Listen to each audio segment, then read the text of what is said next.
would you have me tell them, Lord?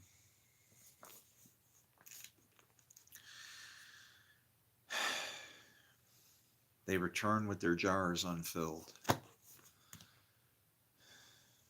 It's not my fault, right? For he knew who was going to betray him.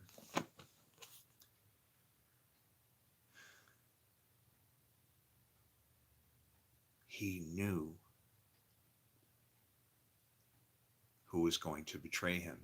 Jesus knew who was going to betray him. He enabled them to betray him.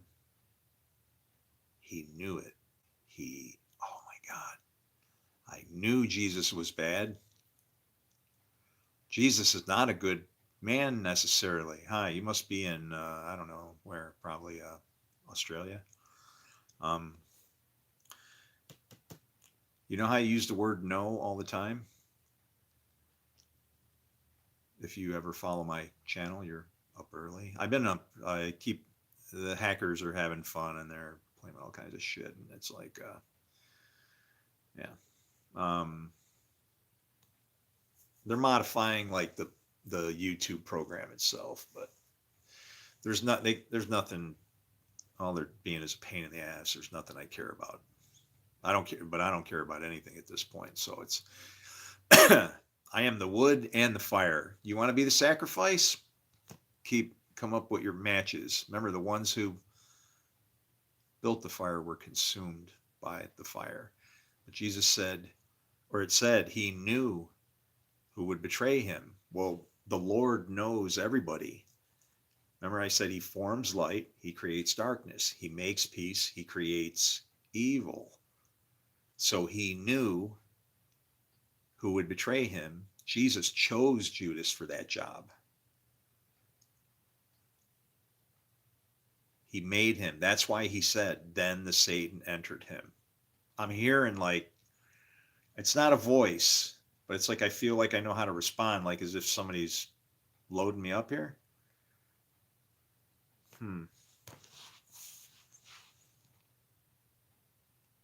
That's a stupid question. See, I wanted to ask, do I have the ability to help? And it's like, I don't know. I would ask more like, will you enable me to help? And he would just say, I already have. And it's like, that's because, see, his spirit lives in you. If it don't respond, then that's what Jesus was talking about. If they're not against you, then they're for you. And I'm not against anybody. I don't have any enemies, none. I don't judge anybody. That's what God does. I'm trying to show you how. So nobody can run. You can run, but you can't hide. Show me love, Lord. The people were waiting expectantly, and all were wondering in their hearts if John might possibly be the Christ. Or Antichrist. It's the coin, image, temple. It's hard, isn't it? No, it's the mark of the beast. He made all the beasts, don't forget.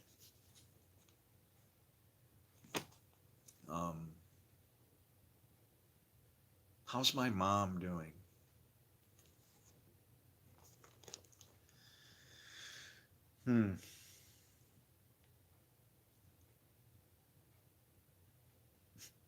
There were 24,000 men in his division.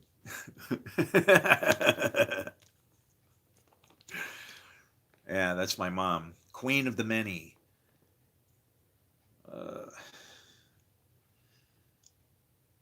24, huh? Well, that would be the elders. And as 1,000, Mom, I love you too. And Dad? Ah. And his clothes became as bright as a flash of lightning. Do you know my dad tried to lead me to Christ? And he was like 5 foot tall or something. And and he didn't want me to go in the clothes that I had. I was on like vacation. I went down there to see him. And after I got out of the Marine Corps, I'd never seen him before ever. I'd been in the Marine Corps, out of the Marine Corps. Um, I was taking like a motorcycle trip, right? And he actually he has spent his last days in the only place in the world where the gopher trees grow. I don't even know if you know where that is. That's actually in Florida. The gopher trees, they only grow in one spot in the world. The stuff that Noah made the boat from, gopher trees. Um, so that's how you know that at one time Florida was jammed up against Africa. That's where the gopher trees were, and then did that happen all at once or something? I don't know, man. That'd be one hell of a flood, wouldn't it?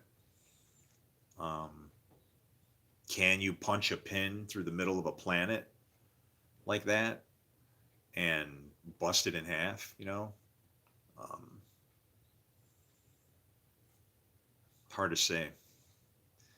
I don't like that Apophis thing. That thing bothers me because it's weird and it's the shape of it, right? The shape of it doesn't make any sense because would have had to been on the shell of something, maybe like the edge of a planet where it popped a chunk off the ground or something. It's just the way it is. Um, Plus the timing of the thing is weird. It's my mom's 100th birthday. On my mom, from her birthday to my sister's birthday is exactly 40 days. And the rock comes back on her birthday, my sister's birthday. Her name is Dawn.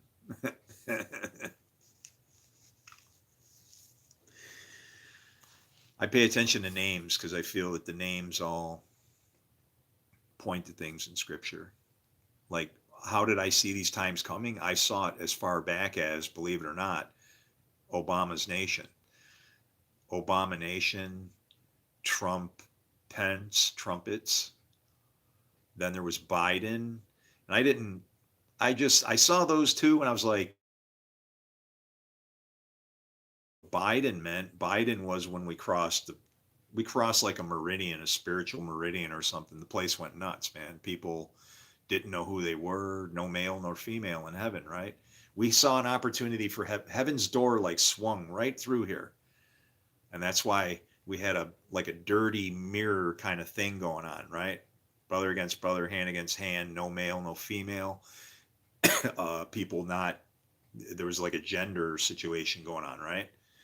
And me personally, how I feel about that, if somebody doesn't, man, don't play with that. Like if somebody doesn't know what they are and they really feel that way, I don't know, accommodate them as best you can.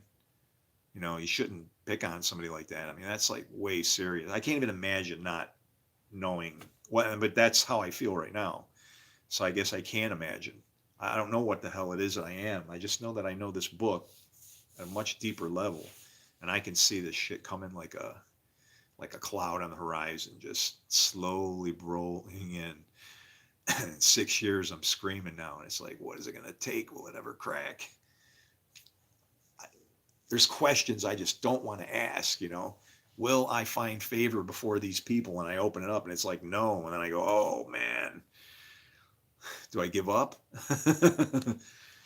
Jesus didn't. Did he?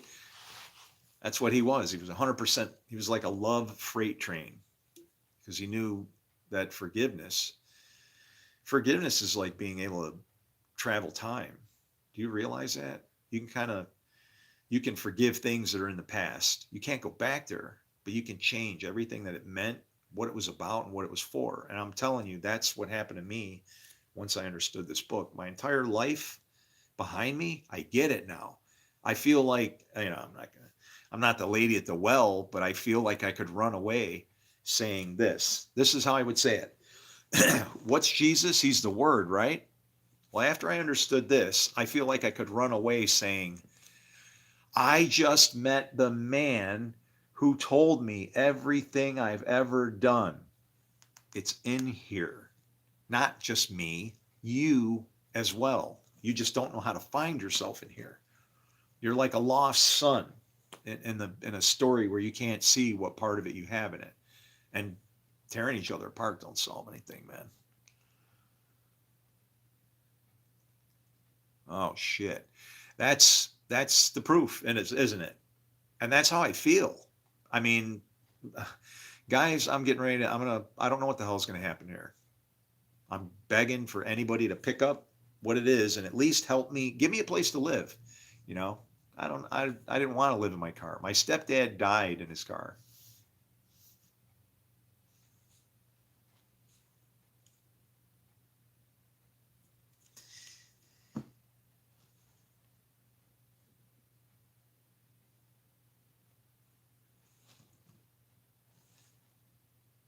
Yeah. Froze to death on Christmas morning. He was homeless.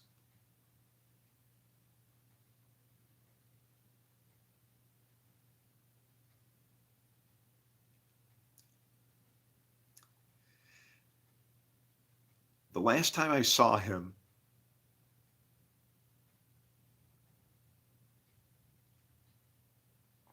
he came to visit me for Christmas. Many, I think the year before.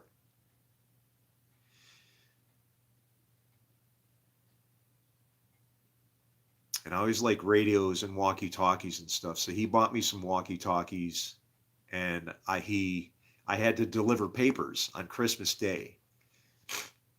It was the Buffalo News, and but it was Christmas Day, and they gave the paper away for free on Christmas. And they were giant. They were like freaking telephone books all week long. You'd go out, you'd walk to your route, and it's snowing, so you're dragging like a sled. Some people had wagons. I used a sled, like I had a sled wagon, right? And I actually got that from my buddy John. His father built it for him, and then it got passed down to me because John quit his paper route, so Johnny gave it to me. But it was like a big box with a plexiglass lid on it. You put the papers in there, easy to get at. Well, I would have to go to work. Yeah, I would have to go get my papers to do my paper route. And I've had a job since I was 8 years old. Okay. I've worked, no, actually, yeah, I was 8. Since I'm 8, I've been employed trying to make money for my family or myself in some way. When I had my paper route, I was trying to pay for my dad's home.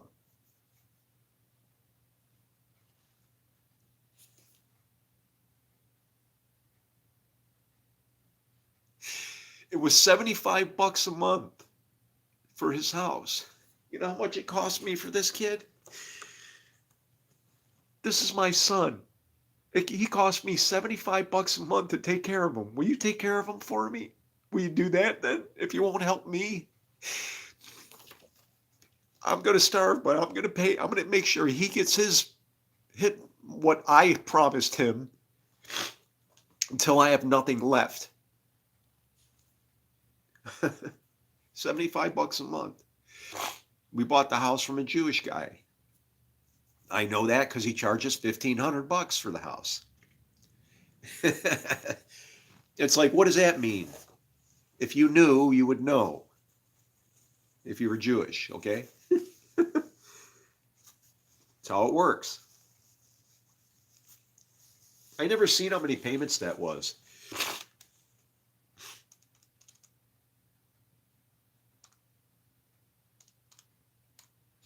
$20 payments. Half of 40. Because he was a Jew and he was selling a home to a Gentile.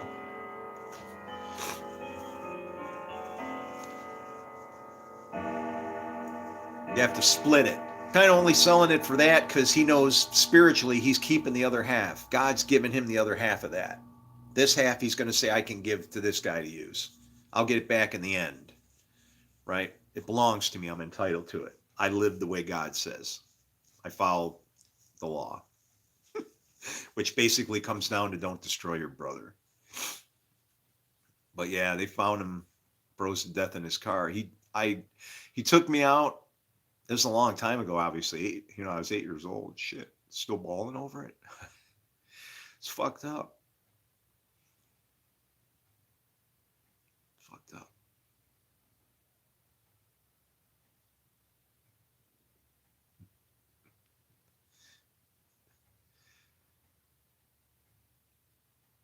I don't know.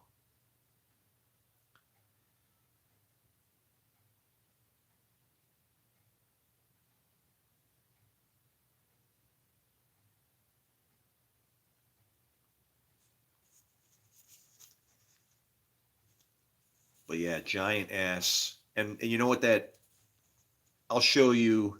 This is me. You ready? This is the kind of person I am. I'm sentimental. Watch. I'll show you.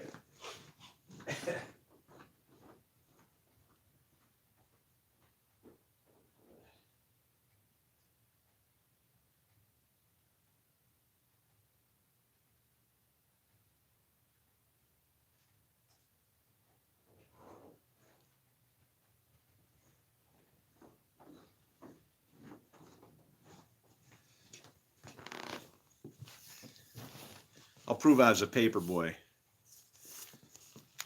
See what that says? Goodbye. What does it say? Final edition. Sorry, it's backwards. Final edition. This paper is the last paper, and it was on Sunday, September 19th, 1982. Do you want to know what day that is? That was about the time I was trying to decide if I was going to go in the Marine Corps. That was a bad time. I just gotten out of high school, and this company was being put out of business by that company that I was delivering papers for free on Christmas Day. And so the Courier Express, they got beat out of business by the Buffalo. First, it was the Buffalo Evening News. When I started delivering, when I first started with them, there's a Buffalo Evening News. And then the Courier Express had the morning and Buffalo had the evening. Everybody was okay. Well, then the Buffalo had to drive these guys out of business. And isn't that like a conflict between day and night? I mean, very strange. They killed the company that was for the day. And I delivered news for the one that took over from the night for the whole time.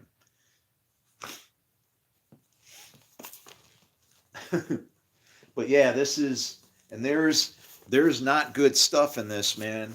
This is talking about like, here, I'll read you an article out of here. Christian militiamen slaughter Palestinian refugees. I kept this paper. Do you know that? I don't have lots of newspapers, but I have, like when the Gulf War started, shock and awe, stupid, man. Stop fighting. Look at this. Christian militiamen, Beirut, Lebanon. That's where I was scheduled to go. And my family was like, they were crying. You can't go. You know what I said? I said, I gotta go, Mom. I stuck my head on I put my hand on the Bible. I have to go.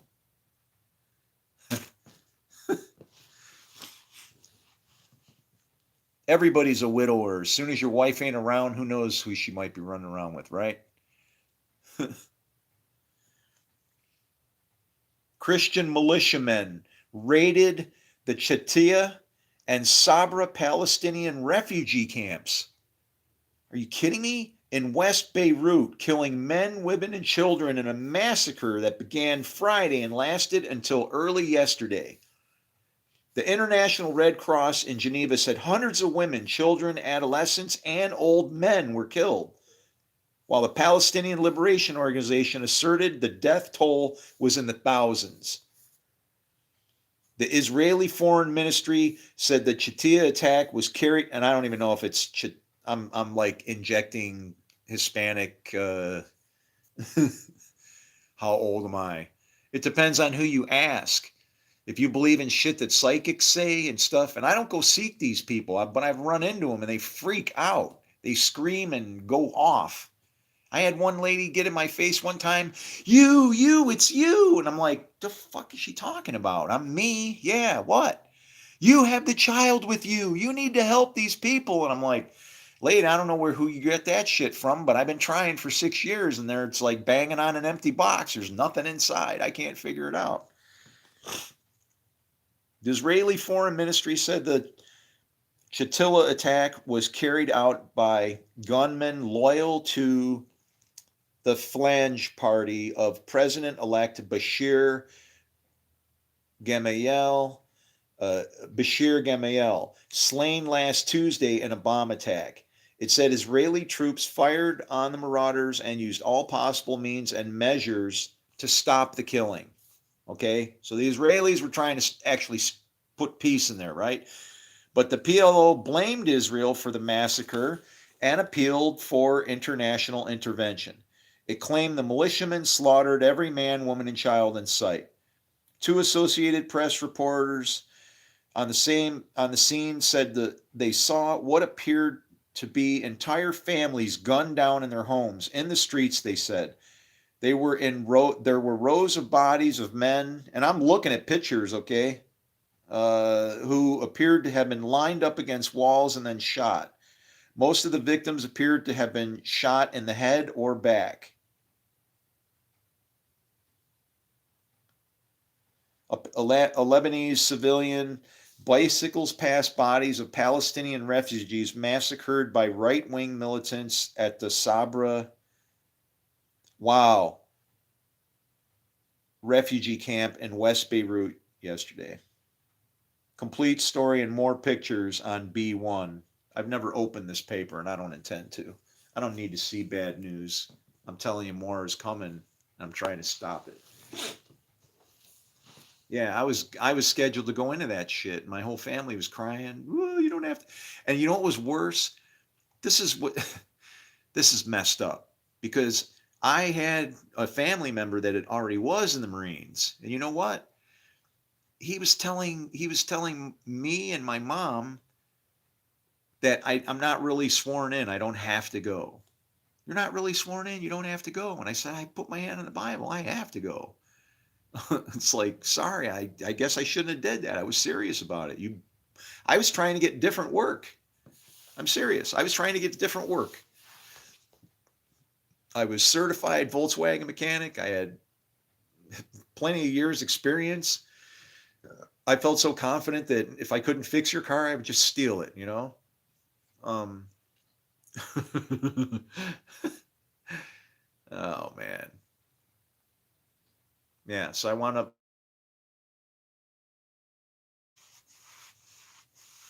they told me I was a genius by the time I got out. I said, well, if I'm so smart, how come you didn't give me something better to do for 4 years instead of, running me through the ringer and all the crap we went through? And you see bad shit, man. You know, your friends, you got friends dying and for no good reason at all. And yeah, man. Going in the military, I'm not going to say it was a mistake. It showed me something that I can understand now doesn't need to be seen, right? There is no good reason. There's enough in this world for everybody. All you do as soon as you start fighting over it, the little piece of land that you did have, you know, it's almost like two things that shouldn't touch each other, they touch each other and it goes off. And that's what it is. That's what happens when light and dark gets together. You got to figure out how to make light.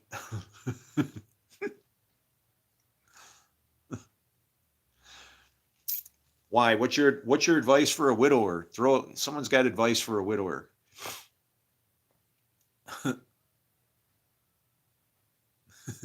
Yeah, these are caterpillars.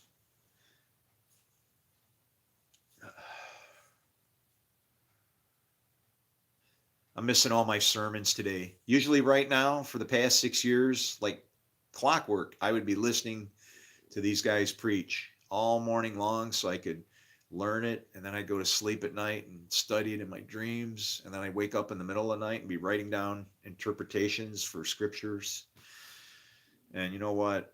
I don't know, man. It's doing no good. I get it.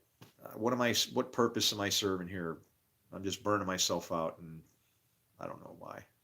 I know why, because I care about you guys, and I can see something nobody else can, and I'm not good enough to fucking give it out or something.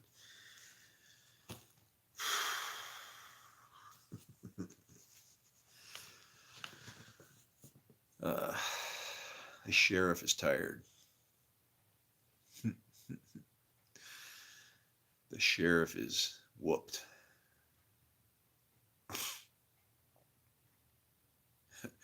That's my question. What's my purpose?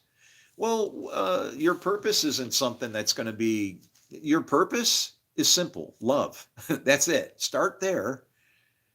That's it. You know, from there, I'd say, it's hard not to judge people. You got to work on the idea that, and it's written in the book that this all works this way, that you don't really need to judge any people. Trust me, God is beating people up right in front of your face, right? He is. If somebody's doing something bad, whatever bad they're doing is attacking them, you know? And I don't like to pick on the same sex crowd, but it's only because it's so hot and topic in the news. But it's like, leave those people alone. You're defiling the marriage bedroom, but that's their marriage bedroom. The reason why it bugs you is because it's another master's servant, and that's a reason why Jesus said you're not to judge another master's servant. Your master says to go make more. They can't. Sounds like sheep and goats, and the problem's cut in half to me. Leave it alone. It'll wither away in its own time. If that's what the case is, if that's what is to be, right? Don't argue and fight against what's naturally just going. Kicking behind you, the goads and the bad stuff behind you is the problem. You got to go forward. The more you remember stuff, we were promised this, we should have got that, you did this, you're dragging spiritual junk from behind, and you're trying to build something good off of that. That's garbage. You can't do it. You gotta sever it. It's like a circumcision, right? You got to cut off that layer of protection and go, we just got to go for it. No protection around me. I just trust God. No shell. Go for it. If you don't correct something, fools will believe it's okay.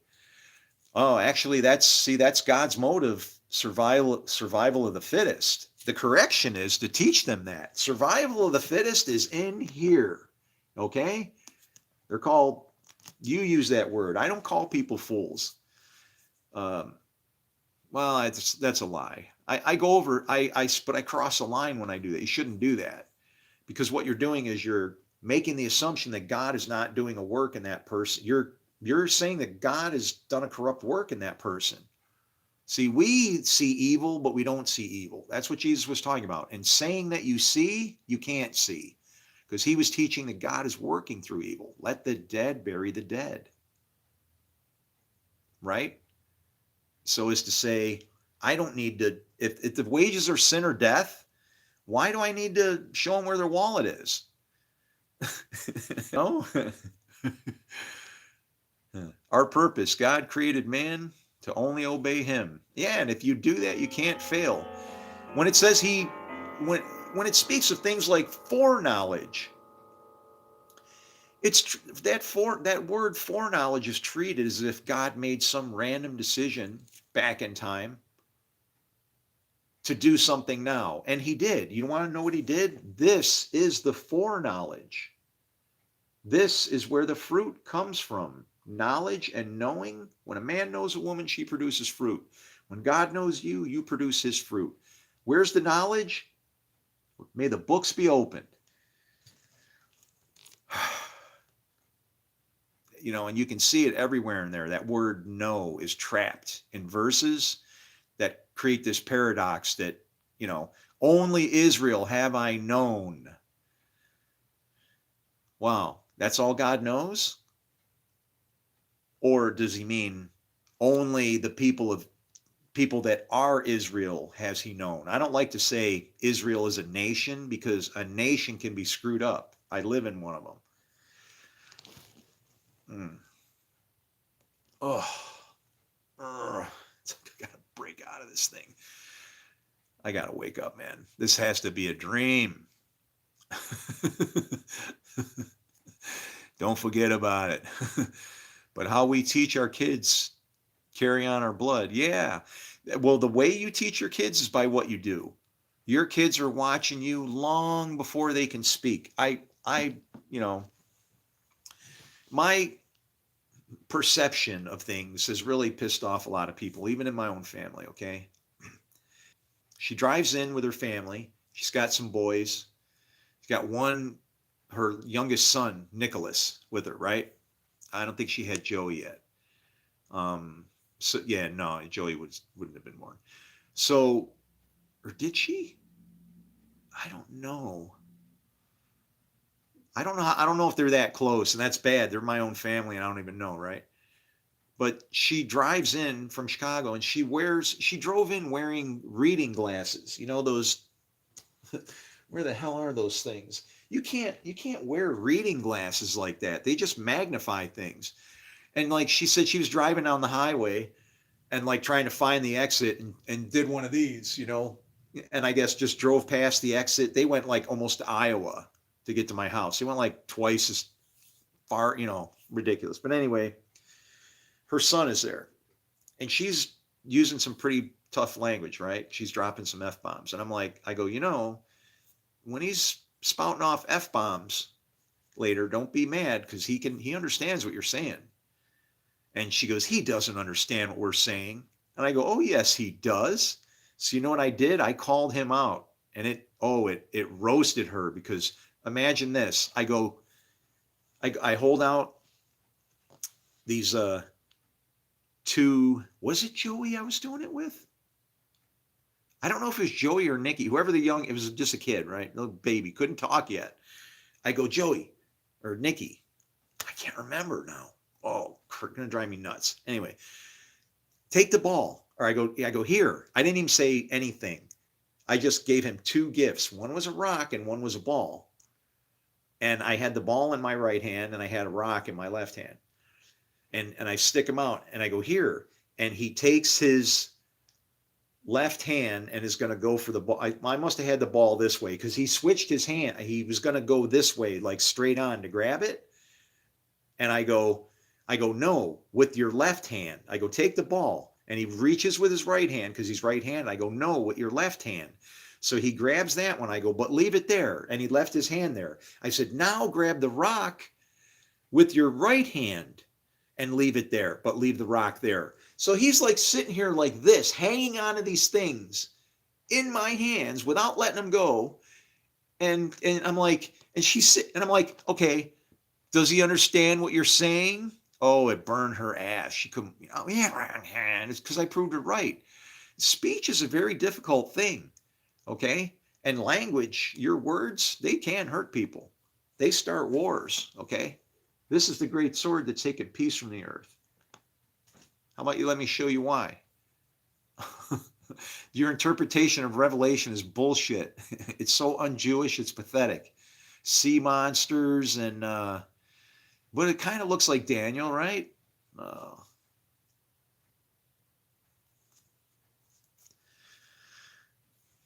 Do you want to know why Solomon said cut the baby in half?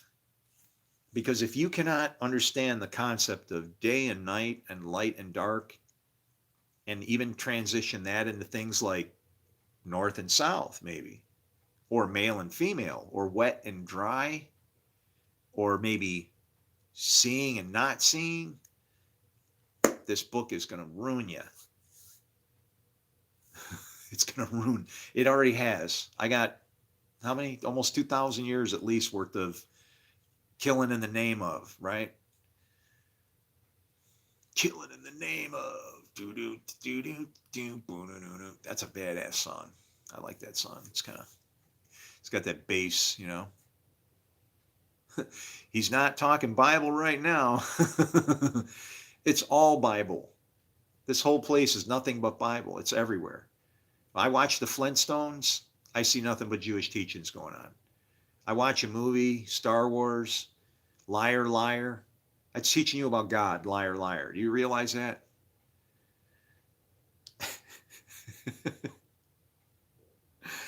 He can't lie. Oddly, even some of the people like that are in the movies, like you'll catch a good sermon here and there from weird places. Like, did you ever watch Scarface? You know, when Tony Montana, the bad guy speech, if you can stomach the context and the idea that he's a little pissed off, his spirit is angry. He would be like a zealot, but his speech is perfectly on. What does that make you? Good? You're not good. You just know how to hide, how to lie. You need people like me so you can point your fingers and say, oh, there goes the bad guy. You ain't never going to see a bad guy like this ever again. How's that feel?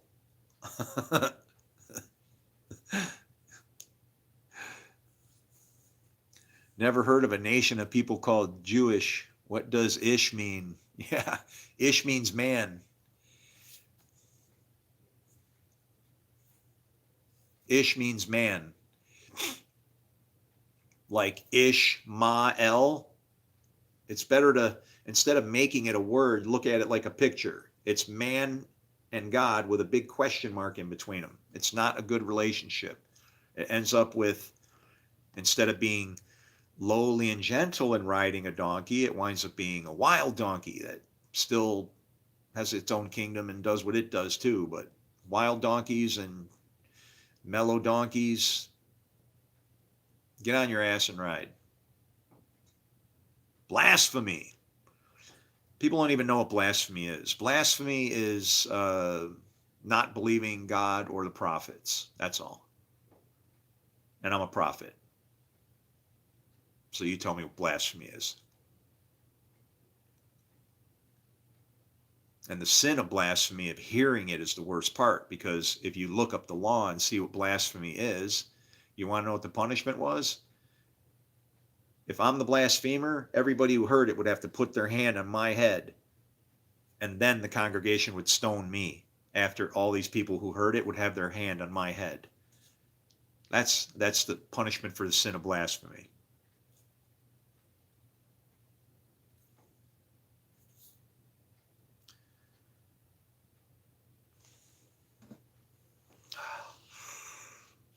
Ugh.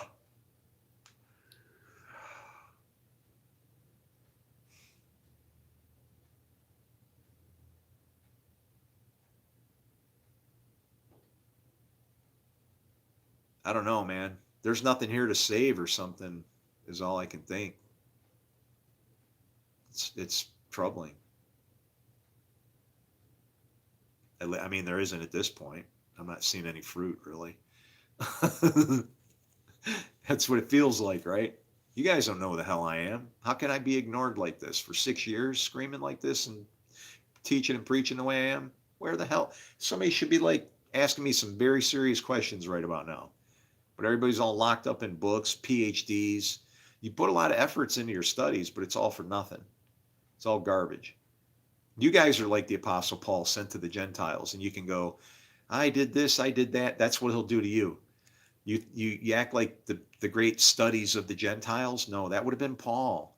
And so what'll happen in your affected, what's going to go on with the stuff that you've studied is going to be so much garbage. You're going to be like what Paul said, that you make fun of him.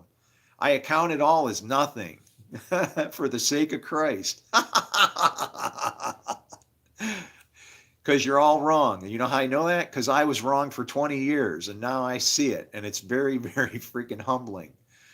I was wrong too, okay?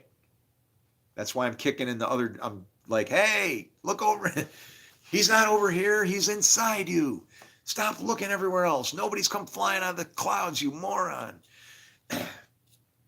How the hell did that get started? Because he said meat in the air. You know, the spirit, wind and air is also the spirit. You can meet in the spirit, right? Can the spirit ever die? No. Spirit does all things. It can't die. You kill the spirit, grace abounds. This comes back. I think if you do read or study cultures different from your own, you're bound to gain perspective and learn. Oh, it's beyond that. You gain respect. I mean, you're saying perspective, but it's respect, right? The foundations of my life don't exist. I've been to other countries where things that I took for granted didn't exist. You know, when I was in Korea in '85, yeah, in '85 when I was in Korea, um, dude, the places where when we went out into town, you went someplace, they didn't have toilets, they didn't have running water like that. You know, they had to go to something and get water. If you needed to take a bath, you went to a public bathhouse and everybody's in like a giant pool.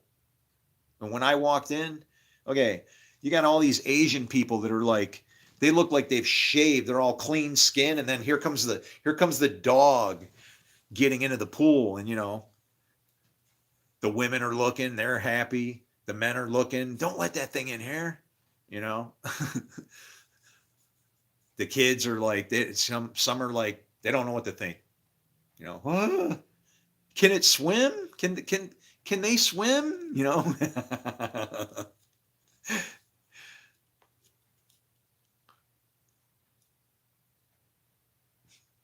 What? What are you talking about? Praying on a mountain with a naked boy.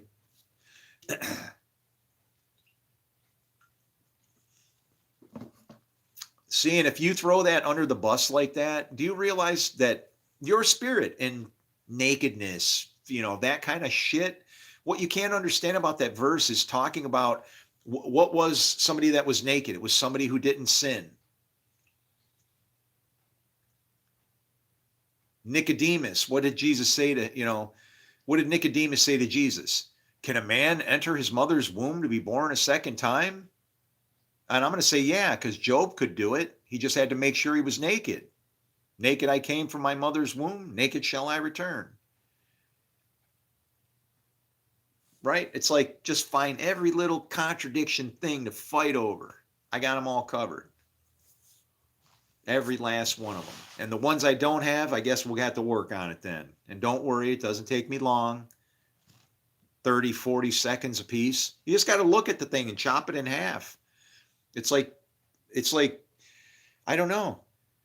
It's like finding a piece of fruit that has a chunk on it you don't want. You just cut off the part you don't want, and the rest is all good. The other part, I don't know, give it to the ants. Let it fall under the table for the dogs. But me, I'm going to eat good food, whether it's here or somewhere else. This is ridiculous. What studies have I done? Ay, ay, ay. For the past 6 years, when I go to sleep at night, my friend, I study the Bible and then I wake up with revelation on a variety of scriptures. Okay? I study the scriptures from a perspective of Jewish, okay? But I was also influenced by Christianity at first.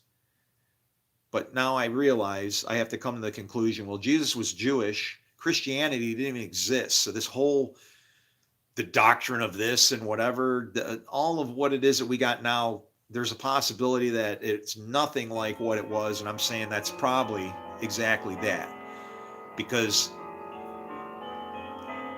when you read what Paul says, he says, if the leaders of the time had known this, they would not. And I'm sorry I have some busted teeth that I can't afford to get fixed. And they're jagged and they cut my tongue. So it's like my tongue is fucked up on one side. But Paul says, I'm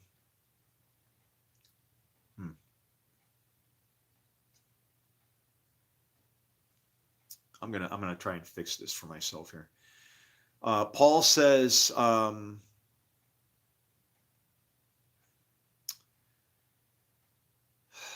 says a lot of shit. He says if the leaders of the time had known this, they would not have crucified the Lord of glory. And I'm telling you that I can tell you exactly what his mystery was, what all this back to the beginning of time, since the beginning stuff. I'm going to tell you what I figured out. You know how he says he'll know the end from the beginning. In the beginning is the end. It's the end of the last time because he creates it and now the earth is destroyed. That is the end of the last time. And then it starts, then the Lord takes over and starts with the forming and making, light, peace, and so on. Creating is like God creating something is like, I don't know, it'd be like an event horizon kind of thing. It's like kaboom, destroy it and start from complete rubble all over again. And we misread this book, in the times of Noah, when it said their hearts and intentions were evil all the time. It doesn't mean, or thoughts and intentions. Your thoughts are how you judge somebody else. If I'm judging somebody as evil, what I'm doing is I'm saying that God's not working in that person because I don't see the fruit. And that's what Jesus was talking about. He's saying, when you're looking at that tree, you got to see that God's working in good and evil. But in saying you see, you are blind. I see what evil is. Jesus was trying to correct a big problem, and I see it as clear as day. That's why I'm going off like I am, and I'm throwing caution to the wind, man. It's time for whirlwind or something. I don't know. I'm going to scatter everything I got and just go to hell with it. I understand why Elisha, what did he do? He gave away all his stuff and then had a barbecue. It's like, I'll do that. I followed this law as best I can. Even as a prophet, I've saved all my hair. I save it. I have to because I'm supposed to weigh it and divide it and burn it in the city. You got to have things like a cast iron pan to hang up and whatever. I don't know what that means, but that's what I'm told to do. My forehead's like a rock, man. I got one direction to go and I ain't going to stop. I'm plowing forward. I am in the book of Enoch. You know that ram that's running around with the scroll trying to give everybody the scroll? That's me. And what happens? The goat wins. And so I see that prophecy. Can a prophecy be half fulfilled? Sure. And I can point at it and show you reason in the scriptures and show it to you. And you're like, how am I a ram? Well, I went to a high school and my mascot was a ram, but more importantly was what happened there. The other ram that I met was caught in a thicket. He lived in a cage of iron and metal. He was a cripple and he looked like Forrest Gump. And you know what? I freed him from his thicket. I threw his ass down the stairs and broke up all his shit. And then I carried the cripple's books around for about a couple, 3-4 weeks. I helped him out so he could walk without all this additional mechanical shit where doctors told him from birth he would never walk. You want to know what happened to him? We ran on the school's cross-country team together, which was quite the experience. I got kicked off. The team because a guy behind me collapsed as we crossed the finish line. That guy was trying harder than I ever could have. You know what his goal was? I'm not going to lose you. I'm following you to the end. And you know what happened? I did this. I turned around. I gave him my number. He was laying there on the ground, hanging onto his stick. They had they're putting oxygen on his face and they're like, checking his heart out and shit. There's a doc. He's there. He's hurting bad, man. But he put in the effort. And I said, man, this mofo deserves this more than me. And I turned around and I snatched his tongue suppressor out of his hand. I go, you deserve this. And I just threw it on him and it landed on his chest. Like, you deserve this. I didn't hand it to him nicely. It was like, you're a badass, man. Here. And then the coach comes up, what are you doing? You're going to throw the event. I don't know if I did, but I got kicked off the team. And it's like, I give a shit. I made that man appreciate the effort that he put in at the end of it all. Not, I did the best I could. At least I came in second. No, you know what? I don't give a shit if you're behind me. I'll put you in front of me. How do you build a good team and a crew if you're shitting on everybody? You sit at a pulpit and tell people that they're garbage? How in the hell can you say that? You bless the creator and curse his creation out of the same mouth. May it not be. Did you ever hear those words, preacher? Hypocrites. uh, uh, yeah, this is what Jesus would have been like. Pissed off. Pissed off. Because he could see what the hell happened. And he's like, you can't do it like this. You can't do it like this. We're not pleasing God. Are you kidding me? And he loved Isaiah. I love Isaiah. Isaiah is like watching somebody take God's scripture and take laser beams and go, and then come back afterwards with a like some type of, I don't know what the hell it would be, a dark matter microscope, and go look at it and go, oh no, stray electron, come here, you piece of evil, you belong on this side. Woo! That's Isaiah. Isaiah is like, I want to see Isaiah in concert, you know. Isaiah knew the word, man. He's solid. But anybody can. When I saw that there was a school of prophets, you want to know the first thing I thought? There must be a curriculum. There's got to be a curriculum. You don't run a school unless there's a way to teach. See, that's what happens to me. If I believe something's possible, I'll drive towards it because I know it can be possible. You don't imagine anything that don't have the possibility of being, but right down to, trash in the whole planet. It's like you just got to humble yourself and go, hey, if everybody's got a piece of ground to live on, that's great. But the only ground you're promised is the dirt bag that you are. And me, I'm a dirt bag. I'm a bag of dust. Dust I am, and to the dust I will return. What will leave me is the spirit that's inside me that gives me life. Why my dust moves. Woo! Rodeo, man. Can cheese sustain me for a week? Jesus, I don't know. Let me think about it. Yeah, but what's going to happen is what I would do is I wouldn't go all at once. You better go slow because you want your intestines to shrink up. Okay? And then what'll happen is you want carbohydrates to slowly flush out because carbohydrates are like glue. And if you go eating a bunch of cheese and glue, you're going to have a problem. And then, so you don't want that. You want everything to move appropriately. Wean yourself off of the carbohydrates and on to the proteins. And then your body will change. And then what'll happen is actually if you're eating proteins instead of carbohydrates, you probably done. Whereas, if you're eating carbohydrates and the stuff that, you're not supposed to eat that much of, it's like eating glue, it messes you up. But yeah, cheese, sure. Love cheese. How often do you do these lives? I have been doing these lives every day. If you look at my lives, they are 13 hours long, 10 hours long, 12 hours long. I just get on here and I keep going and going and going. And I have been since I have been, and I will not stop until I guess I'm dead. Duck Dynasty. No, but Duck Dynasty, I did do that at Walmart one time. It was very funny. I worked at Walmart and then they wrongfully terminated me. But I went back later having this on my face. They didn't know who the hell I was. And I walked in and I knew who the managers were, and I knew names. So you can walk in and go, yeah, I think I'm here to see somebody. I mean, imagine me walking into your Walmart, right?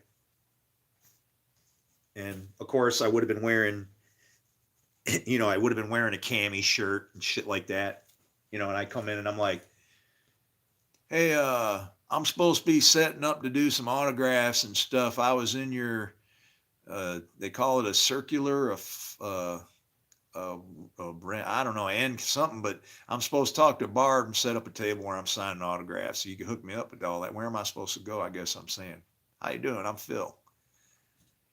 Guess what? Phil McCracken. Oh, hell yeah. They're on the walkie-talkies. Phil's here. Where's his table? He's going to be setting up autographs. What do you mean, Phil who? Barb's on vacation, and What the hell?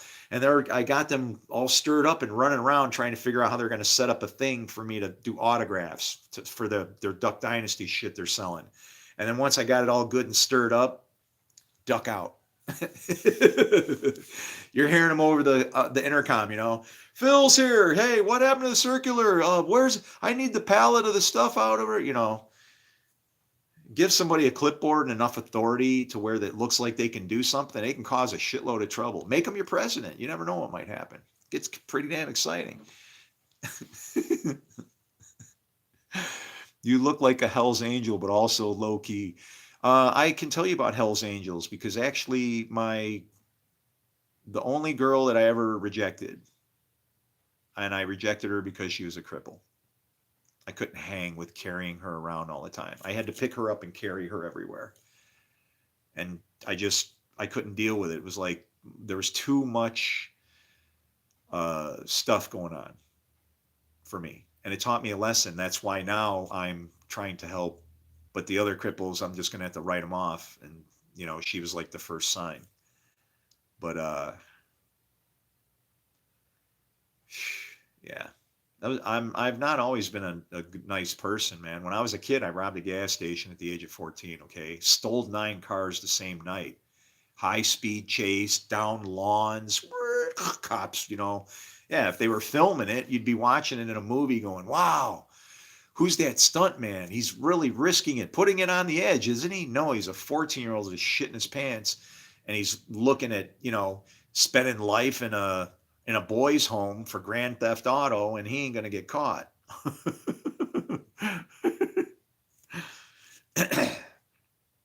That was wild, man. I've seen a lot of things in my life. I've never gotten fights intentionally, gone around causing trouble.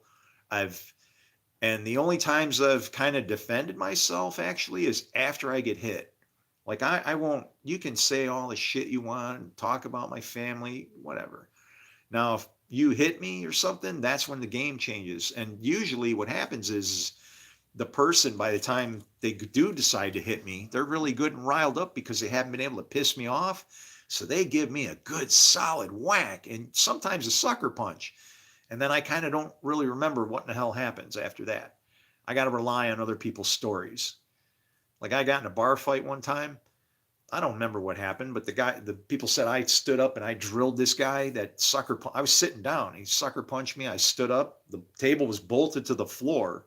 So it's like under my thighs, right?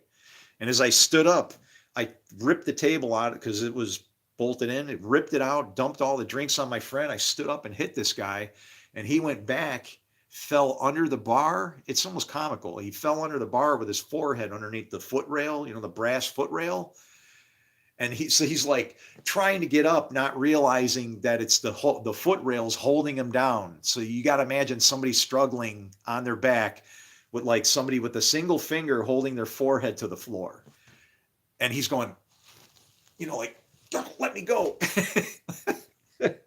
It had to look funny. I only laughed because of what it must have looked like. I didn't get to see it. I just, at the end of it, I was sitting outside the bar with my friend going, did I fight? And you know, I go, how did I do? Did I fight, man? Was I okay? I'd never been in a fight like that. And he just looked at me and was like giving me creepy looks like, whoa, man, you scared and all. I lost all my friends. A lot of my friends didn't, after that night, they were like afraid of me. They were like, what the fuck got unleashed out of that dude, man? I don't want to even buy near you just in case somebody pisses you off. Where did that come from? I don't know. But it ain't me. And when it happens, it's bad like that. So I make sure that I try not to get mad because, you know, but I've never gotten mad, like just angry over something to just flip. No, you got to be physically hit and have somebody actually doing something, right? And as far as being violent, no, my military days are over. If you want me to go to war, you only need to give me one bullet because there's only one person I have the right to spill blood, and that's to lay down my own life. That comes from my Savior, Lord Jesus. And I suggest you do as his mom said, because the most important verse in Scripture actually comes from, if you can believe it, John, and his mom said it. John 2:5. Do everything he tells you. And a rooster crows. Did you hear that?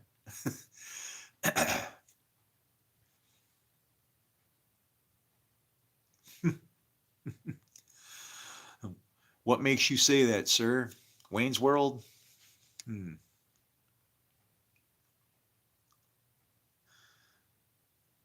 No, he isn't a kind soul. He's full of shit. He's damaged his brain after years of addiction. No, the reason you can't understand me is because my IQ is 178. And if your damaged brain is stupid enough to want to bet me on that, please, please, please, as much as you want, because then I'll be able to take your money when I prove that it's true. The military gave me that. I don't think like other people think. I'm not smarter. I just don't look at evil and judge people. Wayne, it's like this. This is what Jesus taught, Mr. Piece of Shit. He taught that there's two fathers, and the sons always do as their father does. You just came in here and judged me. Who's the judger and the accuser? So who's your daddy? Who's your daddy, Wayne? Your dad's the devil. You need to be reborn, my friend. You need to be reborn. Apparently, grace is only for you, right? And you judge how God uses it? Addiction? The only thing I'm addicted to is love. I've never been able to stop loving somebody, and I love you too. So I hope my advice goes well. You need to search yourself and figure it out, buddy. Completely bonkers. Oh, here you go. This is one of my English pals. You're from across the pond, aren't you?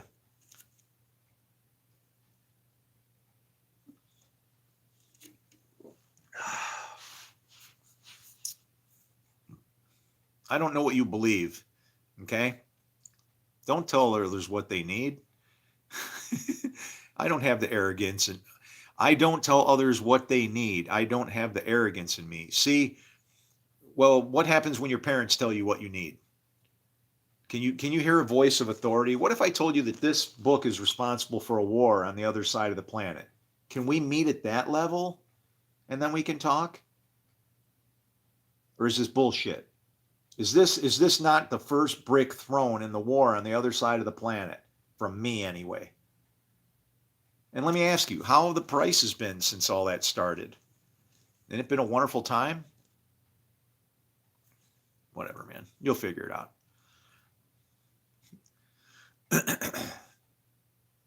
No, it's Wayne's. Don't listen. Wayne, this is Wayne. Wayne is pissed off, which means Wayne's feelings are hurt somehow.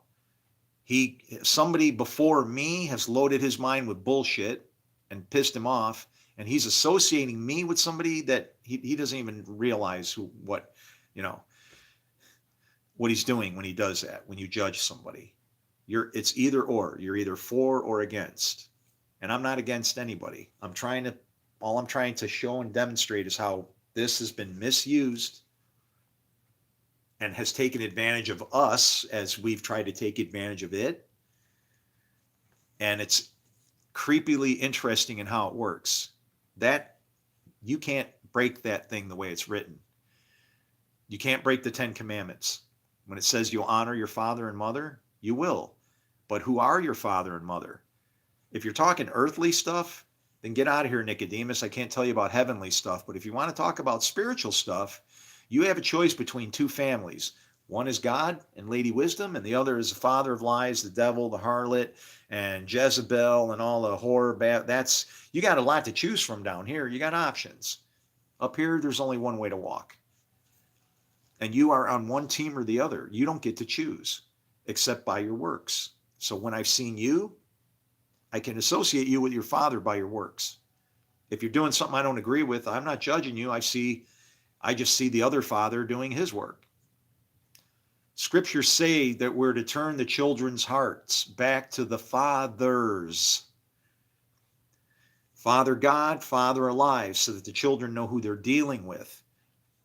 Children who don't understand this father system are orphans. They're orphans because they don't know the Father. They're oppressed because they don't understand an unbreakable law. They're widows because they're not part of the bride. They have no husband. They have no Savior. That's what the spiritual stuff end of it is. You want to go fix this physical stuff? Go for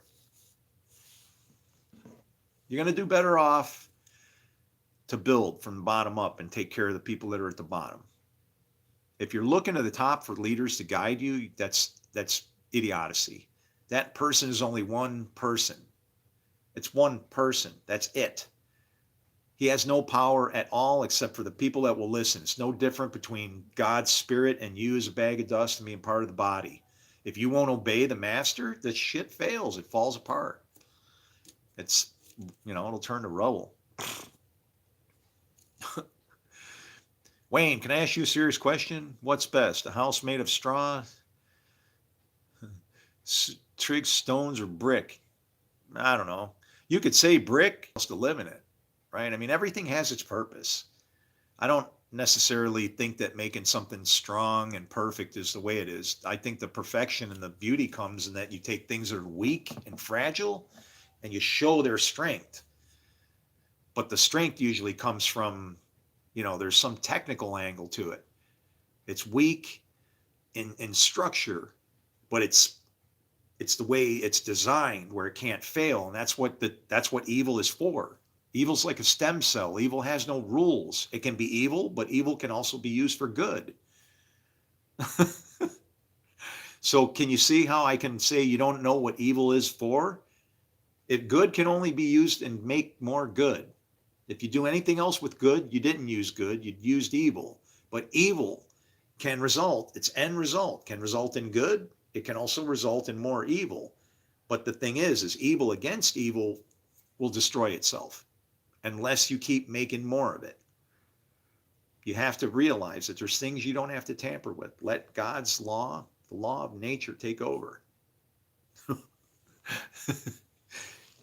All the other stuff is a guide, but what all you need is built into you.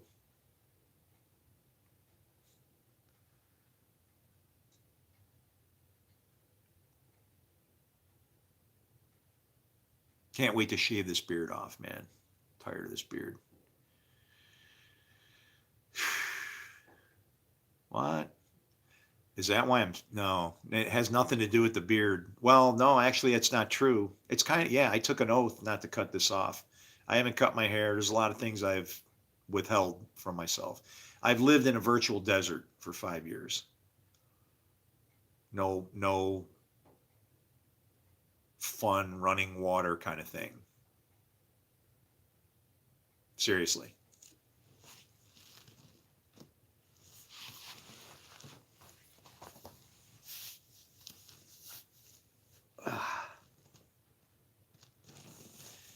That's a foot that doesn't get washed. It's in pretty bad shape. But I changed the linens. Always fresh linen. But you can live in the desert. You just got to keep your clothes swapping out. Your skin will actually change. It'll get thicker and rougher. And it'll fend off things that are on it. Yeah. I've been in the desert for 5 years, treading this wine press alone.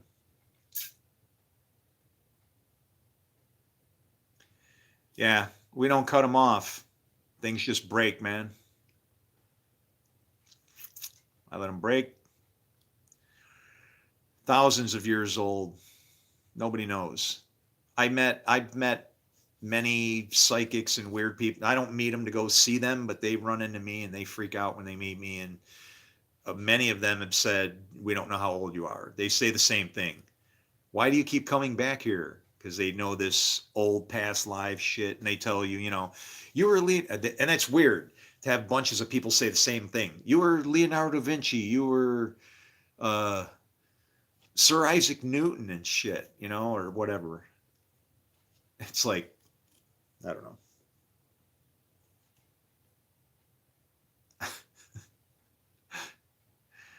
I don't care who I was. I know who I want to be, okay? I know what I believe. I know which God I serve. Let's work from there. And yeah, but my wisdom doesn't make sense. I've always been way, way past other people, and not from a, I don't think wisdom is like smarts in that way. Wisdom is a relationship skill. You'll always get wiser if you don't attack somebody while you're maybe in a situation that seems adverse to you. You know, that's what learning is. You're in an adverse situation trying to see how you can manage your way through it without resulting to conflict and, you know, like uncivilized, beastly ways. I mean, it's that's how you learn. It's called fear, right? I don't like that. I'm afraid of it. Well, a lot of people are afraid of God. And then what happens? They're running in fear and trampling the courts. That's trampling the outer courts where the Gentiles are. You and your fear are ruining the other people that are, you know, like that person when the angel that sees the face of God, I am an unclean man amongst unclean people and I've seen the face of God. That would probably be like, I don't know, Hitler might have done that before anybody else I see out here, because Hitler did enough bad shit where he could actually maybe have seen this horrid thing. Maybe he saw it right before he popped his head or whatever, however he got out, right? Everybody is going to meet God. Everybody.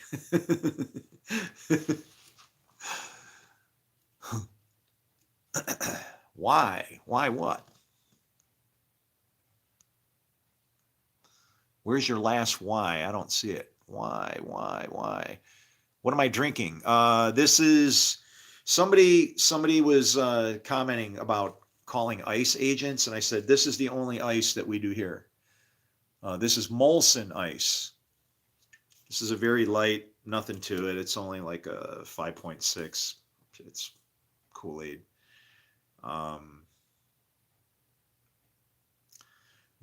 They must have gotten a fresh batch in or something, because this actually tastes smoother.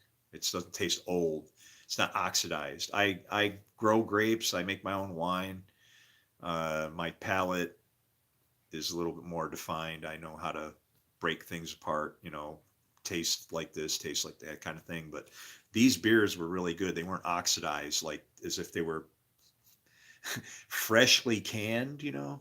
Yeah. Canned beer can be okay, but you got to get it right out of the line, you know? It'll suck up the can too much, and then it gets like a bitter, how would I describe that taste? It's like an edge, you know. It's not really bitter, but it's like, it's not a meh, it's a eh. It's like a eh at the end going, ugh. Like stop, right? Okay, I don't want that. Do not continue. Do not pass go. Art of war. Does it suggest you insult in their homes? Be they friend or foe? Wow, man, look at this guy. T-Bird, you read The Art of War? I have it because I know it's supposed to be good. It's a great relationship skill. The war doesn't have to be violent. That's actually a relationship tool. It depends on how you do it, right? Here's the difference. You want to know what Jesus would use that for? Jesus would conquer you to get you on the right track and then give you all your stuff back that he took from you. Just like that. Oh, and it's striking 8. That's Jesus' number, 888.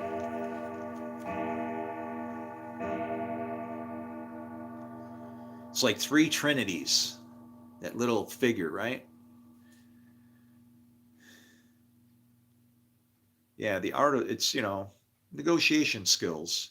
I don't just show up and start insulting people just because I can't see them. How would you feel if you found out that I was your boss or something? You didn't know it. Or I knew your boss and then you lost your job and all shit started falling apart on you. You know, you don't know who the hell you're talking to, especially in today's world. And we don't show respect to each other in that way. That's why the world is the way it is, man. We've hidden behind a connection where I feel like nobody can get at me. And what we don't realize is the power that your voice can has as it goes out there. And there's people out there that are stirring it up instead of trying to simmer it down. This is the lake of fire that we're in. I don't know if you realize that. The lake of fire that's spoken of, that's us. We're the fallen. We are the man that fell, and so that we now become, the devil's associates or whatever, however you want to look at it that way. Ah, shit. Somebody said I look like a Hell's Angel in there, and actually, I've started to tell you, my girlfriend, the one that we still talk. Um, I don't abandon people just because a relationship breaks up, no. And she's that way too, but she actually lives. She lives with two Hell's Angels, real Hell's Angels, Michael and David. I'm not kidding. When she told me, because we connected back up, right? And I just want to see how she was doing. I try to check on all my friends. I leave messages. I call, get no return calls. What do you do, man? You can't force somebody to love. The only thing you can do is let them suffer from the hate, their own hate, and then gets figured out, right?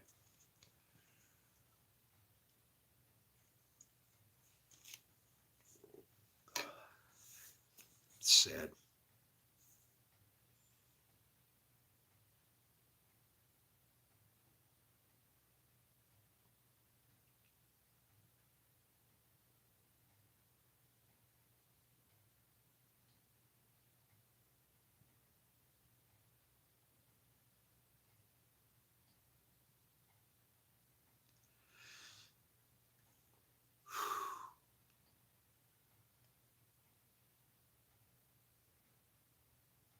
I never have any exes as friends. I can't do that. Nothing against them. Just easier. Well, okay. Don't get me wrong now. I'm not saying that's easy. Uh, when I first, okay, all my stories are true, okay? I don't just tell shit just to make shit up. I hope one day somebody's gonna all this stuff that I'm doing, people are gonna go, wow, everything he said is really true. Because there's no reason to lie about shit.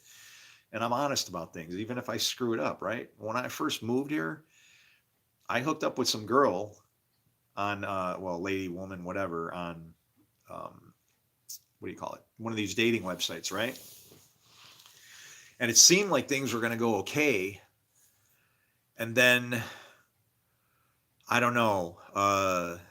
We moved too fast, right? The relationship, she needed somebody and I needed somebody, and we helped each other out, I guess, right? Well, but I realized there was a compatibility thing going on. You know what the sad thing is? She's me right now. I'm not kidding. I am her, and she was driving me out of my mind. And so I said, I can't do this, right? Broke it off. Well, guess what happened? She started texting me on my phone, all this, you miserable, it was so, yeah, right?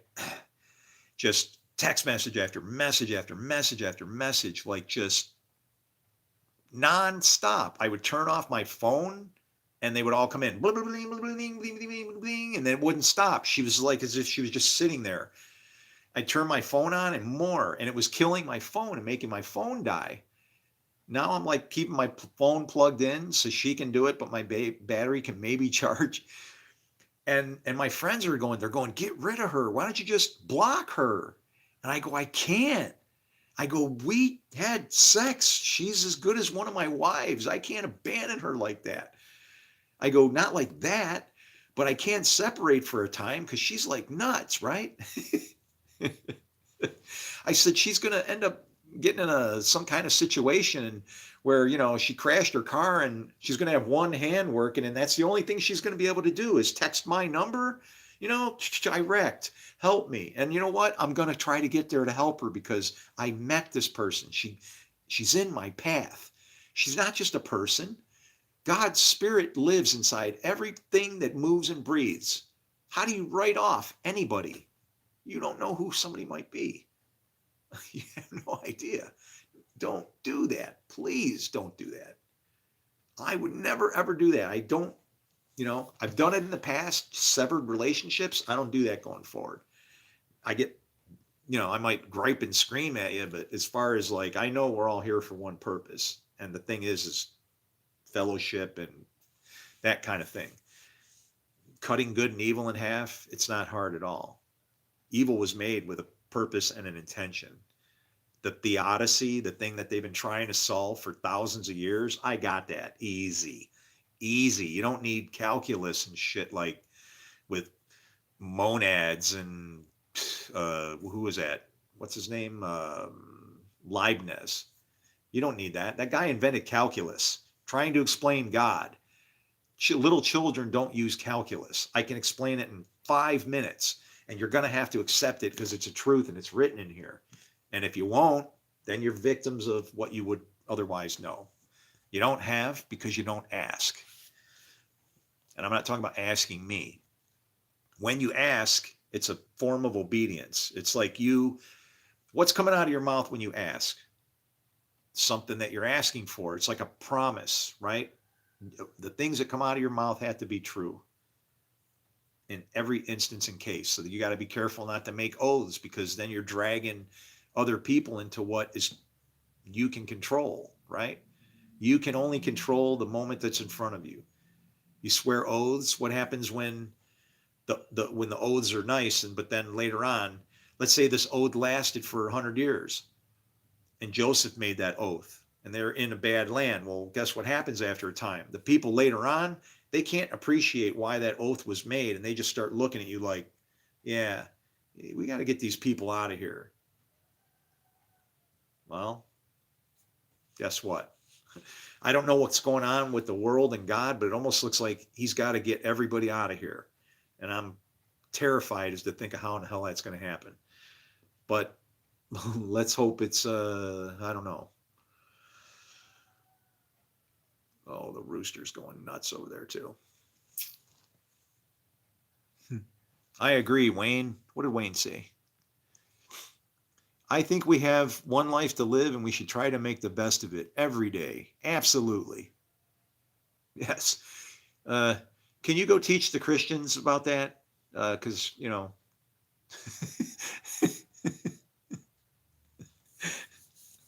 it's like, but see, what is your best day? There's people in this, like Job. Job is supposed to be the model citizen, but it's not even Job. It's the book of Job. It's about a guy named Job and Satan's job. And it's like that guy knew that there's going to be good and bad coming, right? And he even says, this is straight out of Scripture. Shall we not accept both good and evil at the hand of God? And what does it say? And in saying this, Job did not sin with his lips. But he could have sinned with his body. Because, see, God is within you. Can God sin? Depends on if you use it for that life that's in you. Can you cause God to do bad or look bad, be bad? No. You're showing a different side of him, a different father. So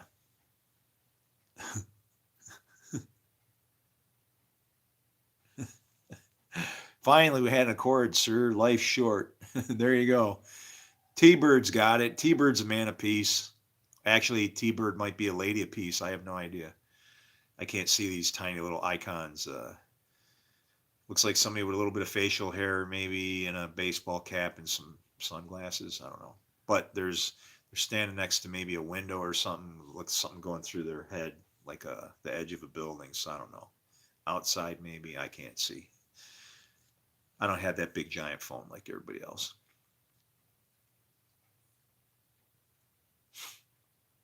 I was raised Catholic and only felt closer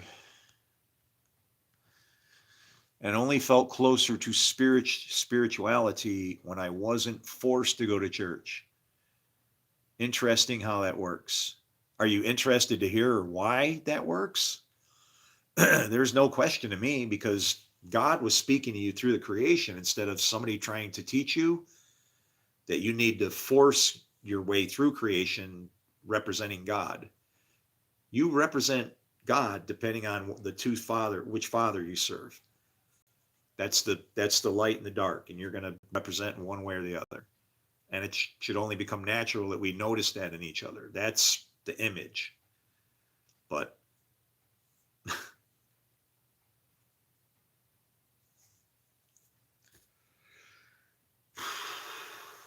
oh man, I've been up since I don't know what time.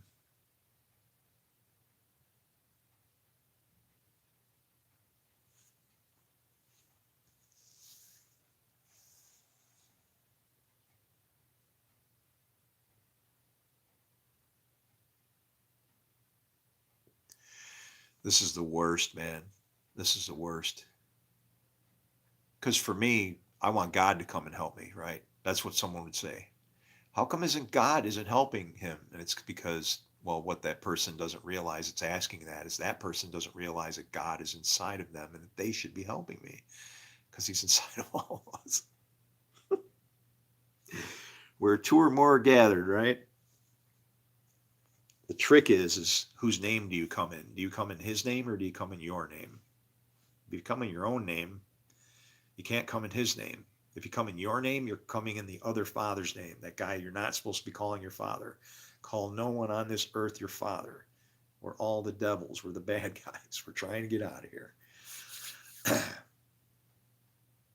It feels weird to put it that way, but that's how Jesus taught. Though you are evil, don't you know how to give good gifts to your kids, right? How much more will your father, will our Father in heaven give you? Pilate being in authority, whatever he is, of course, that's because the spirit that's in him. If God doesn't want you to do something or whatever, he'll take it away. When your day is done, your day is done. He'll your mission is good, right? I don't know. Or you've screwed it up so bad and he's going to take you down, like Ahab or something, right? But whatever the case, yeah,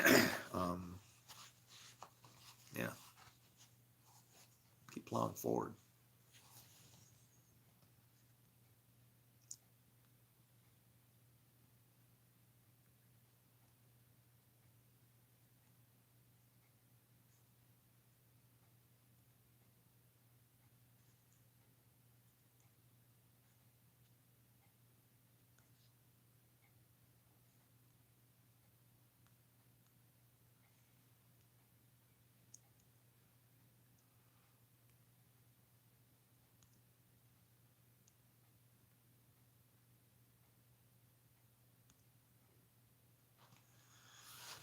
Oh, man.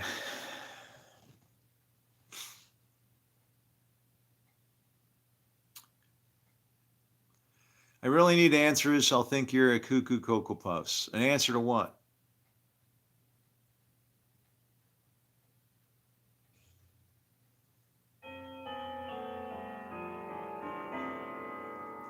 So why no bathing or personal hygiene? No water. I'm living in a virtual desert.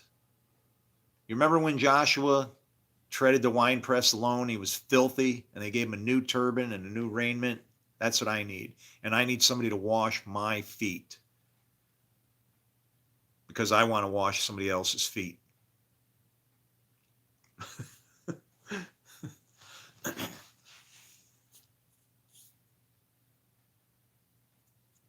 If they're holy, let them be holy. If they're vile, let them be vile. If they are righteous, let them be righteous. If they are filthy, let them be filthy.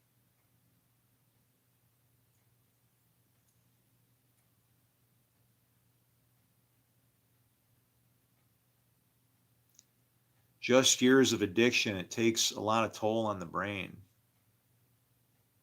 No. You don't believe in God, my friend. I can't. What I believe to you is foolishness. You write it off as addiction and whatever. I've done a lot of great things in my life. Okay? A lot of great things. The greatest of things I did weren't for myself. And that's basically how I live my life. I'm a servant type person. I don't live for myself. I don't show up. If I don't have something good to say about somebody, I don't know if what you say is going to push me off the edge, right? And I, go, I can't take it anymore, And then what? I rob God of an opportunity to do something with whatever breath he has put in my life. I've already died more than once. I came back. Last time I rose from the dead, it's medically documented.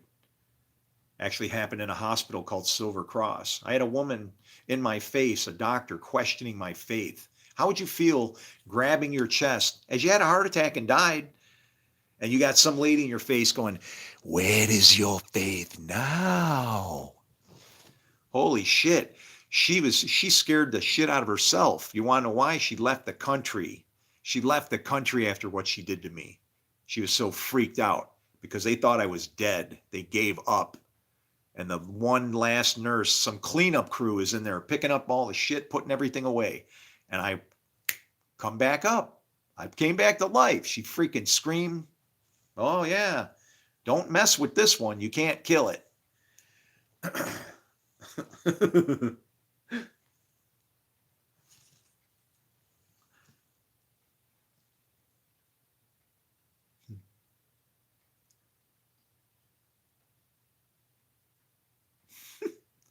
if you can stand his essence, you may learn he's worth it to you to ensure or not.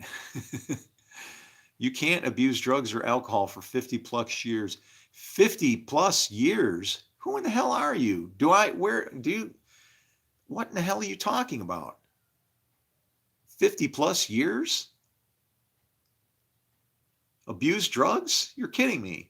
I sold drugs before I used them because I knew they were bad, but the people wanted drugs, so I sold them drugs. When I was 14, I sold drugs in school because I needed money.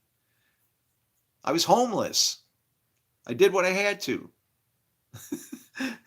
This guy. You're so accusative, man. You need you need children. Why don't you go get some kids and raise them? You'd wind up raising great kids, you know that, right? Because you're a monster. They'll hate you at first, but then they'll love you later because they're all squared away. I didn't have any parents to raise me. I was homeless at the age of 14. I raised myself. And the fact that I can actually, retire, hold a job, not hold a job, live a life is pretty good indication that nobody needs anybody except for God. Because that's all I've had to help me all along. And I know it. Thanks for the answer.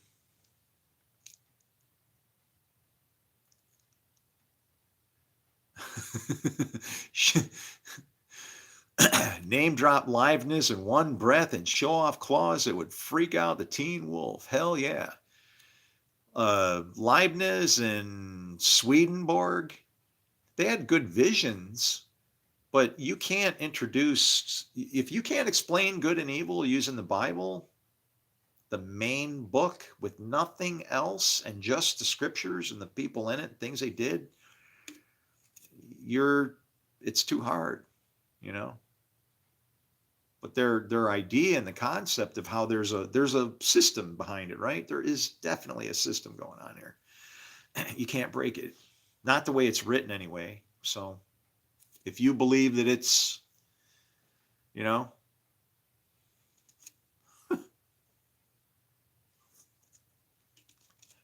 old.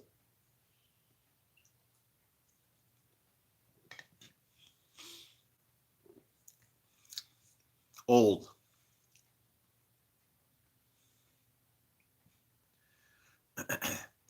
You like to argue, so you get no information from me. You're the reason why Jesus wouldn't answer questions with the Pharisees. Because when he asked them, "I'm going to ask you a question before I answer your question. If you don't answer it, I'm not going to answer your question." My question to you is, are you on my team? Are you on my team? And you're obviously not, so neither will I answer your question, because it will just create further conflict. You're looking for data to try and stir up shit. It's that simple. You know how old I am? If you can't do math, okay? Here, do math. I was delivering papers for these companies, all right? This one, after I got out of the Marine Corps in 1987, I was delivering papers when I was 8 years old. Figure it out.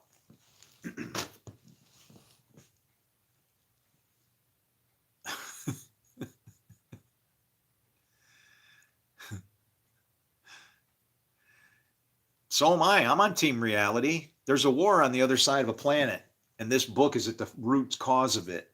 You want to work on it? Give me a call. We'll work on it. Come on. How does it go? Let us reason together.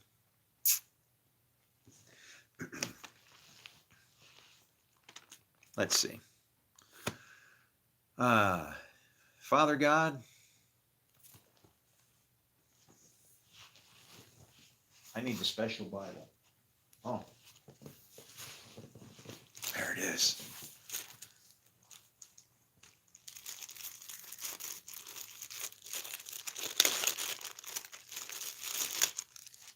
This is my first one.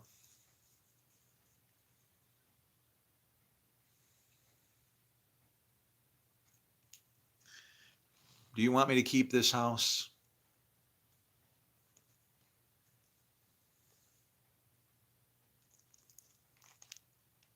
Oh, it opened up to something with I didn't intend to do that, but I found a bookmark. And the bookmark says,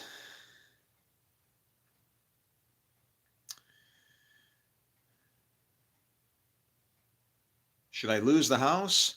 To all, by raising him from the dead. That's what I'm trying to do.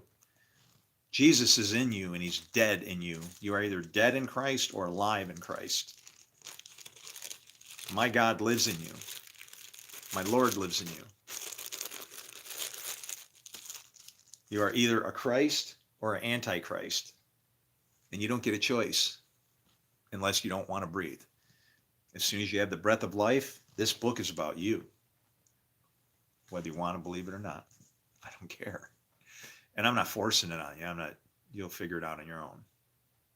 That's what we've been doing. Because nobody's teaching what's actually in this thing. Nobody can see the beast that came from the sea. The beast that was given a voice. You know, the Bible says.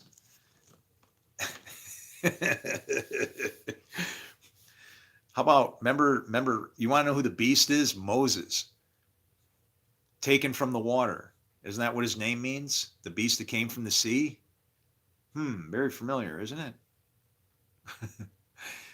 The beast was given a voice? Yeah, his name was Aaron.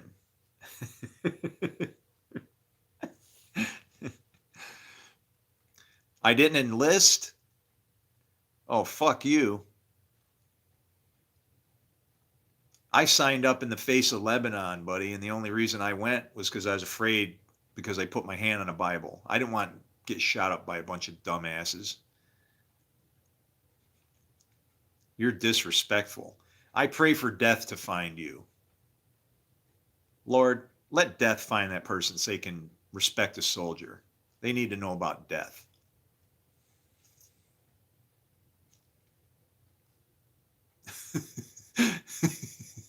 Damn it.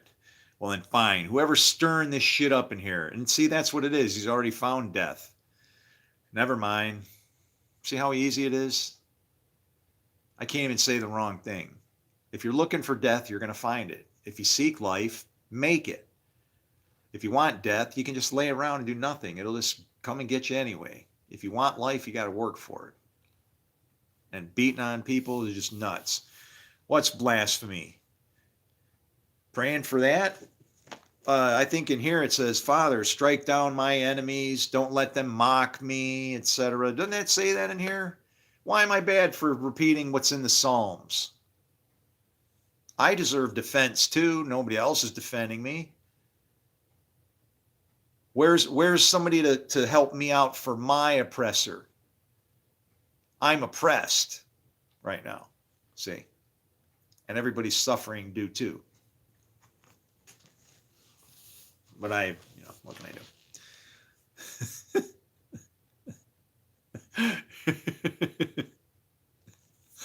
No, you don't have to. What is death? Sin. Sin is death. Read your Bible. And dying, you will die. Asking for death for somebody is just to throw them over to the jailer. Even though they die, still they shall live. Let that person taste some death. Like this, like it says here. He said, whoever discovers the interpretation of these sayings will not taste death. I'm going to tell you something. Everybody dies. But the person who knows the Lord knows that everybody lives and doesn't taste death. When it says in that day they will seek for death and not find it, really? That's no wonder nobody believes the Bible. You think nobody's going to die? That's insane.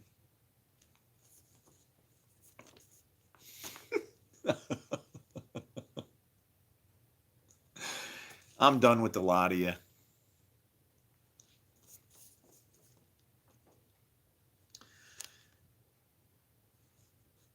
You're killing me, right? You're hardening my heart. You're killing me because you're murdering me in your heart with your words. You don't expect me to defend myself? And I didn't even defend myself, did I? I said, the Lord, okay, I'll do it this way then. I know what I'm asking for, but I'll just put it nice. The Lord judge between you and me, Wayne, or whoever.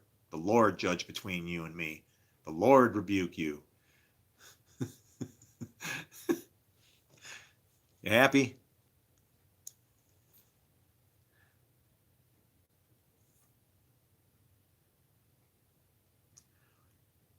Well, technically, hold on.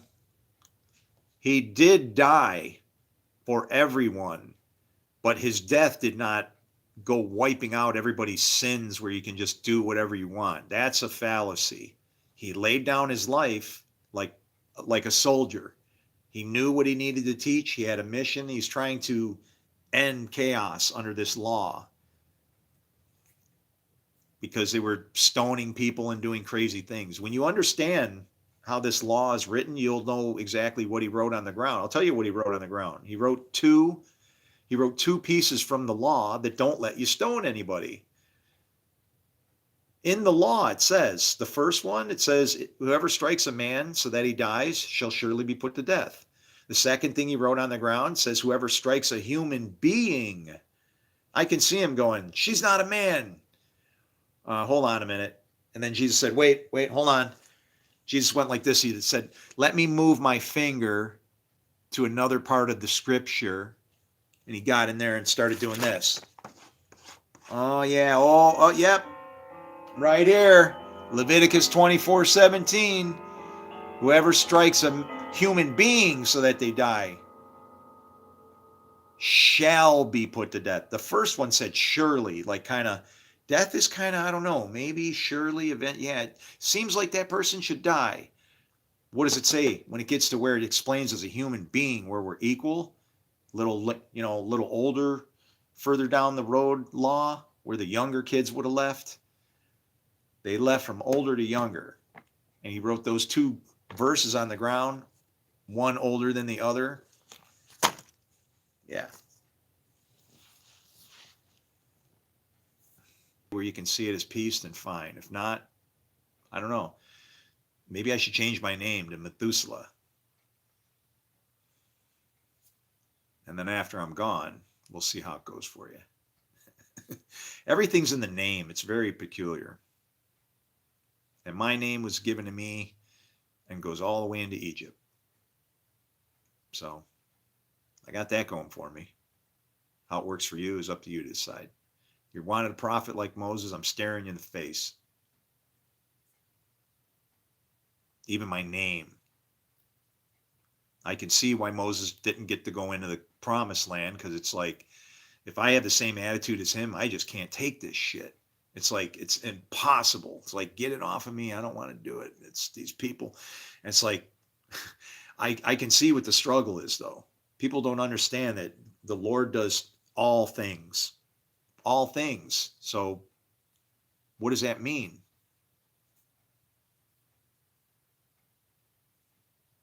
I got a stigmata looking like it's starting to appear here. I don't know what the hell that thing is. I better not get another one. Gosh, this is insane.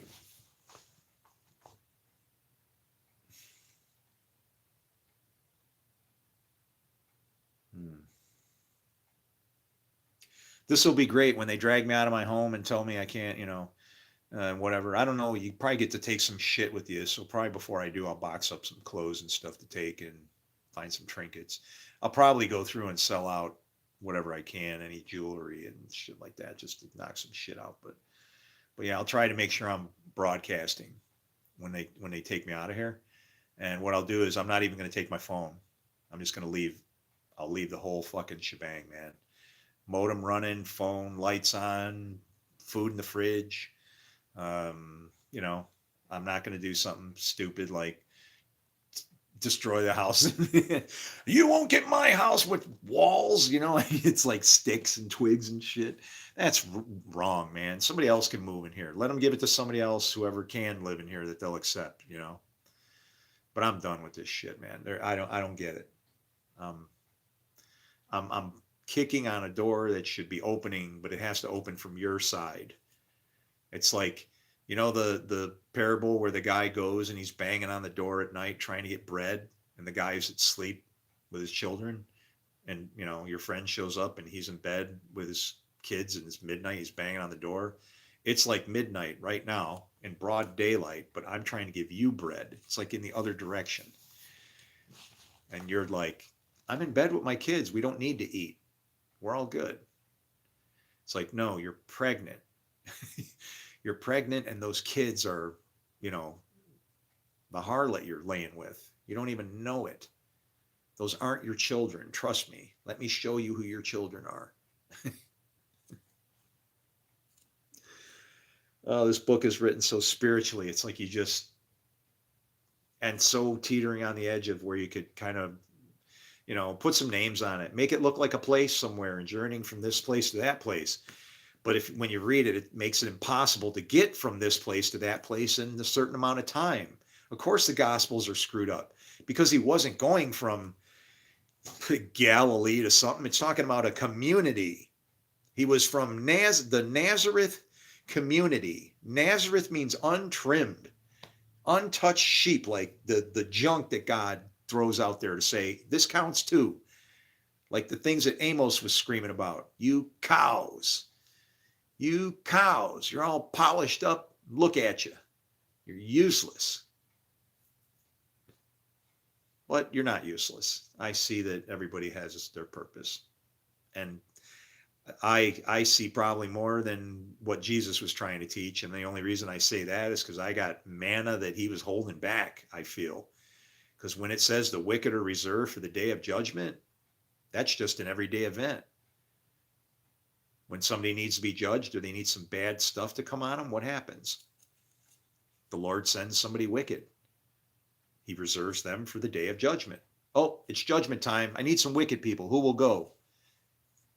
Remember what happened to Ahab? And then they fought over it. We'll go. I'll go. You go. No, I want to go. You go. You can't take a you go. That thing will never make it. Can we take a dot? Let's take a Sentra. No. Take a Datsun. How about a Nissan? Nissan 27? What? What is Nissan 27? Why did I say that? What the hell is Nissan 27? Why did I say that? Why did I say that? What's Nissan 27? Is that the first day?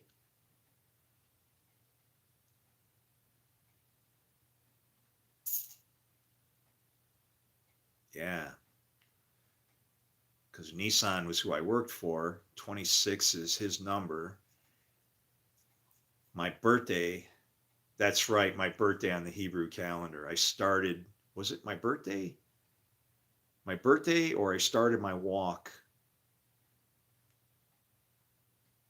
I started my walk on the 25th of Nisan. I think. I can't remember anymore.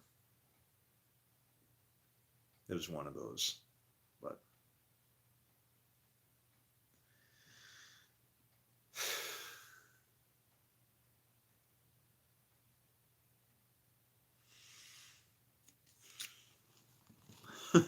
you know how long it's taken me to drink this beer?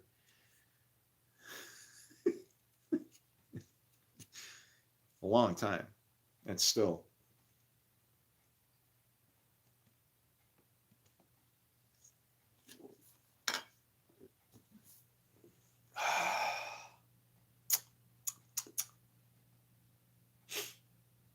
Yeah.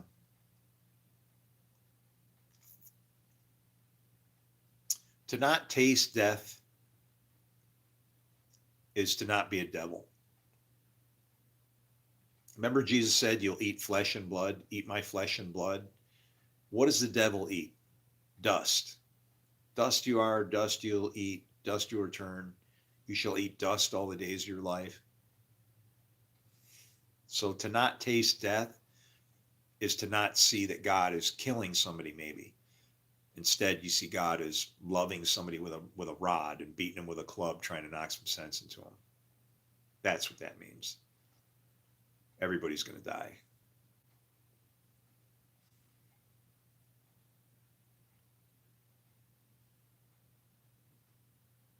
I feel like I'm being zapped. Strength is waning. I'm getting weak. I get chest pains every now and then. That's pretty exciting. I thought the other day it got really good. It was like, I'm like, oh man, is this it? Is this it? And no, it was just nothing again.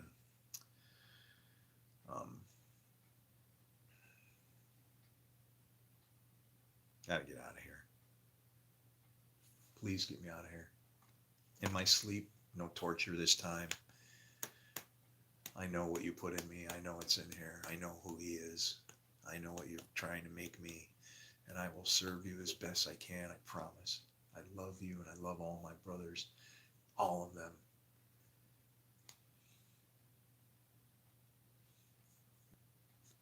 I'm not going to change who I am. I've had a great life. You've let me make enough rope to hang myself at times and save me from the times I couldn't.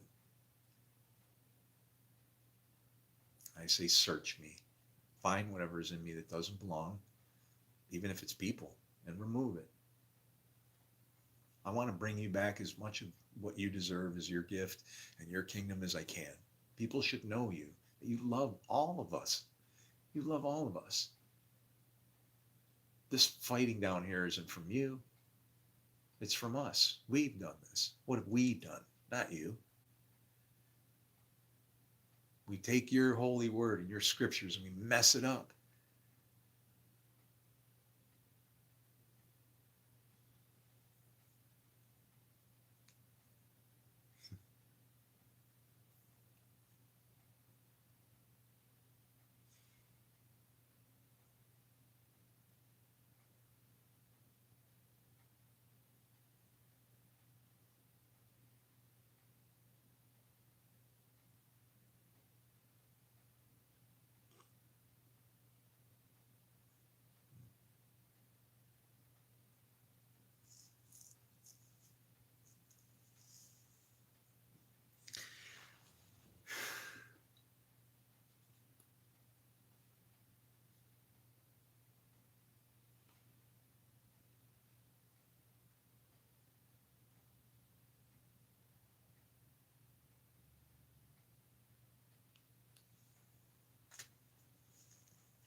Carry them back and restore them to this place.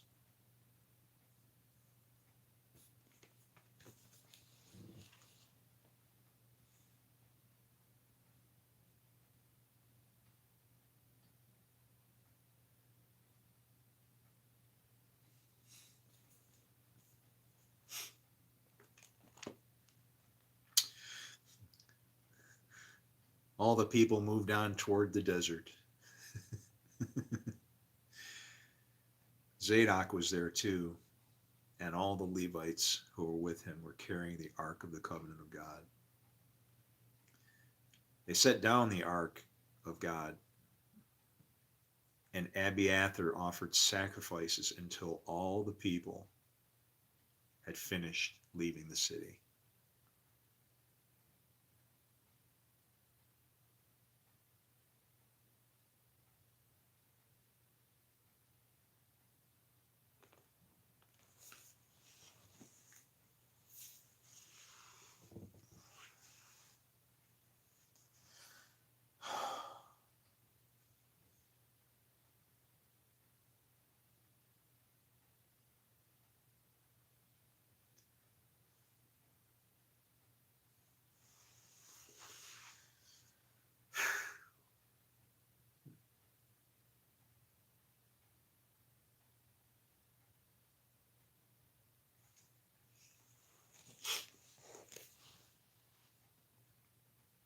Then the king said to Zadok, "Take the ark of God back into the city. If I find favor in the Lord's eyes, he will bring me back and let me see it in his dwelling place again. But if he says, I am not pleased with you, then I am ready. Let him do to me whatever seems well and good."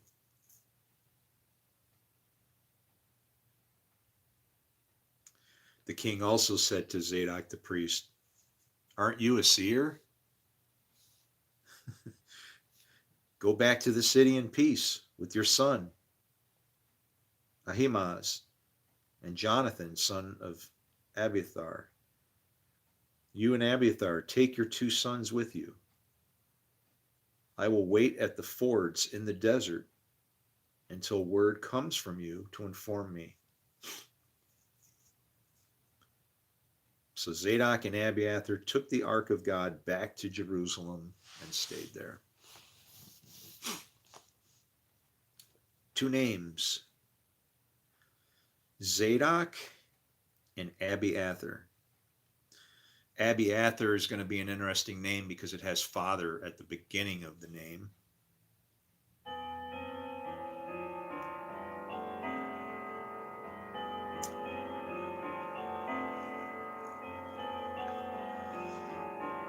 And it also has Ai in reverse.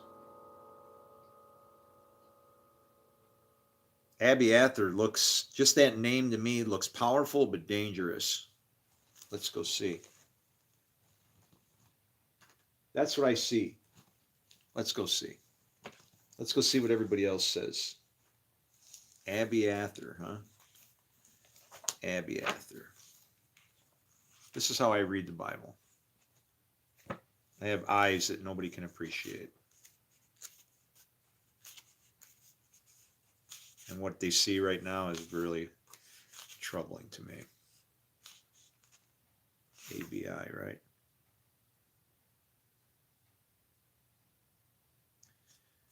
Abiathar, abundant, liberal. What did I say? Dangerous, right?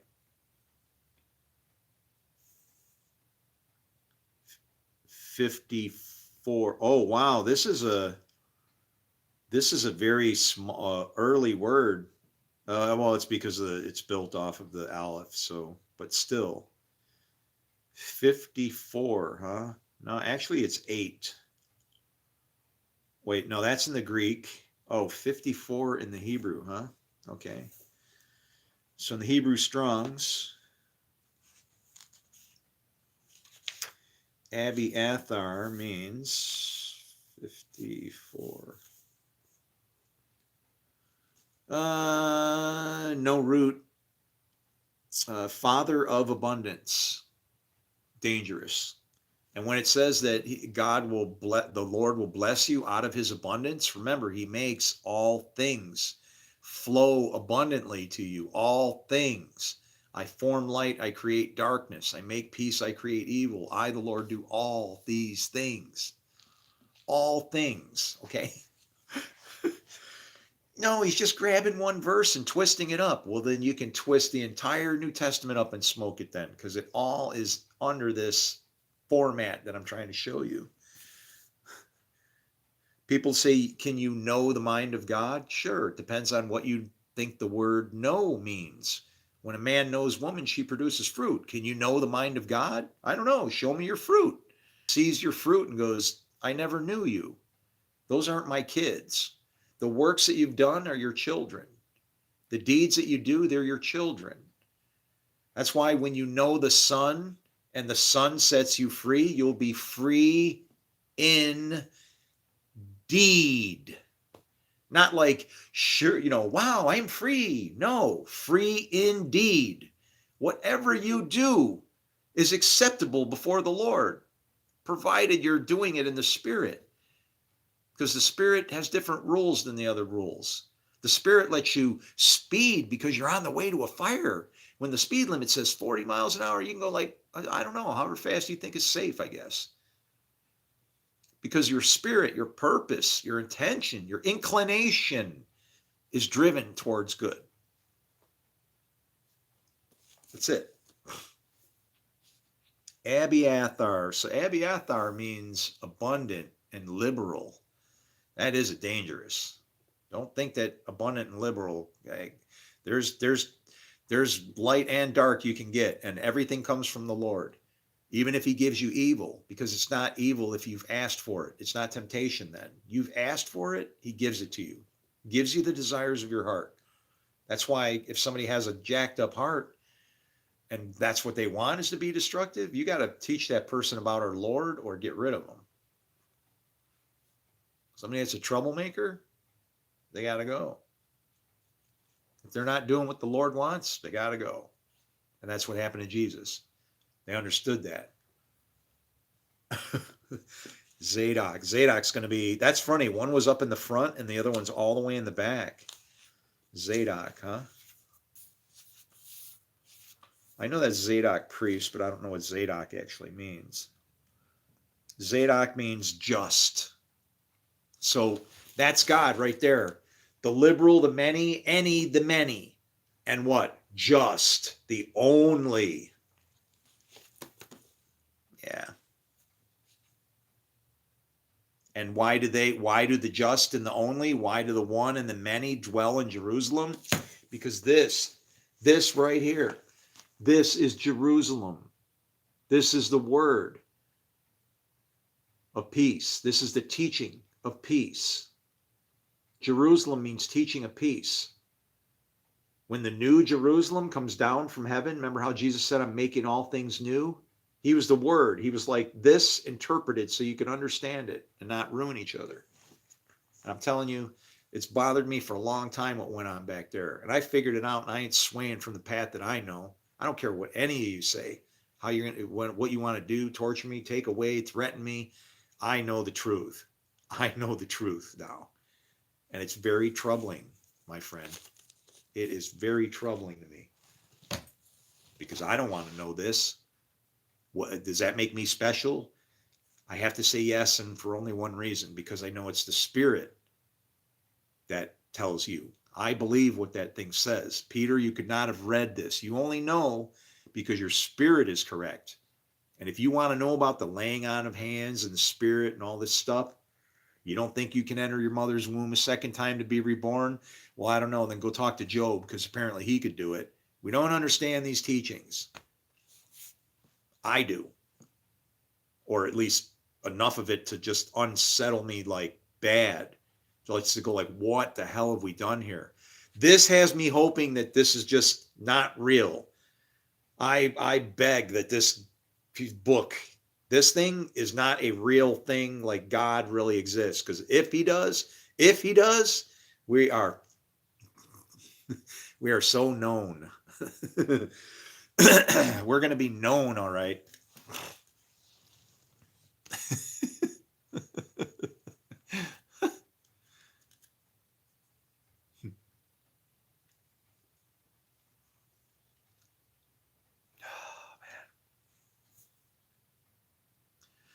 But yeah, if you're in the comments and you're making comments, just understand that I've been doing this for 6 years. I'm trying to show people how our Bible has ruined our world. There's nothing wrong with the Bible. It's the way you interpret it. It's like a it's like an animal. If you treat it nicely, it'll treat you nice. If you don't, it'll lead you down paths. It's like Lady Wisdom. You got to make it your friend. If you don't, it'll take you down paths and show you things that you wish you never saw before. And sadly, to the detriment of people around you. You're going to get into things that are going to affect people that don't deserve to be affected, right? Maybe while you thinking you're all holy with your book, those other people are going, I'm an unclean man amongst I'm an unclean man amongst people that think they're clean, and I am doomed. Be the blessing. Everybody in this place is either a blessing or a curse. Be a blessing. Be a blessing.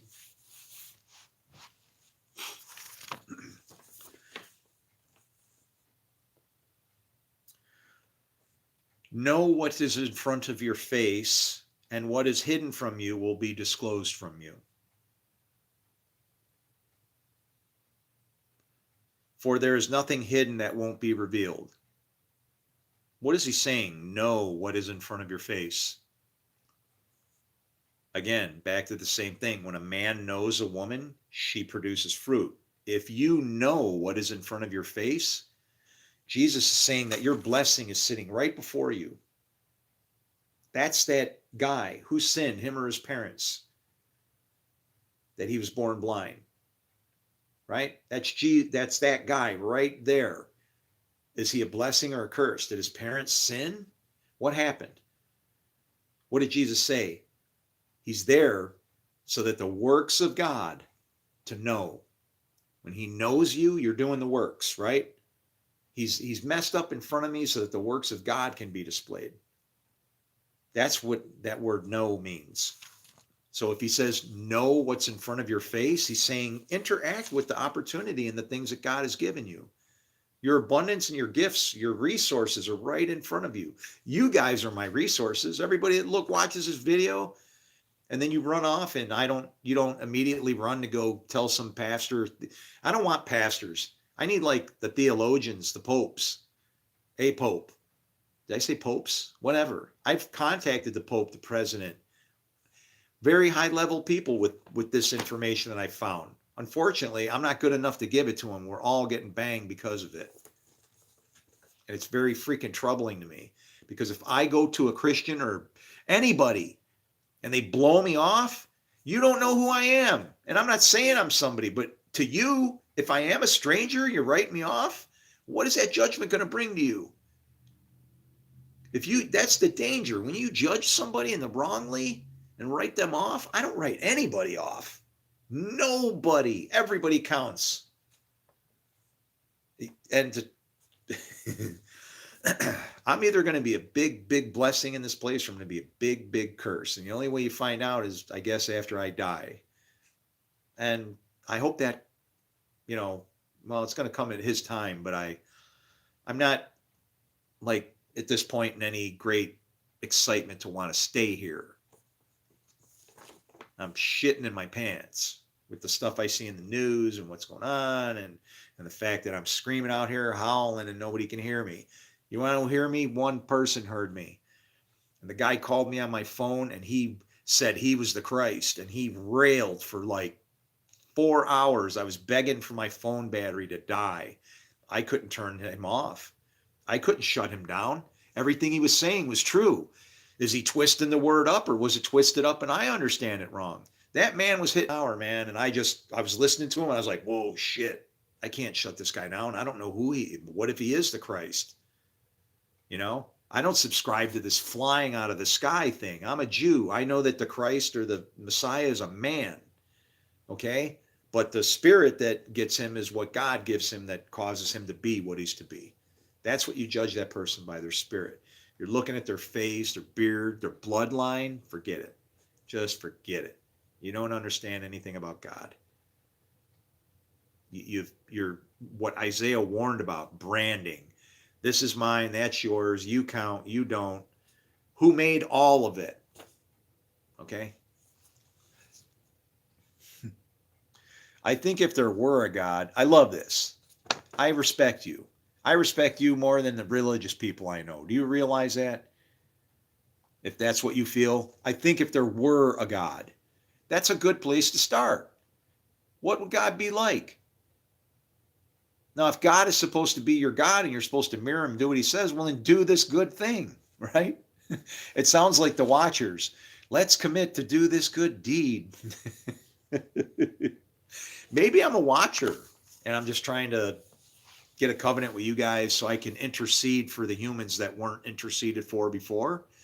That's what Jesus almost seemed to do, right? They're blind, they see, but they don't see. Jesus, his ministry was almost as a watcher. And even the watchers in the book of Enoch, they had a covenant where they would eat their flesh and blood. Now maybe they know why they didn't want to put the book of Enoch in there. What if people connected that? When they put the Bible together, they screwed some shit around. They knew what they were doing. They put the book of Mark behind Matthew, and that plugs in all these extra holes in Mark that aren't even, shows you stuff that might not be there in Mark. And it's funny because I go in the back of the book looking for Mark now, and because logically it's earlier and because it's alphabetically before it, every time I go back there now, I'm looking for Mark at the front going, why is, I get to Matthew and then I'm going in front of Matthew trying to find Mark because it's MAR is before MAT. And it's like, I laugh about it because it's like, well, God, you're speaking out even there, aren't you? It's like, damn it, alphabetically and chronologically, it goes in front, put it there. I don't care how you've branded it and put your brick in place. That cornerstone goes here. And he did it with he'd do it with two markers. The was and the is, man. This book's incredible. We're really bummed, man. But if there were a God,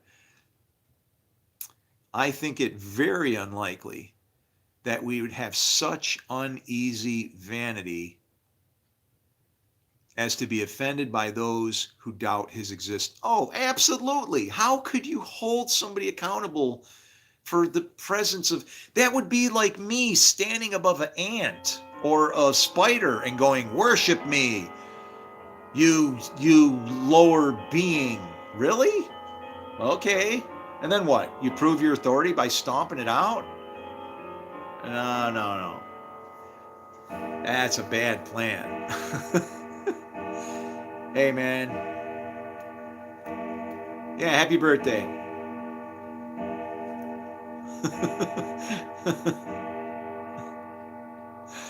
I really do. I hope it's happy. My time here is like really just I'm chewing on the south end of a northbound skunk, right? I'm a one-legged man in a butt kicking contest. I'm tired of shit. I'm doing this hour after hour after hour, 10, 12 hours a day, nonstop, begging for any theologians. I've called university. I've tried to talk to ombudsman, these people. The only people that you find in these universities, if you don't want to kill Jesus, they don't want to hear nothing from you. It's like, I'm sorry, but you don't go killing anybody. And that was a big mistake. You should seek to find out, did we do something wrong? And you might find out, yeah, we did. And we brought a horrible curse upon ourselves. Horrible. Look at this place. Is this place as God would have intended it?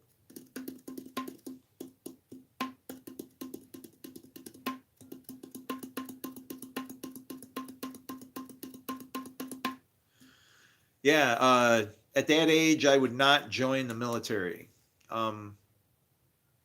Wait a little while. Don't take easy opportunity. Think things out a little bit, because right now at that age, you're very powerful. You're man or woman. You're ready to make your own decisions, but the decisions are going to impact the rest of your life. So when you're going to make an important decision, draw a little map. Like, what's going to happen with this? And think of other things in that decision. Like, okay, I'm going to join the military because I think they got good training and stuff, right? Well, there's factors that don't affect you because that job is influenced by outside forces. Other countries want to start wars. You want to get involved in that? Make your decisions wisely, right?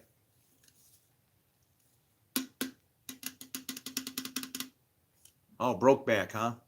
Yeah. All right. I see how you are. We can preach we don't need video to preach.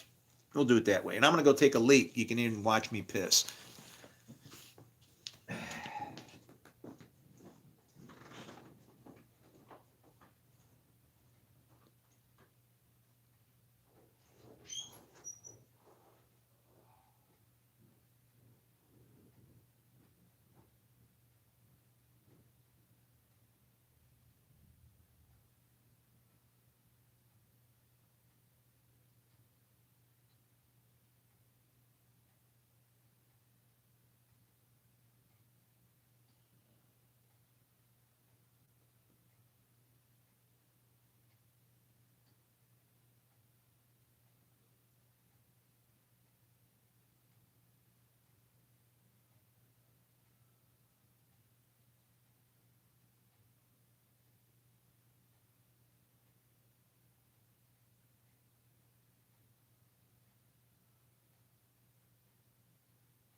Hmm.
I don't know how to play that one.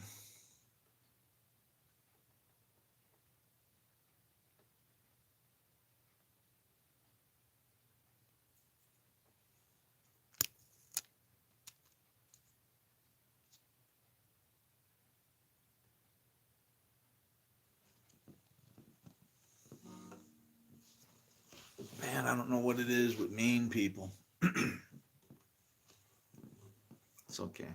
I guess that's what I'm here for. Even somebody getting kicked around is useful to God. Sent for as a judge. A stumbling block.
And then he goes a million miles an hour, and I'm not gonna even try.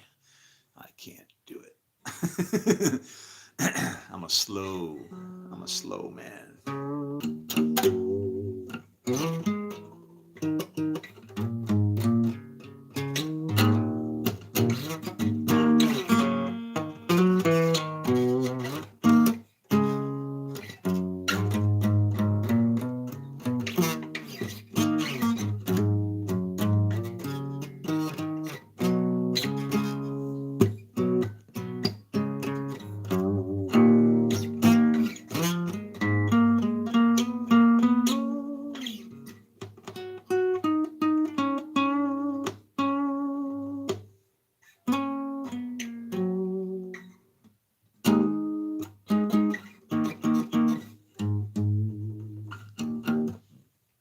Yeah, sorry, man. I had lots of fun in here. I don't know.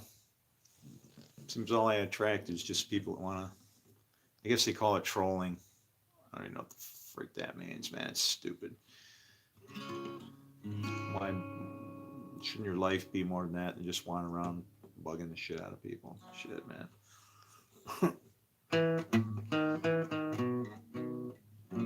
It's okay. I get it.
No drugs, no headaches or Beatles.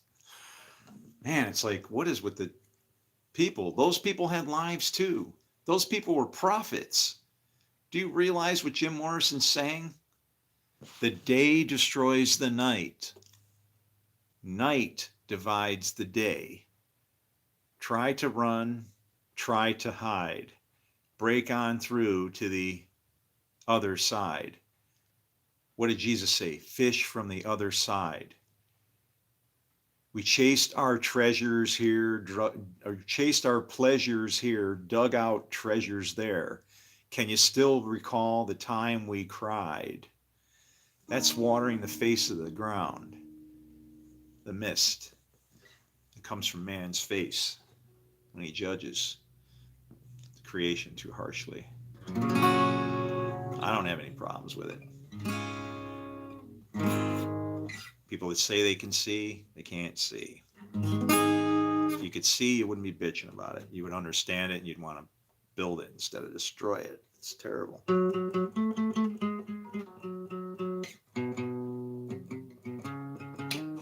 I mean, I'm sorry, but my perspective on all that stuff allows me not to judge somebody that's in that thing. I can see what's going on because I'd be a hypocrite. What did Paul say? The things you judge people on, you've done the same thing. Or you do the same thing. Either way. So it's like, I don't know. I don't agree with the mode we're in. And I'm not going to play the game anymore. I refuse. Woke? No, I quit.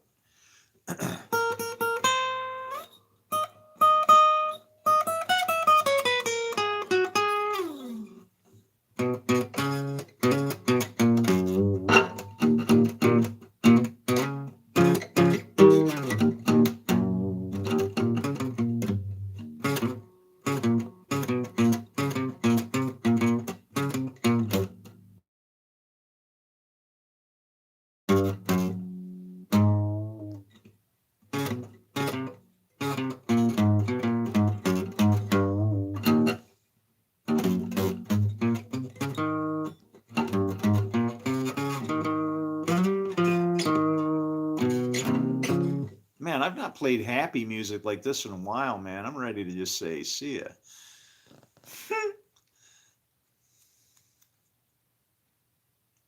How many people know I'm alive?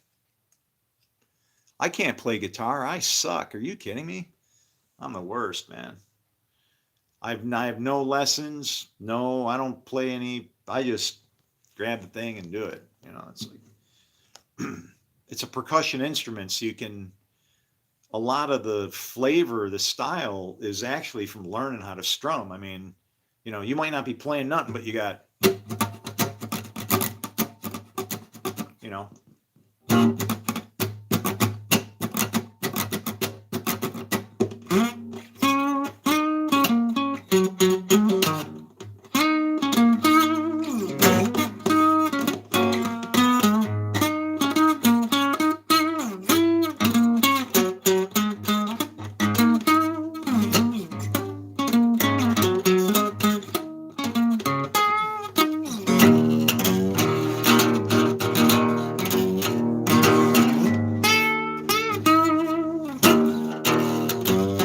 Oh shit. I'm gonna do that on this one, man. I'll jack it up, right? Uh,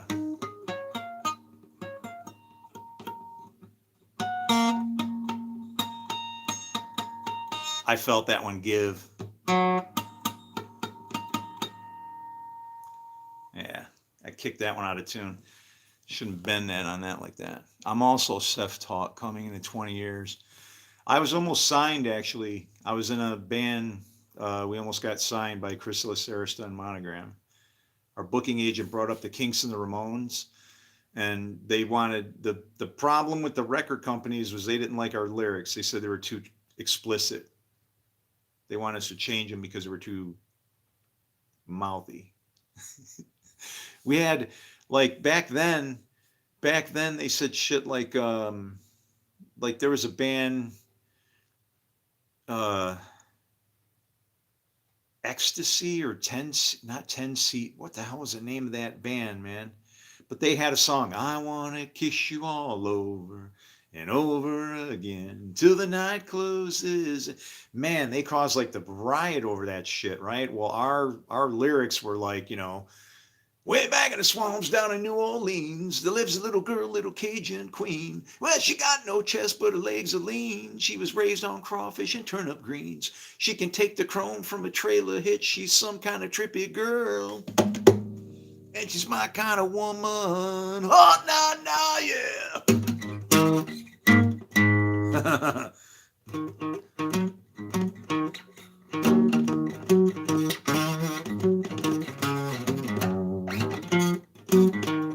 I haven't played that one in a long time.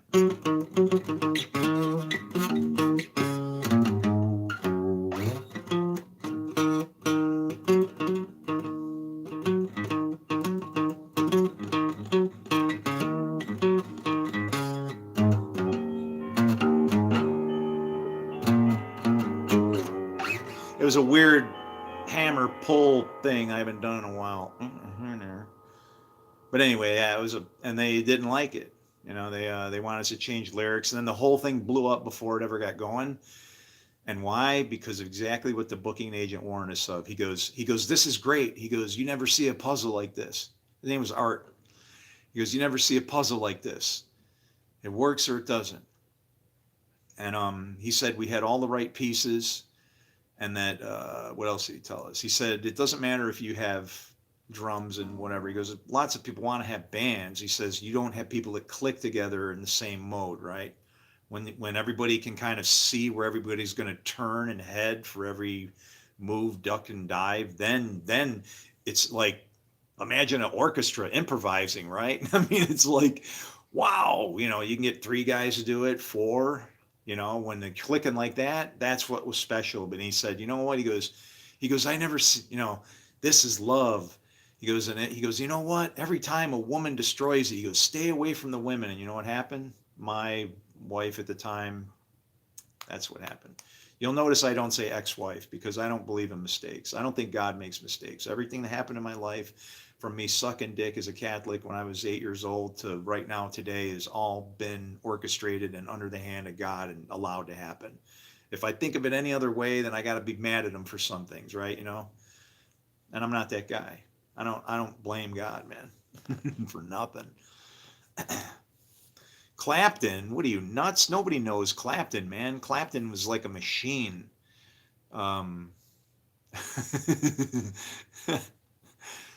Shit. Yeah, Clapton was a.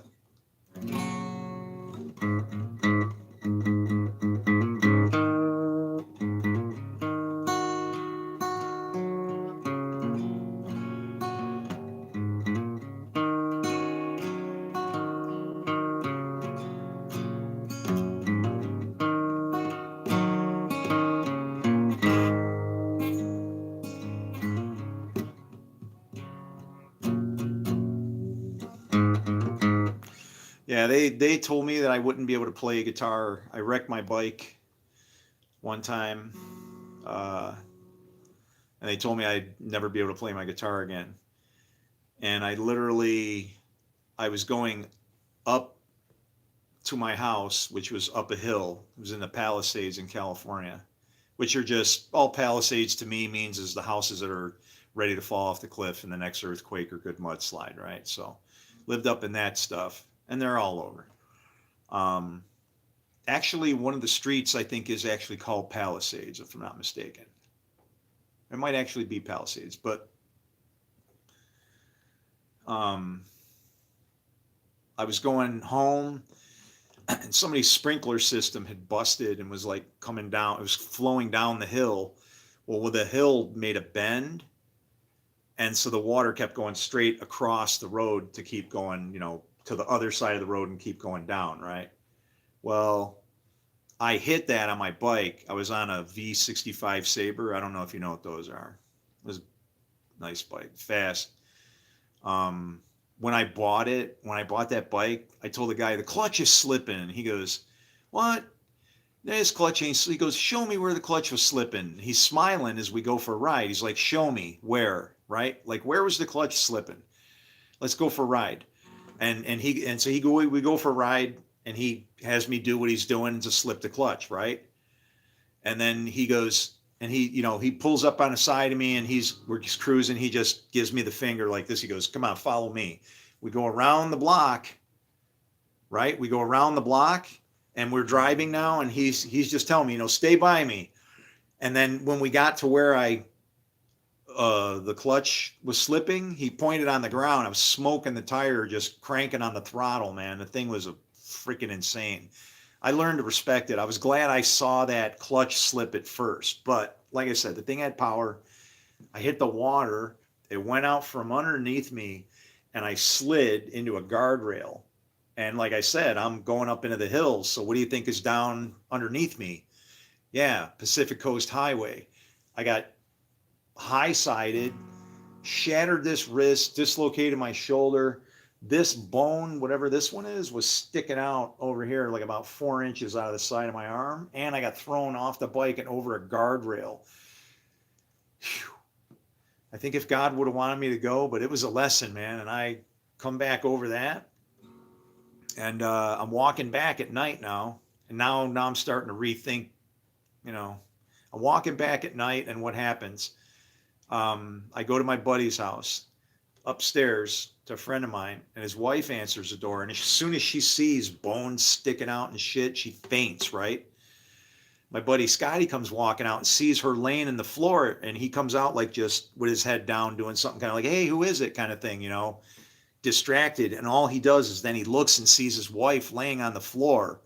And he's thinking immediately, he goes into attack mode, like a rage.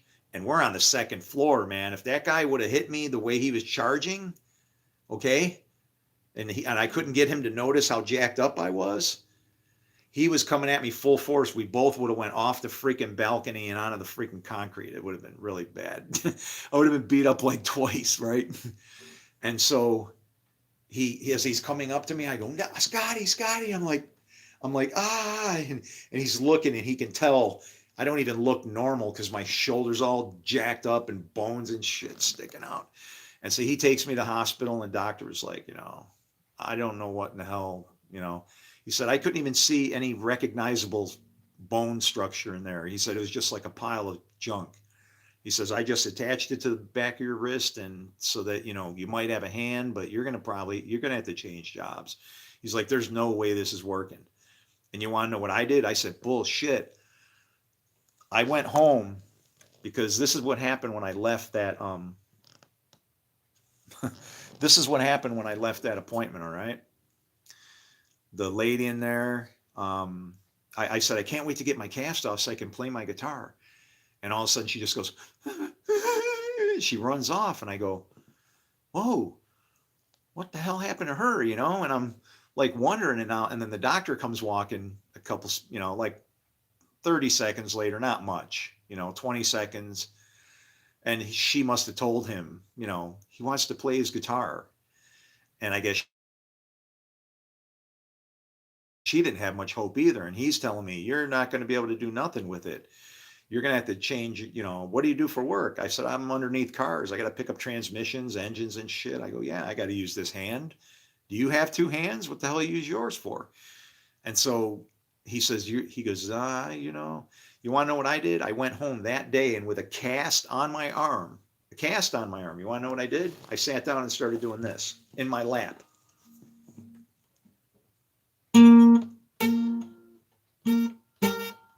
Wait, where is it? Let me see. There it is. Okay, so I did this in my lap.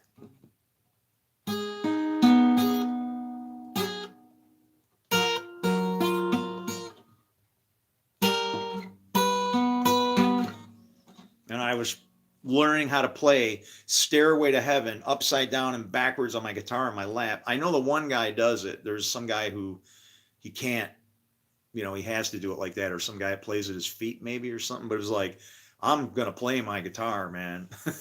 And then I went on even after that then to, to be in a band and stuff. So it was like, I feel God tests me over and over and over every time. And it's like, man, when is it like, can we get to the top level yet? It's like, because I'm on a power dive right now, man. I'm going down hard. I've solved the Bible, is the best way I can put it. If there were seals that would close it where you couldn't understand it, I've broken them all off, and it's troubling. It's very troubling.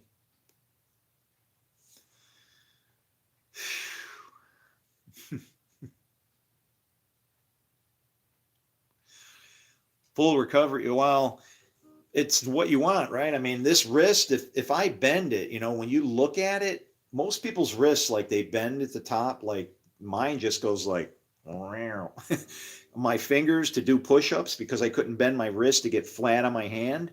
I had to bend these fingers like at a 90-degree angle. Like I don't do it now because I'll be honest with you, I ain't doing many push-ups these days.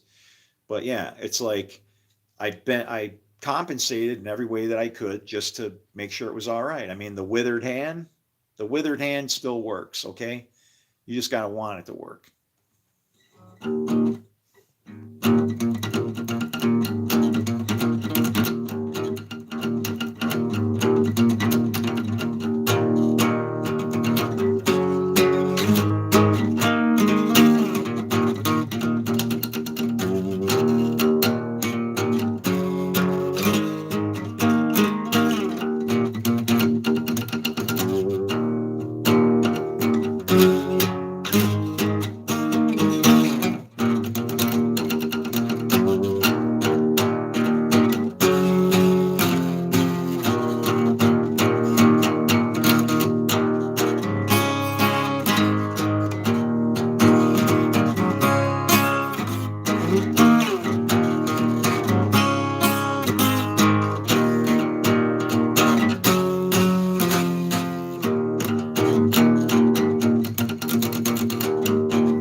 Anyway,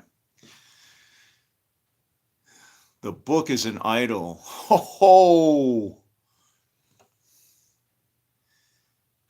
the book is an. Who is this guy? Can you move in here? Can.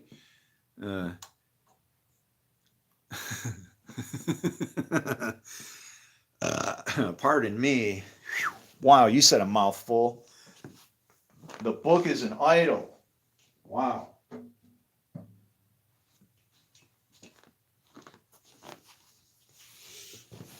It's crazy. It's both. You know how he's the God of all gods? That's great. Man, the book has become an idol. Your God has become an idol. This is God. The Word is God. It's everywhere. It's the most purchased book, the least read.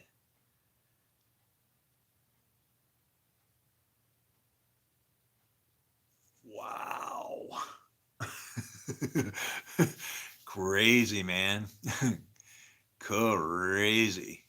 You got to be dumb to get saved. No, I think you got to be humble. It's not dumb, it's a humble. No, that's what I'm saying. Well, that's why I said your God has become an idol. There's nothing wrong with this book. It's a very dangerous book because you live or die by the sword. This is the sword it's talking about. You live or die by everything that goes in there. It just has the rules. How do you fight with what the rules are when they're already written and they just are what they are, right? It's like, what the hell are we doing here? See, I got a programming background, right? I got into IT, and then computers were cool, and then it's like, what can you do after that? Well, you can write stuff, it gets whatever. When I look at the Bible, all I see is like a different kind of a programming language. And the most important part of it that I see is it's got an if-then statement in it. If-then. If-then. Who made the basic programming language? Where's that from, right? It's actually from God. If you do this, then I'll do that. If you don't trust those promises, then forget about it. Take the book, it's an idol. It means absolutely nothing if you don't bring it to life. You got to manifest the words. Stop waiting for somebody to show up glowing and floating in on a cloud and everything, man. Yeah, I was. Well, still am. Not decide. I don't want to be in IT, but unfortunately, thanks to friends that I have on here. Uh, if you know Paul Verart from the FBI, will you tell him to call me and tell him I can't come in his direction because I don't know what devices are hot. And people are following me around. If I go to the library, there's strange people from out of town in a town of like 50 people that like to start using computers that I use. And why? I don't know. You figure it out. I'm not worried.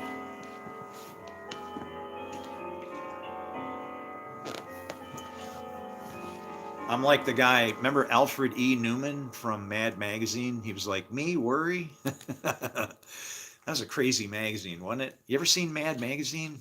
I wonder if they still make that. You had the two spy guys that would fight each other, and I think one of them was white.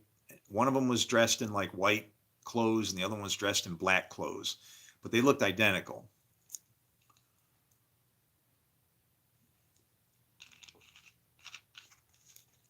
Spy versus spy, right? Did somebody just say that? It's like I felt like I heard that. Spy versus spy. Why should you believe in Jesus? I'm not asking you to believe in Jesus.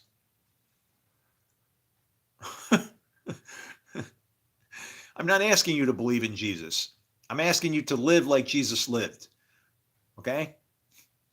He was a nice guy, and he was nice all the way to the end. They ruined him in the end. Don't let anybody turn you into being an asshole. Can you do that? That's what I'm saying. This book it's one of two things. It's either a shovel that you use for gardening, dirt bags like myself, because there's a seed of God in here somewhere, as per the book, or you cut people apart with and you cause trouble, you start wars. Yeah. This book actually tells inside of itself that is the great sword that takes peace from the earth. Has the sword not taken peace from the earth? You tell me. I think it has. And people are in denial. They're in the Jordan and they're in denial and they're in the Euphrates and they're everywhere swimming and drowning. They don't know what in the hell they're doing. Go ask who has died, experienced, and come from there. I died already and I didn't say anything. I don't have any money for beer. Was Jesus real? It doesn't matter. It's what he taught that's important. That's what's important. Him rising from the dead and me being able to somehow manage to, I don't know, work out some kind of a deal to get eternal life. That just doesn't sound like, that sounds like something you do trying to finagle with God. And I'm more to say, you know what? I don't know what's going on here, and this is yours. I'm just going to do the best I can, and I'm going to be blameless, and that I'm not going to blame you for any of this. I'm going to take it more as I don't understand it, but I'm going to stomp my foot and demand my day in court because I know what I've done wrong and I know what I ain't done wrong. So I'm ready. That was Job. And that's all this book is about, is to teach. It's to show people, why do you think all these mistakes and things are in there? It's not to show you what you should do. It's more so to show you what you shouldn't do so you don't wind up like the people that are in it, right? King David, that's a great person, isn't he? Would you think it's a good idea to kill your friend and steal his wife? Maybe there's a lesson to be learned there, right?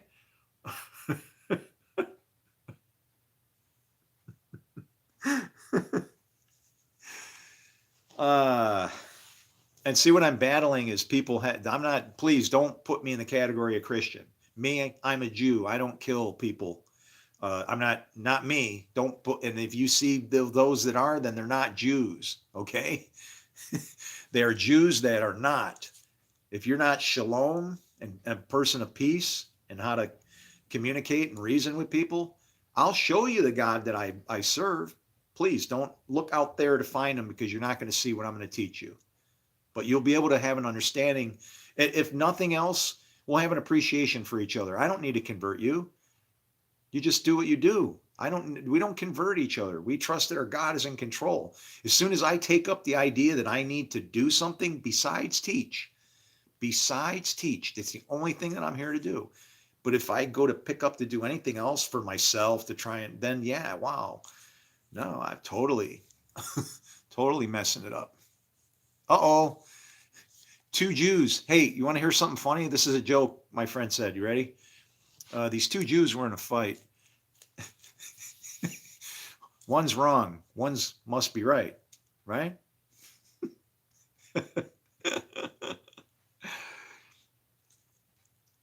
Didn't Yahweh command like a whole bunch of slaughter? Listen, that's the problem here.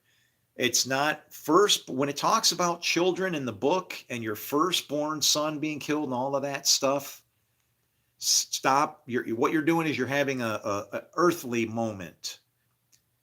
Let me tell you what your son is, but you have to take it in a couple stages. You ready? Let me give you the blue pill. You ready? When the man takes the blue pill and he knows a woman, what happens? What did I just say? He knows a woman. Pay attention to that word, knows. What do you think happens when God knows you? Do you get pregnant? Sort of. His spirit causes your body to do things with your hands. That's your fruit. These are your children. These are your offspring. This. Why do you think they call them offspring? Water. These are your children. So if I as a person get into conflict with God and don't follow his law, what it's basically saying is I'm trying to do stuff and he can't bless it. He's destroying my firstborn. Here's the thing. The son that everybody's looking for, the son and the man and the woman, Adam and Eve, that stuff is like inside you. Adam is dust and dirt, and that's what you are. Okay? Adama. The spirit, Ruah, that's a female, that's feminine. Ruah is feminine. So the woman that actually gives birth, and that's what the battle is. God, from afar, is trying to talk to your son of man to guide you, that spirit, that side of your spirit. Some Jewish people say you got two souls, like an animal soul and a beast soul. I'd rather say your other side. So if he can talk to your side and cause you to do good, then that's good. If not, then the Son of God goes in the other direction to the daughter of man and creates chaos, destroys the earth eventually. And so in that spiritual sense, you can see that where do these giants come from? That's why they survived the flood, the Nephilim, because they weren't flesh. Those giants are here now. They created this device that we're talking on and all this extra junk that we don't need that causes us to fight, like even technology for war and whatever. Oh, it's way bad. I see this place in a completely different answer, but yeah, no, I'm not against you, and I wouldn't want to. Oh, and you're welcome. Thank you for asking a question. I hope I was clear, man. I got nothing against you. I don't need to convert you. Your belief is going to come from your life. If the God I believe in and that I serve, I don't need to bother you. He's going to get to you however you game. Simple. All good comes from him. Do you realize that even if you say you don't know my God, you don't care about him, whatever, but you're doing good, I have to respect you, because I'm going, on the outside, he's saying, I ain't God, I ain't, I don't, I won't, and what? But you're doing good. So in a certain sense, if I don't bother you and judge you, you're serving a God that you don't know. And that's looked upon as something bad, right? I can see both sides where serving a God you don't know is actually a good thing. Because since you're evil, you don't know my God, then guess what? Maybe you shouldn't know what his powers are. So he still gets to use you, and I'm not supposed to teach you. Don't let the left hand know what the right is doing, because they'll take advantage of you, right? Like people trying to what? Come after you. Oh, I'm from this and this orphanage. I need money. And, you get some message that has, I'll send you money, but you got to send us money first. And it's like, dude, the only money I could send you, I'd have to like print something out of a printer or, I don't know. Yeah, not much here. Coin, I ain't sending. I got nothing, man. I'm going down in flames, and somehow it feels good, man. I don't know, it's weird. It's a very strange feeling to have somebody just is gonna show up and drive me out of this place that I called my home, take everything, guitars, whatever, all of it, and then I just walk out with just me and my feet and go, okay, God, show me the land you're gonna show me, because this thing ain't working. This don't feel like it, right? I'm supposed to hang on till you bless me. Well, I'm still hanging on and I'm homeless now. Where do we go from here? Could it happen? Possibly. I don't know what's going to happen tomorrow. All it takes is a phone call, and some theologian is going to realize what I have discovered, and then everybody's going to be looking. You want to know what's going to? I know what's going to happen. Everybody's going to be looking at me like I'm something special, and I'm nobody, man. I'm just like you guys. I'm just a smart person that refused to believe in a evil, bad God. And I said, this is like some kind of a puzzle, and it's got to be in here, right? Because I can't see something lasting for like 2,000 years unless it got twisted around into like, right? There's got to be more into it. It wouldn't stay for that long. There's got to be some truth is causing this thing to stay with us. And once you see what it is, there's like a spirit that comes through this place. And in 2020, we lost all unity. People were so angry with each other. People didn't even know if they were male or female. But the funny thing is when heaven swings through, what does it say? There's no male and female in heaven. So I watched, and I could see signs that people wouldn't notice from the other side. It was like looking at heaven in a dirty mirror, right? Oh, look, no male or female. It's binary. But it was obviously not heaven. And why? Because we weren't doing what we were supposed to do to combat this misery that came through. That pandemic could have been stopped in 40 days, but it would take a worldwide divine effort for people to do it. I'll prove it on a calculator. The method and mode that we went in trying to stop that was like pitiful. I don't know, I'm not claiming to be a medical doctor and stuff, but if what I catch doesn't even show up to let me know it's there until 14 days, I got a 14-day hold on me right there. And who's to say if it isn't 14 for this person and maybe a little bit different for others? That's what we found out. Some people carry, but they're concealed, right? You don't know that they're going to kill you, but then they breathe on you. And then, 14 days later, it's like it took too long. It like built an encampment inside you and then started fighting. And you can't let your enemy build forces while you're sitting around. And when you see your enemy in there, you got to do something about it. For us, it's like, okay, quarantine. You got to keep people away from each other, but only for a small period of time. Masks are stupid in certain areas. They're good in one instance, but they're bad over the long run, because what happens is the way herd immunity works, your body operates in two different modes. You either produce disease when you're sick, more active disease to get people sick, or not to get people sick, but that's what it's for. The more people get sick and then they get over it, those people then, after you're cured, you actually breathe antibodies. But by wearing a mask, your breath makes it wet. That filters. We didn't see it. And why? Because of scriptures that say things like, in that day, you will hide your face as I have. Oh, everything is all in there. It's like, wow. And I begged and screamed and begged, and all it did was get me thrown out of my own church, a church that I built. If I go on the property, I'm trying to see if I actually sent him a job application to see if he'll hire me. Can we, Pastor Simon, Peter, can we patch things up? Do me a favor, call the church and tell them you think he should give me my job back, or give me a job. I didn't get fired, but it's like I can't even go to the temple that I helped to pay to build, and I came say I paid, I just directed God's money. I know how that works. It ain't mine. And I can't even go there. I'll be arrested for trespassing because I was too fired up over what I could see. I can't help it. It's 5 years, 6 years later now. I still see the same thing, and I'm not going to shut up about it. It's no different than the apostles when they understood Jesus' teaching. They knew what the truth was, and I have found it. And it's not what I thought it was. After from 2007 to 2020, how many years is that? And didn't see this.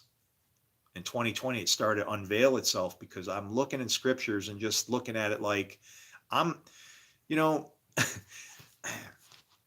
I'm gonna tell you how my relationship is to God, and you can understand what face to face means. Do you get angry with God and talk to him like, do you hold him to his promises? I read the Bible in that way. If he says if he says if or something like that, whose problem is it if I don't take advantage of it? If I don't do it, I'm going to miss out, right? I have to search. If I don't search, nothing. Otherwise,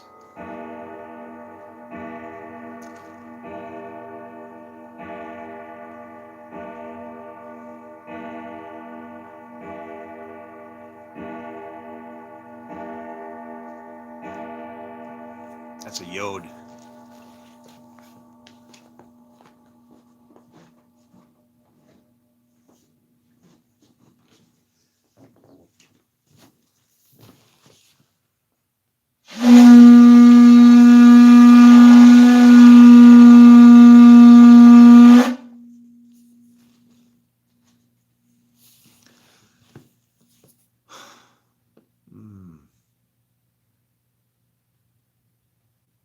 Man, if only the sky could just crack open and all that stuff just go on just like that.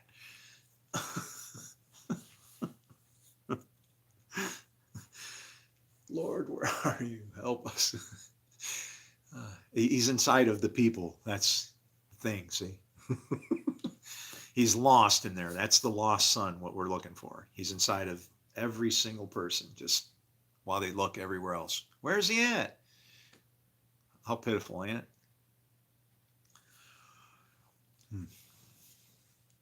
I was thinking of the same thing.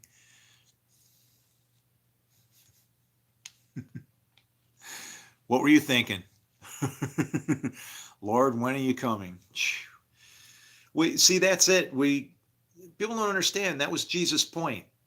When he said things like, you give them something to eat, and he was trying to encourage, to build people's faith so that they could be encouraged to do even greater works than him, which is frightening. I can't even comprehend.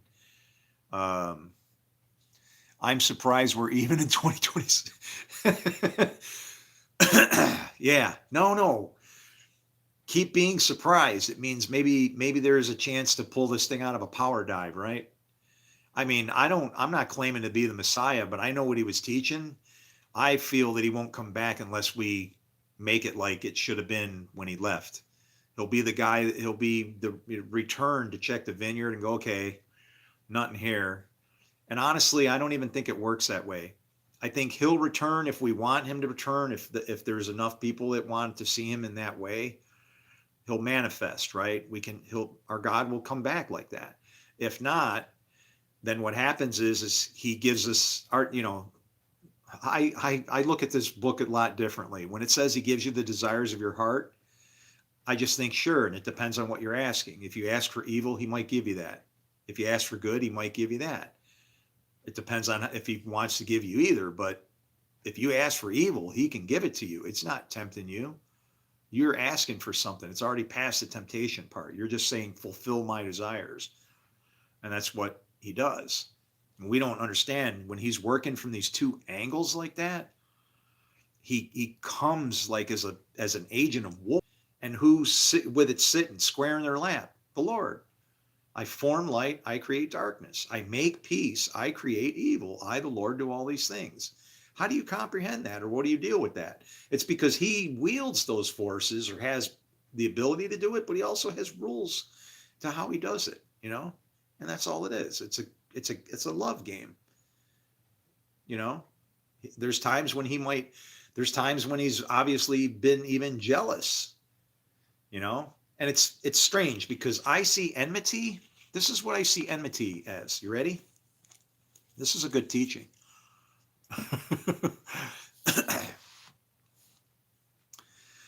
How would you feel if I told you that enmity was grace looked at from a different direction? Okay. Enmity divides. Grace takes two things that shouldn't belong together and binds them together. Okay. So it's like you almost have to see that grace is a good and it's bad that's used for good is what it is. Enmity, anything that separates is bad, right? Division is not good. How the whole multiply and everything was to make more, not to cut yourselves to become more, right? But I see grace as evil that's used for good. So then what's the purpose of evil? It allows for grace. It allows for partiality. It allows him to bend the measuring reed, bruise, but not break it, right? The temple that's being measured is you, and it's in a constant process. The judgment that people think comes way down the road, that's not fair. That's withholding somebody's wages. That would be terrible for you to live your whole life and then him to go, you know, you think you're good, and then he does, what do they say the scariest thing he'll say? I never knew you. Isn't even what people think. If you were really doing the works that those people said, then your spirit would have been attuned to the Lord. See, when he says, I never knew you, it's referring to the flow of the spirit producing fruit, like as a man produces a woman. Or, well, that did produce the woman, actually. That's why man is the glory of God. The woman is the glory of man. Because she came from man, and man both came from there, but they were all in one package.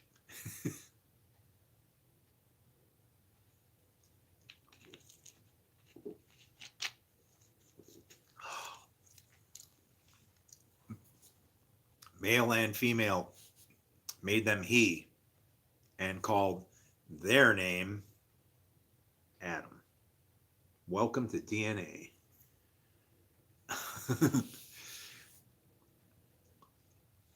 Crazy twins everywhere, even down to the wires, man. It's freaky. Two twins entangled with each other like a strange coin.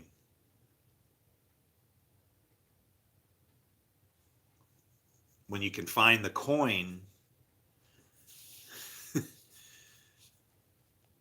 yeah, that's the trick right there. It's wild when you think of jealousy of mankind versus jealousy of the one God. That's how you know he's the creator, not just God. The reason why I said enmity and grace being back to back like that, the point though was to think about what happened at the Tower of Babel. What does the Lord say? If man continues in that way, nothing will be impossible for him. Now watch. The Lord says that. Right? What does Jesus say? With God, all things are possible. So are you telling me that those people that were trying to build that tower were gods? Yes, go like this. They were gods. Jesus made us gods by his words because of how he taught, what he said about us. He said, if he called them gods to whom the word came, and he came to us, what does that make us? Since the word came to us, literally, if you believe that he, came, I believe it. And it's hard because in Judaism, God can't be a man, but that's because, see, Jesus separated Elohim and Yahweh Elohim. Yahweh Elohim, that's God. That's the Lord God, okay? You can be God. Anything can be something used by God. Even if it's a even if it's a piece of wood. He could use this to guide you somehow. You got to read the book in that way. That's why, you know, I mean, in reality, you should be led by the Spirit. That Spirit should be inside of each of us. We should lead each other and care for each other. Like, you know, are you your brother's keeper? The answer to that is always a flat out blasting yes. You know, to hear your brother crying from the ground, how do you view that? Is he wiped out and his blood is laying there? I'm ground and I'm crying out, right? Am I your brother? That's how this book is written. It's tricky like that. And if you read it with the wrong, you know, presuppositions, entitlements, oh, forget it. It'll drag you in the worst of ways. And you won't even notice that you're fulfilling prophecy from the other side. Like, to me, the woman refers to as would be like your law. She'd be like the law. And when I, as a man, when I make love to the law, her children are all out there, right? I'm in bed with Lady Wisdom, and all her children are vindicated, whether they're good or evil. Those are what the children actually represent. So when it's saying things like, you know, um, uh, actually, I just said it all in a bunch, didn't I? When it's talking about kids and offspring and children, you know, your firstborn or whatever, it's not necessarily talking about physical kids. It could be saying the fruit that you're trying, the things that you're trying to do, the works of your hands are going to fail because you're not doing it according to God's plan. Your fruit is going to be damaged and it's not going to last because you did it. It's the works of your hands, even though his works come through your hands. He just gets to use your hands. That's why Paul, the good that he wanted to do, he didn't do it because God was using his hands to do everything. And then Paul's going, well, if you use my hands for everything, how come I killed Stephen? And he's saying, my grace is sufficient for you. That which he didn't want to do, he claimed for himself. I'll claim that. I did that. But the good he wanted to do, what Paul was saying was that God was using him like a tunnel to run the Spirit through. The female, Ruah. So the female is your guide, right? She's like Lady Wisdom. Just put it that way. Now let's look at Netanyahu and let's look at Samson and Judges. What happened with, what should Netanyahu have done with regards to Gaza? Just honestly, if I was a judge and I had to be impartial, I'm looking at this like a court case. What would I have to do? I'd have to look at the grounds and what happened. And these are the things I would say. I would say, okay, well, you were holding a feast. I can see why they were angry and have been angry because it's been division for 75 years now. You've had 75 years to repair and to tear down this wall that you could be a nation without walls, right? But you keep the fence up because something's going on here. I also see that the feast itself calls for a specific list of requirements, which is actually inviting everybody in the land, stranger, free, sojourner, Gentiles, everybody. And those stipulations certainly apply to the other people that were on the other side of the fence, right? Let's stop there. Do you know what happens when you got people separated by division and what they believe? They have different women. The Philistines, the Palestinians, they have their own law, right? They have their own, I don't know if it's a Quran or whatever, but they believe the Torah or the Quran or whatever they believe in a different way, and that's the separation. So here's what happens. I can't use this man's wife to attack him, is what it comes down to. If I'm going to have any dealings with my neighbor, I have to go through my wife because she's my sister.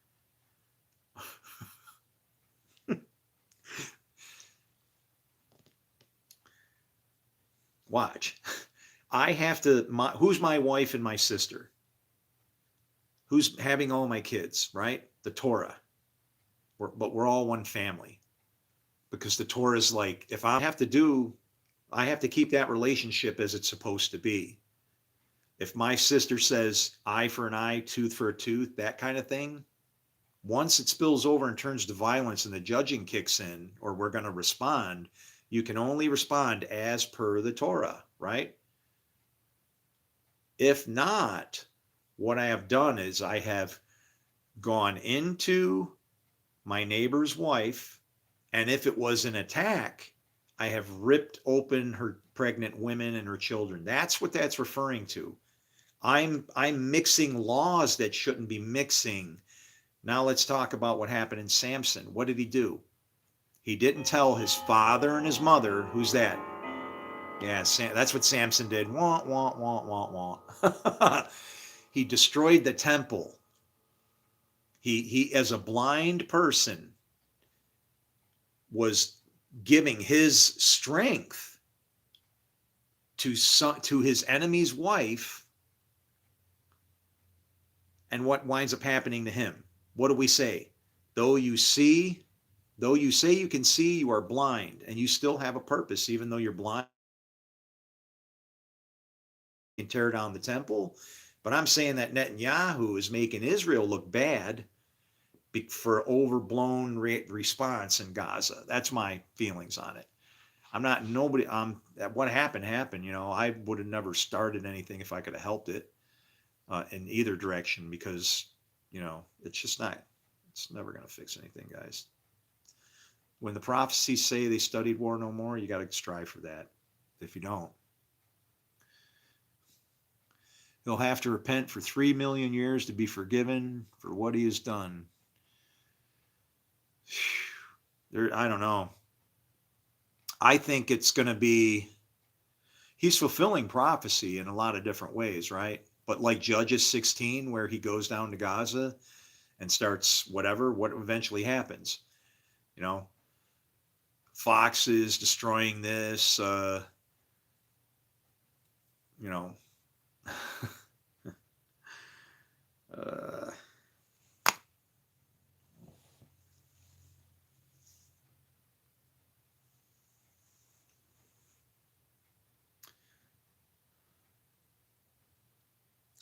it'd be like if somebody attacked my country, I think before I did anything, I would get on the phone and I'd be like, you get your ass in my office right now because we need to have a talk. And then it's going to be silent time. It's going to be like, what in the hell did you do that for? Why did you do that? Do you expect now I can just sit here and not respond? How's it going to look for me? I'm going to look like a freaking pushover. What do you want me to do? Where do you want me to hit you? How hard? Tell me. And if you think I'm lying about that kind of response, I'm describing something that happened to me when I was a kid. Somebody had taken over one of my girlfriends, and I didn't like it. And the guy was like 3'6" or some shit. Man, I towered over him. I'm like, oh God, I can't hit this kid, man. This ain't right, you know? He can't even defend himself. But what he did, he's running around with my girlfriend, and other people are telling me, oh boy, I ain't getting no Chris is a pushover reputation. I'm going to jack somebody up here right now. And I went and talked to him, and I said, look it, man, you fucked up bad, dude. This ain't right. And I'm going to do something here. You're going to, I go, what do you want me to do? We need to something, you know? And you know what he says? He goes, just give me a black. And I don't even think he got done saying black eye. I knew what he was going to say before he said it. And I just, pow, just drilled him once in the face really fast before he even got done saying it. Whoa. And I'm like, I'll see you later, Bob. It's a friend of mine. And it's like, he had a big whopping black eye and shit. And it was like, okay, don't think you can push over on him. And it helped out in a lot of instances. I had somebody steal one of my bicycles one time, and I had enough people I could find the person. And I said, I don't want to know who's got it. I got friends. I want my bike back, and I'll give $500 to whoever puts my bike in my, brings my bike back. No, I didn't say that. I'm going to give $500 to anybody who will tell me who has my bike. I don't want the bike. I just want to know who has it. My bike was laying on my lawn the next day. Okay. Problem solved. Perfect condition, nothing wrong. They didn't beat it up, flatten the tires, spray paint it pink and shit. No, they just put it back. And in many cases, that's all I ask. Put things back where they go. Don't claim something and grab it. Put a freaking label to us. We're tools. It's all tools for us to use. It belongs for a bigger, better purpose. If we don't use it at that, they'll use it against us. It's for or against. For or against. I have your bike. You want to know what happened to one guy? This one dude, that friend of mine, he was sleeping with one of my girlfriends. I went over there for some late night nookie, and you want to know what I did? I didn't realize it. She lived, you had to do like a pull up, throw an arm up, throw another arm up, get a leg up, go in the window, right? The neighbors had to be looking, going, oh, Nancy's at it again, nasty Nancy. I still love Nancy. I talk to her. She might even have one of my kids, because I meet these women as a last time relationship, and then pew, and then they're gone, and I never see them again. I got the one in Korea. I got one in Colorado, same thing. I got Nancy, same thing. I could have kids that I have no idea that they're out there. But I looked up in the window, and there's my buddy, Rod. And I'm like, what the? Yeah, Rod with the rod. And she's coming with like a bowl of ice to do an ice down event or some shit, right? And I'm like, I was like furious. I was like, I think I almost fell off the window, because I was like, what? I think I like threw my hands up and fell down, landed on his bicycle, was down there. I picked his bicycle up, carried it to my house, and I cut it into little tiny pieces. And then I took 10, I took a bearing press, and I smashed all the pieces as tiny as I could get them all night long. And then I put it on his porch in a Kenny's shoebox, an entire Schwinn bicycle. The only thing I couldn't get in there was the seat. The seat and some things like the padding on the handlebar. Some of the stuff was too puffy, foam, you couldn't get in there. But all the metal, I smashed it into a brick. And like what you do with a car when they put it to the junkyard. Did that? Probably Nancy's dad. I'll bet you he never went back there ever again. And I know he didn't think, when Dave's bike wound up all chopped in pieces on your porch, and he goes, I never told anybody about that. I go, I did that. And he goes, no. Did you? No. He wouldn't believe it. I'm like, oh, hell yeah, man. You, had I been closer, no telling what I would have tore off. You think Lorena Bobbitt did a job? I probably would have ate it, so that, they would have tried to make it out of hamburgers. It came out my ass in the proper direction. I'm a son of a bitch. Don't mess with me. But I'm also a very nice guy. I just, I was in the Marines, and I'm sick of fighting. Could I be mean? Could I be yeah, guys, I'm just warning you, it's not going to get us anywhere. It's just going to lead us down a road to hate, and we're going to hate each other more and more and more. And then after we blow it up, do you want to know why everybody's happy after a war like that? Because they're happy that they're done being stupid. As the rooster crows. You're a good man. You deserve your sovereignty. Yeah, but a man's got to have control, and I have control. And that's why some of the things I can't control, it's like this place. I can't hang on to all this stuff. I got no resources to hold it all together. Nothing's coming in. If I could get any kind of help, speaking engagement, something. But this is my sole purpose in this world from here on out until I die. I know what this is. I know what it's doing to us. It's got to be stopped. There's nothing wrong with the book, but the beast that you're looking for, it's right in front of your face. It's right in front of your face. You're looking for monsters to come out of the sea and everything. Revelation isn't interpreted like that, you know. Meditate on it. Yeah, exactly. That's a can't get in much trouble there, you know. I like this guy. Alf, huh? Is your do you remember the show or is that your name? That Alf was my first dog, Alfie. Alfie was my first dog, Alfonso. And he this is what I liked about, and this is a Schnauzer. Oh, Aleph, nice. Um well, I'm not, you could be, if you want to be first and I'll be last. But remember, the last was first, so he's actually the bad guy. And I have weird marks on me. Like when I got married to my second wife, my first wife was kind of like Lilith, honestly. My second wife, she, and I'm talking married wives, not women I've been with, okay? Like with papers. But I count them all as married. If we've connected, we're married. I treat you as a wife. That's how I feel about you. If I loved you, I love you because I loved you. That's how it works with me. If I loved you then, I love you now. I have to. Otherwise, I made a mistake back then. If I'm saying my God lives in me and doesn't make mistakes, how can I love you and then turn around? Oh, he made a mistake, I think, because I can't honor my vow. I'll see you later.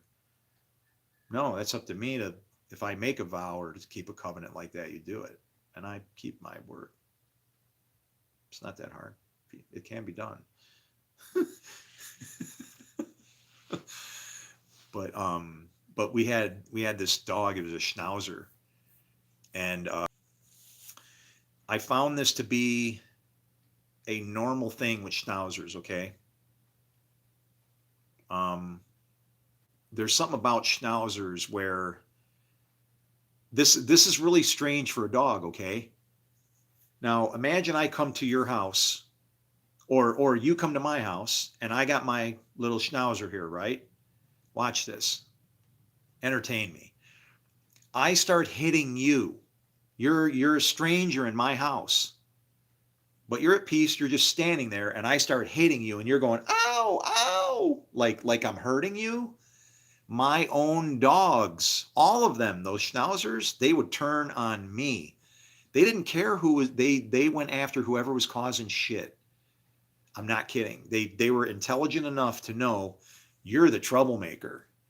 Not, I don't care if this is your house. The guy's here standing here peacefully and you're attacking him.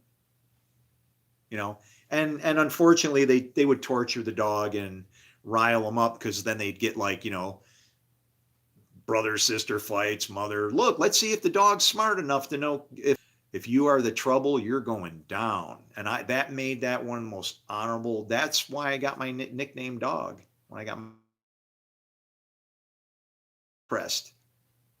And then when I got to the military, then they're calling that, oh, you mean devil dog? No, no, no devil. Man's best friend kind, like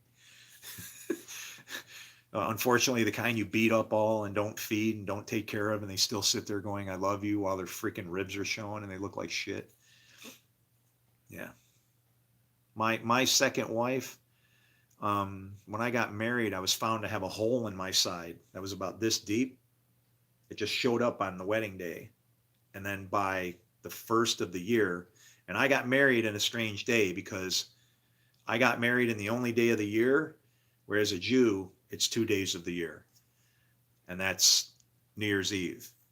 Because at sundown, it's the next year, even though it's still the same year. So it's kind of like a weird middle zone thing. But yeah, I found out that I had a big hole in my side and I got a scar. But if you touch the scar and smell your fingers, it smells like baby's breath flowers. It smells like flowers, and it always has forever since I've had it. And it was a bad hole. It was terrible. But I mean, I learned that dolphins can smell underwater and they love you when you're hurt, because after I got married, we went to the Bahamas and you do that little dolphin encounter thing. I want to warn you and just let you know, if when you get to the dolphin encounter, don't be disgusted by the water. Just try to pay attention to the encounter. But remember, they pen those dolphins in and they got to use the bathroom where they go. So if they can't get it somehow cleaned out. You know, it's ocean water, but it's fenced in. If they can't keep it clean, then it can get pretty nasty in there. So I went in a pool with an open wound this deep, packed full of gauze, to have a dolphin encounter. I mean, like the water was nasty, man. And what those dolphins did, as soon as I got in the water, all the dolphins came and they surrounded me, like as to protect me. I think they knew that I was hurt. I was wounded because of what that was. And they were all in front of me. The trainers had to like chase them off to get them away from me, like so other people could play with them and stuff. And they were like keeping me away from everybody. And I think it was because they could smell the blood. They could smell that I was wounded, you know. They're like, whoa, this guy's really hurt, you know. Why is he swimming in a toilet, you know? But it was really cool that they, you know, that even something like an animal that you wouldn't think that you could relate to because your languages are so different, that somehow they have that same spirit of love in them, right? That comes from God. So, I don't know. How are you doing, my friend? UK.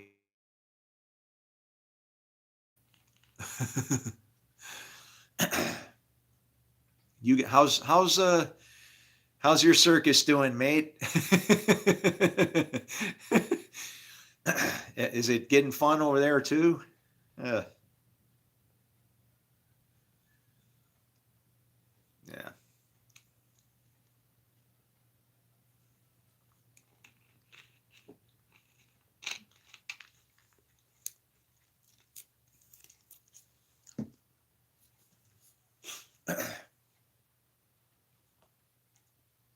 But it's like if I had to be a criminal to bail out and try and save some of this, what would I do?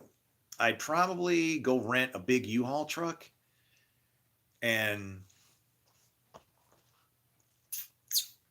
I'd have to get a couple extra tanks because I'd want some gas for it. But I would fill it up with all my stuff and then just drive off, but don't tell them where I'm going.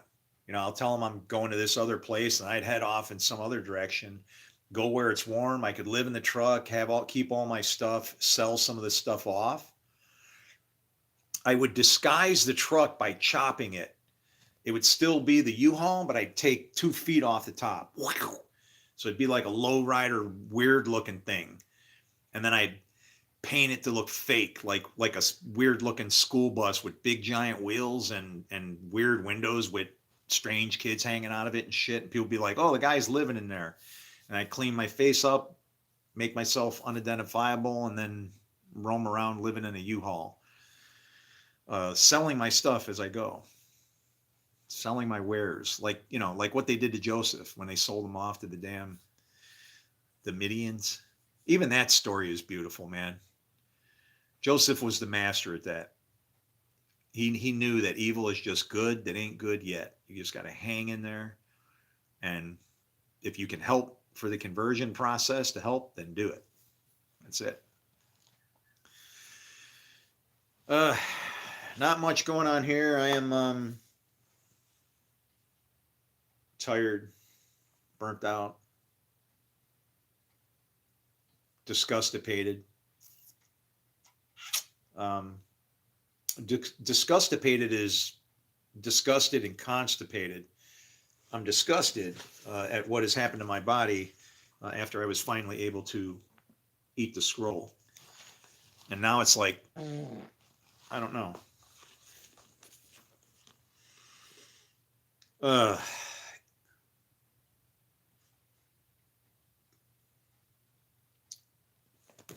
What's going to happen, Lord? Everything in this book. From their wickedness, or stop burning incense to other gods. Turn from their wickedness. Stop burning incense to other gods. They will. You will be like one sleeping on the high seas, laying on the top of the rigging, saying, they hit me, you will say, but I'm not hurt. They beat me, but I don't feel it. When will I wake up so I can find another drink?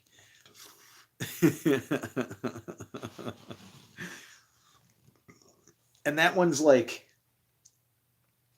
Proverbs 2, 3, 3, 4. How many? What is that? That's 4, 7, 10. That's 12. And you got 23, leaving an hour on one side. And then you got 3 and 4. And that's, well, 7, that's a trinity. And the 4, the spirit's all working. Do not envy wicked men. Do not desire their company. They are on the opposite side of the fence. The wicked are reserved for the day of judgment. If you're a wicked person and you feel like judging people, then you're reserved for the day of judgment.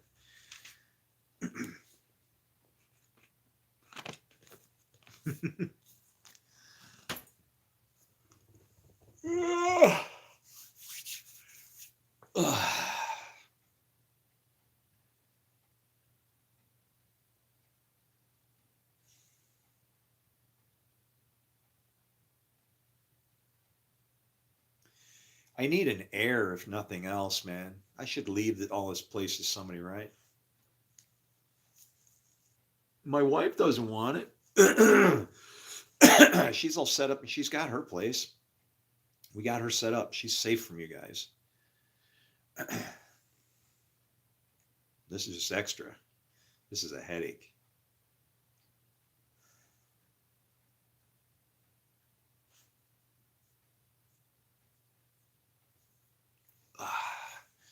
Street preacher in Vegas. The beast. Gunpowder and love. What the hell? Who said that, man? That sounds like something out of a movie or some shit. Some shit. Smell that gunpowder and love.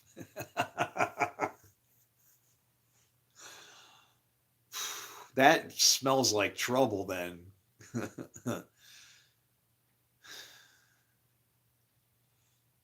I don't know though. Could be fireworks. Gunpowder and love.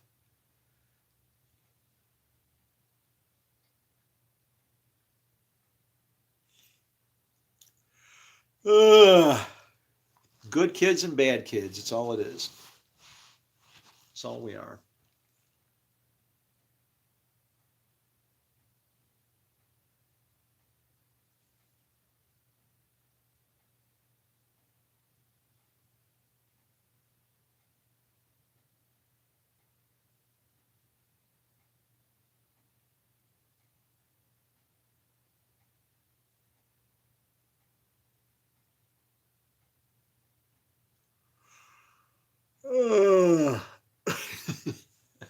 It's like, do you want to live forever? I did before I wanted to die.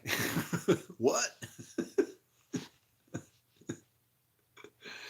Why do you want to die? Everything hurts. Dang it. Oh, everything just hurt. My back hurts. My neck hurts. My shoulders hurt. My teeth hurts. My head hurts. My feet hurt. Everything. Oh.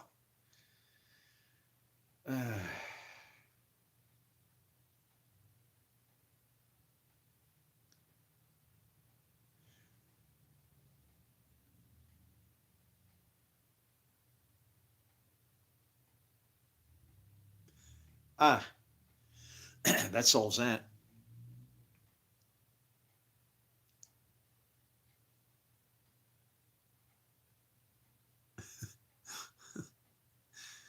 Prosperity is very good and beautiful for flesh and assisting people who can't afford things that good, but that's not the reason that God wants when people's properties. Yeah. I know he doesn't want me to leave everything, but I can't take it with me. So, I mean, and literally, what do you do with it? I can't. I'm one of them people that has gotten old and the economy's screwed up and I can't afford my home. So I get to move out on the street somewhere, I guess.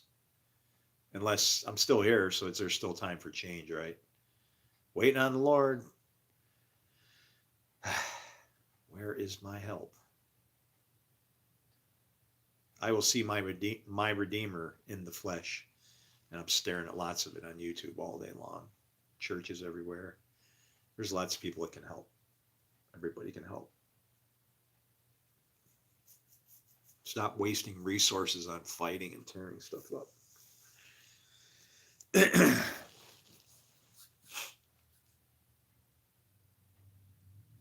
just stupid. I can't.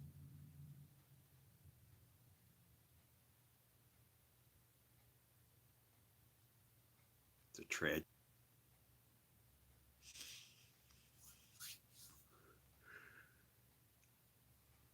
I know God is there. I can like feel him. I can feel him.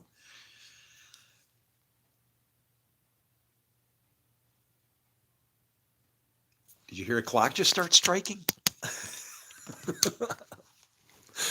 Let's go see.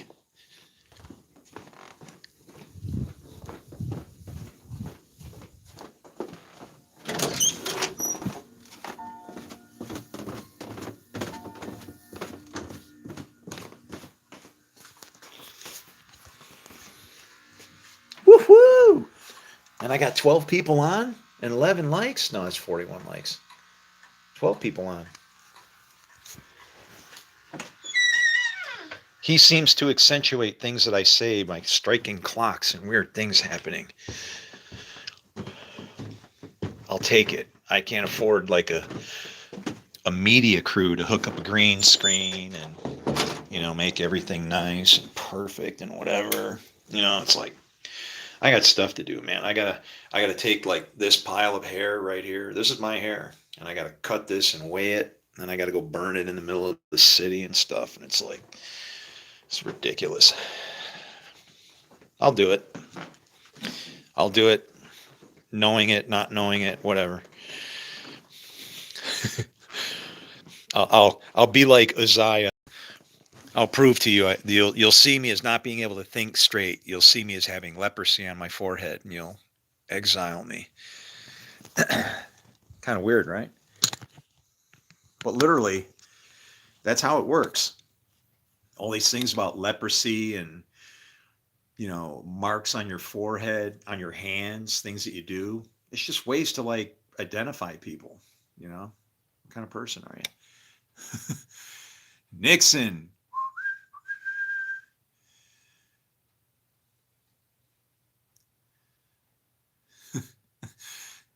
Being Jewish, Israelites chosen, and real Christian. Yeah, who's chosen? You want to know who's chosen? Are you a person of peace? Then you're a real Jew. I don't care what you look like. I don't care where you came from. I don't care if a donkey shot you out its ass. If you can speak a language and be kind to people and that, you're Jewish. The thing with Israel is that they don't understand what the name means. Some people will say it means wrestles with God. Nobody wrestles with God. You're in the process of getting your ass kicked. Just put it for what it is. It means God prevails, right? And it's Yisrael. It's man. How do you spell that? How's that spelled? Is it Rahel, Israel, or is it Ra? Drop the H.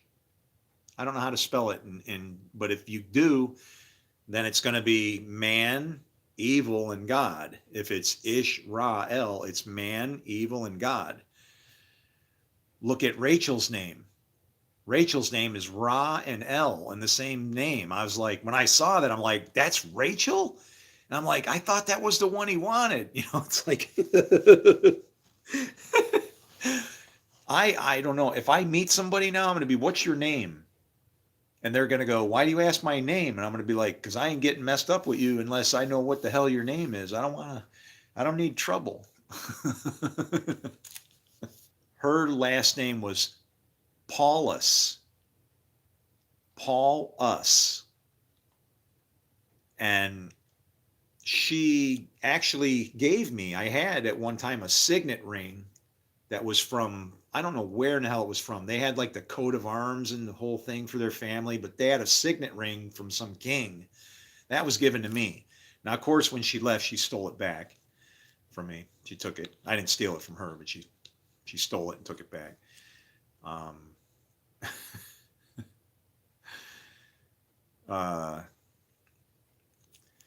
Next wife, well,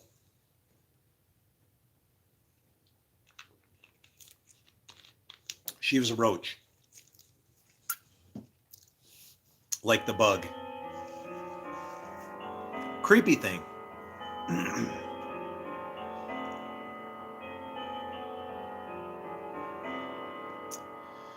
And then the third wife, her name is Jericho. Jericho. You know what Jericho means? It's moon. What comes after Jericho? AI. Hi. We're tracking right on time, guys.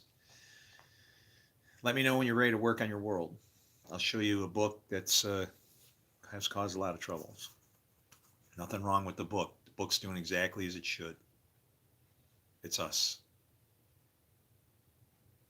We're the bad guys that we think are going to show up later. We're already here.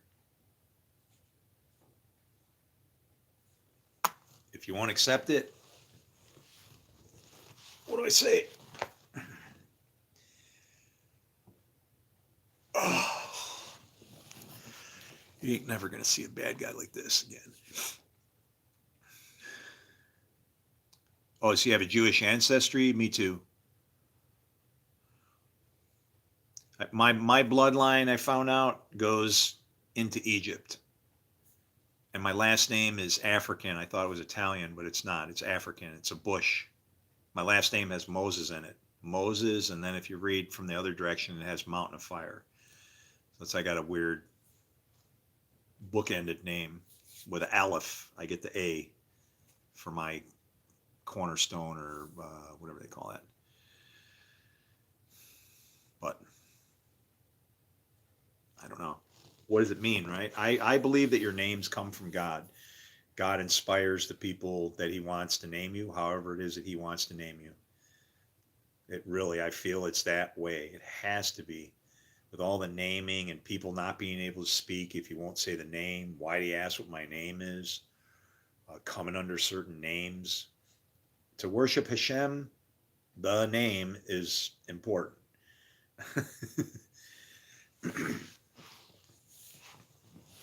If you pay attention to it, you'll see more of the story that's underneath it. You'll see how God's literally trying to put everything back together, right down to Jason, almost said Jason, Jacob with the crisscrossed hands, you know, when he's got the sons from, because they're coming from an Egyptian side now.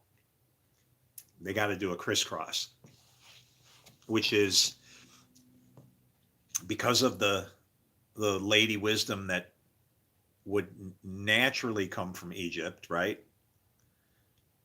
All you're talking is two different ways to people trying to serve God. One, people are serving from underneath by suffering. The other ones are being obedient, so they're being led. But your woman is where all your fruit comes from. Their woman is reversed.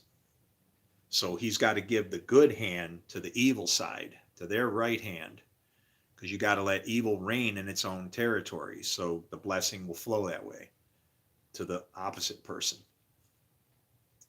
Because it's a firstborn, he comes from underneath. It's complicated, but it's really not. You just got to see it. If you don't want to see it, it's something to fight about.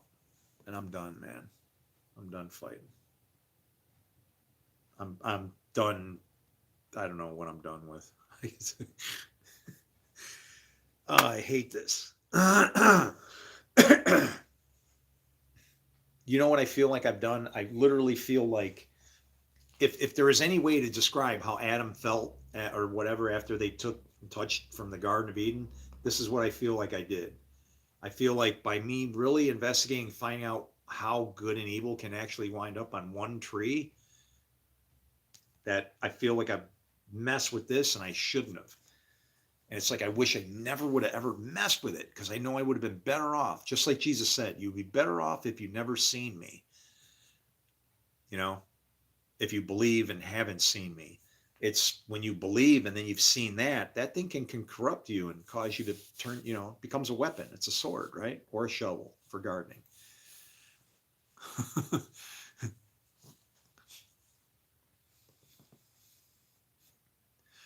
There is no salvation outside the Catholic Church. um, salvation is evil that's used for good, right? When they say salvation by grace, grace is partiality. Grace shows up after you sin, because the more you sin, the more it abounds, right? So grace is evil that's used for good. So you're saying that there's all the other people are right, but only the Catholic Church has evil in it? You said it, not me.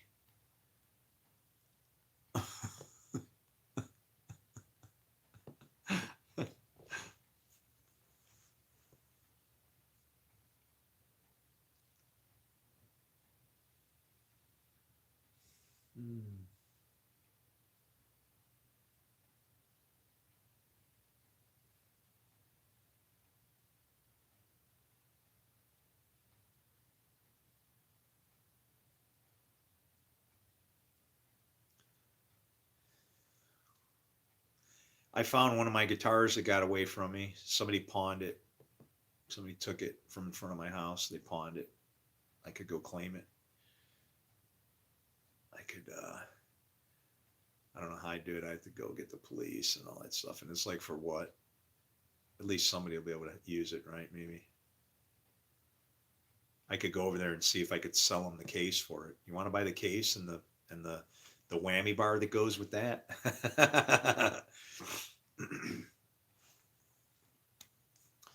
What's funny is, if I wonder if somebody bought it, somebody's like, my axe is out playing again. And if that's, maybe that would explain why my guitar playing has picked up, because that used to be my guitar. So now if some other guitar player that's really good has gotten it, then that should improve my playing as well. You're going, how so? Because when anything that you touch or anybody else, there's something that sticks with that.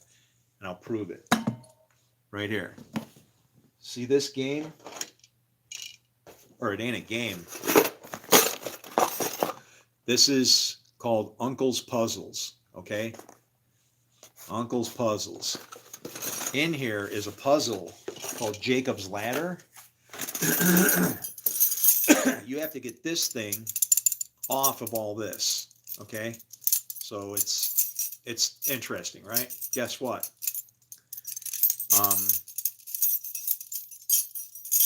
I worked on this thing on and off for probably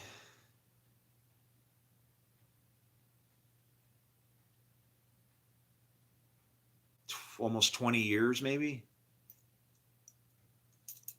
Yeah, almost 20, probably 20 years on and off, and I couldn't figure it out.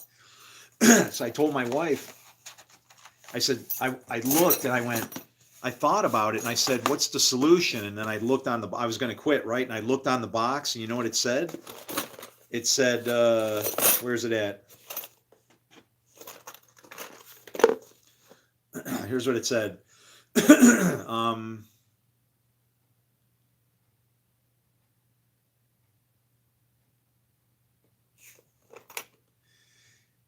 Somewhere on here, I thought I saw a website on here.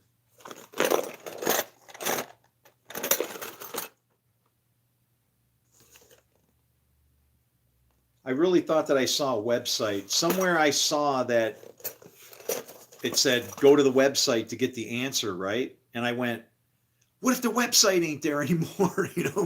So I didn't want to go, right? I don't want to go, and I don't want to learn the thing, but I want to at least get the solution so that I have it. Well, guess what happens? I told my wife, download it. And she goes, here, she goes, give it. No, I don't want to see it. I go, you can look at it if you want, but I don't show it to me. I don't want to see it. I want to still work on the puzzle, but I want to, if I really give up, I would just want to have the answer for. Well, guess what happens? I solved it like a week later, not even. Right after that. And like it was magic. It was like I just went in, it was like I knew what to do. And it was like she looked at it with her eyes, and somehow I could tell. And I started noticing how weird things, like I don't carry any traits from any of my previous girlfriends, But something happened when we connected the bloodline there, because guess what? Some of traits from my other previous girlfriends, undesirable traits, found their way to my wife, and she didn't have those traits at first. Not that I, if they were that bad, I wouldn't have been with the other person. So it's nothing terrible, but it's like, why did she start doing that? Where did that little thing come from, right? It's like, never was like that before. I think some of it could be as a response. See, when you're with somebody, two spirits are working together. I'm knowing this person because I'm interacting with them. So whatever fruit I'm causing in that person, could it be that I'm causing it in somebody that doesn't seem to have it eventually, right? So it's like, why does she have a problem now? Is it maybe me that made that happen by my actions? Am I to blame? I don't know. I don't know how to think of creation. I just know I don't want to hurt anybody. I love God. I don't want to break anything. I'll accept responsibility. It's only fair, right? You have to walk around on eggshells trying to please God, and sacrifices or destroying people in the name of thinking you got rights. No, no, no, no. Way bad, man. Real men right there. It's not hard. Just don't cut it. Just don't trim it off. He's talking about spirits. He has nothing of value for us. He just did. Well, I'm sorry to tell you, but the spirit that I'm talking about, this thing has started a war on the other side of the planet that has probably cost you some money. I'm sure you're paying for it in one way or another, aren't you? So when you want to help us to fix these people that don't understand about the book, the spirit thing that don't matter, let me know. I could use your help. People are stupid. No, they're not stupid. They're learning in a different direction. All stupidity is a different way of learning. It's like where who some of the greatest people were? Henry Ford. They asked him, why are you making so many mistakes? Because after I make all the mistakes, there's got to be a good way left. If they're living and they're not hurting and bleeding and they're making it, then just leave them alone. You don't need to judge anybody. It's like, but as far as being stupid, I'm going to accept that across the board and include myself with regards to said book, right? It is a puzzle, but it's a very real thing. If I said, what is truth? What is truth? It's whatever you believe. Because whatever you believe is going to impact how you live your life. If you believe you could fly, maybe you won't live long because you'll jump off a building or something, right? And at that point, what happens? Well, interesting that survival of the fittest actually comes from the Bible. Okay? It's called... Do you realize that in the Hebrew, where it says they took from the apple, all that, it says, and dying, in the day you eat of it, dying, you will die. Well, then don't die. If you do crap in, crap out. Is it that hard? It's not.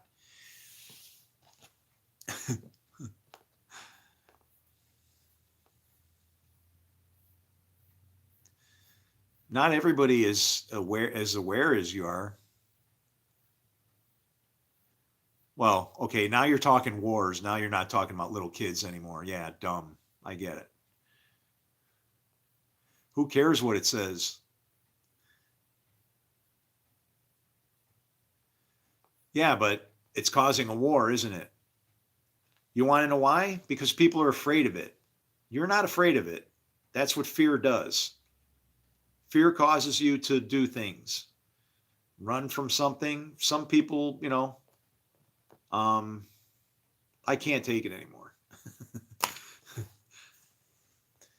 They fear something that this describes, and this describes this reality that we're in. It's why there's prophecy and there's stories in here that match up with things that are going on, because somehow somebody could take the idea of how a society operates and bust it into all kinds of little stories. But if you read it in the wrong way, it's that book warns of itself. It says, I will make Jerusalem a stumbling block. You know what Jerusalem means? It's not a place. It's that book. That book. Yeah, Jerusalem 11.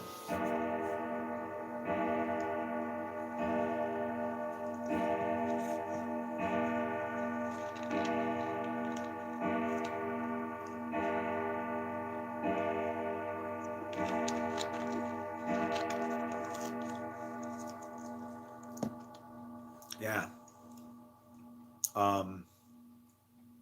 Jerusalem means teaching of peace.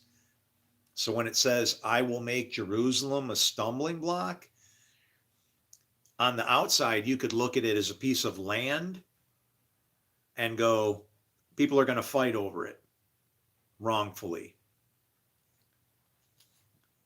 Or you can take it spiritual and say, people are going to fight over it wrongfully. Can you see how something that's spiritual actually turned into something real? That's called truth, as per this word. When you understand it, you can put the spiritual and link it to the physical. And that book has it all, man. I'm not gonna defend it. It defends itself. Paul says that. Whatever bad stuff you do, it's probably written in there as to what'll happen to you for doing that. And 10 times out of 10, it'll find you in that way. Unless for some reason there's grace and he doesn't want it to come and get you. Then you're spared of it and you'll figure it out on your own. But I'm not judging anybody. I'm just saying we don't read that and use it for what it's supposed to be. And it's a deficit to us. Thank you. Blessings on you and your family as well. Jerusalem literally means foundation of peace or city of peace. It means teaching of peace. Comes from anti-Semitic root. Okay. Well, but when you say anti-Semitic, to me, there's no such thing as anti-Semitic roots, because I follow the God of all gods. He's the last God to show up, and Paul explained how that God is the God of all the other gods. Gilgamesh, all of them. God of all gods. That's what I believe. And he is. If you can even read in scripture, do you know some Hebrew then? Are you any good? Okay. If you're any good, go read where Dagon is in the temple worshiping before the ark. If you read it, you should get the context that there's a worship service being interrupted, and the God of all God was being worshipped as a visitor in a temple that wasn't his, and Dagon was before that ark, prostrate, worshiping. And then when they stood him up, what happened? He took his gold and his silver back. He busted off his hands and his head. You won't serve me? The gold and the silver are mine. Leave your feet at the door. See you later. Just like that.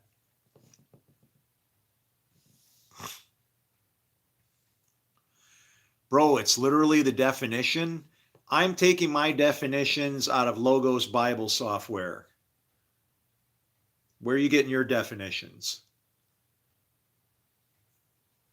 How about from the Strongs? But even I'm not gonna say that you're not wrong, that there's more out there. Okay? Like for instance, when it says Ishmael, that is man ?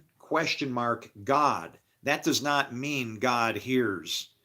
That's a picture of a very bad relationship with a question mark in between the middle of God and man.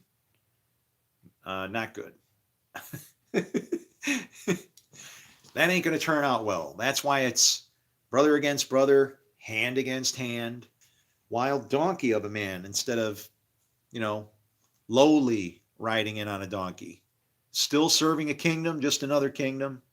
A kingdom, two different kingdoms. That brother against brother, hand against hand, that kingdom's been here since the beginning.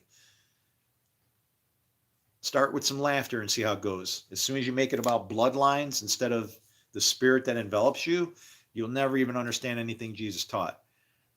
Because when Jesus said, the Lord said to my Lord, when David said that, he added something a little bit so you could understand what David was saying.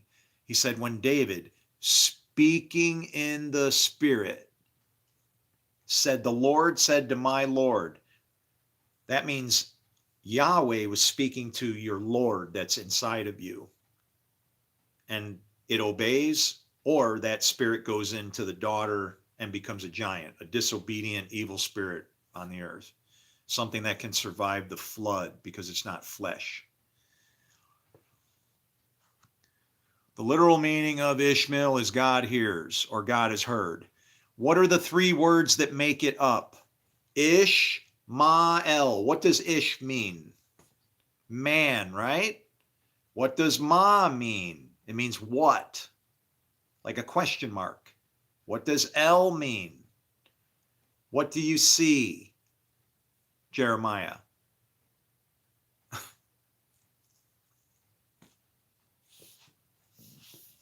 Did you know that any word that ends in AH is feminine?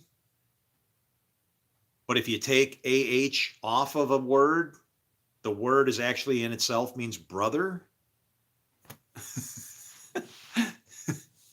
Here we go. Here comes the Hebrew. I'm glad you understand it that way. Does it sound like they hear? What are they hearing? God hears everybody. It's like when you see Israel and you say it means wrestles with God. Who wrestles with God? Somebody who's going to lose. Call it what it is. Why are you wasting time? God prevails. You lost if you wrestle with God. If you can understand the push your meanings to their limits, into the darkness or into the light. Don't sit in the middle trying to make it mean everything. It's like mixing drinks. It's like saying, I serve Abraham, but I'm going to go wipe out his first, even Abraham and Abram aren't the same person. Can you explain to me why he only sacrificed his only son, Abraham? Why is that? Who were Abraham's other sons? He had two more. How many sons did Abraham have? He had three. He had the one that he had as Abram. He had the one that he had through Sarah. And he had the Son of Man, who we all have inside. And that is the son that you have to sacrifice, because that's the one that makes the decisions. If this thing in you don't have faith, you can't serve my God. If you break any of his laws, when it says you shall live at peace with all men, so far as it concerns you, you're not serving my God.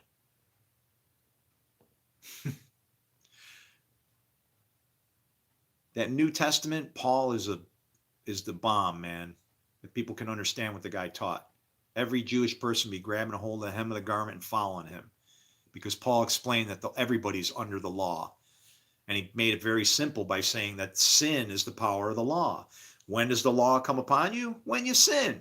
Everybody's under the law. If you sin, you're under the law. If you don't, you're law to yourself. It's very simple.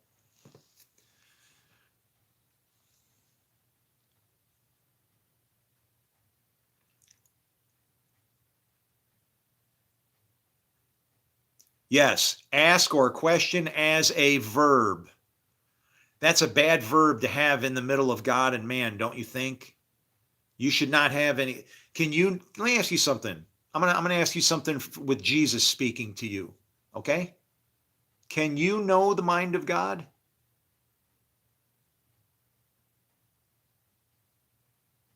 Can you know the mind of God?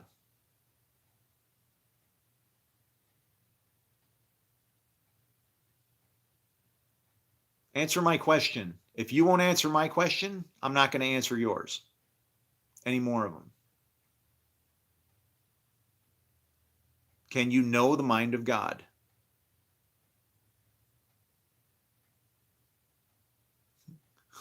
Chris serves a pretty mean bowl of truth.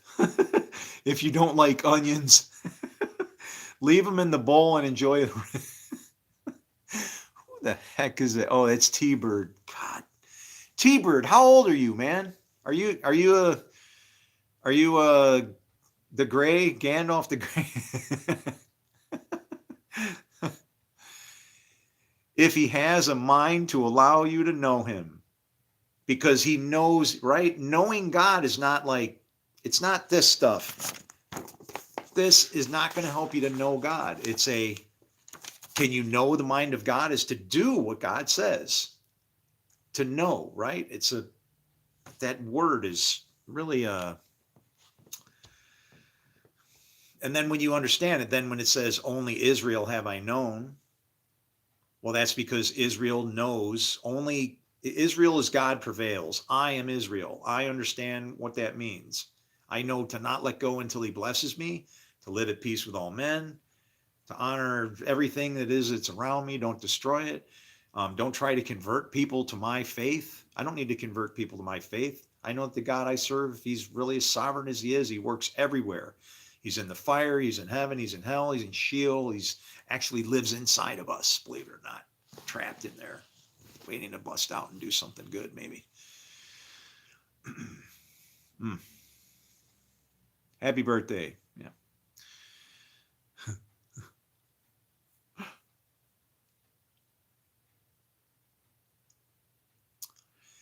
Faith is for pathetic and simple. Let me ask you something.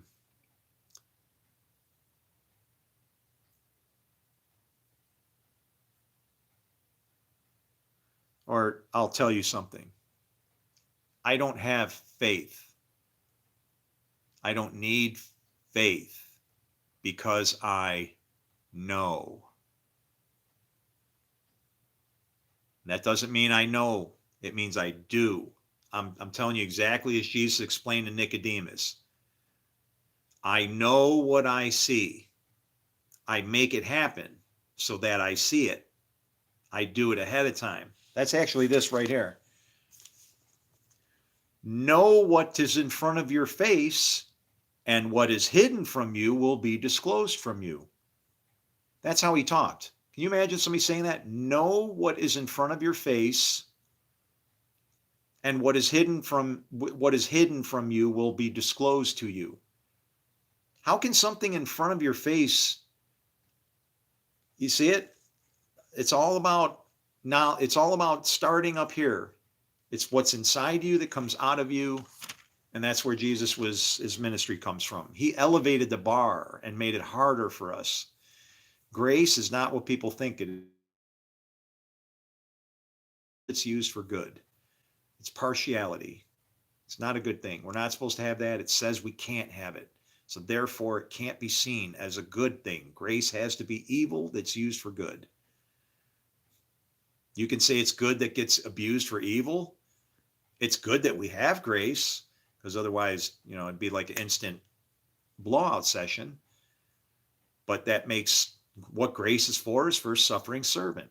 That's somebody that's numbered amongst the transgressors, nobody to be esteemed, but no violence in his mouth, no deceit either, still telling the truth. These scriptures get twisted around to point to only one person. Jesus, though he may have been a suffering servant, that's referring to the brunt of the population. Why are you suffering? You're suffering because you don't know this, and this is why you are oppressed. I'm not telling you you don't even need to learn this if you're already a good person and you're saying, you're doing decent things. Just go on with your life. I'll say good, be blessed. Go on with yourself. You are serving a God that you don't know, but guess what? The God that I serve, that you happen to be serving while you do good, is good enough for me. Keep doing it. If you want to know where your paycheck comes from or understand some things about why this place is the way it is, I don't know. I would almost not want you to find me, so I would have to involve you in it. I would rather you didn't know anything about any religious stuff anymore, because all we have done is cause hate and discontent. We are the three ribs that are in the mouth of the bear, and it's getting stomped to nothing right now, because the people of faith are looking like a bunch of idiots. And why, I don't know who this guy is, shows up and has some relevant gunpowder to pack into the barrel. I respect what he's saying. People are stupid, because religion is supposed to help us. And when you see that it's not, then stop, right? Don't keep doing the same thing over and over, expecting, you know. Thank you. Thank you very much, Lord. Exactly. Wah, wah, wah, wah, wah.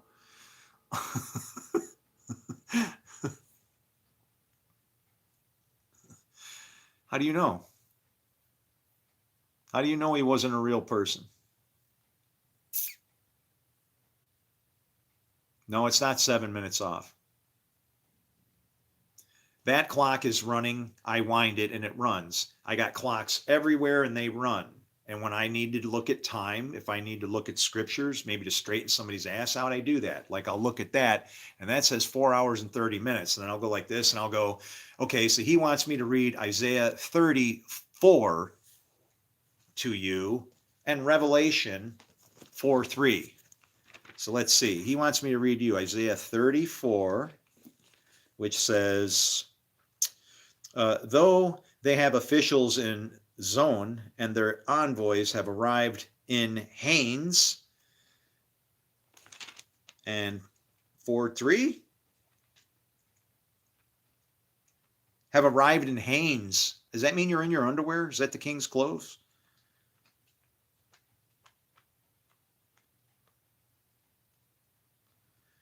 Revelation 4:3. Nope.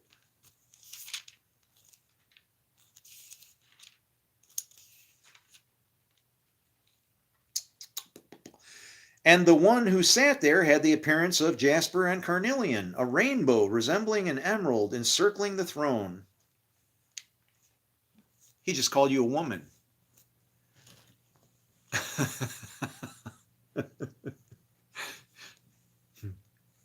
What's the throne? It's the altar of earth. That's what I am.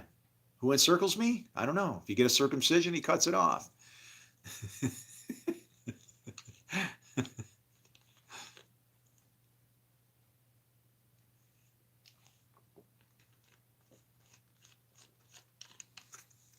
You read them.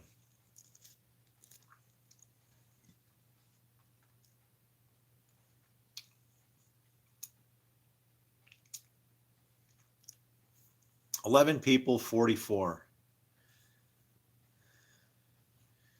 411, that's like an information, right?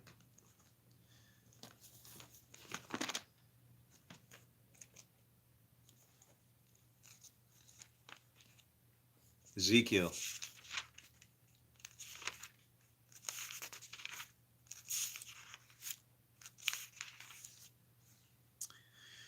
They may serve in my sanctuary, having charge of the gates of the temple and serving in it. They may slaughter the burnt offerings and the sacrifices for the people and stand before the people and serve them. Nice. And everybody does. There's the altar.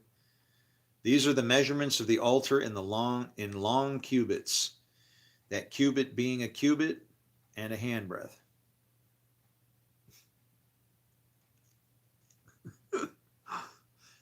The withered arm, right? The withered hand, even.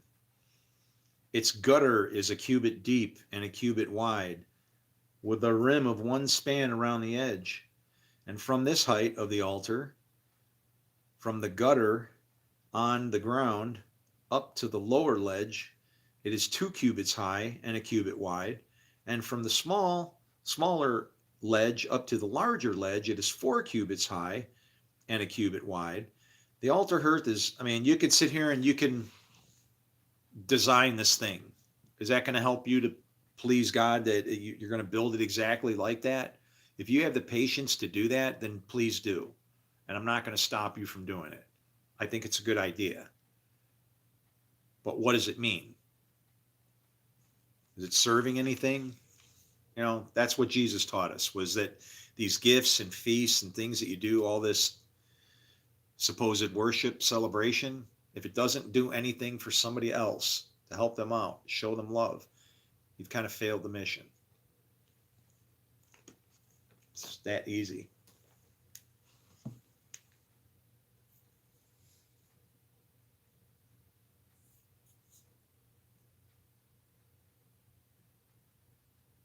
Well,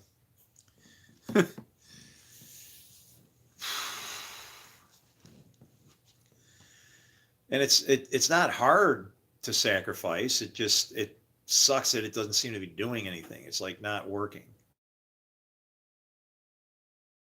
Feels like maybe that's what I'm doing wrong. Am I cutting myself in the name of the dead? What should I do? Am I cutting myself in the name of the dead? It says dead, and that they should be judged, and that you should reward your servants, the prophets, and the saints, and those who fear your name, small and great, and should destroy those who destroy the earth. Well, that sounds like some judgment, doesn't it?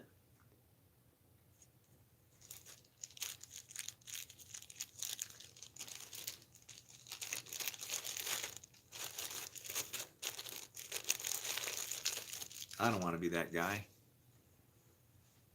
I don't want to be the guy with bad news. I want to be the guy that says, we've been bad, but there's good news. We're still here.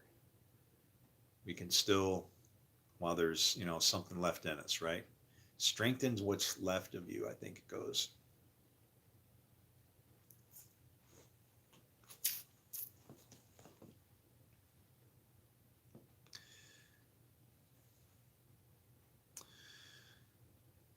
So T-Bird, this journey of mine has gone on more years than I can count, and probably more than you want, right? And they say give it time and be patient.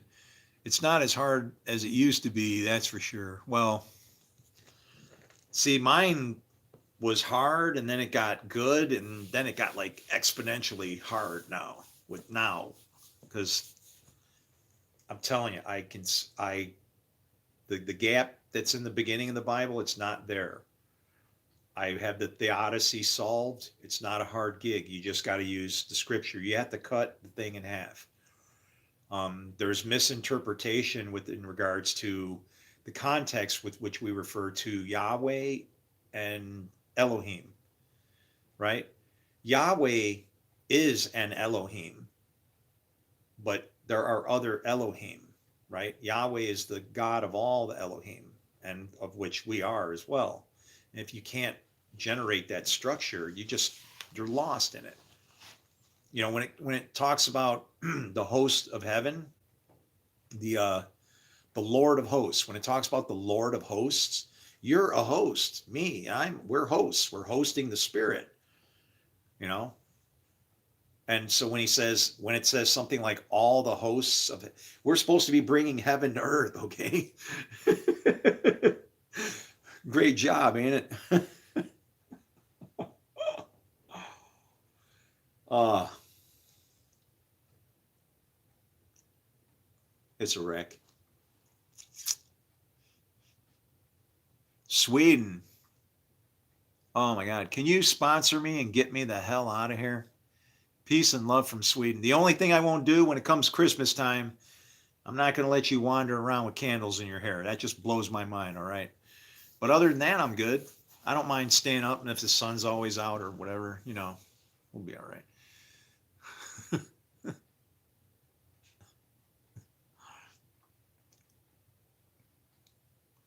Yeah, I say it all the time. Jesus Christ. Elohim is plural.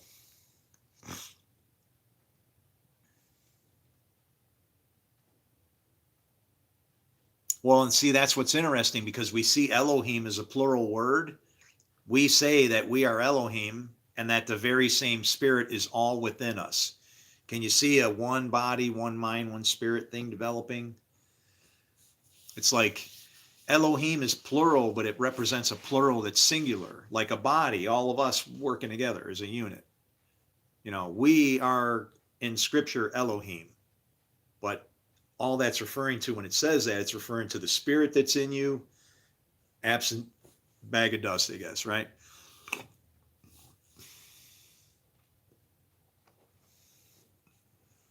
man.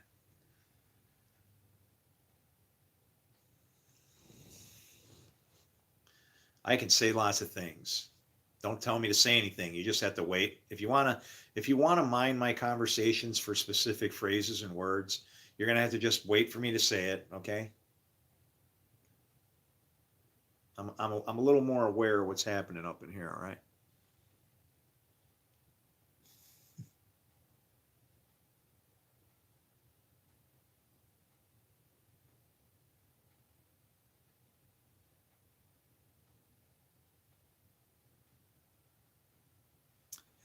Yeah, before the fall, this is how I see it, okay? My interpretation ain't like anybody else's, all right? Do you remember how Jesus said, who is that up there that anyway? Is that Buffy? I can't tell, but why? Okay, so check this out. This is my view of it. Jesus said a lot of shocking things, and obviously he was upsetting people. I experienced that as soon as I figured out what I could see. I could see an upside down world where heaven is here, but it's upside down, like backwards, right?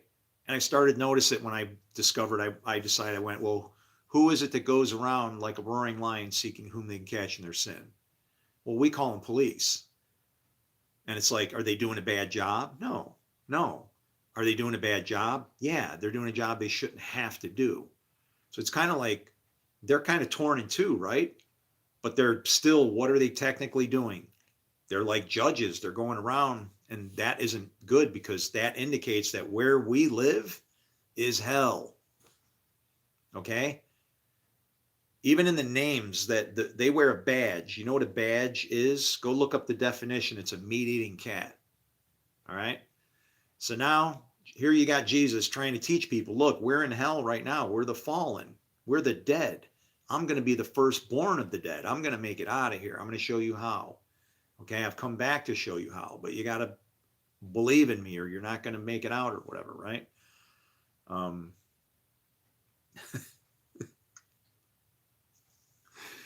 Since we're in this thing now, think of what the lake of fire now becomes. It's more of like it's like the furnace in the book of Daniel. Okay, why is the fire hot? Because the people who consume the fire, they're consumed by the fire. The rest of us are just in the fire. We're trying to like get to the throne and get that marriage covenant.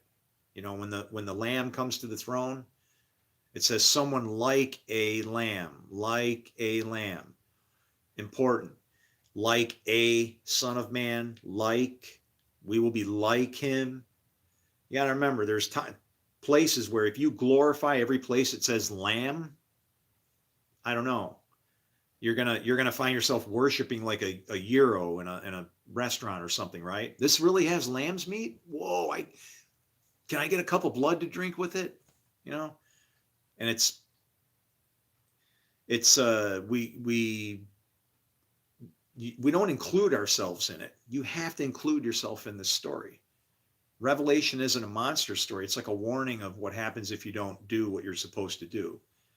You know, the revealing, we take it as like apocalyptic literature. I look at it and I'll tell you it's going on every single day, all day long. Every day that this story is working out in someone's life. And I get to the back end here, and I get all the way to the very, very back end where I start finding things like where God says, everybody counts. Nobody spared. I love everybody. And he magically throws it in a verse 22:11, where it says, let him who does wrong continue to do wrong. Let him who is vile continue to be vile. Let him who is right continue to do right. And let him who is holy continue to be holy. Holy and right, some of these things are not the same thing. Holy and right, why do they say it twice? Because you can do what's right, but you might not be holy. Right is just referring to what's right under the law. When you start to involve the spirit in there, then you can do things that the law says you can't, like lie to protect Israelites, speed through a town that has a 20-mile-an-hour speed limit, you know, because you're in a fire truck. But it's like that verse right there sounds like you're throwing in the towel, right? And it's like, no, the purpose and the thing behind it is for people to understand that the tree of life is on both sides of that river. And when they go on the side of the river, they were under one covenant until they crossed and started. Now you're considered a sheep. These people, they follow the rod. These people, they follow the staff. Are the two waters from these two things messing with each other? No. I'm by still waters. There's no conflict. The rod and the staff comfort me. I don't pit a war between these two people, sheep and goats, or even good and evil. I know where to divide them. I know what the purpose of evil is. I know why the Lord created it. And I don't, I'm like Gamaliel. I decide I'm not going to fight things where God might be doing something. That's foolishness. If God really is, you're going to wear your ass out. And that's where I'm at. So I don't know if maybe it's God's plan to pummel you. And I feel bad because I can see it coming. And I just can't seem to wake anybody up, man. Not enough people anyway. This should be like, I'm telling you, what's going to happen is people are going to look at me like I'm the Antichrist or the Christ or Elijah because I'm so damn hairy or something. It's like the only one I'll accept out of all of those is Moses because my last name actually has Moses in it, and I have an Egyptian bloodline that goes to Africa. All right, so there's those things I'll accept, but it's like being special or nothing. We're all special. And the sad thing is because we don't realize and treat each other. You're the same breath of life that lives in me is why you walk around. You're a temple for the Holy Spirit. Well, I'm not being very holy. It doesn't matter. That same spirit is in you. How it demonstrates and displays itself doesn't matter to me. You're alive. There's somebody in there that can experience a way better life unless you're having fun. If you're having fun, I'll leave you alone. Why do you think he gives you over to your sin? He'll teach you from the other side. If he's got to beat you, he'll beat you. If you want to just follow along, and that's all it is. It's two kinds of ways. You're either working with Levi and you like fishing, right? And you're following along, you're living by every word of the mouth of God. Well, what happens with Leviathan? Well, Leviathan's got a hook in his jaw too. Leviathan rules by every word of the mouth of God, except that Leviathan's the opposite side. That's what you get when you don't God. That's the is not that is, and yet shall come.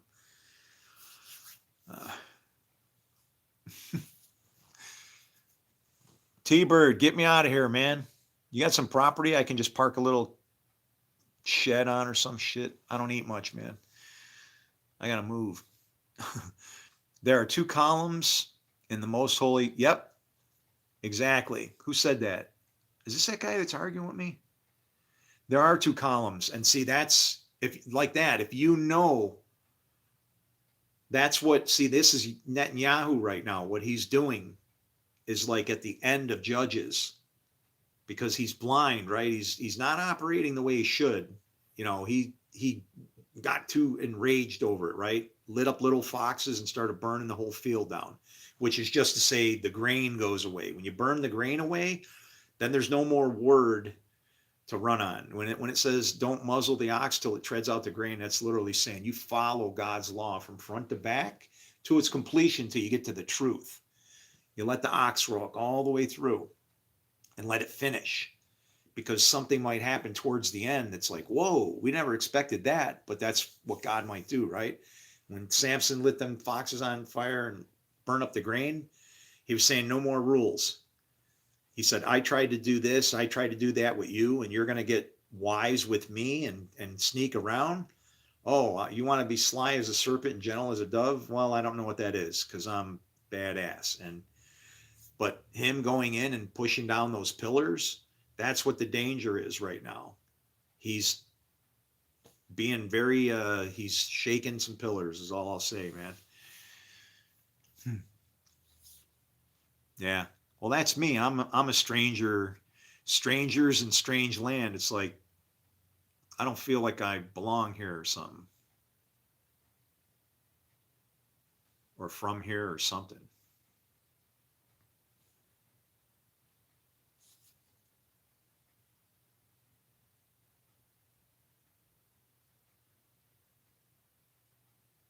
Seen too many creepy things. What is up, Lord?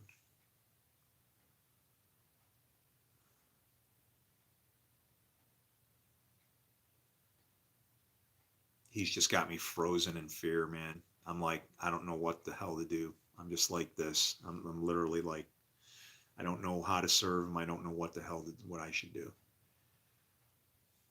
Telling people how to, go and crucify the Messiah ain't working in my book at this point. Sorry. We brought some bad stuff on us for doing that. We're still paying for it, and we're going to continue to pay for it until we straighten it out. That was not an okay thing to do. And all the irony to call it Good Friday. Good. Oh, boy.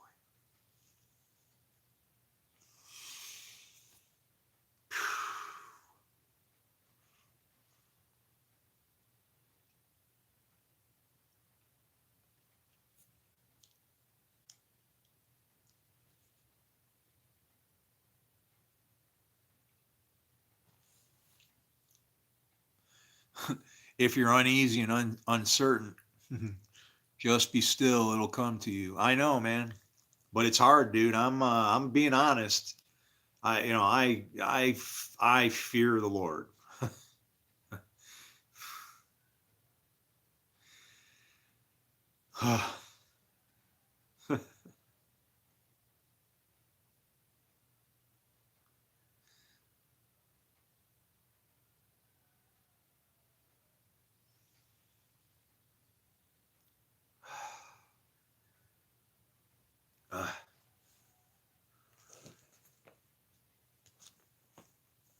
And the rooster has to go off like crazy, right? Shemesh asked, who can stand in the presence of the Lord, this holy God? To whom will the ark go up from here?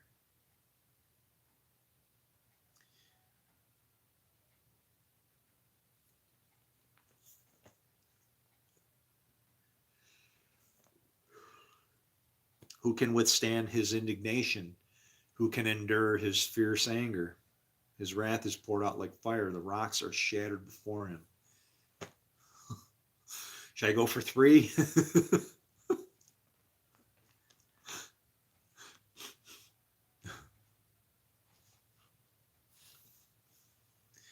Well, I usually read at the top of the page. It's at a half verse, but it says, the Lord will also hand over the army of Israel to the Philistines. That's 1 Samuel 28, 19. Oh, I was about to freak out. The page number says 466. I thought it said 666 at a second there because I saw that 4 at that angle, and I went, what? That wouldn't be the first time I've had 666 jump at me like that. Okay? All my stories are true. When I first moved here, I had a girlfriend and new girlfriend, I'll just put it that way. We're spending a lot of time together. We're spending every second we can together. We're spending every inch that we can together. And so I'm leaving her house to go to work on a Saturday night, and I'm passing the church, and I'm driving by, and the parking lot's all full of cars, and I look and I go, I'll go tomorrow, Lord. I'm tired. I get onto Baghdad. I'm turning onto a road called Baghdad. Okay. And as I go to turn on Baghdad Road, there's like a car pulling up to the stop sign, and I'm going to go past him onto Baghdad. He's coming up Baghdad, right? Well, there was a flood or something had put a bunch of gravel in the road. And as I started to go around the corner, my tires were like rolling across the top of the gravel because they're big wide tires on an SS, right? So I straightened it out and went straight and was just going to ditch into the field. I figure it's better than hitting this guy and T-boning him or something, right? So I straightened it out, ditched. He stayed. If he wouldn't have been past the stop sign, I wouldn't have hit him. But he he was pulling up figuring I was going so he could keep going through the intersection. So that's one of those technicalities, right? Well, I went across the front of his car, and so I had a little wreck. I told this guy, I said, forget the cops. He was a body man, and he said he had fixed his car 3 times. He still remembered the paint codes. And I'm going, what? I'm like, wow. Yeah, this has been too much drama for you if you can remember paint codes by heart, right? So he goes, I just got it from the shop. I just pulled it out. He goes, the paint's not even set. And I'm like, I said, well, let's forget about anything else. And just as the cops are showing up, him and I are like, no, we're good. We'll take care of it. All right, see you later. So I'm going to meet him on Monday now. And we're going to talk about how he can fix my car because he already does that stuff. Wow, Lord, thanks. Real convenient. I'm like, at least it's done, right? I call on the phone to work and tell him I'm coming in. I'm not coming in because I had a car accident, right? Coming in tomorrow.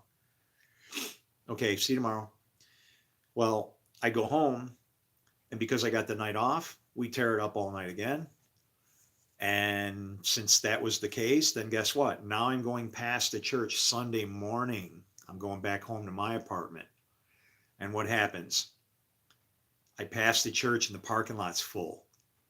And I said, God, I'm tired. I'll go next week. You want to know what happened? I don't think that was the last thing I remember saying. It was that fast. Because the next thing that I saw was the back end of a Ford F-250 about 3 blocks down. What happened was, seriously, a bolt of lightning hits the road right in front of me, knocks me out. My foot goes to the floor on the accelerator, and I open my eyes just in time to see the back of a Cobalt SS, the turbo kind. Mine was fast. And, well, you want to know how much the bill was?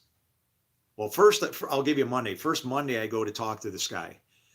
And he's going to fix it. And then while I'm talking to him, I'm like, yeah, it's really convenient that you were here, to fix things. I go, but I'm probably going to have more work for you now.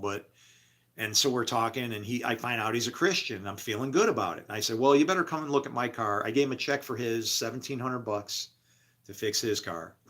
$1,700. And what do? Go out to show him mine. He looks, the hood's all buckled up.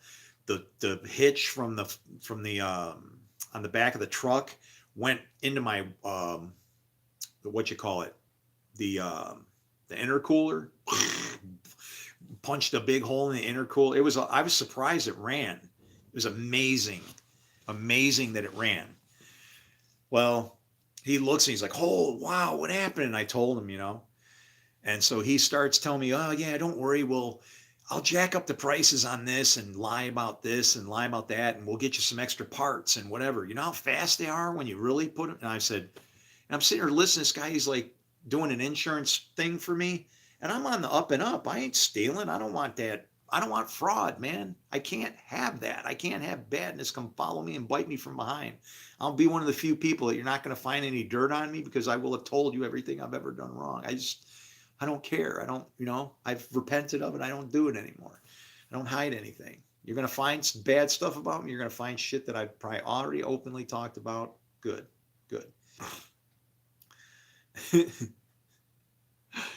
Anyway, he starts that, and I go, oh, never mind. I go, I thought you said you were a Christian. He goes, I am. I'm Catholic. And I went, okay. So what happens? I now go through my insurance company. I figure, all right, I'm gonna have to do it the right way. So I go to my insurance company, and you want to know how much the bill was? No lie, I got the bill. Remember, all my stuff's documented. $6,006.06. That was the bill for telling God I'd go to church on a Saturday and then lying about it on Sunday and then blowing him off. Yeah, he's shown up a few times like to say, hey, get yourself straight. I can never say that I've been somebody to like always hear his voice all the time. It's not like that. I only heard his voice, a voice, one single time. And it was right before I died when I was in a hospital. And they were wanting to give me medication. I said, I don't need any medication. And I felt like I was being Peter about lying about my faith or something. I was denying him. It's like, there's nothing wrong with me. I just see God in a different way you do. I don't need meds. If you don't like what I say, go to some other channel. Don't come around me. I'm not going to chase you. I know I don't have to. That's what this devil that everybody believes in is for, right? That's probably me. I don't know.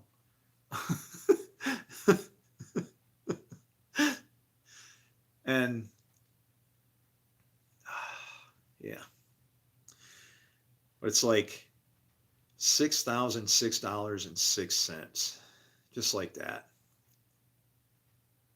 It's like, I really fear our God. I see a very real God. And the only time I ever heard him say anything was I heard him say, you do what is right. And I didn't know how to take it. That confused me, because does it mean he's saying I always do, or I will, or is he saying to do what is right? And I just said, well, I'm going to keep doing what's right. So that's when I fought it. And I said, I don't need any of your meds, blah, blah, blah. And then the lady was threatening me. She's like, what if you have diabetes? And I go, I don't have diabetes, but I'll say a prayer for my mother-in-law to be, and she'll be cured of her diabetes right off her deathbed. Amazing. No, I don't have diabetes. What if you have heart attack? She rolled that tongue. What if you have heart attack? You will die. And I'm like, if I have a heart attack, you can have my legs, And then what wound up happening? I wound up actually having a heart attack and dying. Oh, but I'm still here, so there. At least I think I had a heart attack. I'm pretty sure I had a heart attack. There's no telling what they do to you in those places, though.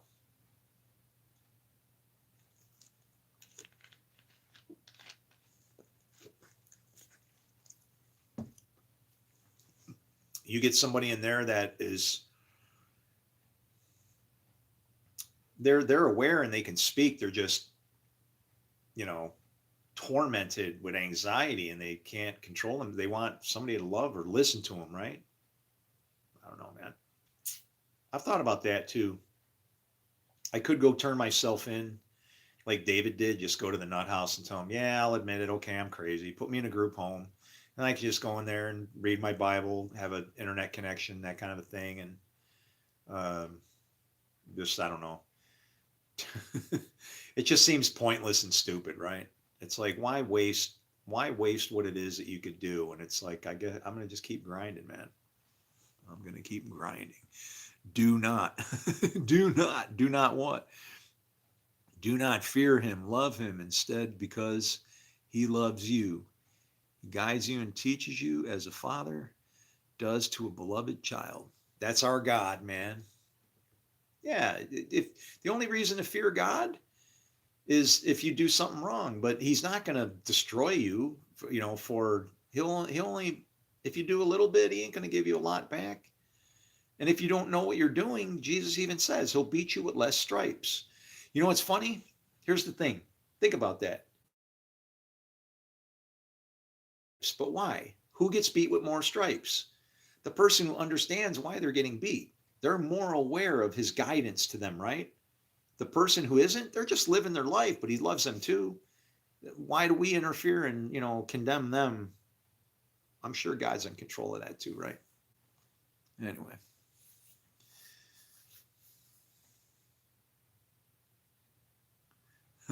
That is what they are driving you to do. Read your Bible right where you're at.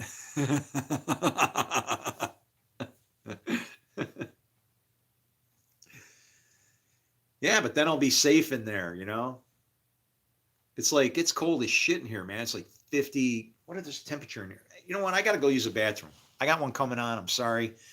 Give me a minute. I gotta figure out a way to get you guys some music that's like a safe way to get music to you guys. There's got to be a way. I know there's a way. Let me see. How can I do this? Is there a way? Is there a way? There's always a way. Hey, hey, hey. Is there a way, way, way?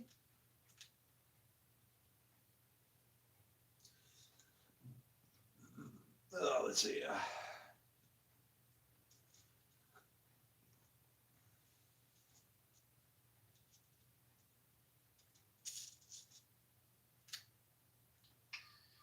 first recording in this folder. This is going to be for, I don't know, discoveries and inventions and stuff. And so, number one, here we go. I just figured out how clouds form by considering pressures and, just temperatures and pressures and how. Yeah, could do it this way, right?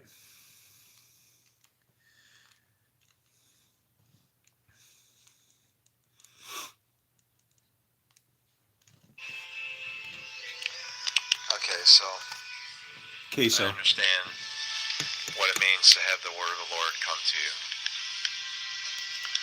Remember when Jesus said, "Where I am going, you cannot come." If the word of the Lord comes to you, do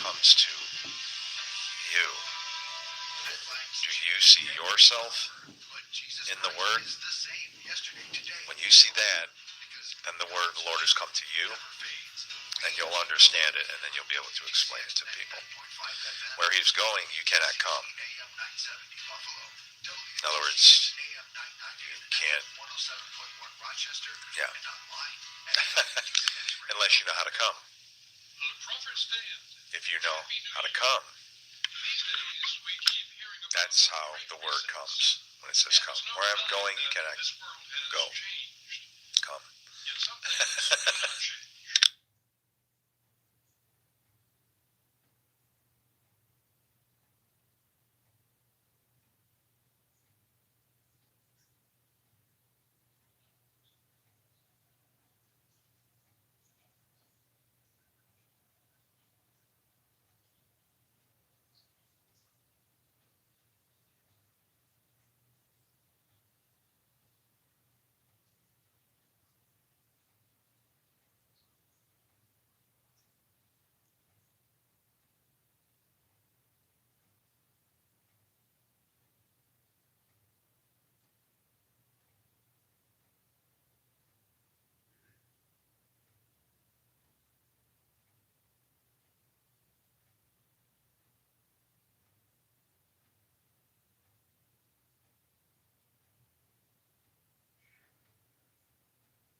That makes sense?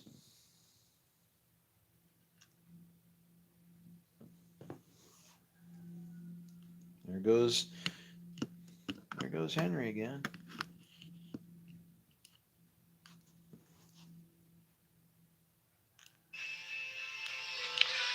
Okay, so I understand what it means to have the word of the Lord come to you. Remember when Jesus said, where I am going, you cannot come? If the word of the Lord comes to you, do you see yourself in the word? You have to be the word. You have to go. When you see that, then the word of the Lord has come to you, and you'll understand it, and then you'll be able to explain it to people. Where he's going, you cannot come. In other words, you can't. Yeah. Unless you know how to come. If you know how to come, that's how the word comes. When it says come. Where I'm going, you cannot go. Come.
Made it back.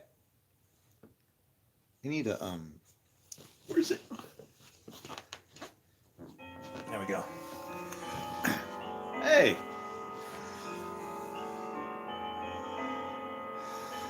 This is my favorite number. When you times it by 2, all them tribes got to come home.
Oh, cannot, may not, or shall not. um, shall not means you can't.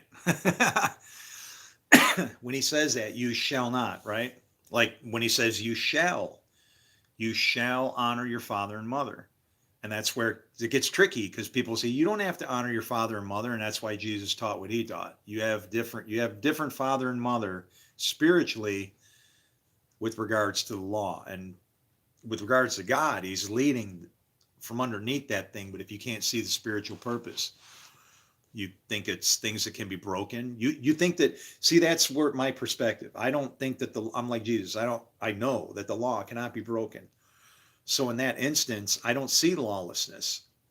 There's no such thing as lawlessness. You're either under the law, you're either lawful or under the law or whatever. I mean, the law is always working, right? God doesn't nap or go away.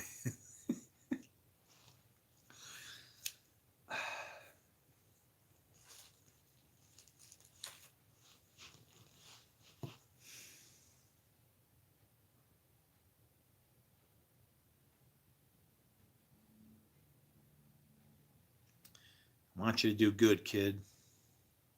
I pray for you.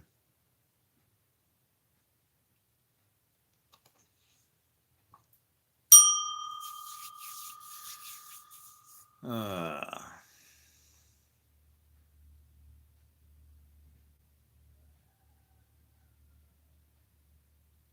yeah.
It's like weird. Please don't let me embarrass you.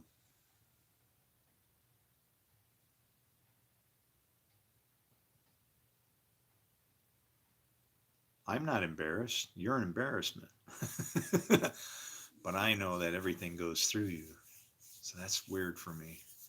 It's like everybody's just loved. Like, ugh. People sing that song Amazing Grace and they don't even understand. They just don't get it, how amazing grace is. I mean, really, how really amazing it is. It's like he uses bad, you know, a good God that wants perfection and whatever, he uses bad to beat your ass until you finally crack. It's one of my favorite pictures. Now that is the art of sailing. The look at the beams busted off, man. It's like it's just hanging there. The sails are shredded. I don't even see any boat. As far as the deck, it's like he's just buried in water, man, and he's just like got the thing and just jamming along, you know.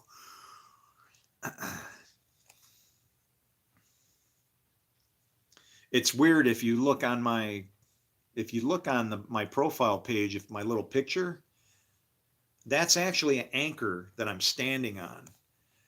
And I use my phone inside to take a picture or something, a selfie or something, but I have incandescent lighting, or at least that temperature of lighting because it's warm, right? Instead of that stark office blaring, bright junk. But anyway, um, there's something about that Thomas Kincaid warm glow, right? Um, hmm. But when I was taking a picture, and so I had the uh, the light was adjusted to compensate for that. So when I took the picture outside, it totally blued it out. And when I looked at it, it just looked like a cold day with standing on an anchor with waves blowing in the background. And that's just like a field that used to have really long, tall grass, but it got beat down because of the weather. And then when I looked at it, I went, wow, that's real. I looked at it when I finally got home. I took the picture, couldn't see it really well because it was bright outside and was going on my way anyway. So I jumped back in my car, take off. Um, and I go back there the next day, like figuring I could take it. It might not have been the next day. It wasn't. It was very quick, like a week at the most. And I went back to go take another picture so I could do it so it was like it should be and not messed up. And you could probably I could get into the gamma. You can get into gamma and you can get into gamma and play around with it and get it right. But anyway, I was going to go back and it was gone. But yeah, if you ever shoot pictures in 35 millimeter, what you do is you shoot them in. It's called the raw. It's like you want the raw data that's hitting the sensor, and it. If you looked at it like that, it would just be garbage. But then you can take that and you can bend it and you can do stuff, man. It's weird. You can see through people's clothes sometimes. If you you can mess with the GAN. I've been working on pictures or something, trying to highlight something or something like this. And then it's like, you're doing something else, finger on the mouse wheel or something. You kind of roll it off into too far. And then it's like, oh, so now, and what that made me understand when I did it was, then I immediately understood in the back of like, what was it? It was, comic books and stuff like that. On the back of the comic book, they'd have like weird things they'd sell you, right? Like you had your muscle guy and they tell you how to work out and then you do it for 2 days and forget it, right? And then they had these things called x-ray glasses where you could literally, you're supposed to be able to see through people's clothes. And it said that. And it's like, there must have been some kind of gamma matching or they were using some type of polarization, you know? Actually, that's what does it. It's the polarization just will do weird things, man. Um, yeah, light's interesting. Light's pretty cool.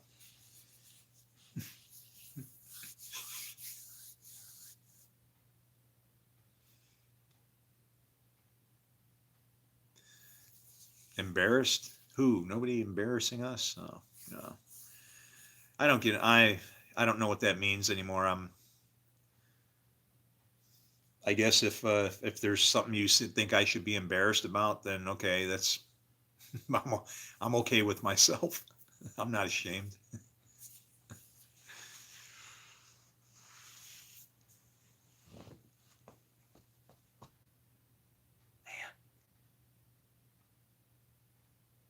Hey, Tweeberg, let me ask you something. Are you hanging around because you're waiting for this to blow up in my face and like, because yeah, that's what I see coming. That's what's scaring the hell out of me.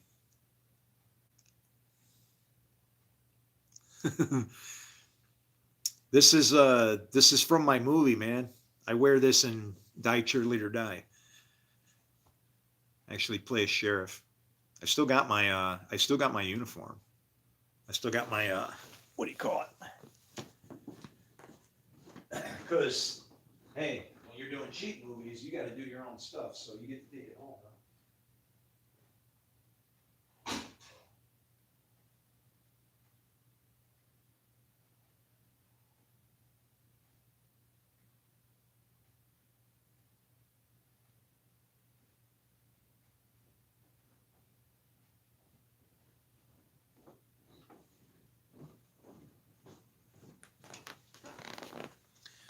That's me, Sheriff Kincaid.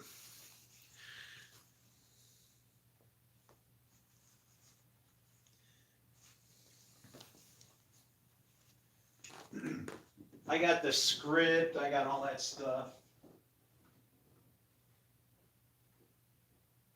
I can actually probably fit this now.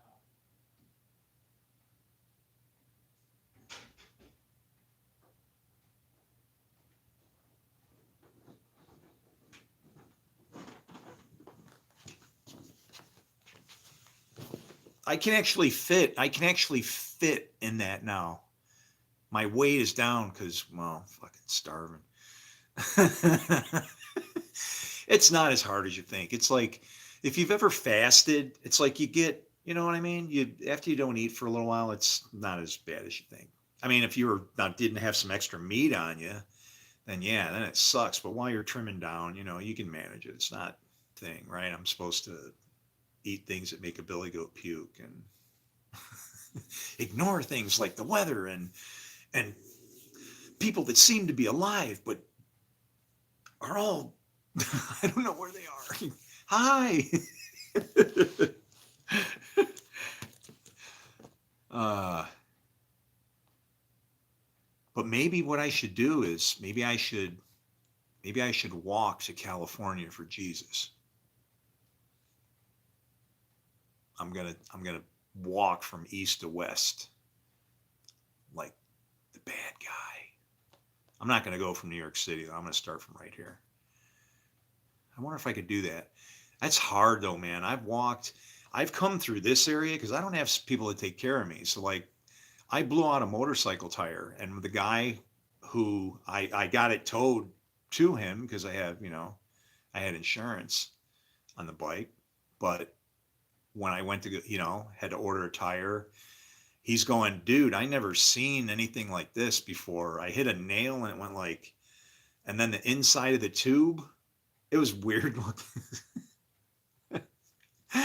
The tube folded in on itself, so when you saw the tube hanging in the tire, it looked like you circumcised some giant black beast and it was like all coiled up and rolled in on itself. I mean, really, it looked like a foreskin inside the tire from, I don't know what the hell it would have been from, but we were laughing about it. And but anyway, gonna order a tire and whatever, had to order all that stuff. We were laughing about it after, but I had to walk from here to shit. I don't know where in the hell that was. It was a long ass walk, and I live like in big hills, man. So I'm just like trudging along, trudging along. I would stop and sit, under a tree, for a second out of the sun, and then I would keep walking a little bit more, a little bit more, and then finally he comes driving by and he goes, "What are you doing?" I go, "What the hell you mean I'm doing?" I go, "I wasn't kidding. I told you I got nobody to help me out, man. I'll be walking over." Yeah. He's like, "Shit, I thought you were messing around." I'm like, "No, man. Fucking life's pretty hard when you don't have one single person to depend on. None. It's bad. Man is not intended to be alone."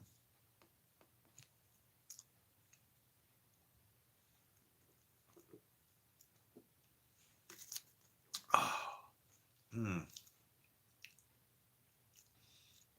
If nothing else I learned in this life, it's how to make lemonade.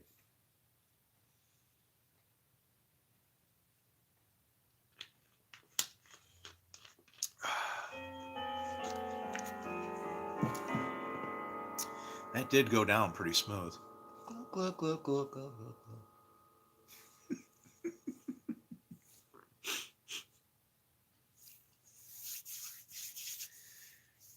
Oh, Father God, tell me something just jamming happy.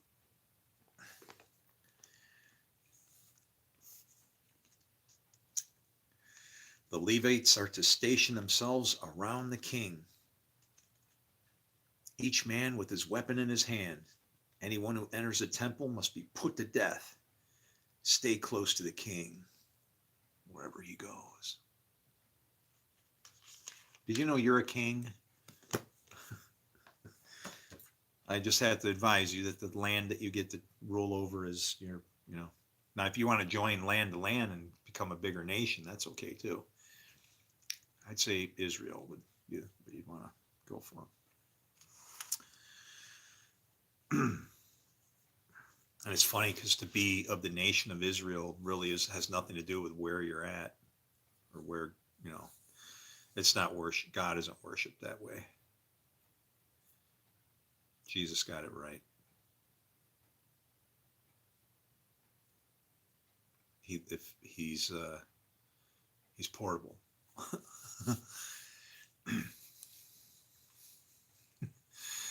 Cracking. Holy cow. Can you get me a beer, man?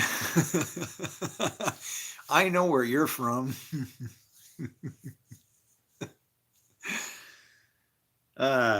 Well, what the hell? We could always.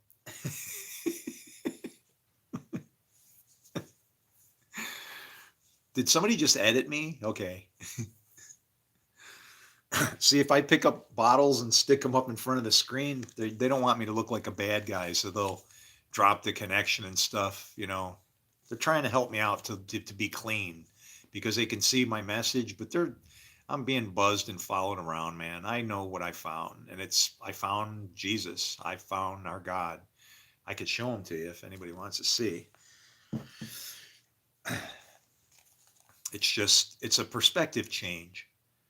And a needed one, and it doesn't deny God. It honestly, wow,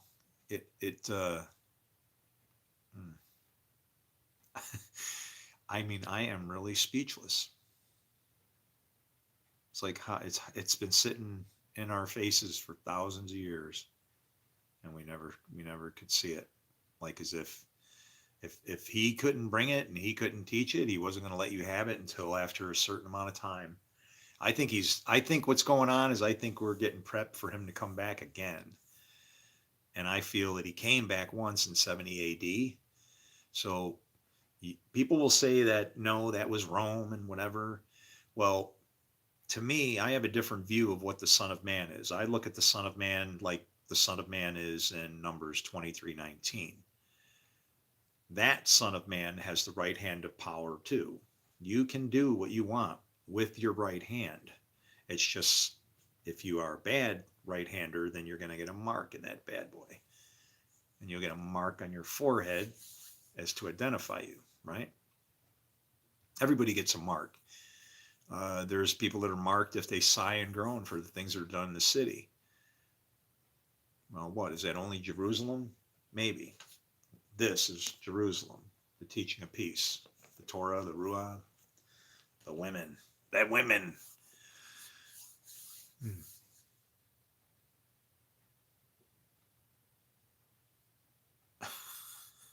Nice. Why would I want you to convert to Christianity? I'm Jewish. I'm of the different kind, though. I can spot the Messiah when he shows up. I'm a little sharper than most.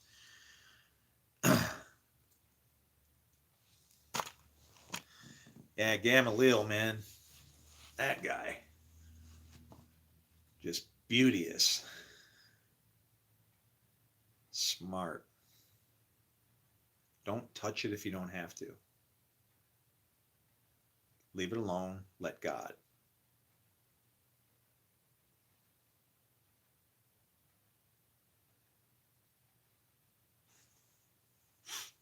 But this book here, this is actually John Newton. It's his autobiography. Contents, letter one. This thing doesn't even show like a, I mean, it has a, it's actually Moody Press. I don't know how old this thing is, but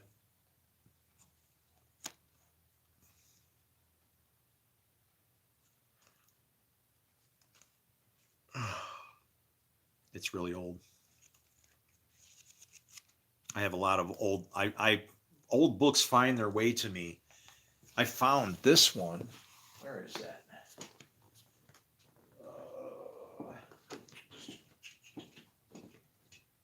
No, oh no, that's the Bible. Did I park you? I might have parked them. I have a copy of Pilgrim's Progress that's from, well, if you look inside it, there's a note, a handwritten note where somebody gave it to somebody for a Christmas present from their Sunday school teacher in 1895.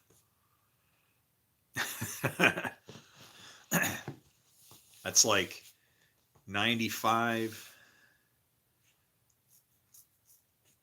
What is that? 130 years old at least. And it was funny how I found it. I was driving along and I saw, I'll drive along, I'll see books laying in the road, I'll pull over to see what the hell they are. If it's, sometimes they're interesting magazines and nah, we'll pass on that, pass over. But sometimes I find many times I found interesting books. And that was one of the times. Well, when I picked it up, I realized what it was. And I was like, wow, I blew my mind, right? So I'm looking, let me go find that thing. Where are you at? If you're not there, then you're going to be here. You're here.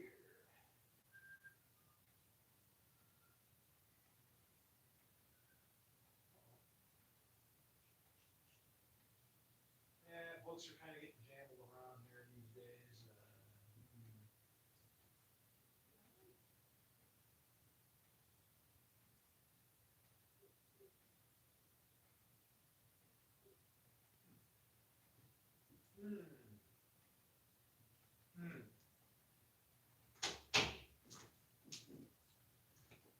Where's my PT?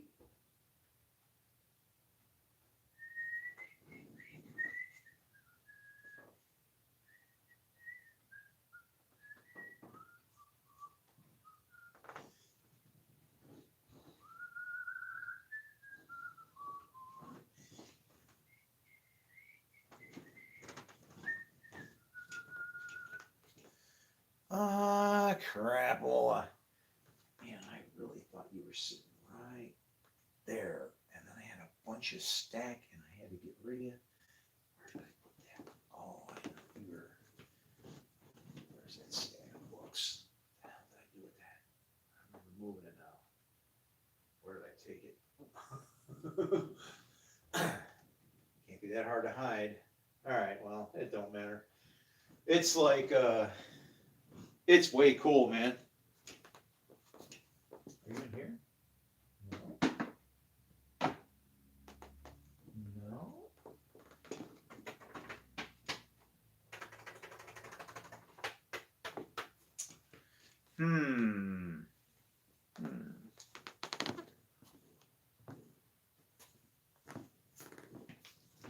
This guy, that guy. Where's that guy? Was it you? Was it you? Was it you? No. Oh. Where did that go? Anyway. It's ancient, man. Ancient. I know it's not sitting in here anywhere. Where did I take that?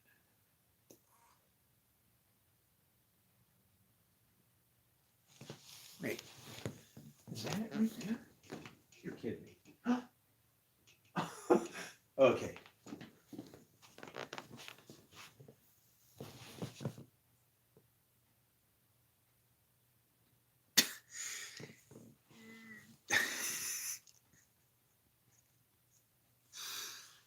You want to know when I find things when I go, God, where did I put that?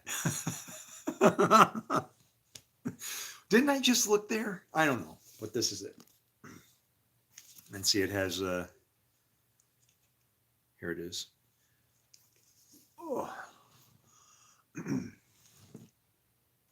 But it says, Edith Algier from her Sunday school teacher, Nancy M. Carey, Christmas 1895. And this book is like wild, man. Then I saw a man named Evangelist coming to him, and he asked, Wherefore dost thou cry? He answered, Sir, I perceive by the book in my hand that I am condemned to die, and after that to come to judgment. As it says in Hebrews 9:27, and I find that I am not willing to do the first, Job 10:21 to 22, nor able to do the second, Ezekiel 22:14. Can you tell what Pilgrim's Progress is all jacked up about, man? He's read the book and God has scared the shit out of him, put the fear of God into him, and now he's like, and it's funny because when they describe him, it says like this, I saw also that he looked this way and that way as if he would run, yet he stood still because, as I perceived, he could not tell. Right about now, I'm figuring out that all ways will get you there. It's just some of the ways don't need to be as hard and as bad as, you know.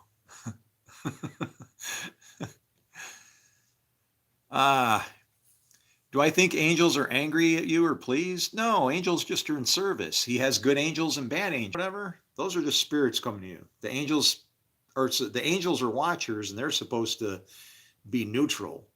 An angel would speak like I do, and I'm not claiming anything, but I say I am not for you or your enemies.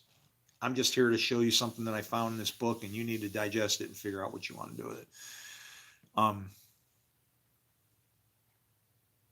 And what is my service to the world?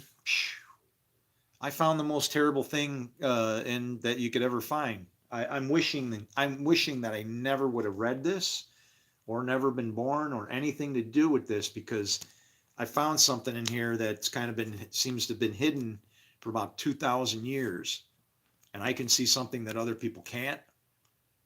And I'm telling you something, it's hidden right in front of our eyes, and we're reading it wrong. We're reading it in the wrong context. If we could understand it, Jesus, if you can understand Jesus, he literally said there's, his teachings, right? We're missing the point of his teachings and the depth that they actually had. Fight over Paul. If somebody who was followed Judaism could understand just one verse that Paul says about the sovereignty of God, and that from the perspective, because if you're Jewish, you're not out to go converting people to Judaism, right? In fact, if somebody was to ask, the point is to go, are you sure? Right? Do you realize that, if you really want to call yourself that there's things that are entitled, right?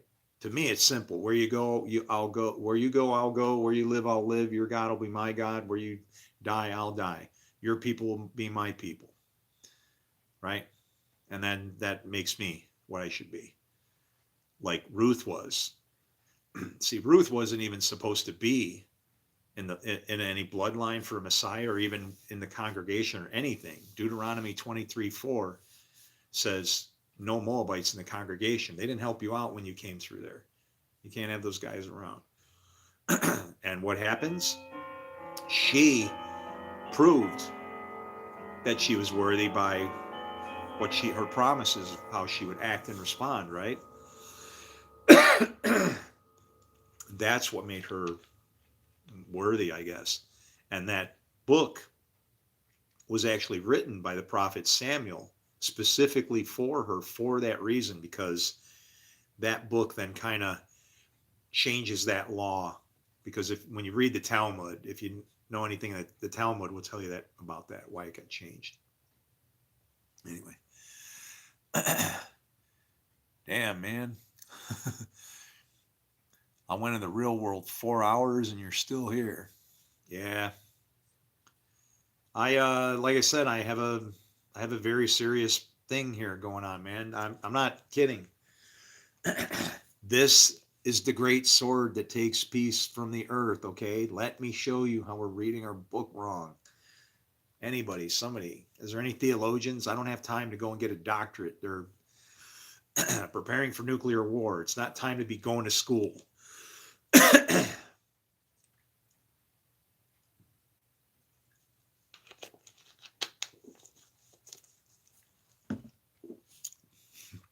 We've had time to go to school, and now we're about to get the test. And it'll look like this.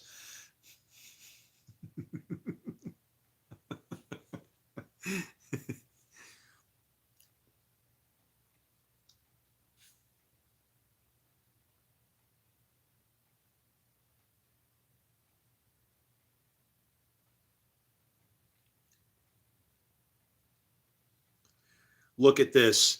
Missing you always, I put on here.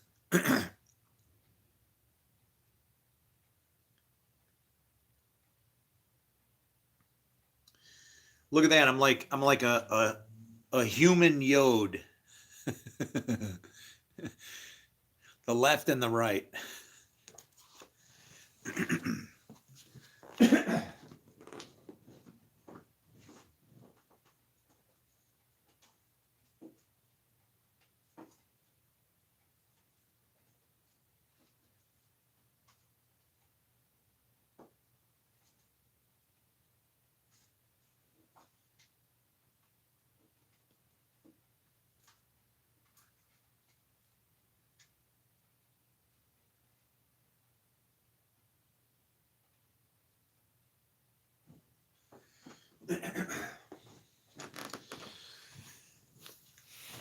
Remember that badass hole I had said I had in my side? Well, that's me laying there. That thing was bad, man. It was deep. They had to plug it from the inside out. Man, it hurt like hell too, because she had to just, it had to heal from the inside out. So you had to put like gauze down in there, and then it would heal, and then you'd keep packing and let it heal, pack it, heal, pack it. Oh man. Woo. Gunshot wounds and shit like that must be a bummer, you know. It was basically what it was like a gunshot wound, even though I was never shot. And it was rotted out. It was like nasty in there. It was like somebody stabbed me a long time ago and it rotted. I'm an honest man. Sometimes you have to be cruel to be kind. Yeah. Well, yeah, it's like that happens if you're like a lifeguard, you know? That's one of the things they'll tell you, man. If you're going to help somebody out and they're, you know, they might drag you down, the best thing to do is let them drown a little bit. If you don't have time and you got to get them out of there, right? Like maybe the waves, the boat found a place to get in close. You're in the water. You got to grab this guy. Boat's got to get moving before the wave starts building back again. They're motoring around, getting ready to maybe take off and even leave you. And you just got to like punch this guy in the face and grab him and okay, go, here we go.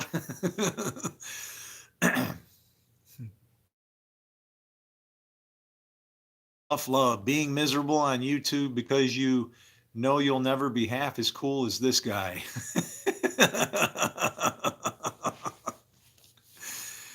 I hope I'm twice as cool as you are, man. 3 times. I hope, and I hope you're 10 times more than me. Like every time we meet, it just gets better. But love you, man. Stay safe.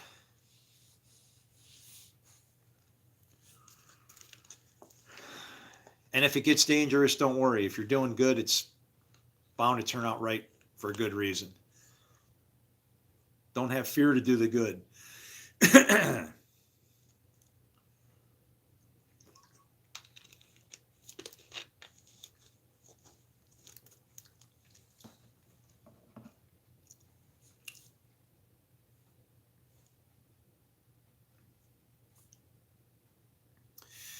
I dare say I'm at least half as cool as this guy. It sounds funny because it's like all cordial, you know, like My word, Hondas. I would consider myself despicable if it wouldn't be a a compliment.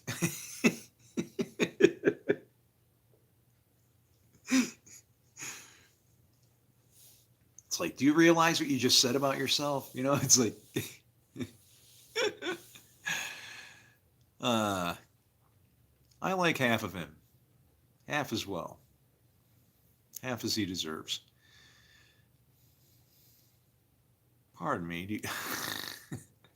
Let me check.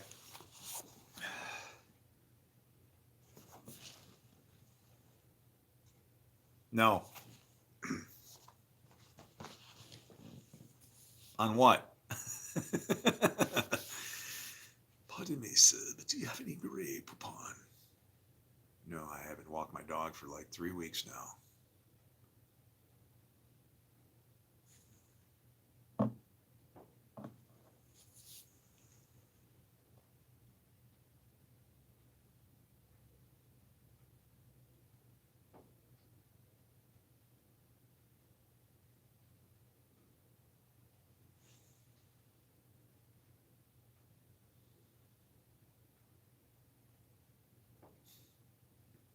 But of course, my goodness, man, it's ridiculous.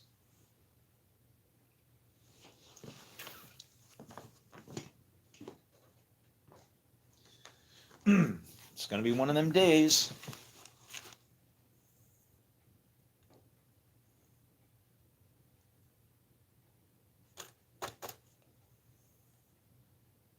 These are numbered, so I suspect they should be able to be plugged back in at some point, maybe. But if you can just kind of kindly, any that are just ready to fall out, you know, and then you can save them up for later, and then you got to weigh them, and then you divide it in half and burn it in the midst of the city. Whatever that is.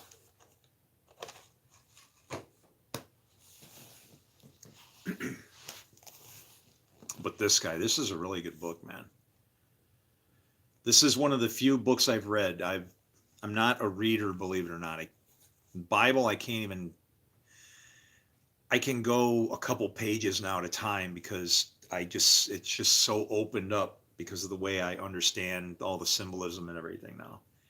Like, I want to start a school of the prophets because it's not that hard to see. I saw it coming. It's a numbers thing.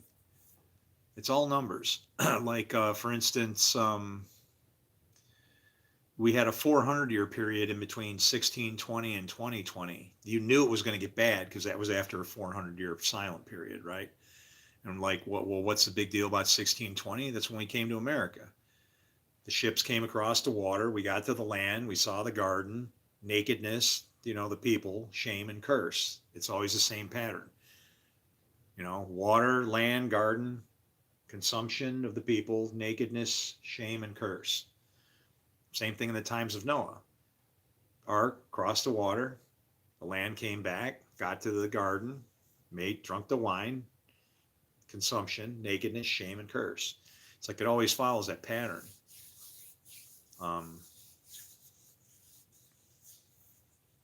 Or at least it did at least 3 times so far.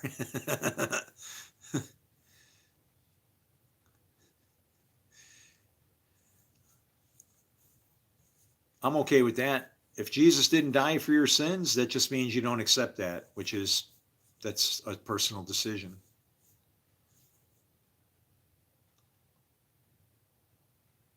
I'd say we should talk about everything other than religious beliefs. Beliefs require no truth. What do you mean no truth? Everything is true. What is truth? Truth is whatever your world is. Because I mean, if you believe, if that's what you believe, your truth says that there's a giant hole out your front door, you're gonna jump over it, or maybe you'll go out your back door every time, right? But that's what's true to you. What happens when truths start conflicting with each other? That's when we have big problems, and that's what we got going on right now. There's like 40,000 denominations for Christianity and one Christ. Cut the baby in half how many times? It's insane.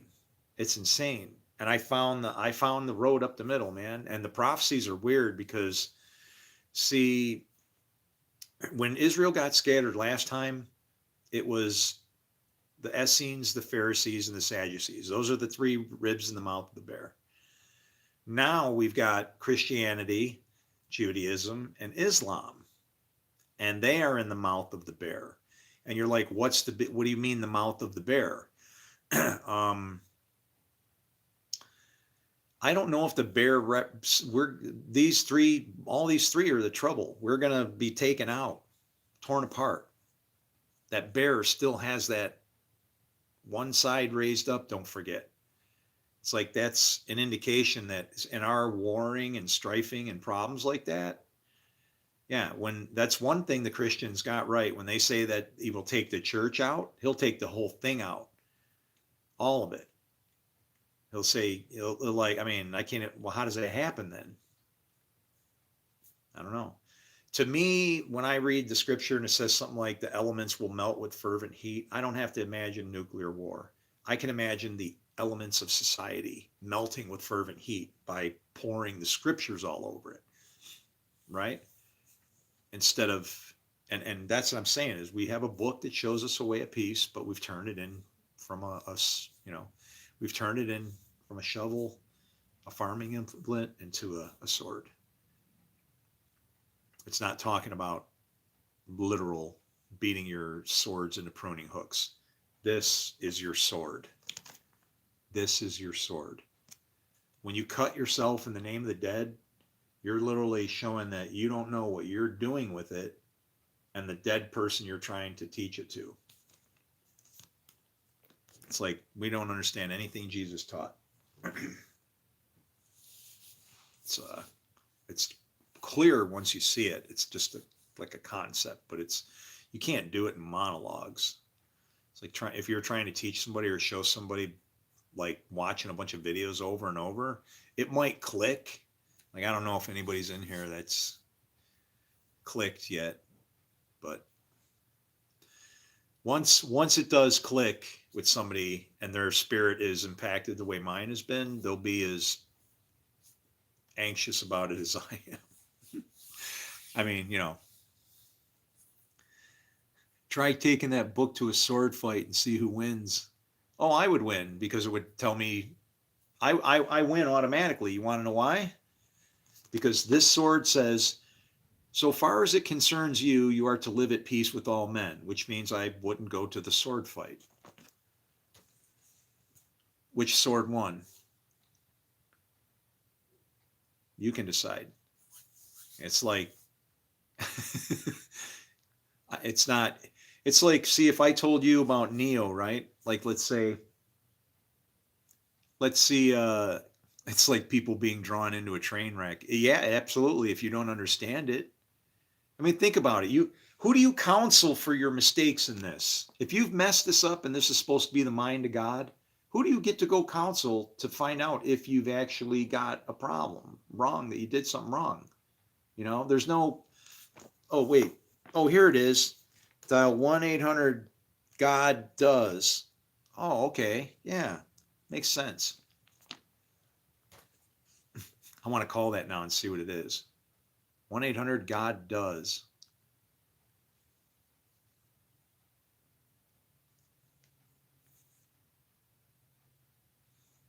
Yeah, it's definitely a train wreck. If you Darwin disproved Jesus,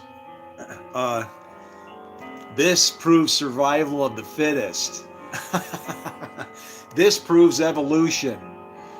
Because if you don't do what this says, you'll end up destroying yourself. Like, for instance, same-sex marriage. You want to know what that book says the penalty is? You'll be cut off from your tribe and your bloodline severed. Doesn't that kind of happen already? You don't need to enforce anything with that book. That proves evolution. We're evolving right now into a beast. All because of a book that means nothing, right?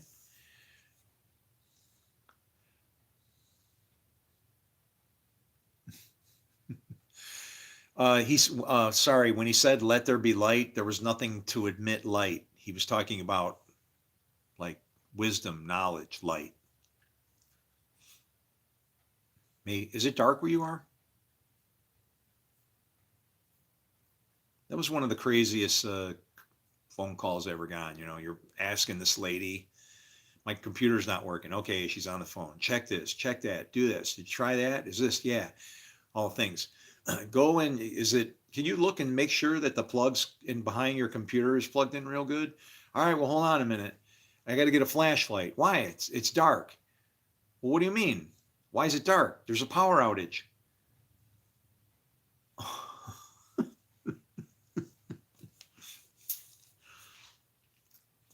Is that what that beeping is in the background I hear every once in a while? Yeah, that's when I get near my. Okay.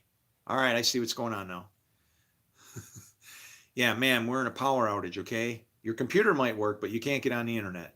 You're just, you just got battery that'll run your house. Okay. Um, Stand by. Why would an all? Because you don't understand what all knowing means. To you, knowing is information packed in your head. See, you would benefit from this. This is what happened to Jesus. Jesus got crucified where? At the place of the skull. Knowing works like so. Watch, this is knowing. What happens when a man knows a woman? She produces fruit, right? She produces whatever that man, that the master wanted her to do. She produced kids. What happens when God knows you? You produce his fruit.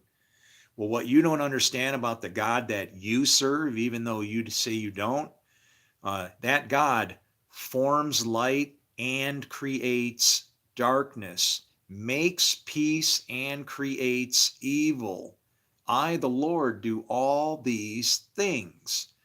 Remember how Jesus said he had people that are not of this flock? There's two, it's in scripture. It shows two times when he calls people to go do his work. When he calls for people to do good, nobody's ever found to go. When he calls for evil to go do it, they fight over who gets to go. It's in scripture. When he has to go kill King Ahab, he goes and asks these people, who'll go in to do this? And they're fighting over it. You don't understand what all knowing means. It doesn't mean it's a brain thing for him. It means it's like puppet master. You either are a puppet in the good realm or you're a puppet in the evil realm. But it's all his because he reaps where he hasn't sown. The only reason you even get to take part of it is because the very same spirit that's in me is actually in you, regardless of what you believe.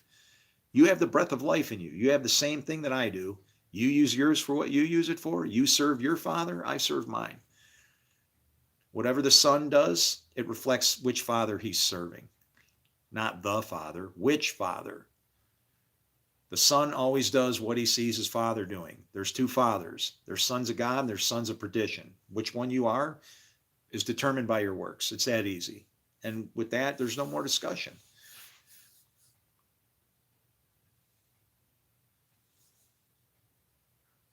He intended to misrepresent. Yeah, no, because you can't misrepresent his words. You ever heard of irreverence is justified? Well, in the end times, which is what I'm gunning for, irreverence will be justified, meaning that even people that are evil, whatever, it'll be justifiable.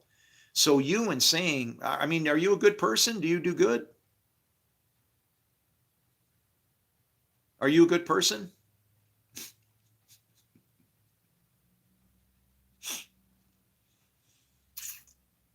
If you don't answer me, I can't talk to you anymore then.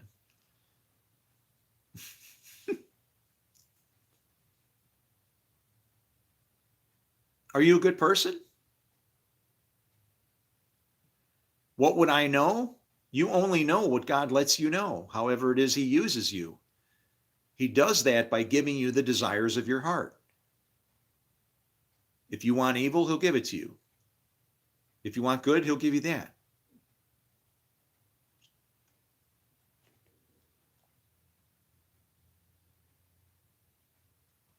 I'm both, more good than bad. Well, that's everybody. what is, I mean, what, do you think that God like requires perfection? The bad that you do will get you in enough trouble that hopefully you'll stop it. But the point is the fact that you can understand I do mostly good, but some bad. You got a set of scales, man. You can run your own game, right? You're in charge. And this thing does not require anybody to be pestering anybody with rules and whatever. It's unnecessary. But the reality is it affects our reality because people believe it and it causes them to act outside of what this actually says, how you should be, how you should live, and what you should do. If you look in here and look at it like this is like a title deed to the earth, and I'm going to go digging through here to find out what God gave me, that will not go well for the person who tries to use this book for that. Because all the earth is the Lord's and all that is in it.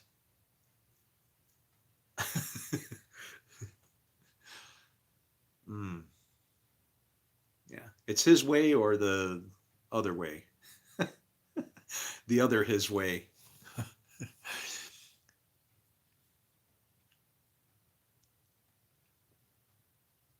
God seems completely superfluous. What does that mean? He's in line with it. See?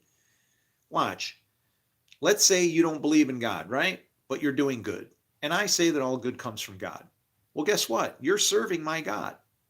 You can say you're not, but I know that all good comes from my God. So whatever you do, I don't care you say what you're doing. You're serving my God if you're doing good. And I have to respect that because you're literally serving a God that you don't know. And it's a good thing. That's called irreverence justified. In the end, even irreverence will be justified. I think that's pretty justified. That's a pretty peaceful way to go about it, don't you think? I think that works. We should try something like that. Let's go that route, right? So I'll go to heaven anyway. Where is heaven? Nobody's ever seen the place except the one who came from heaven. Who came from heaven? The devil. What did Jesus say? The only one who's seen heaven is the one who came from heaven, the Son of Man. And then what else did Jesus say? I saw Satan fall like lightning from heaven.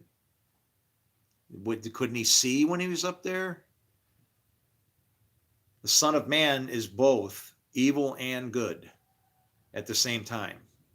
If you make the Son of Man a good thing, you're not seeing the fullness of what Jesus intended to teach and do and all of that.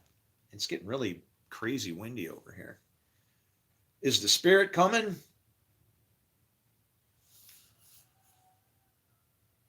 Uh-oh, rooster crowed.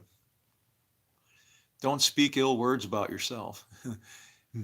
We have all done sin, but know what is right and what is wrong. You wouldn't there'd be no way for you to enjoy or even live life if you have to know what's right and wrong. And everybody has a mistake, right? I don't judge anybody for their mistakes. I feel sorry if they're doing like the same mistakes that I make, but I know how I was. I didn't want to listen to what anybody wanted. Was God still working on me when I was making all those mistakes? When I robbed a gas station, when I stole 9 cars, when I ran a Chevy and almost made it across interstate lines, and then at 14 years old, spend 3 days in jail eating cheeseburgers that were like 1,000,000 years old. Oh, I got to do that. I keep forgetting, man.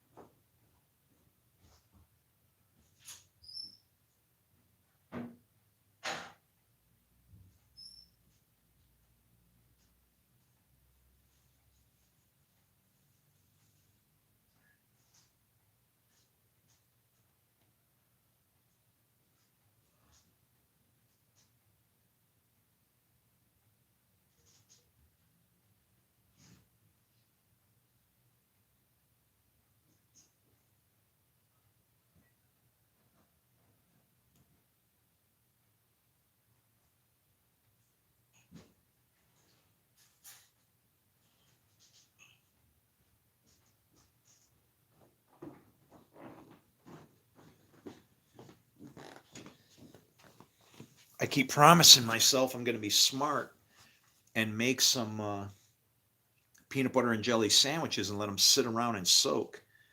But it's like, you want to know how bad I am with how much I eat or don't eat? It's like I have some food here, but like this bread, I'm not shitting you, man. This is from like December 13th. Okay? And what's the date? It's a month old. Is it a month old? No. Today's the is today the 12th? I don't know what today is, don't matter. But anyway, I'm going to make some peanut butter and jelly sandwiches and then just leave them soak so that it soaks into the bread. And that way I'll have some snacky sitting around, right?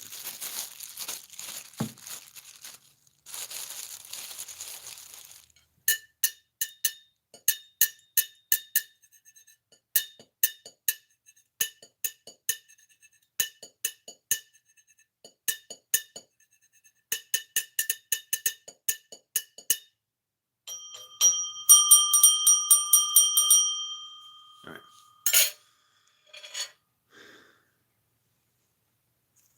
Peanut butter is kosher, right?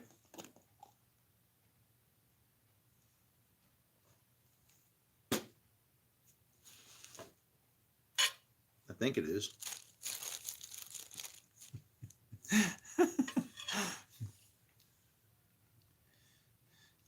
Absolutely right. He loves us all. That's the thing. See, if you're taking a beating, it's him trying to straighten you out. He doesn't protect you as much. You know, he might protect you a little bit if you're varying off course a little bit, but if you're way out in left field, he's like, woo, there, and he's gone.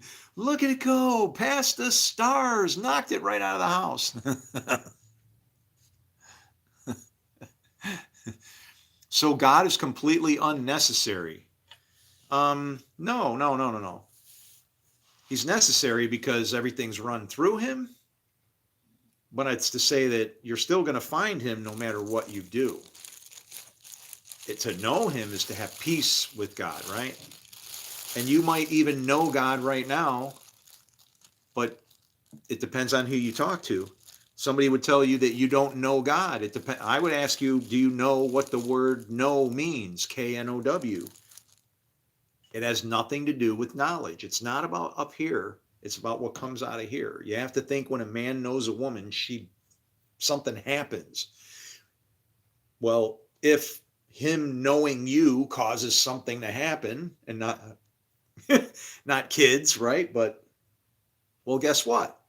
Then you must know God because he's knowing you, right? That type of relationship. That's why they use sex when they're talking about that type of relationship, having a relationship. Not only one person isn't involved when you're having sex with somebody. It's like there's two of you, right? It's like, sorry. It's explained that way, but only so that you can understand it as the idea of bearing fruit, like a tree or a plant or a factory, I thought plant and then I thought like of Ford, Man, I had a bitchin' company at one time, you know that? Let's see.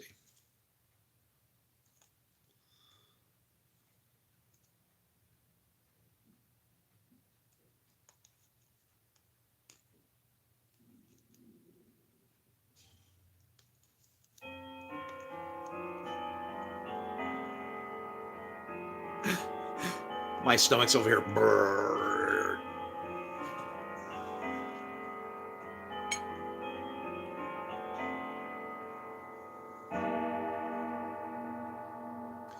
Man, I was watching these videos one time of these people messing around with that salvia shit. Oh my God, it was insane.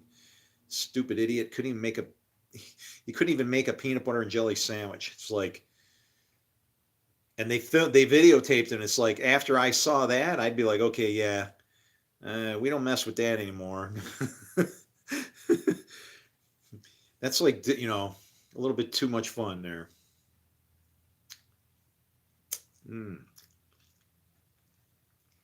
All right. How's this looking?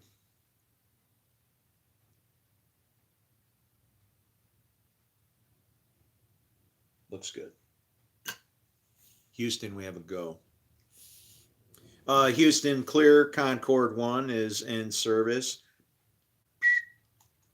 Roger, Houston. You are good to go. Is the PB in session? 10-4, Houston. PB is already spread out. 10-4.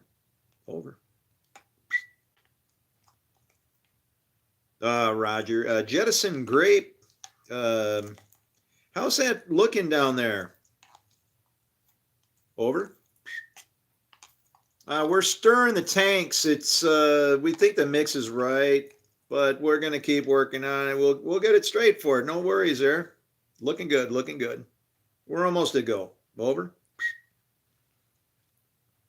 Roger on the tanks and the Concorde 1.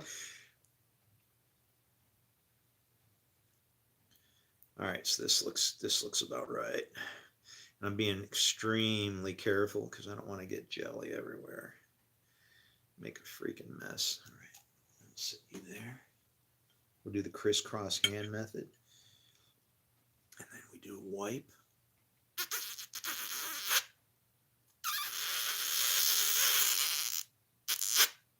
Hmm.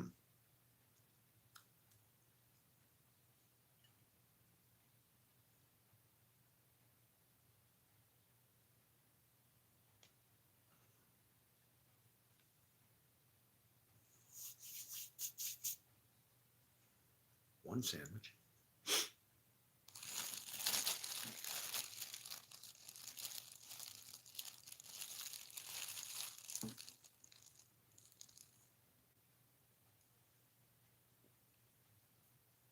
Careful with the crumbs.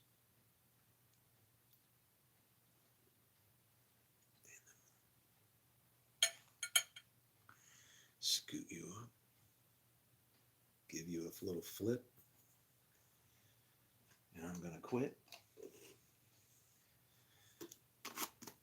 Because I don't want to be making a mess in here. It's taking too damn long. You can whip out a couple damn peanut butter and jelly sandwiches. Sit here and do this whole loaf.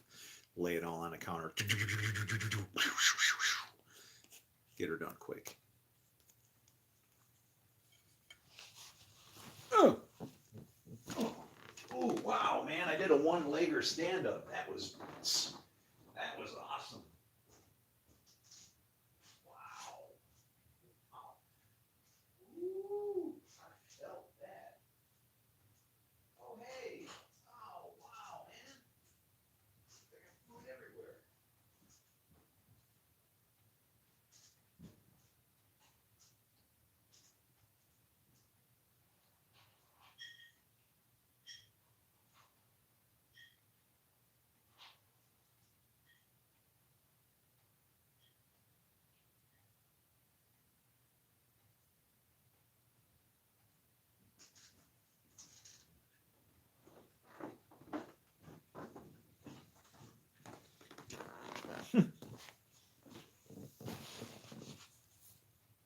I got some French fries from last night.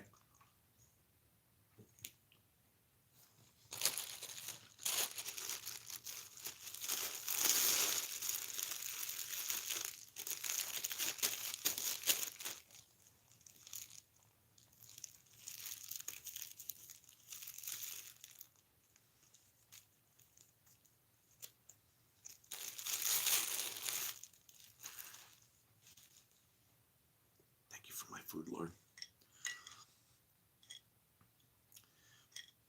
I remember my first wife, we used to pray after we ate.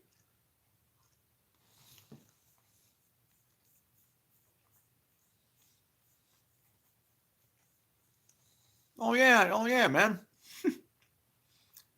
Christianity made you miserable.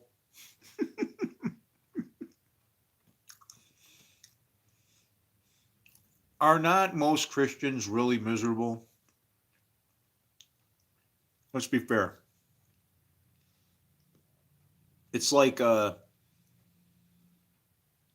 it's because instead of it's not intended and it won't work to put you above somebody. You know, when Jesus said, if you judge somebody, you're judging yourself, it literally, that's what happens. And it winds up getting, it's like something you shouldn't do because you're told not to. And by doing it, it degrades you because you're frustrated with the learning process that's already going on in front of your own face, done by God, but you're not giving God credit. Why? Because you look upon this person and see them as if they're evil. This is exactly what Jesus meant when he said, because you say you can see, you are blind. What Jesus meant was, he's referring to taking from the tree. Because you have taken from the tree of knowledge of good and evil and think you can see what evil is now, you are actually blind. Jesus was teaching what the true purpose of evil is for, why it actually says in the Bible that the Lord created it. There is a good reason for it, believe it or not. It's like, it's crazy, but it's, you know, we don't read it right. Grace is exactly as it sounds. Is grace a good thing? What if you had to pay your rent, right? Give me grace. I can't. Okay. Okay. Yeah. Oh, don't worry. Lots of grace. Got to be like God. Things are going to cease to function, right? Now you know why the world is the way it is. All this grace going on. We'll wait for somebody to show up. It's like, that's complacency. It's nothing of what he taught. Grace is like allowing you to screw up and stumble your way all the way home. That's why that song says that. This guy, John Newton, amazing grace that saved a wretch like me. If I had to have a second verse, I'd say, the more wretched you are, the more grace and more amazing it would have been, so long as it's able to flip you around, right? Grace comes from sinning. If you sin, that's how grace appears. That's why if you sin more, grace abounds. It's not supposed to, but all grace is, it's just a little holding time to say, from here to there, I'm still counted. I'm just getting beat up instead of doing what I'm supposed to do. That's it. This book is, I don't know how in the hell it got turned into this mess. Like, is there any one person responsible? What happened is the teacher of the thing got yanked out before he could set it in stone. They were not supposed to take him out. Absolutely not.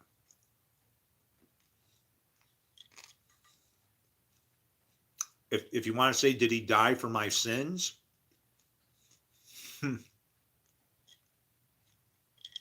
He died for the sins of the world. And the worst sin the world could have committed was killing him.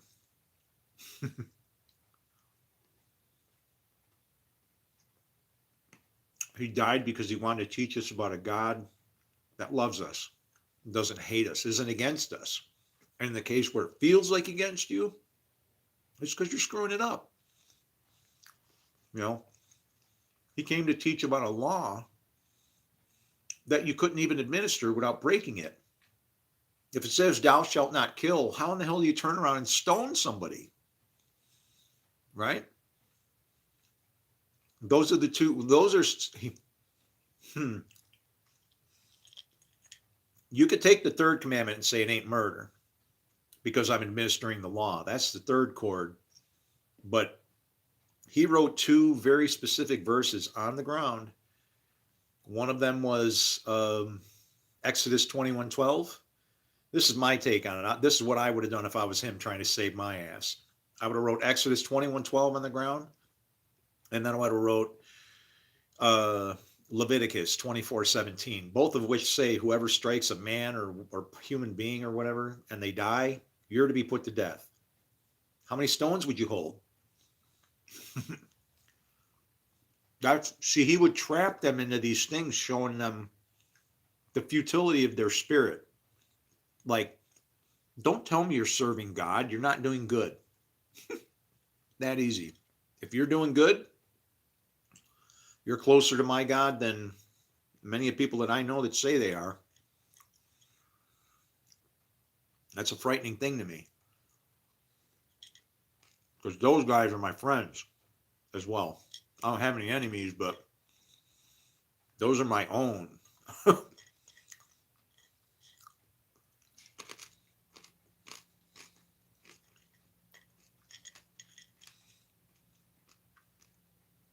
Cold French fries.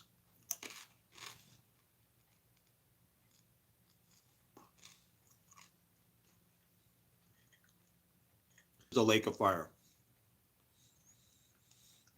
See, there's a problem with hell and with Jesus being Judas because Jewish people do not believe in hell. There's no place of torment where you go and get tortured. When you die, you go to Sheol. When he's talking about Gehenna and being in the everlasting fire and that stuff, he was referred to being considered garbage and thrown into a garbage dump that was always smoldering because they burnt the garbage. That's what he's talking about. Your hell is going to be as much as you create it. And you'll experience as much of it as you're around the people who are in it. And that's where we are. Jesus was the firstborn of the dead. That's what was so embarrassing about the gospel, to be ashamed of it.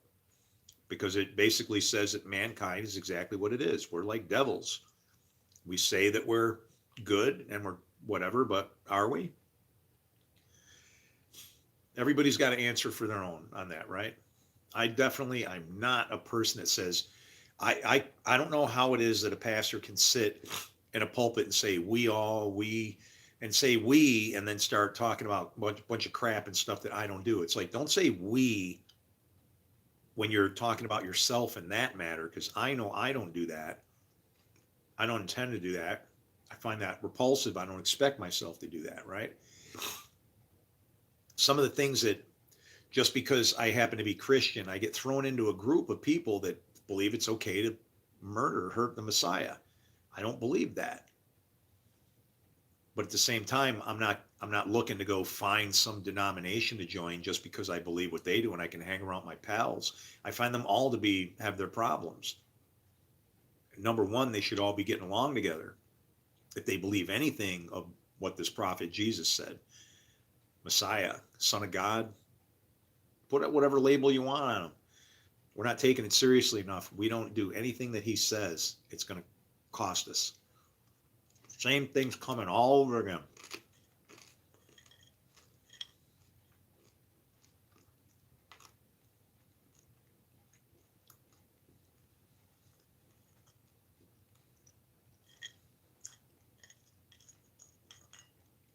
Scary.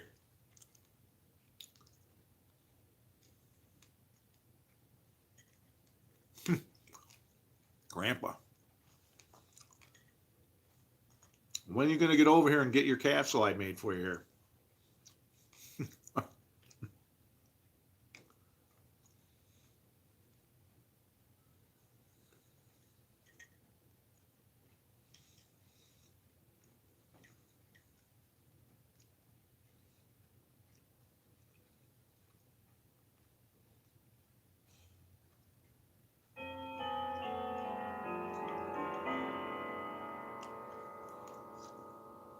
I'm sorry. I'm trying. Having bad thoughts. Do, do, do, do, do, do, do.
That's the part of me that wishes I could be accepted by the Jewish community so they could teach me some of the stuff.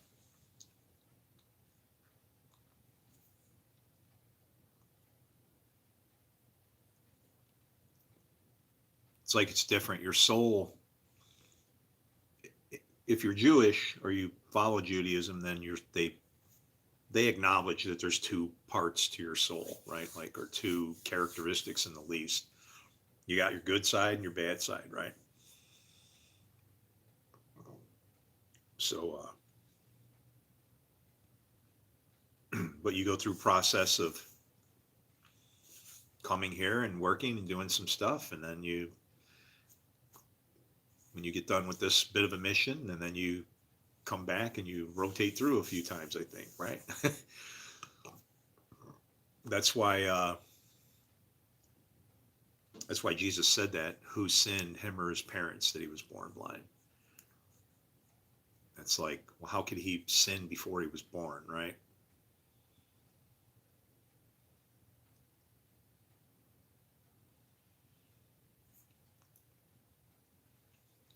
If they were trying to infer that the guy was gonna sin, so God was like punishing him in advance, that's pretty brutal.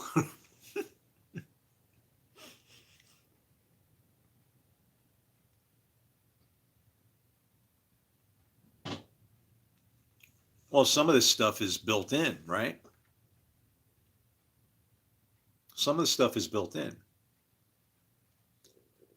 It's like your instincts for good and evil, they're kind of already there.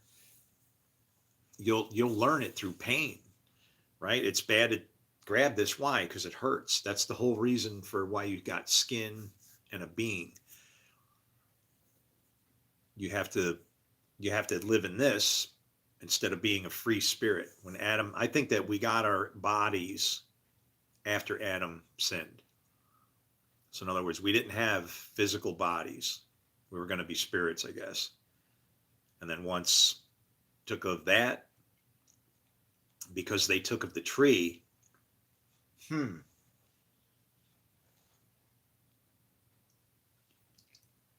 because then Adam could be a giant, right? If the tree is a person and Adam took of the tree, he definitely would have been a man of renown. You can't get much more renown than, you want to know when it says men of renown? Do you want to know what that says? Men of Hashem, men of the name. That's when it says renown, that's Hashem.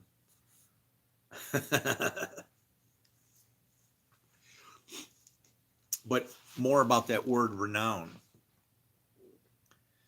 It's got known in it.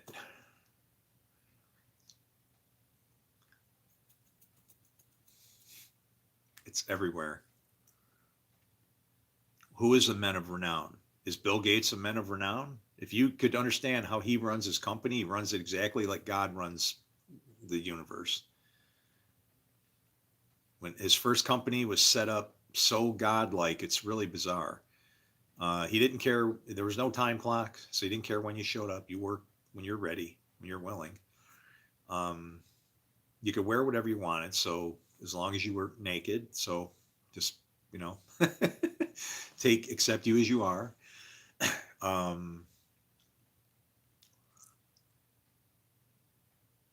There's like no hours, so you work as you need to, when you need to accomplish whatever it was. And then the other thing was that I remember was he wanted you to document any problems so that other people didn't get, so he could make corrections to make sure everything was good. So it's kind of like he's documenting and writing. So that's kind of biblical, right? All these things, accept you as you are, works all the time or never, just depends on what you're doing.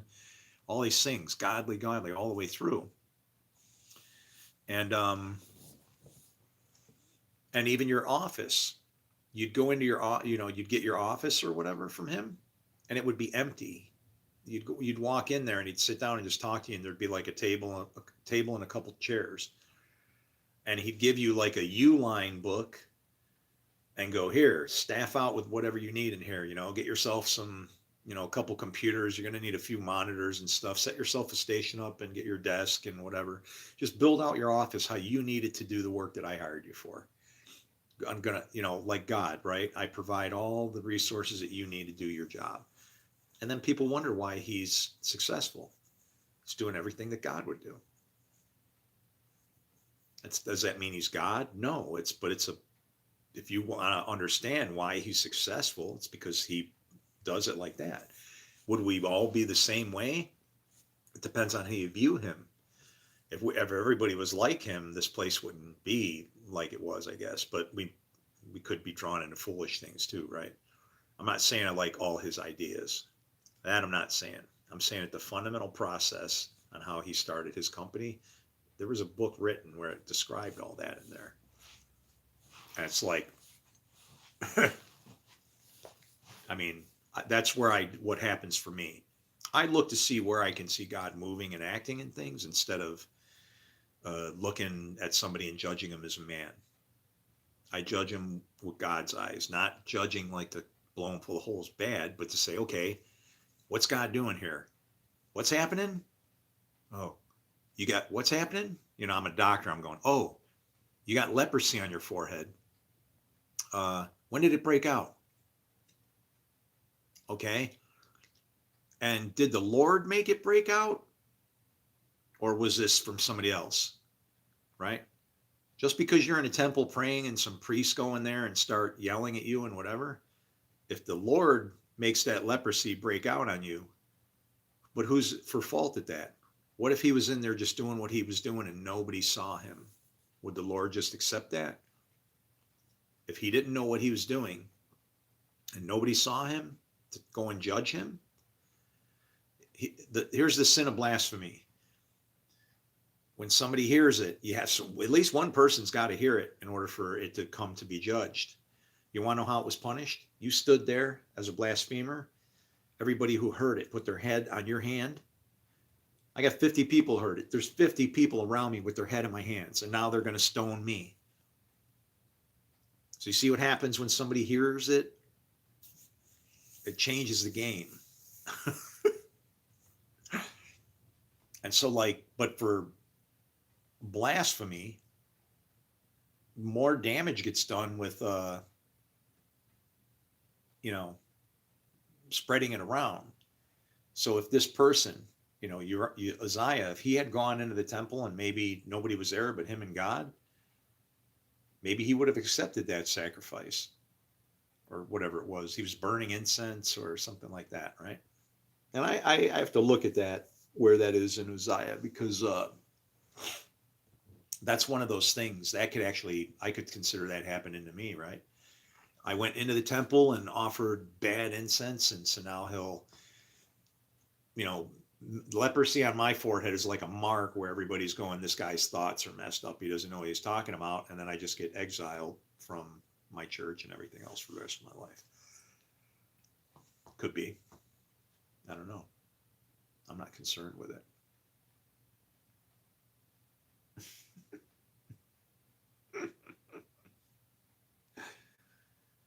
Yeah. It's crazy. Just crazy. The tree was not a person, but the serpent was. Well, I wouldn't necessarily say that, because there are a lot of trees in Scripture, and if you look at it and read it logically, as the best Hebrew scholars will see, I'm going to call them the best because they agree with me, that the tree that's in the center of the garden, the tree of life and the tree of knowledge of good and evil, are the same exact tree, because they're positioned, and they're in the middle of the garden, in the midst of the garden. So if they're in the midst, in the middle, there's only one middle.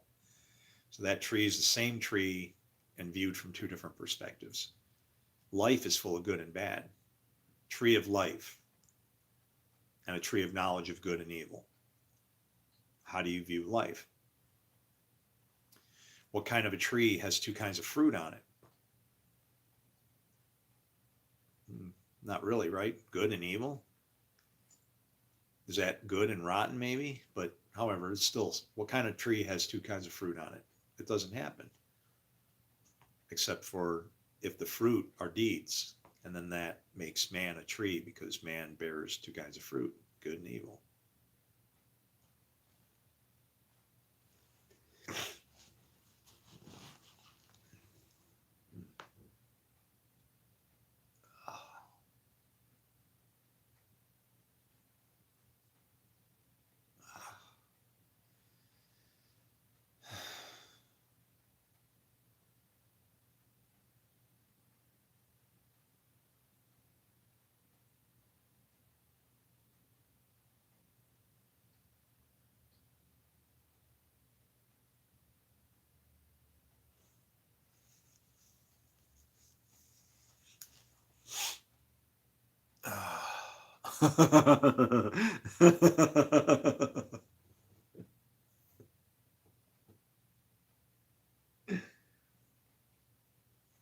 uh,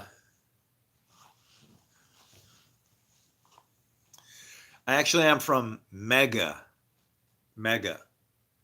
It's I'm here to save the world. Let's make everyone great again.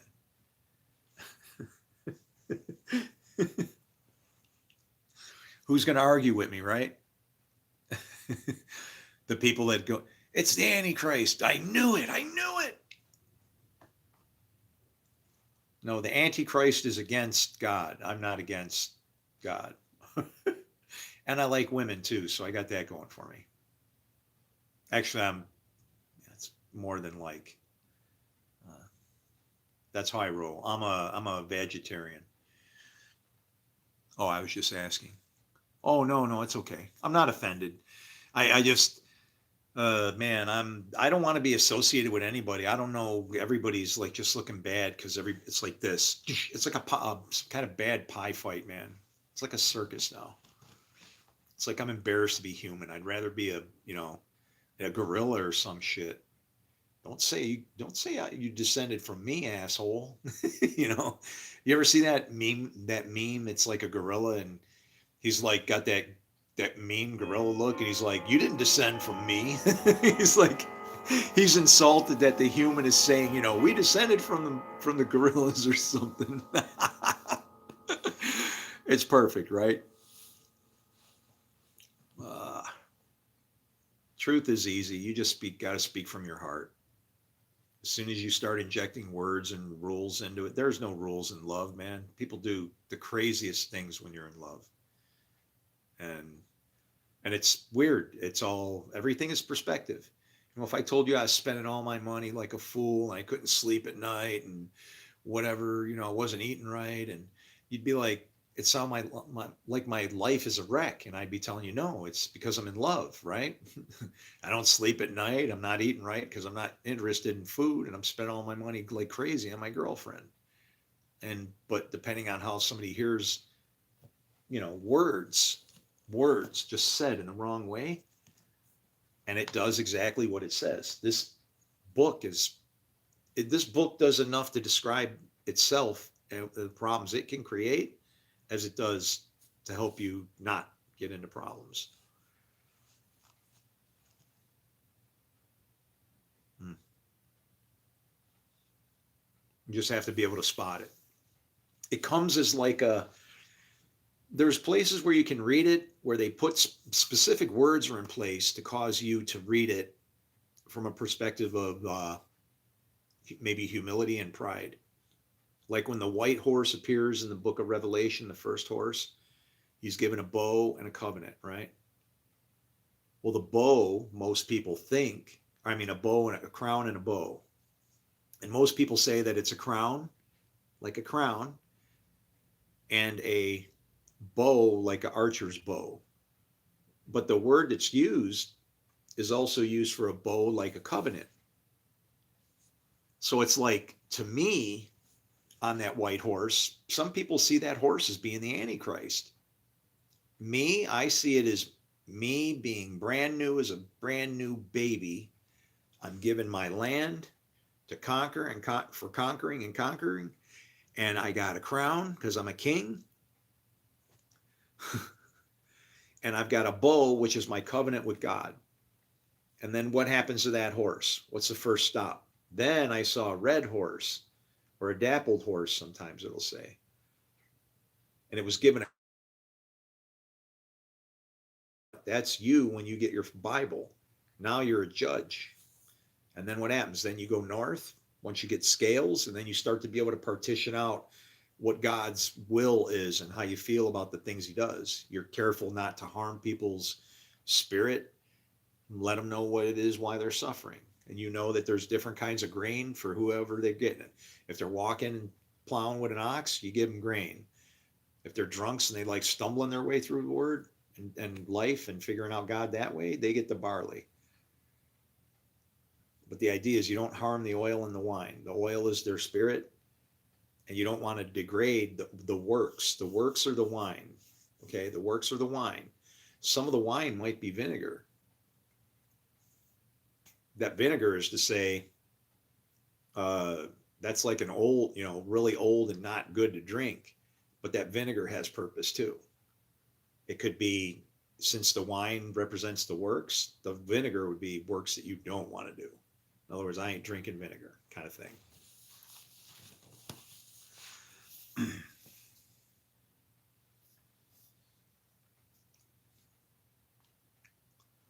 Do not shave it.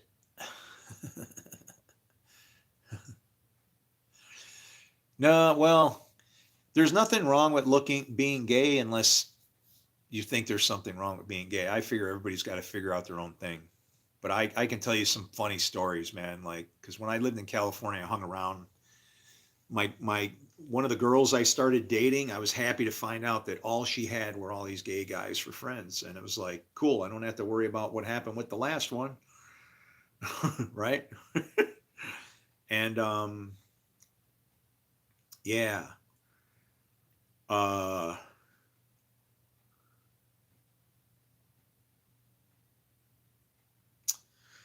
all right. So imagine this.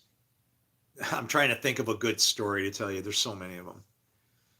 There is one of the guys that we knew. His name was Jay. Okay, and he had a hairstylist place, and a lot of the guys that all hung around with him, they were in there. So there's all these gay guys, and it was a hair place, right? Um, so my girlfriend, when I first met her, this girl, her hair was below her butt, like it was just, and it was thick. She cut it off the first time on the very first date. She showed up at my door. I didn't know who she was. I cut it off just for you. What do you think? And I'm like, wow, I think your hair must grow really fast because like you just chopped like 75 years of hair off for me, But okay, so she tells me to go get a haircut. Why don't you just go see Jay? He'll give you a haircut. All right. I was thinking about it. So I go in there, you know, small talk. Hey, oh, you finally decided to cut the rag, huh? Yeah, I don't know. Just whatever. So he gets me in the back. Did I just say that? Takes me in the back where the sink is. And, I sit in the chair and it's got that little ripple in the sink. You lay your neck in there and so he's washing my hair and soaping me up. And I'm enjoying it. It feels good to have somebody wash your hair, right? I mean, that's part of the thing. I used to like going to get my hair done because somebody scrubs your head and then they comb it all out and get it all straight so they can cut it perfect. And then it kinks all back up and doesn't look anything like what they combed it out to be, right? But he's washing my hair and then he goes, ooh, you like that, huh, Chris? Oh boy, that was it. That was it. I jumped up. I had on a one of these green plastic aprons, they're like almost nothing, but it just has that little thing, and I jumped up, plastic apron, head all full of suds and everything, and I ran out into the parking lot. And he's going, and now I'm standing out in the parking lot and I'm pissed off, And he comes standing out there, and it looks like the village people now. They're all standing in front of the hair place with their hands on their hips, with their heads cocked to the side. and they're all laughing and stuff with each other. You know, they think it's funny. And Jay's going, "Get in here now. You are embarrassing me." And I'm like, you're embarrassed? I'm over here like trying to get my hair cut and you're like invading my thoughts, man. You know? Oh man. Um so that, you know, oh, that was hilarious. Just out in the parking lot, heads all full of suds and shit. And this was in a like a strip mall, like with there was an Alpha Beta there. That's a big, a real store, right? No, Albertsons. Where the hell was Alpha Beta? Was Alpha Beta there? Or was it Alpha Beta Albertsons? I ain't been there in a while, man. I might have my store mixed up. But it was a giant strip mall with, there was a Taco Bell and kind of up near the street on one side of it. Chinese food place. It was really good. The China Well. That was good. Um, uh, the I'm trying to think of the stores that I had been in that were in there. Was there a bar in there, or was that across the street?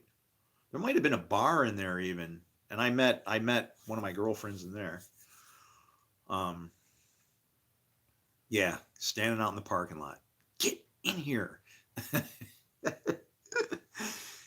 There was another time when I was giving. Who was that? Was that Andy?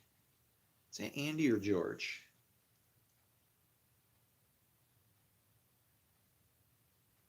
I think it was George. Might have been Andy. I can't remember his name. But I was giving him a ride to the airport. Thinking about gay people, I'm going, you know, a lot of people bitch and scream, and it just, you know, I'm just thinking, I'm not saying anything to him, but I'm just like going, you know, I'm looking at him in the mirror, and he's just looking around and doing what he's doing, and you know, and he's kind of, he's a chin raised guy, right? He's kind of like happy, you know, he's just happy and checking everything out. And as we're driving along, giving him a ride to the airport, and I'm looking at him like, you know, it's like, man, it's like, if I saw somebody like that, that's their own business. I just wouldn't bother to be hampered with it, right? God will take care of it. If he ain't supposed to be here, they'll fail the procreation part, right? But I look in the mirror and I go, I go, George. I go, George. What do you do when somebody confronts you, you know, and whatever? And it was great, man. I almost wrecked. He made me laugh so freaking hard. He goes, "Well, I know some people are jealous." And I was like, I'm like, "Oh, I'm not jealous of that, man." I thought I was going to get that. And I was like, I robbed a gas station, stole 9 cars to make sure I wasn't jealous.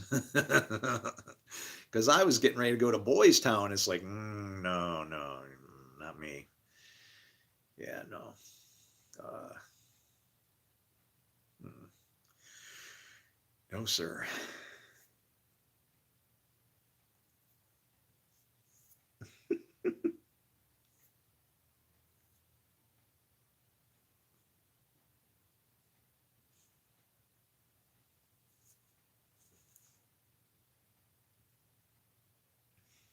Clocks are striking.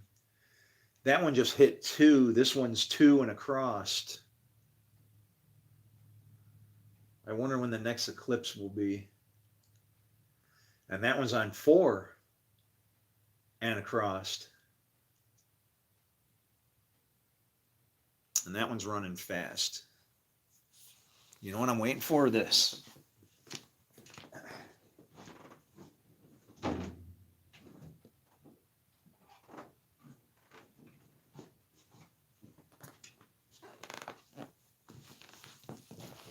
This right here. This one. This is the one.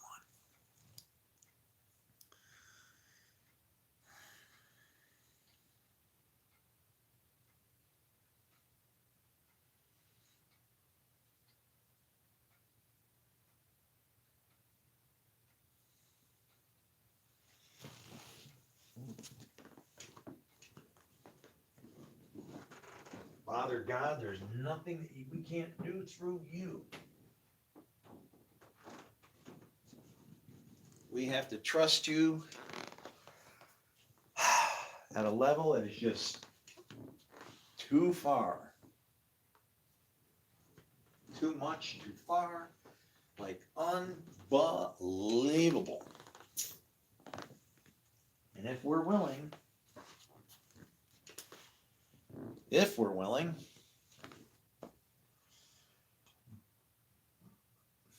you can rescue us.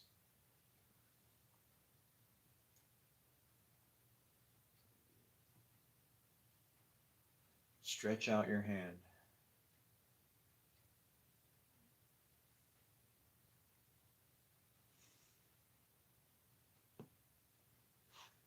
Now hold on a second.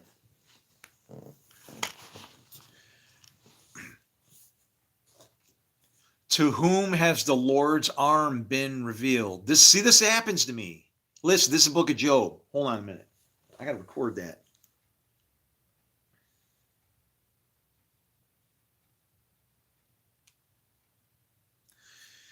In the book of Job, Job says, to whom has the arm of the Lord been revealed? Wait a minute. How did I? Oh, boy. That fast. They go through like, whew, you got it, and boom, and it just takes off like you have Alzheimer's or something. That's how hard it is. Wait. Who is the arm of the Lord?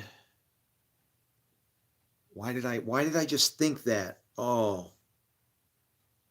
Job. Hand.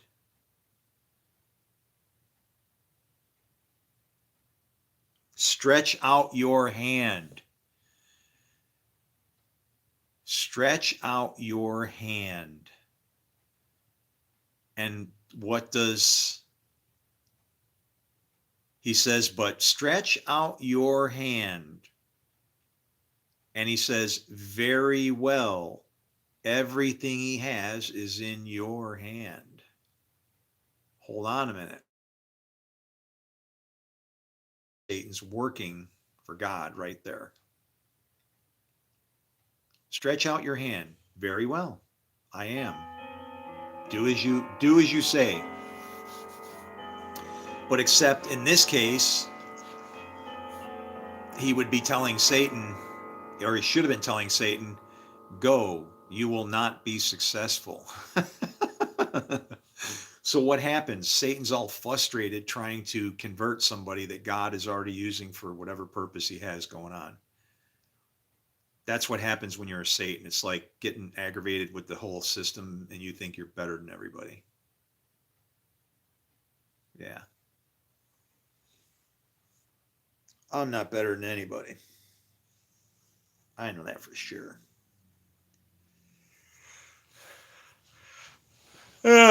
I might be a little better than some people, but good? I'm not good. I just know how to hide, how to lie.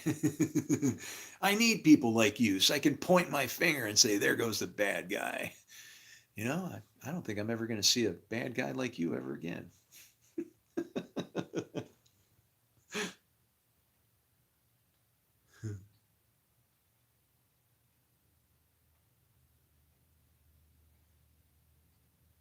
Lord, where are you, Lord? Can I just go to sleep and you can wake me up when it's time?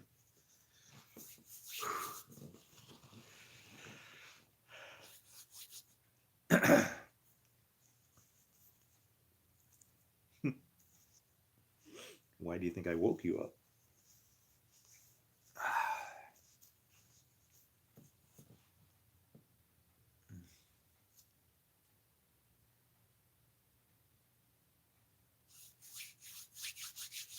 It's getting really cold in here all of a sudden.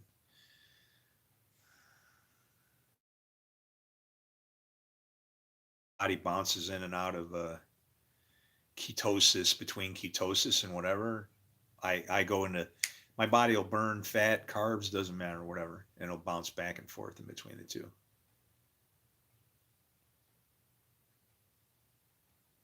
I can go carb free. I did it for I don't know how many years, man. I was in really great condition. The first problem I encountered was I realized how much carbohydrates cause inflammation. Um, I My joints seem to be like sloppy, like loose, like the bones and the sockets were kind of like worn out ball joints or something. It's the best way I can describe it. Everything felt kind of loose. So, um, but I felt good, you know, good restful sleep, everything running good, everything fine.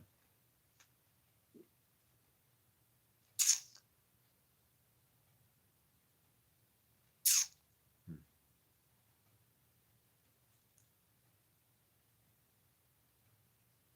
Inhumane, you will one day. Who, what? Who will? We don't believe in Jesus, pal. Oh, I see what's going on here. I'm a proud Jewish American. We don't believe in Jesus. Uh, well, I believe in Judaism too, but I understand prophecy, I think, a little better than you then. You gotta pay attention to what he taught. Remember, he was a rabbi. What's sad is that the Christians they don't understand what they're teaching. But it's good. Jesus was solid. As far as I'll put it this way, and you and I can agree on this. Up in here, we don't use human sacrifices to take care of our issues. We go direct to Hashem.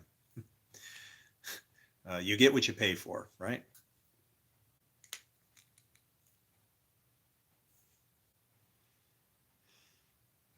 You have to understand what happened in the book of Jonah, all those teachings. The book of Jonah is actually two prophecies built into one, and it always rotates out. When God leads from afar or he reigns from afar, that's you being obedient near.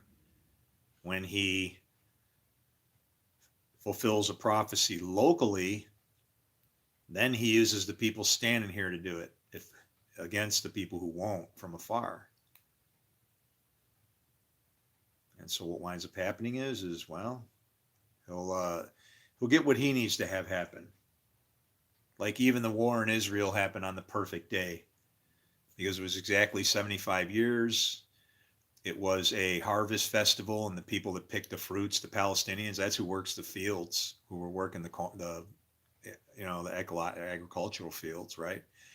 They couldn't go. They weren't invited to a feast that God says everybody's invited to. So they had 75 years, which is a half of 150, to restore peace. You got to strive for it however you can, and that's all that's going to be accepted.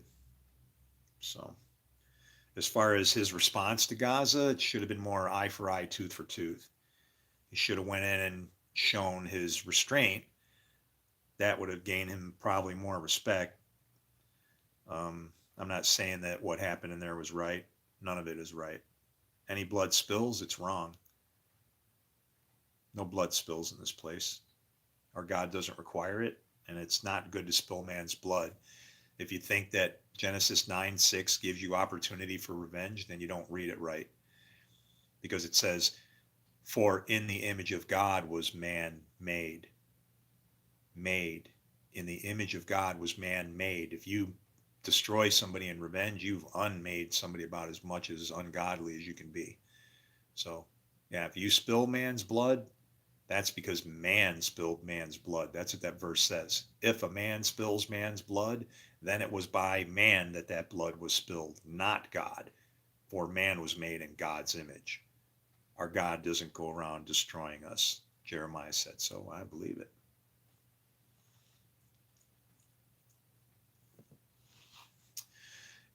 Jeremiah 18, 7-10. You get what you pay for. Very simple.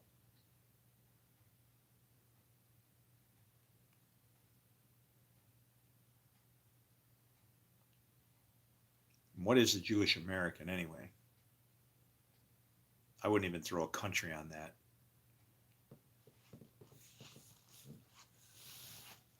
But that's what we do. Branding, exactly what Isaiah warned us about. Branding.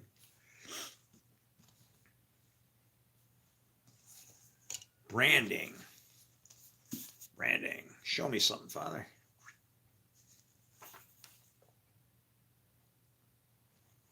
Oh. My book. Stop. Get back up there. All right. Where was I?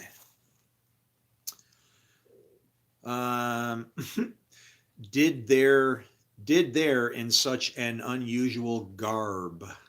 That's clothing. That's branding.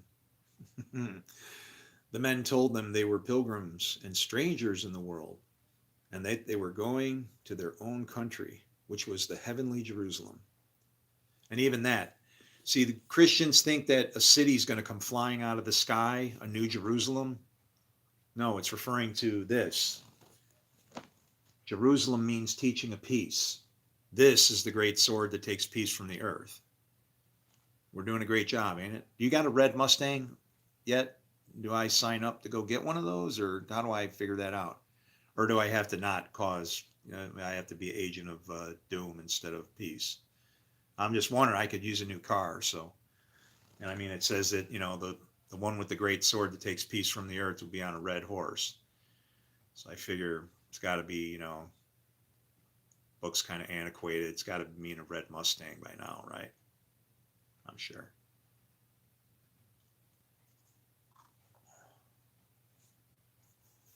Oh man, this ain't opening very easy. This book was never even read, and it's from 1895. From the hurryings of this life, all states are full of noise and confusion. Only the valley of humiliation is that empty and a solitary place. Here a man shall not be so let and hindered in his contemplation as in other places as he have to be. This is a valley that nobody walks in, but those that love a pilgrim's life. And though Christian had a hard hap to meet here with a Papillon. Oh, a Papillon? What? A Papillon? Papillon is in here? Holy wow. And to enter with him into a brisk encounter. Yet I must tell you that in former times, men have met with angels here, have found pearls here, and have in this place found the words of life. Yeah.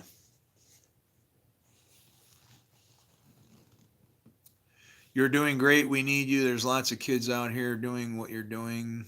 And please take a moment once in a while to check on them, and you'll be rewarded most gratefully with intention. Wait, what's going on? What kids? Jerusalem is the golden rule.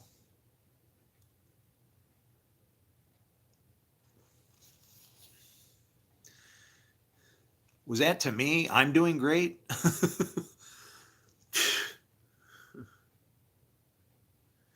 I feel like Moses, man.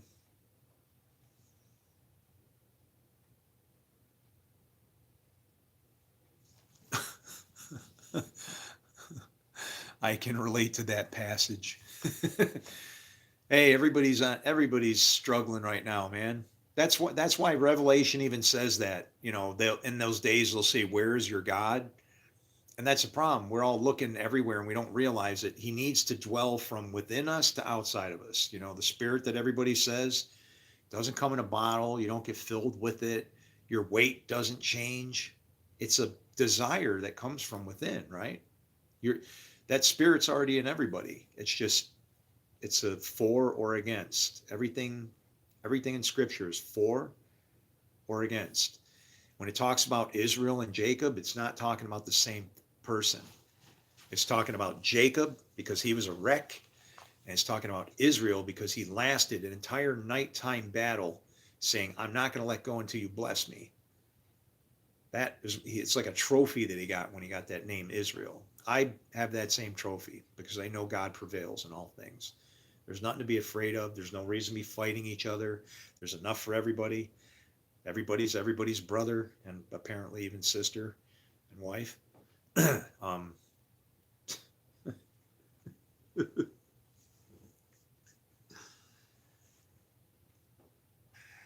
hmm.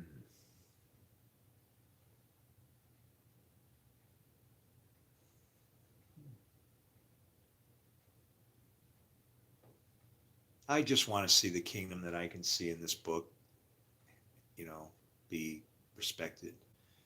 I want to see the word of God respected. I want to see the people of God that can understand the word of God, to understand that somebody who doesn't can't appreciate God, can't know God, see God, have anything to do with God, leave them alone until they come asking about God. Our God works on them too.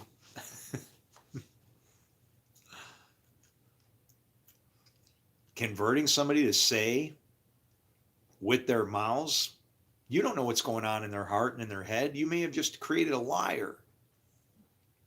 And in the name of forcing the will of somebody, yeah, no, not good.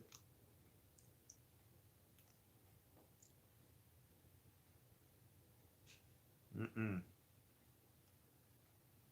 It's like everybody gets to do their own thing. There's two flocks, right? Sheeps and goats, some people follow, the other people get to wander around in the mountains, which is appropriate because mountains refers to maybe different kinds of faiths and religions. Okay? So for instance, when he said, you will ask this mountain to move from here to there, when you understand what peace is and you understand what the voice of many waters is, sorry, there's only two ways to find God, and both of them get you there. Okay? One is nice, the other one's rocky and a rough road. It's a highway through the desert. Straighten my paths, plural. Okay? The Pope was right. There's more than one way to find God. One way is nice, the other way is beating. You know, the old 1-2.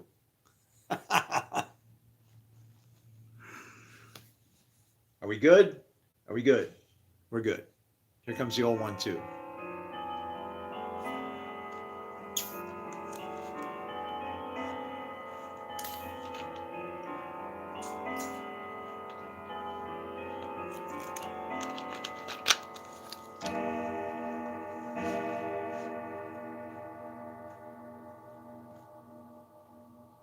Well, whew, I didn't even have to turn the other cheek. It was, anyway.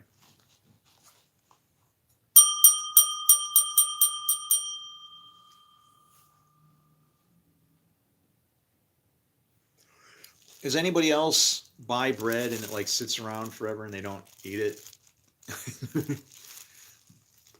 Because I don't know why, but I have bread products that like they never go bad around here. It is insane how long my bread lasts. This is from December. This is December 13th. I got some pita bread that's from October, I think.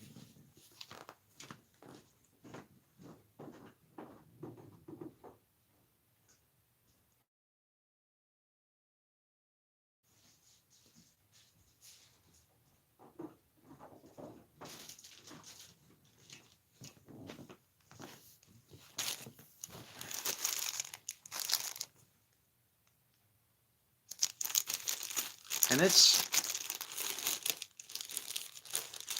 this is from when?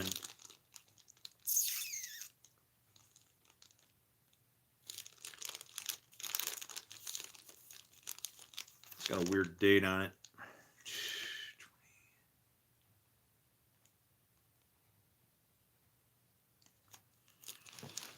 239. Oh, wow. Is it really that old? No, that can't be right. Oh, wow, it is. Here, this is from September. September 29th. Would you eat it? Hell yeah. I can't throw food away around here. It's fine.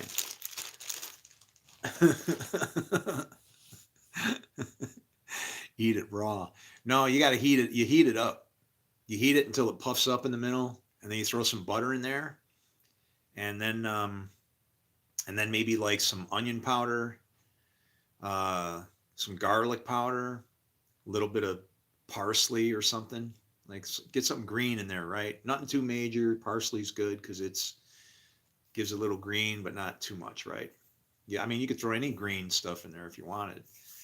Um, yeah.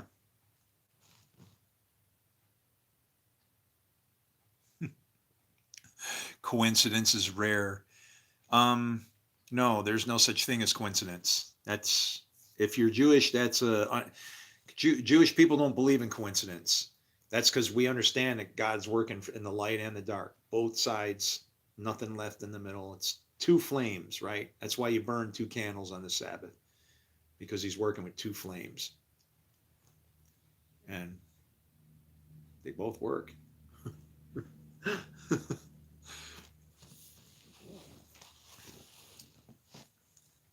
Fire.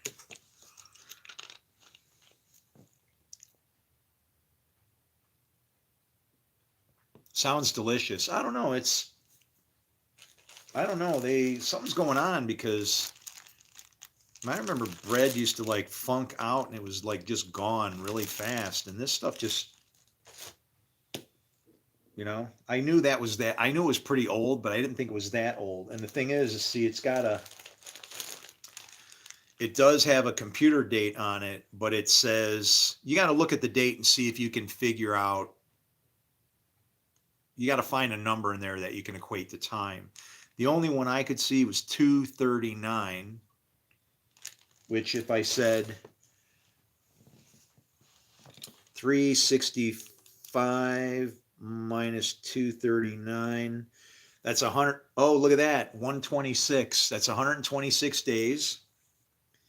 If I divide that by 30,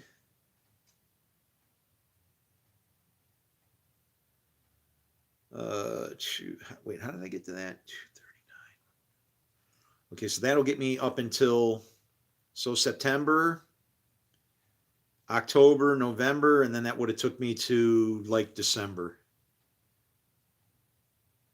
Because I got what, 100? So that's October, November, December, and then 26 days, and then you got the things in between. So that 239 that's in the date, that actually equates to what's called the Julian date, how many days of the year.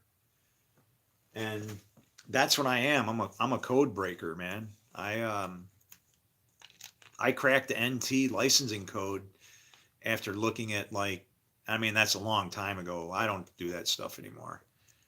Now I've cracked the Bible code, but it's not what you think. But yeah, the NT licensing code, when I was doing network administration, I had to do the installs over and over on these things. It was easier just to rebuild them than to try and fix it, just dump it, and they didn't imaging and stuff like that. They weren't doing, Ghost hadn't shown up yet. And even if it was like in its infancy and we weren't ready to start risking, you don't take a company that's got, $500 million in assets and start playing around with experimental stuff just in case, right? So,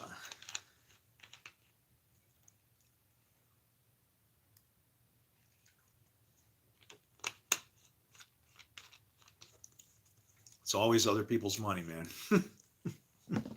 You got to remember that. It doesn't belong to you. What you've been given is supposed to be helping out other people. If you're withholding, then I haven't, and that's why I'm busted. So, but that's the kind of person I am. I'm hoping that somehow my God will fill up the coffers again for me. And if he doesn't, well then I don't know. Time to adjust. We will I will not be angry at my God. If I gotta move or something, it's kind of like It'll suck and be aggravating because it doesn't have to happen, right? I'm looking for support right here for what I have found in this Bible. I've spent a lot of hours and years, man. 6 solid years, because even at night I go to sleep and I just study this book because I'm obsessed with it, because I see the damage it's done in the hands of kids, like not understanding what the hell to do with it or what it's for, or the damage it can cause. I'm not saying there's not God. That book is God. Just like John said, it has the ability to start wars, take peace from the earth. Look at this. Good grief, man.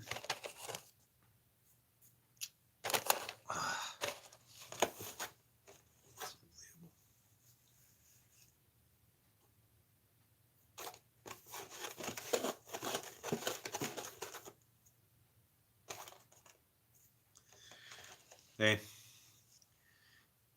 keeps them from clogging up the vacuum cleaner. Yeah, I know. It's I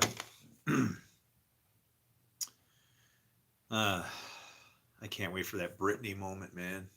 It's gonna be nice. It's gonna be freeing. I'll be able to. My face will be clean. It's weird. You feel like a wind blowing on there and all that stuff, man. We got a question. I finished the whole Bible over 30 times now. Is it bad when I start seeing the Lord God as the devil?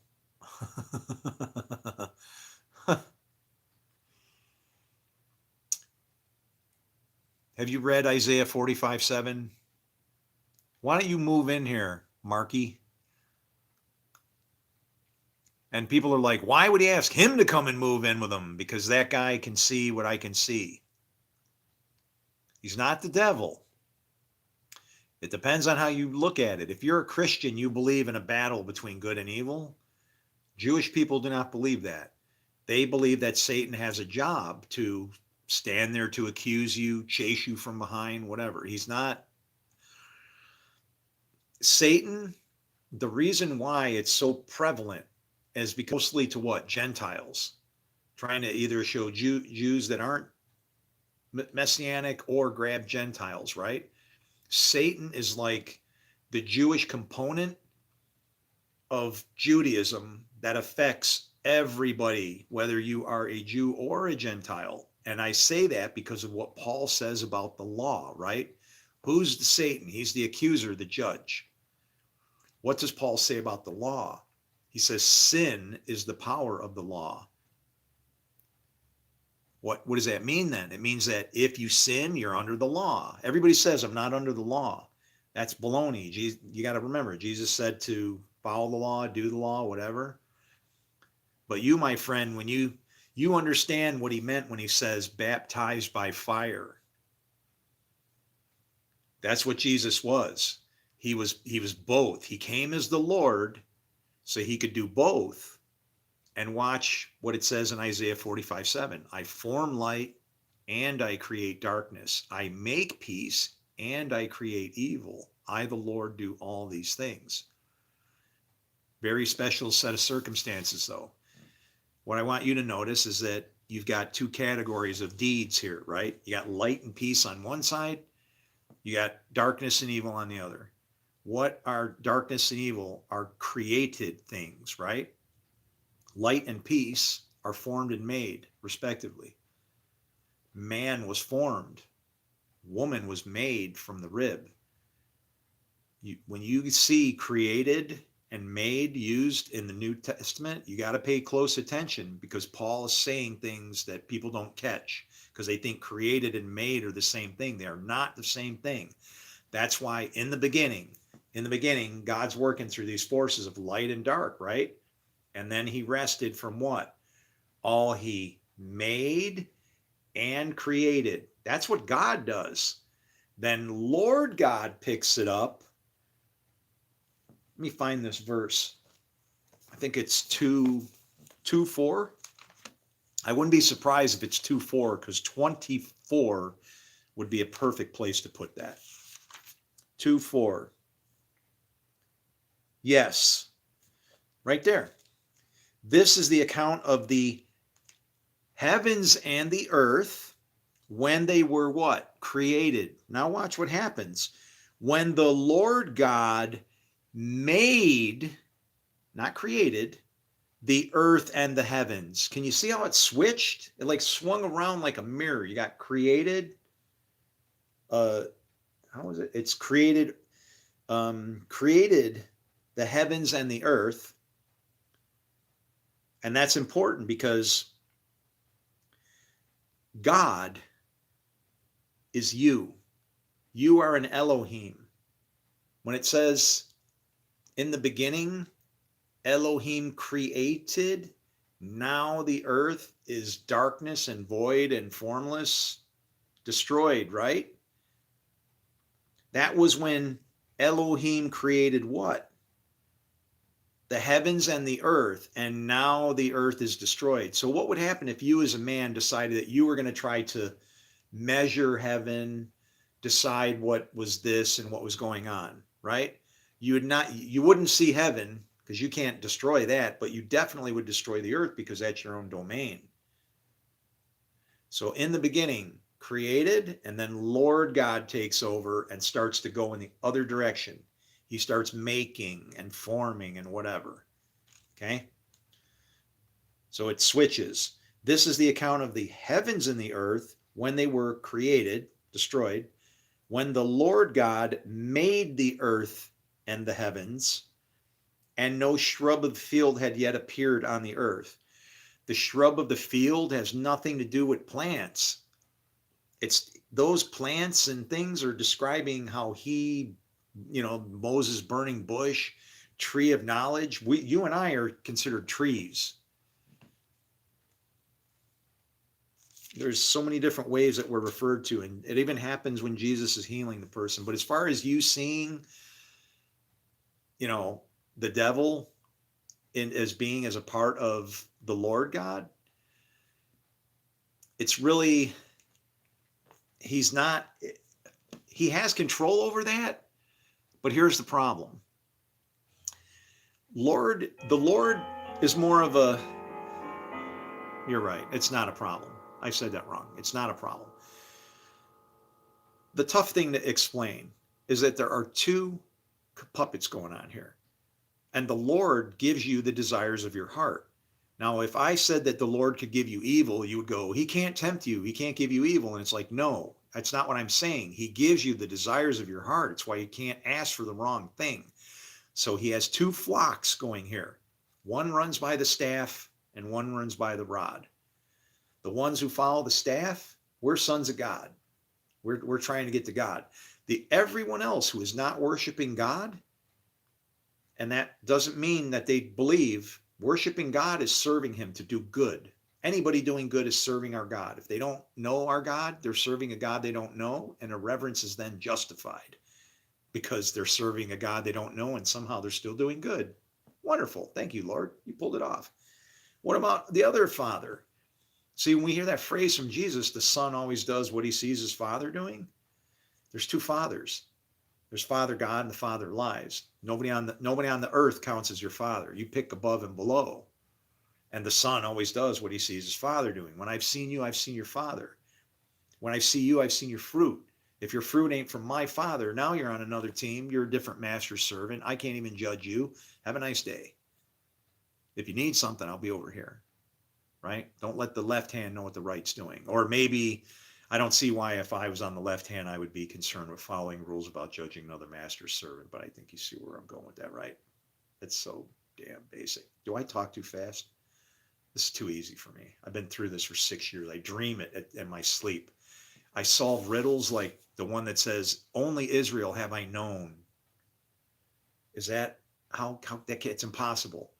That all that God knows is Israel? What about me, you, Gowanda, New York?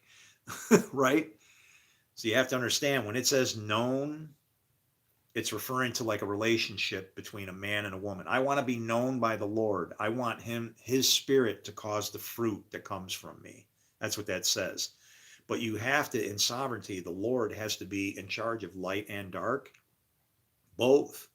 So you will see him as being in charge of that, but it's difficult to say. But once you can see it, let me ask you this. When you go out, who runs around like a roaring lion seeking whom they can catch in their sin? The police, right?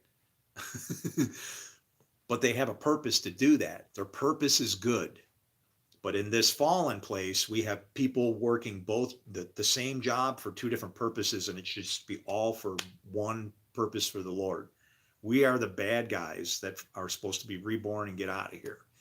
We're in deep caca.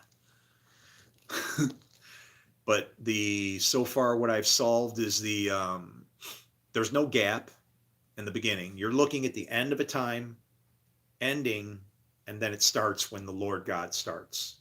You're seeing the end from the beginning. He knows the end from the beginning. This is the end that you get from. So this would be if you could wrap this, and if it was still doing the same thing, and it does really, because it's going to wrap around, and that's the only part that you're going to get to.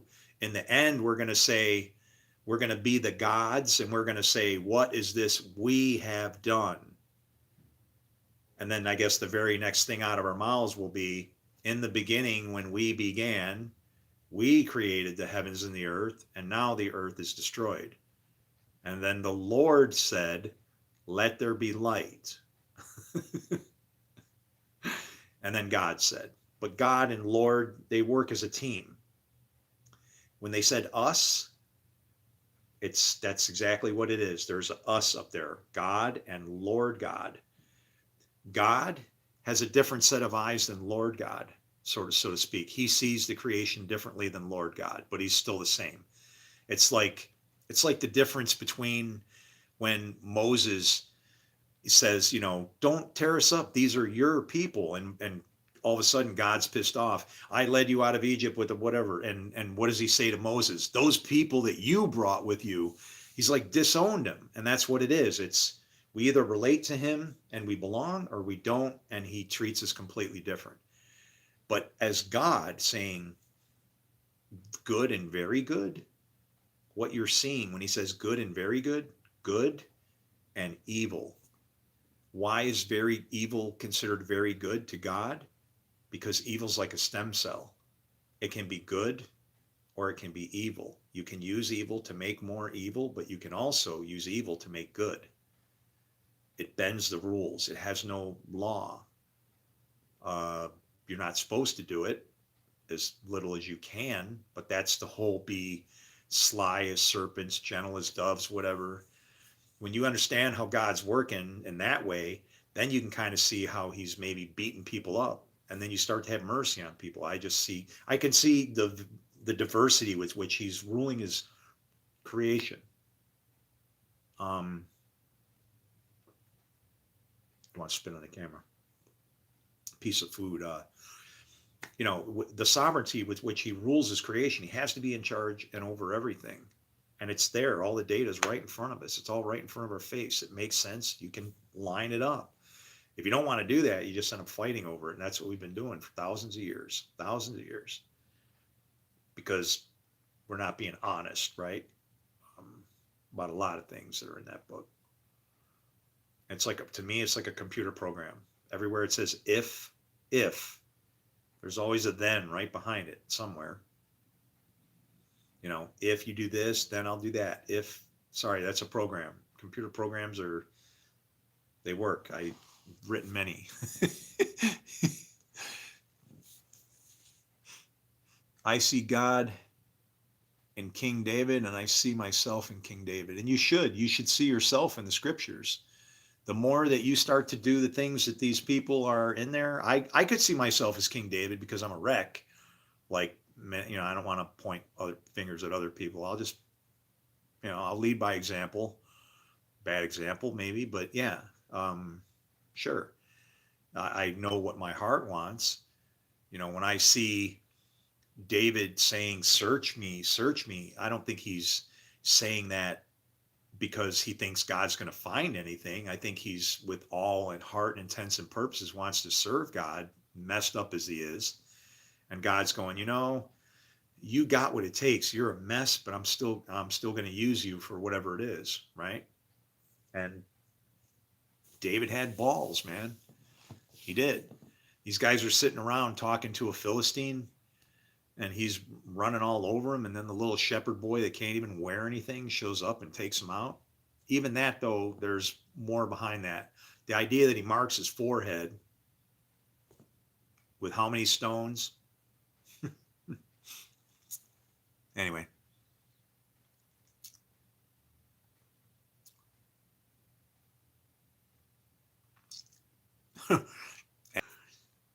Ah,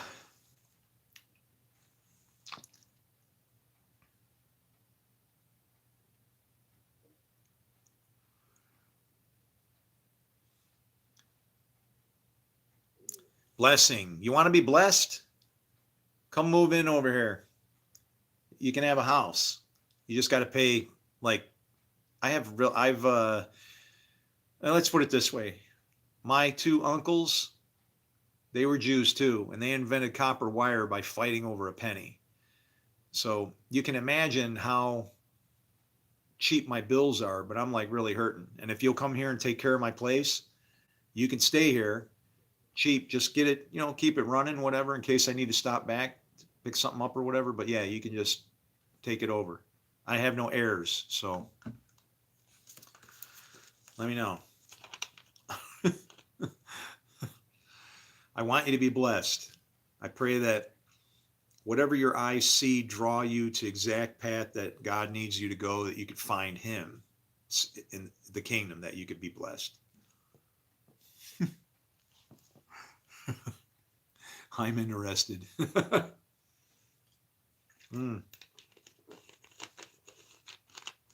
I shouldn't joke. I should do something. Why should I give it to the city, right? It's because I can't afford it anymore.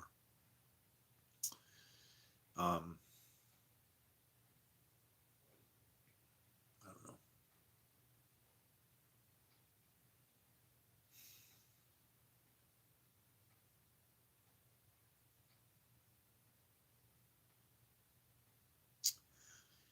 This has not been an easy ride.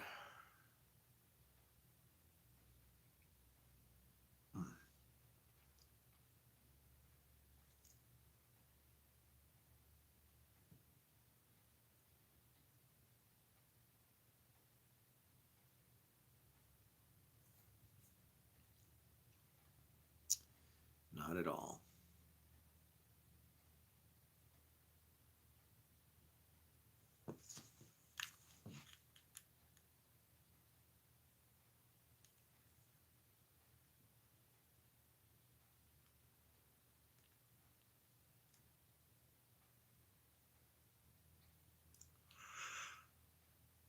Anyway, I got the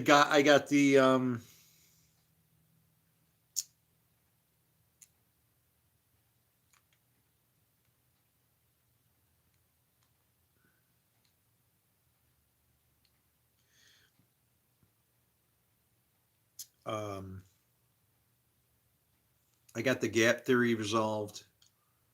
I have the theodicy solved,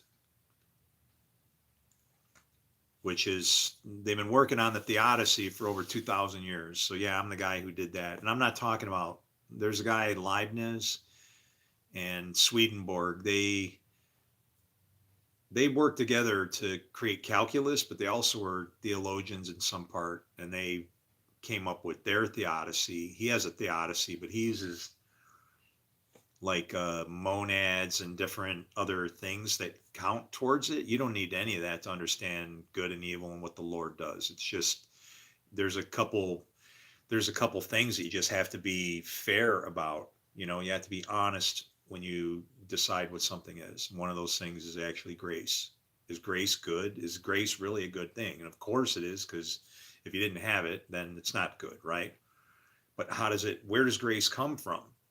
Well, it shows up after you sin, because the more you sin, the more it abounds. So what is grace? How does grace show up?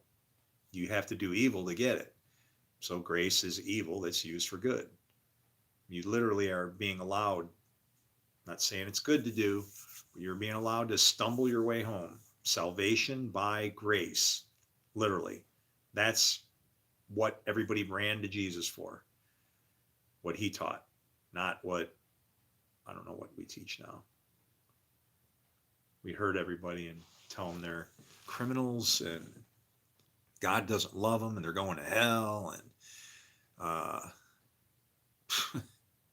yeah, yeah, no more, not me.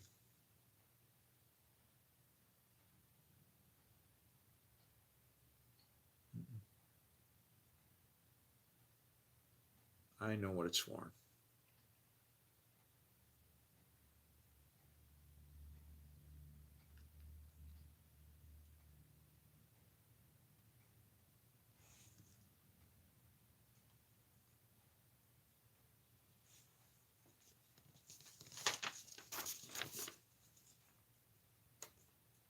Why is grace so amazing?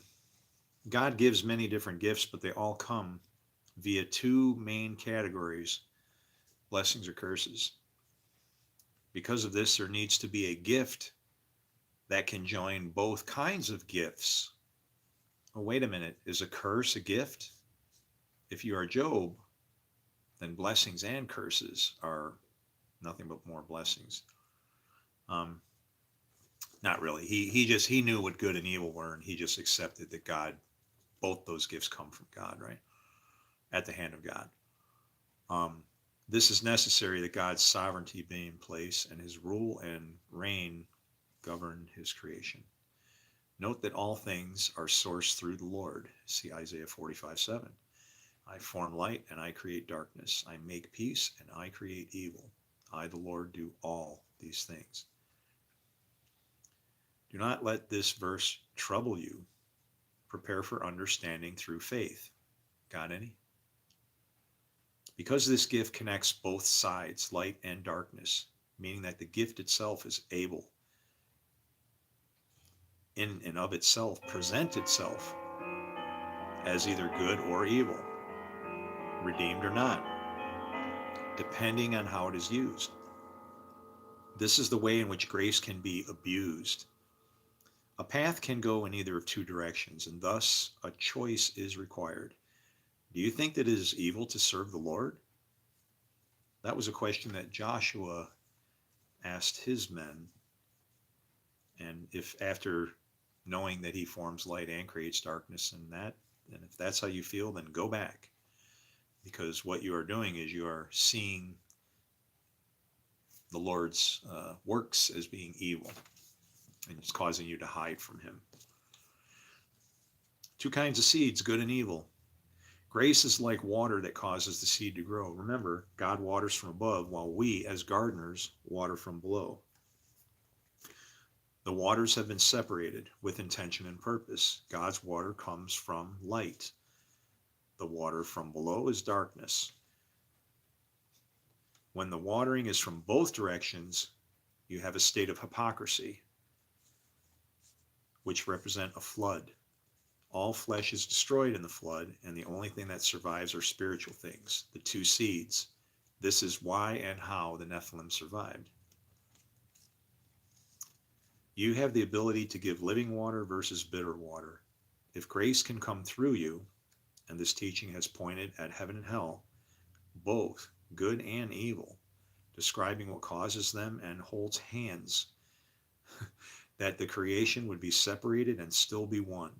Grace is enmity that's used for good.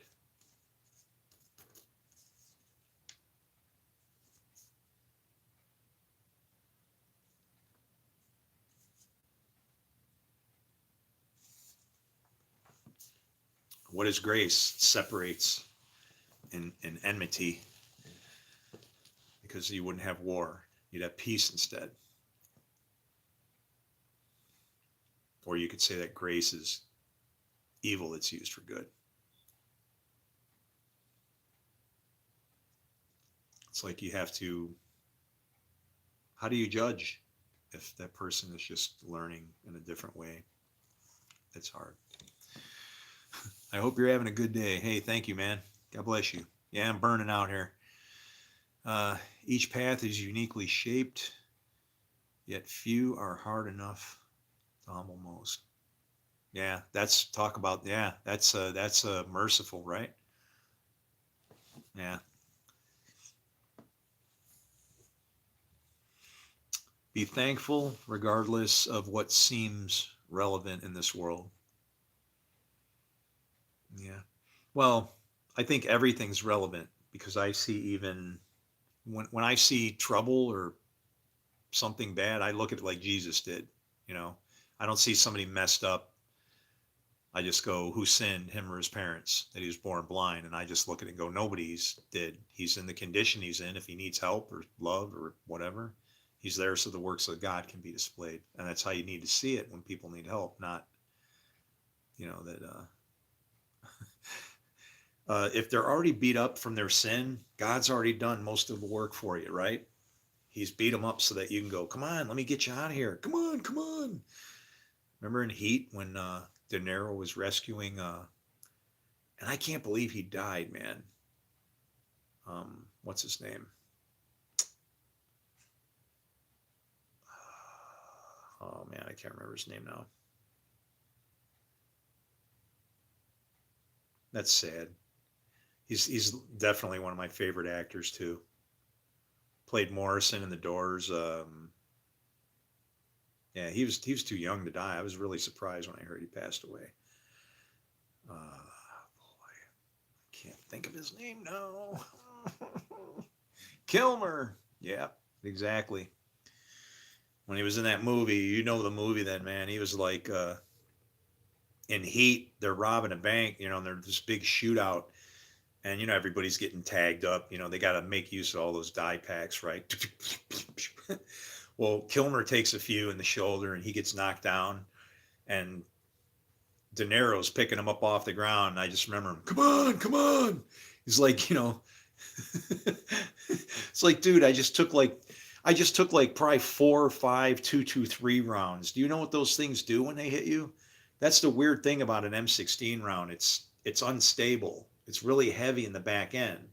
And it's spinning really fast. It'll fly straight, but if you push the point off balance, when it hits, it caused the bullet to tumble, and then it's spinning and ripping, and you could get hit in the wrist, and the thing will fly all the way up through your arm and go out your shoulder or whatever. It's a very yeah,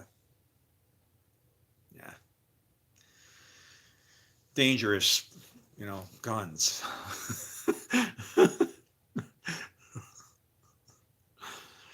uh, Darkness is subservient to God. Yeah, he rules over it. He has to. To me, darkness is just good that's not good yet. It's dark matter. If you want to consider what's dark matter in the universe, there's your answer. It's the evil that needs to be converted to light. And that's a Jewish thing, actually. That's Judaism. Um, there's things in there where physics is in there, where two or more are gathered, I am there. That's an increase in mass. Does God have weight? Apparently so, according to that phrase. It's an increase in energy and so on, right? Um, I don't know.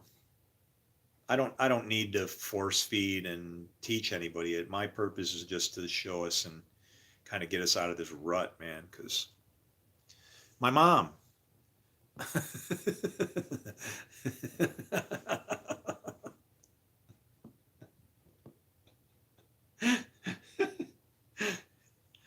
New York.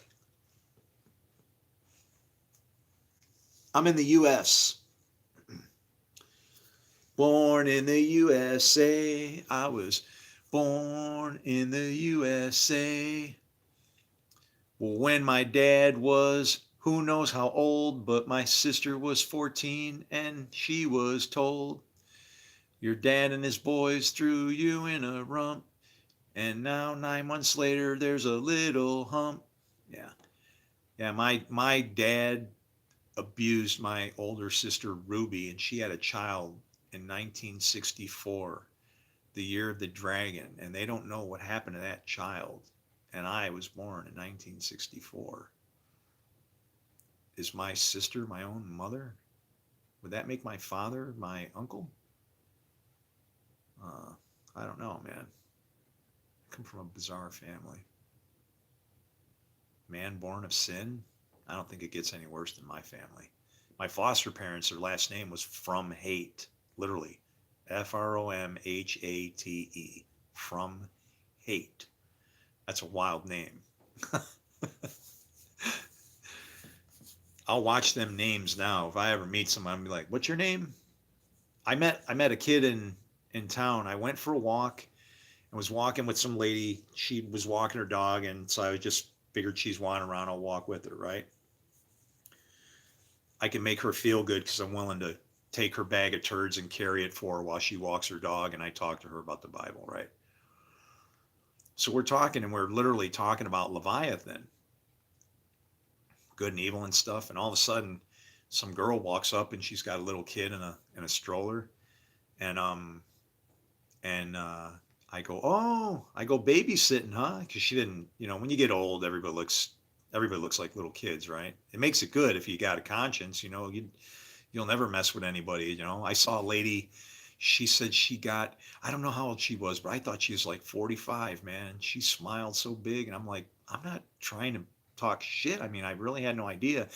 But when she told me how old she was, and I looked really, really hard, and I went, oh, I see it now. You do look a little dusty, soft in features somewhere. Anyway, and she's got this little kid, and I go, oh, he's so cute. And I go, really, yours? Yeah, yeah. I go, what's his name? And she goes, Levi. And I go, oh. And she didn't say Levi. She says his name's Leviathan, but we call him Levi for short. And I'm like, and you want to know what happened? I learned that was when I that was a lesson for me. I learned something from that on a walk talking about God. I realized that Levi is the good guy and Leviathan is the bad guy. Levi leads you by what? Your words. Leviathan is led by a hook in the jaw. Remember, he said, I put a hook in the jaw, Leviathan. These words save you. Leviathan, with the hook in the jaw, condemns him. It's like, it's a, yeah. Even the names are so plugged in, and it makes sense because that's what, if you're Jewish, that's what you worship, Hashem, the name. And it's funny that literally you should pay more attention to the names to be able to read the thing where it doesn't turn into a battle. Even in the New Testament, New Jerusalem. Jerusalem means teaching of peace. The new teaching of peace comes down from heaven. That could be like revelation, like just thoughts, right? Metropolis flying out of the sky. I just said metropolis.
Is that it? All right, so in this folder, I'm going to try to break down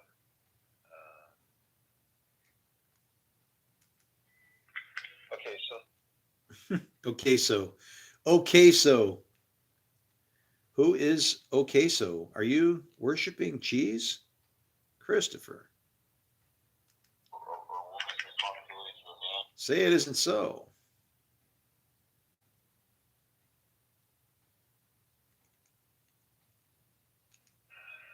All right, this is recording number 4.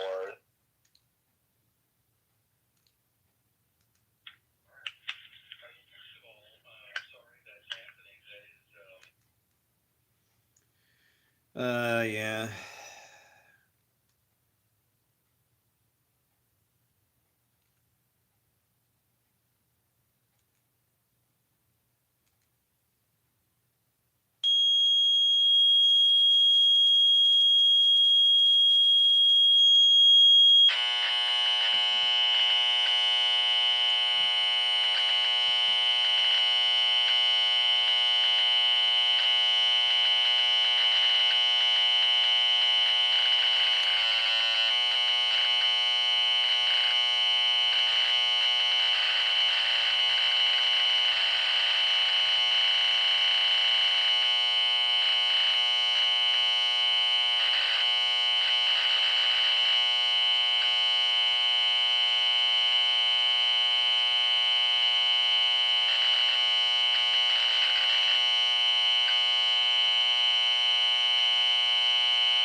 All right, so this folder's for music stuff. Number 1 is the drum machine backup. They pull a pen to that thing. Actually, can't we? Boy, we keep everything in one spot. Baby.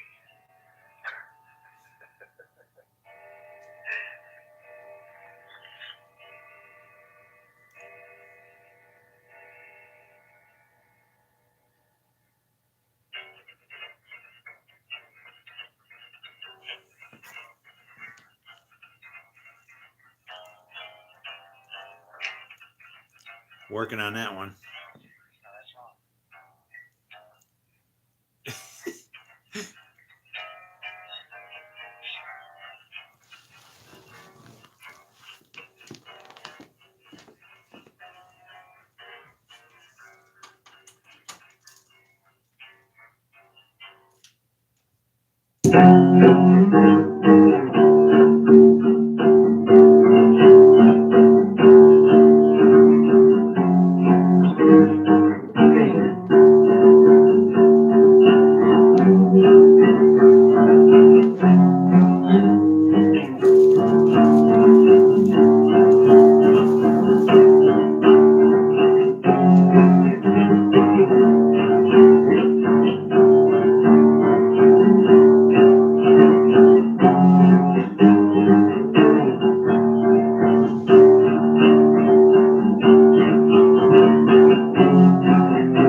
I gotta take a potty break. I'll be back, man.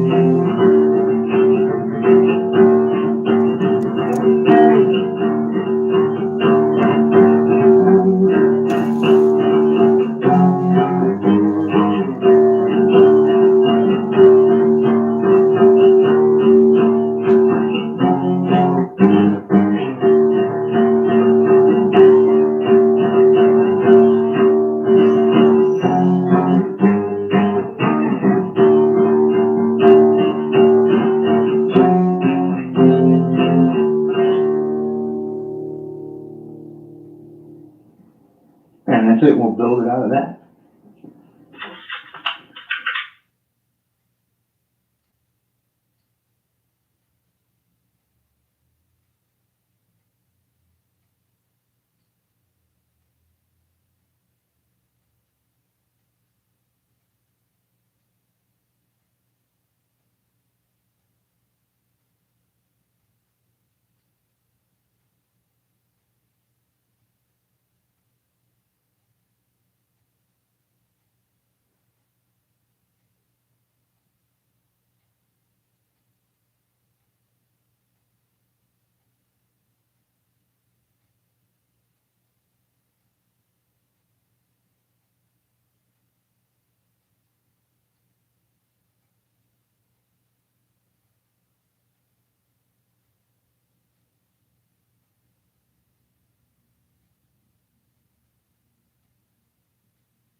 Running too long today. Running too long today.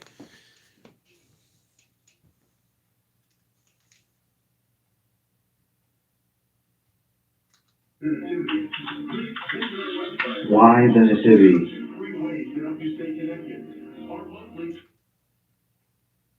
Now it comes.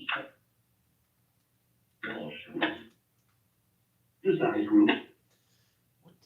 Where did I put that?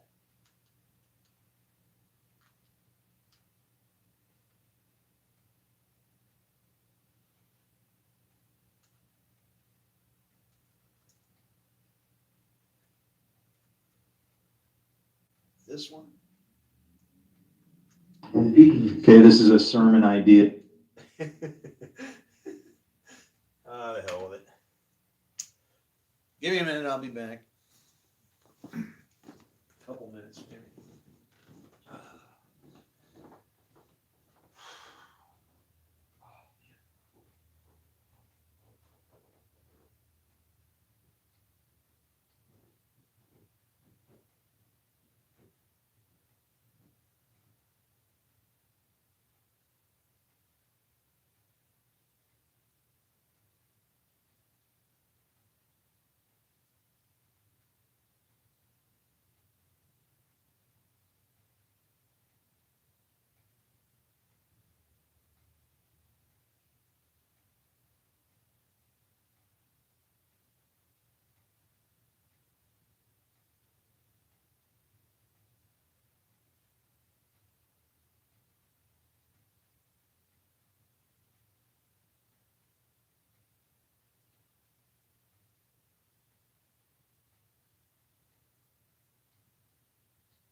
This will work.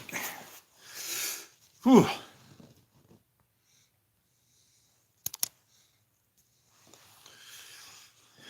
It's getting chilly willy, man.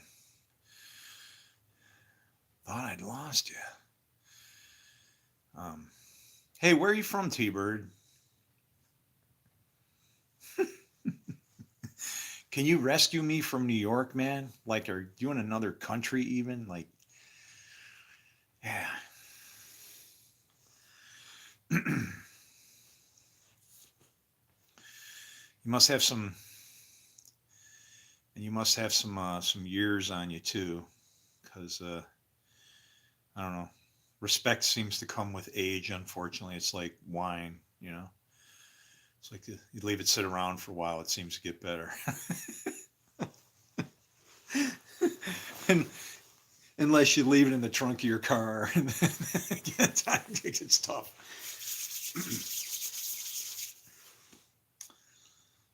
This is crazy, man. Yeah, this thing, these Christian militia, just nuts. For over 50 years, the Courier Express has been part of the fabric of Western New York. as were the Courier and the Express for many years before that. So look at that. The Courier Express was two newspapers at first. It was the Courier and the Express, and then they became the Courier Express, and then they were drowned out of business by somebody that was sharing with them instead of becoming the Buffalo Courier Express, maybe, or something, right? Um, yeah. And I think what happened was even businesses started to realize, it's not good. Competition isn't good when you drive out your customers because, even if you are the only person, um, some people don't like everything the same, and sometimes it's, as far as a newspaper, it could be as simple as it's coming off the same presses, goes out on two different trucks and they're dropping it off. No, that's a Courier Express. Well, but it comes from there. It's like, and that actually happens in some cases, that's why a lot of the things that you get are just, they're just other components that everybody's zapped together. There's like, I don't know. It's like a supply chain with goodies in there, and you just figure out what you want to build and go find the stuff to make it.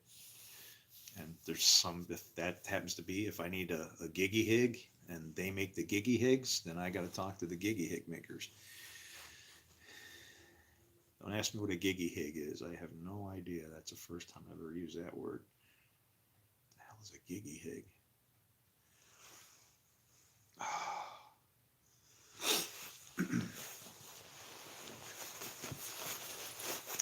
Know what is in front of you.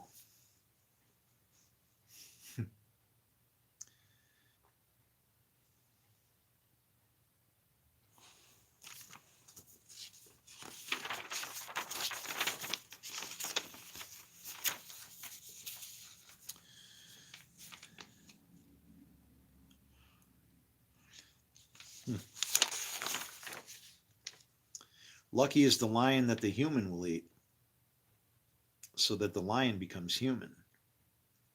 And foul is the human that the lion will eat, and the lion still will become human. It's because the lion being human means that that's who God sends for judgment. And he said, one human is like a wise fisherman who cast his net into the sea and drew it up from the sea full of little fish. Among them, the wise fisherman discovered a fine, large fish. He threw all the little fish back into the sea and easily chose the large fish. Anyone here with 2 good ears had better listen. And it's the point that he says, with 2 good ears. Remember how Malchus got 1 ear cut off?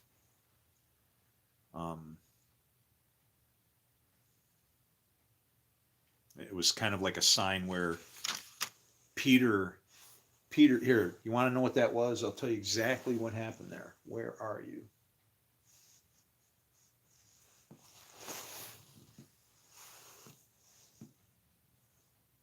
What? Did I run off with my Bible somewhere? What the heck did I do with it? Here we go. Hold on. It's big. You see it all the time. Big, giant black Bible. Where'd it go?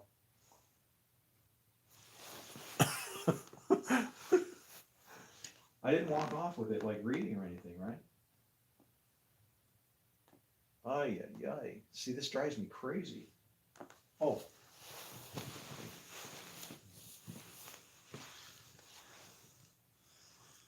Pardon me.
It's it's like when Peter, when this is, did you know that this is what Peter used to chop Malchus' ear off?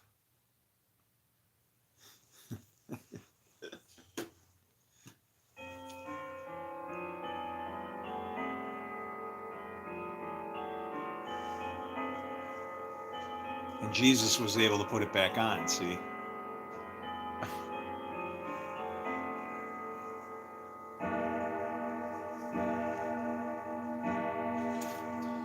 Do you not live by every word of the mouth of God?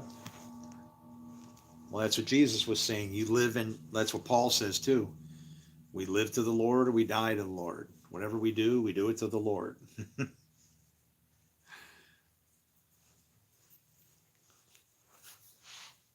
uh,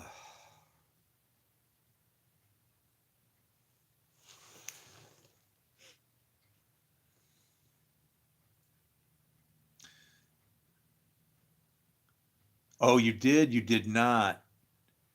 You did not.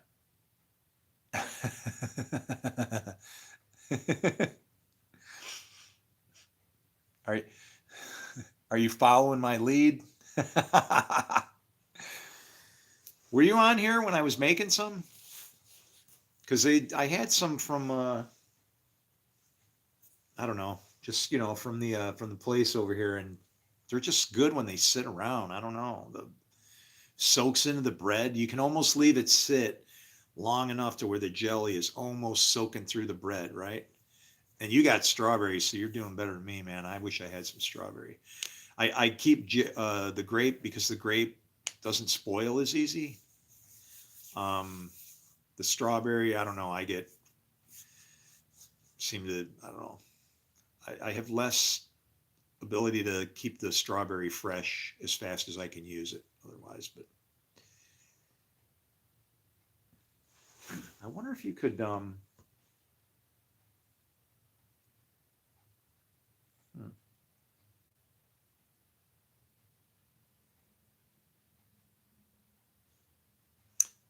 technical thing. I thought I came up with an idea and I'll sit here and chew on it. Oh yeah. No, but I can be. You got a place I can come stay? What's up?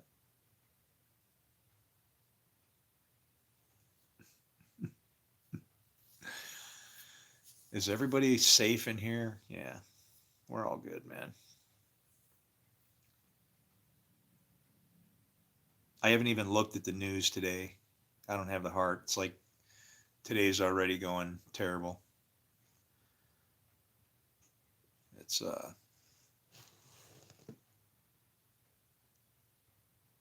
yeah.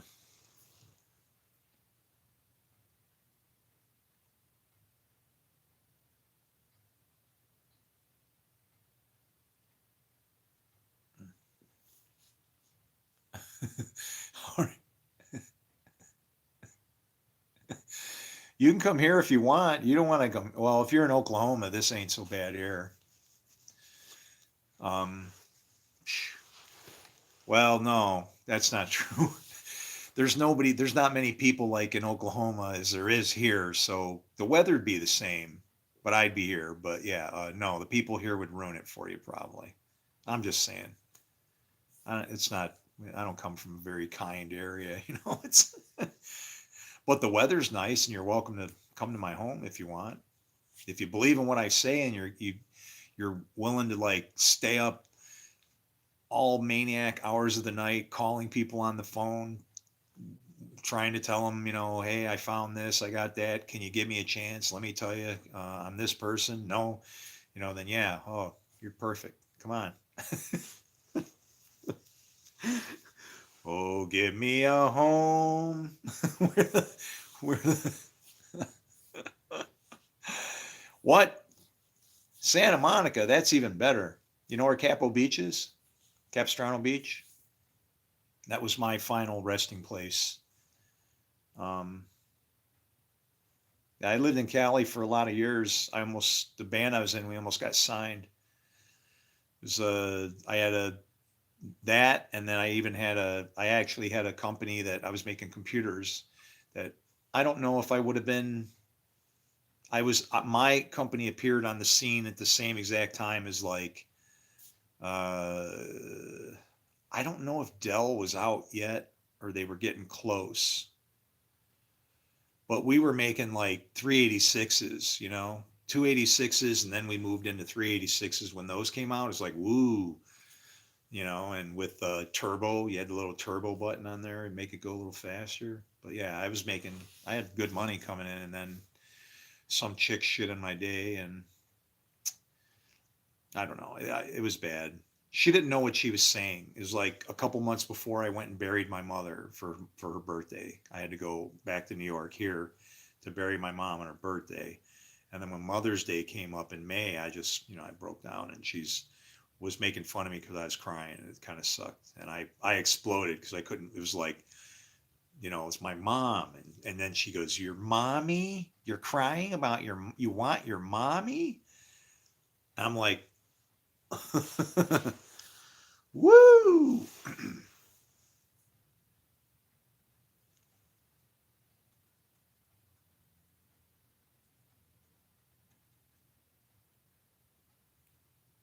Yeah. I left within 24 hours. I just packed all my shit up and like left. It was that fast.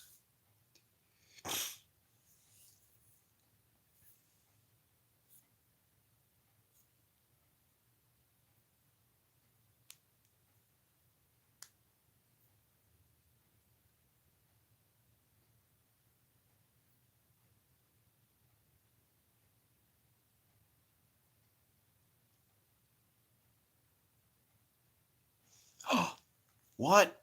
Oh, no way. I thought all the glass was out of here. Oh, no, you're kidding me. I just felt it. Oh, no, man. Oh, I hate that. Dang it. I thought it was all out. You see this scar? Not that thing. And I don't know what that is. That's like I got something wanting to grow in the middle of my hand now, but like I got this scar right here. It's like this thing. It's like nasty cut, like all right here. Yeah, I got to break somebody's face through a window with the wires, like in a hospital. The guy was picking on some girls, so I let him have it. Whoosh, palm strike. And then they followed me home, uh, you know, because of the blood trail.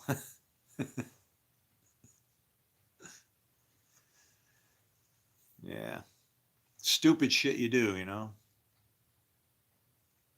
I was bleeding really bad too, man. It was really bad.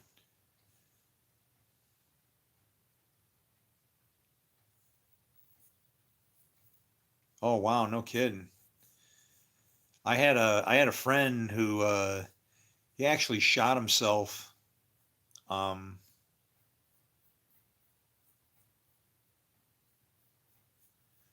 well, I had a friend who actually shot himself in the foot when he's cleaning his gun. I called him Johnny Whistlefoot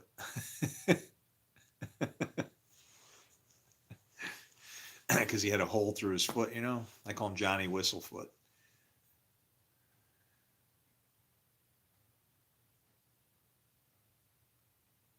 He was like, these are all like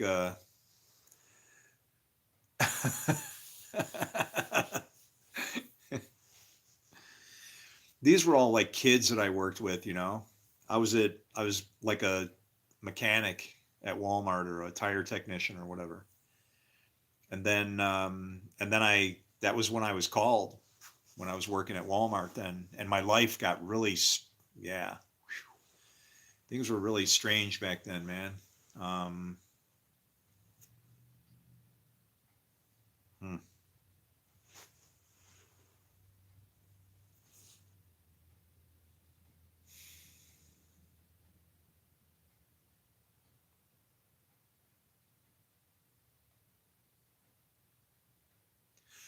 There was one kid there that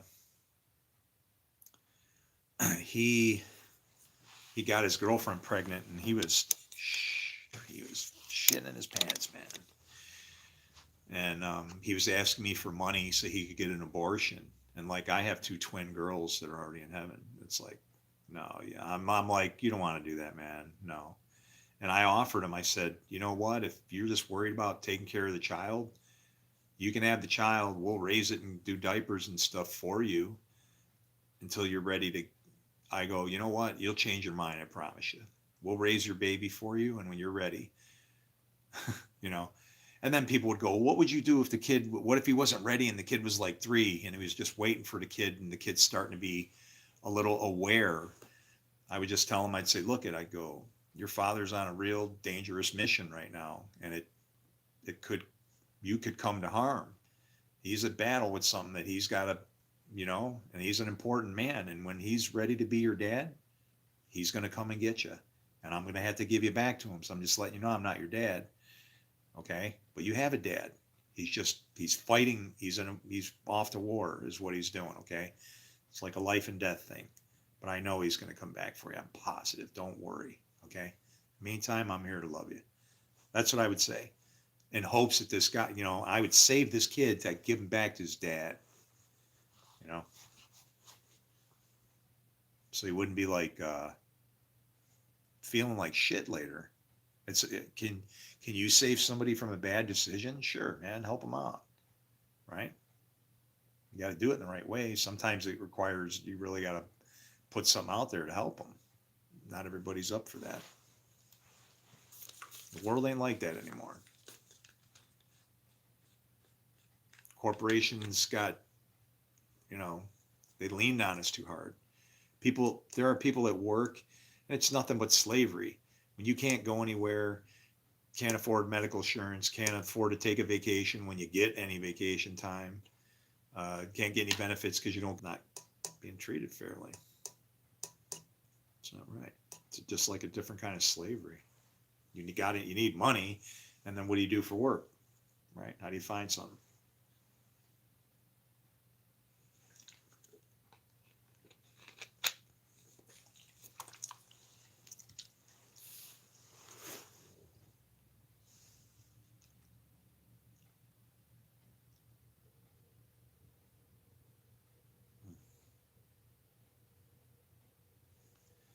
I can't believe I'm gonna walk away from everything with like a Bible in my hand.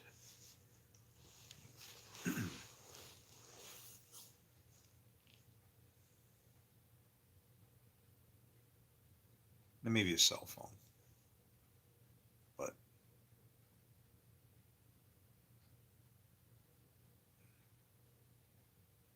it's weird.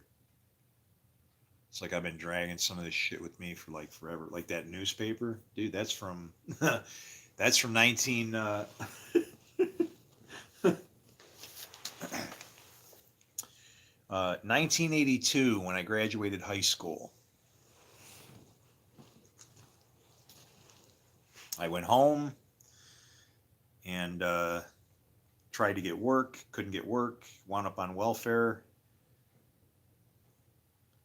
By January, that was it. I'm ready to enlist. I'm done with this. Enough with this stuff.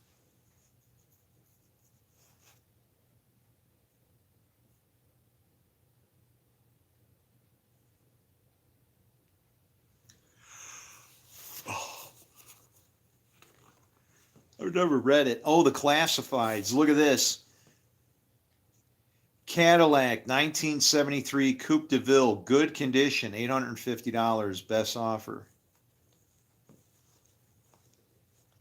Cadillac Fleetwood. Oh my God, this is like just jack. Oh, look at this here. 1976 Chevelle Laguna, no snow or rain. All options, mint plus low mileage. Oh, look, they got a Cavalier, but that's 1982. What? Did they have a Cavalier in 1982? I remember the Capri. What? It's blowing my mind. Did they have a Chevy Cavalier in 1982?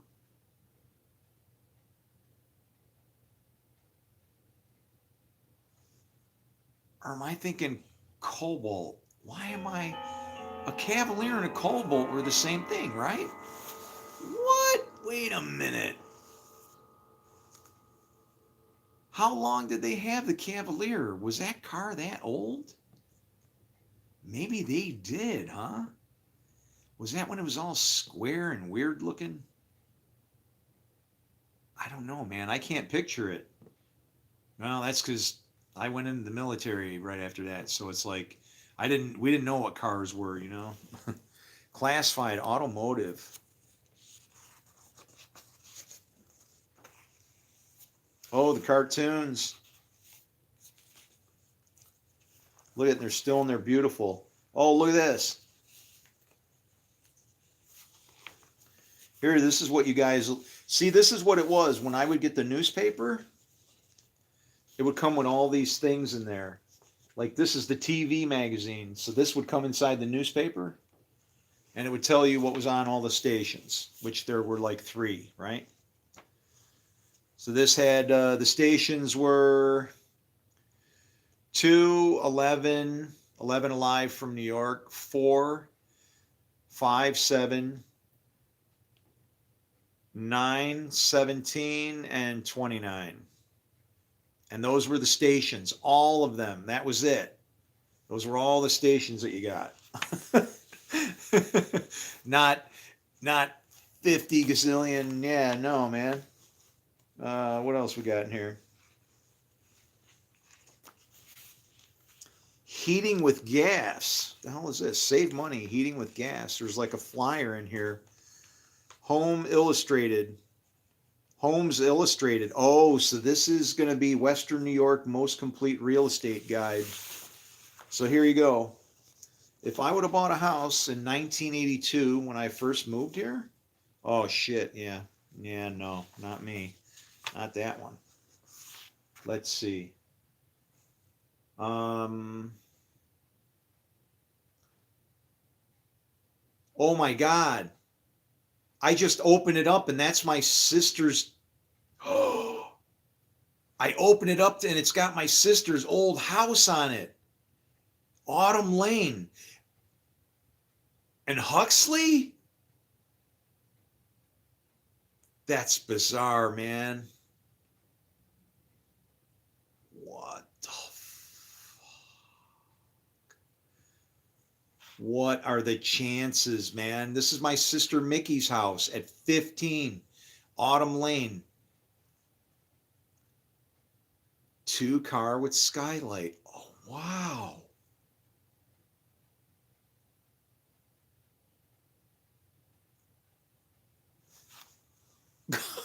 It's right in the center. I just popped it open so I wasn't flipping through pages, but it's like the west. It's like the, God, that's insane. I'm going to have to double check that, man. I know it was autumn. Oh, look at that house for 86, the grand for that. What? Look at that for 47. Wow. 37. Wow, man. Yeah. Seeing, you know what happens? See, the economy in the world doesn't run. And it's kind of hard to follow, and it's not, well, it's not many people would agree with it because you don't get to keep everything. Every 50 years, they turn it over and run it all back. Everything gets put back, and everybody kind of starts over again. All your debts get paid. It's like every 50 years, the world gets reset to start all over to say, all right, enough of this. All the grudges go away. All the debts are paid. It's like, psh, that is where I want to live. Everybody gets a chance, right? You'll get your chance. It might come a little later in life, but people would be having kids at the right time, right? Right before the Jubilee, you'd be popping kids out. So they'd be showing up and going like, all right, now remember, when the Jubilee comes, you got your kid like, what, 10 years before. So he's at least 10 years old or so. And then halfway into the Jubilee, you can start turning things in. You can see it's really seems like a big length of time, but it's only 20 years in between a set of kids, you know, on each end of the thing. if for the whole thing. So it's like, I don't know. I can appreciate it because everybody gets a chance. I would see it as fair, but I'm a strange animal. I watched a movie called The Lottery. Go watch that movie, The Lottery. Okay.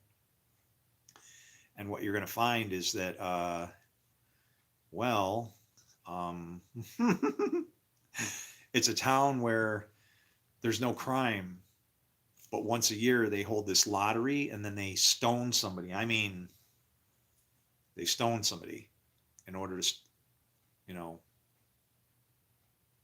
just so they can have crime or something. So that's their answer to it. And it's random. They just choose somebody. Well, our English teacher made us watch this thing, Mrs. Kramer. And she took a vote afterwards. And she says,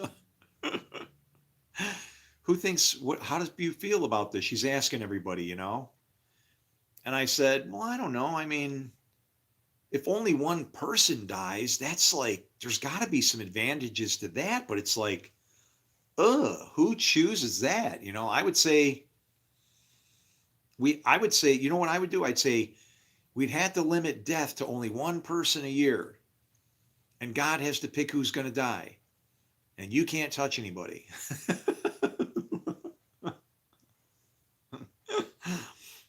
And then what would happen?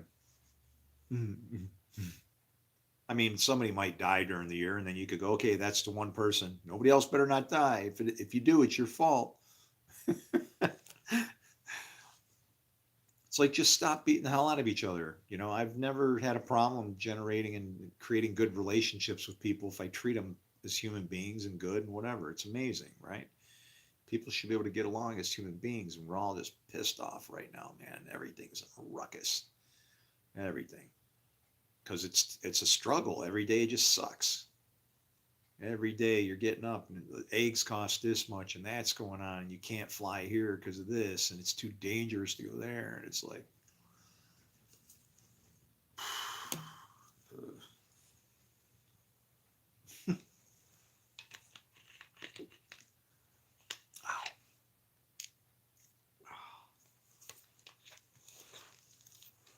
whatever's getting me is cramping my hands too.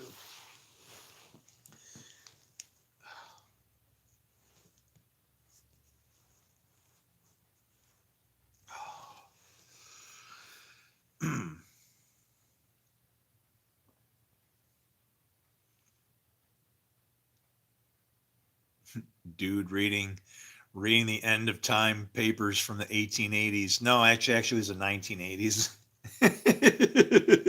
Them prices though would make you think it was the 1880s, ain't it? Oh man.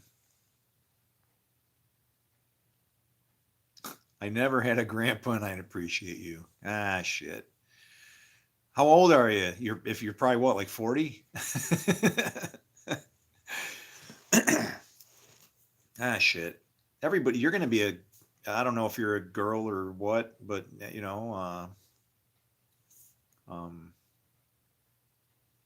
everybody's going to get older and it should become natural to try and like keep everybody else out of all the bullshit they're going to go through, right? Moms. Eat some cheese. Eat some cheese. I hear it means you're low in calcium. Me? You know what I need to eat? Like a theologian. Seriously. I need John MacArthur to come popping back out of the grave. I am out. Oh, hang on, I gotta make lemonade. It'll take me a minute, maybe.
Piece of cake.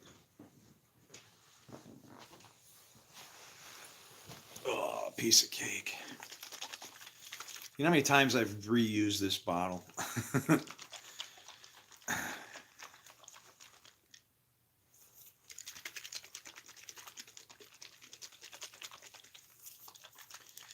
I'm really proud of my lemonade.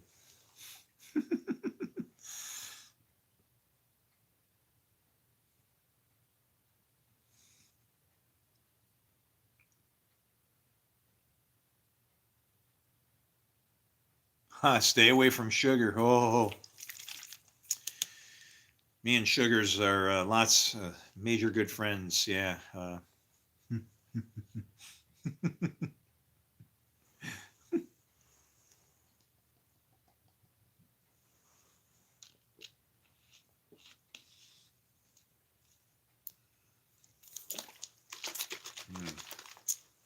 You got to put some vinegar in there, you know.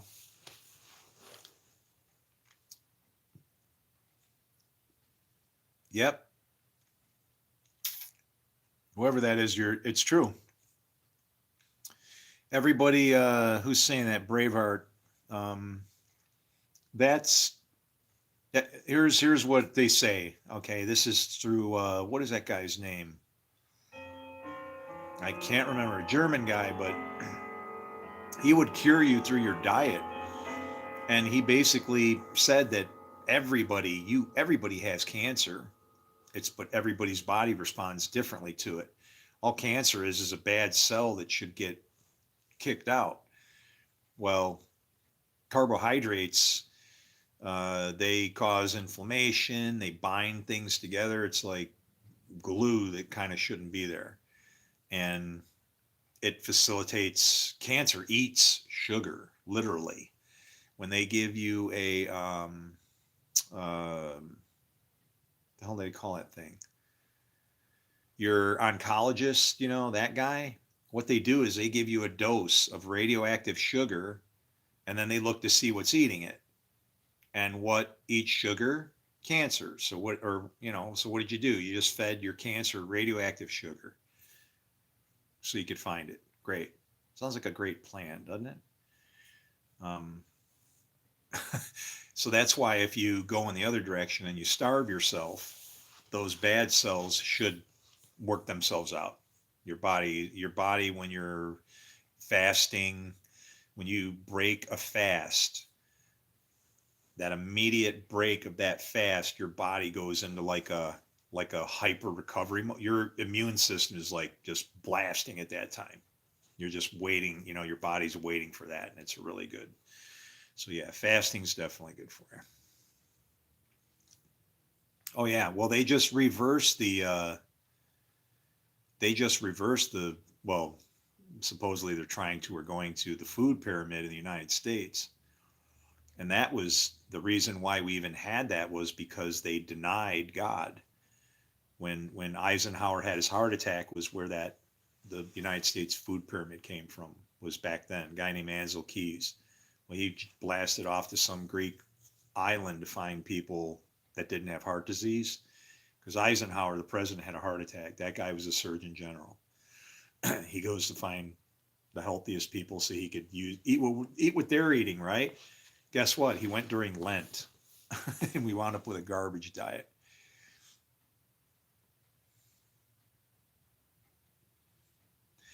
Well, that's the thing. There's there's nothing that happens in scripture that's bad. It's all twisted around, like forced on people. I mean, the clean diet, you're only supposed to eat fish that has scales, right? Well, that's because all the other stuff is like garbage eaters, catfish, they're crawling around on the bottom where the garbage is. I mean, I've eaten catfish. I like catfish, but it tastes like dirt. It tastes like you're eating flesh with a mud flavor in it or something. And I don't know. I don't mind it. But that's what it tastes like me. It tastes like clay, muddy clay from the bottom of the lake, right? It doesn't bother me. I'll still eat it, but the foods that they eat that are said to be clean, and when you really know the anatomy of a pig and how its sweat glands work and stuff like that, apparently the going out the hooves and stuff, it's kind of weird, man. There's reasons why they decided not to eat stuff, and I look at it. Some of it may be due to the way it was cooked. They weren't cooking it enough, but I think that more of it would probably be related to the hormones that are in it. Pigs and wild animals, when you eat that type of meat, you're actually getting some of the hormones that they eat, and it can actually cause you to respond to that, right? So it's, if that's why when they kill an animal, you don't want the animal to feel fear, because then it'll pump all that stressed out stuff into the meat. You don't want that. It's subtle, but it is there, right?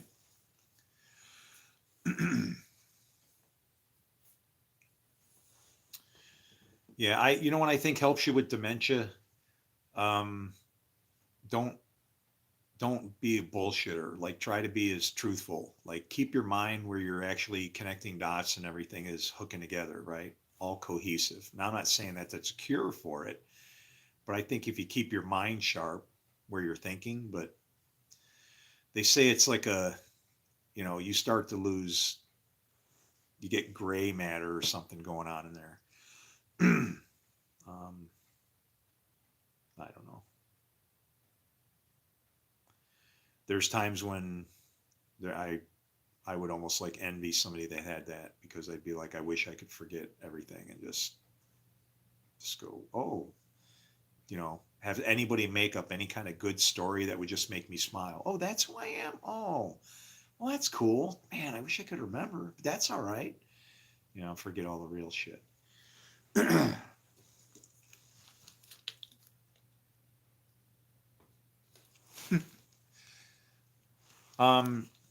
No, I'm not Gnostic per se. I definitely believe in God.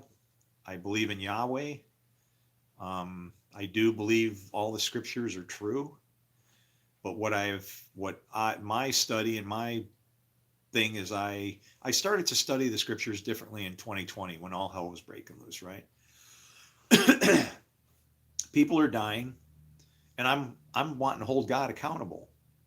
Like, how can I get out of this? What can I do? If you got promises in here, what, right? He always promises a way out.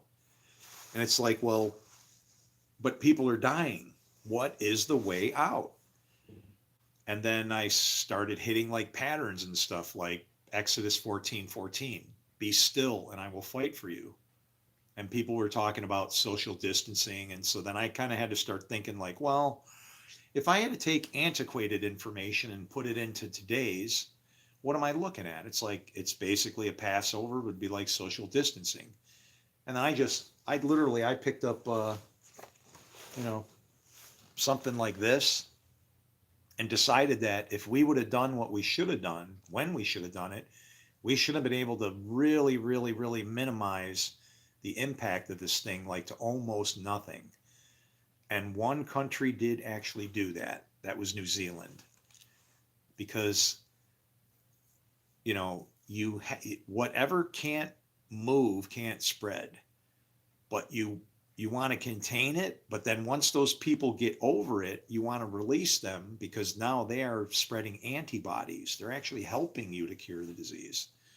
We put masks over our face that stop people from breathing more antibodies. So it's like it caused things to, not that wearing a mask is bad. I wore one, but I wore one because I didn't want to get other people sick because it's like, I don't want to feel responsible. You know, maybe I'm healthy enough to handle it, but what happens?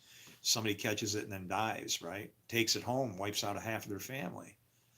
I don't want that on my conscience, right? So when I was, you know, all I could see is that we were doing it wrong.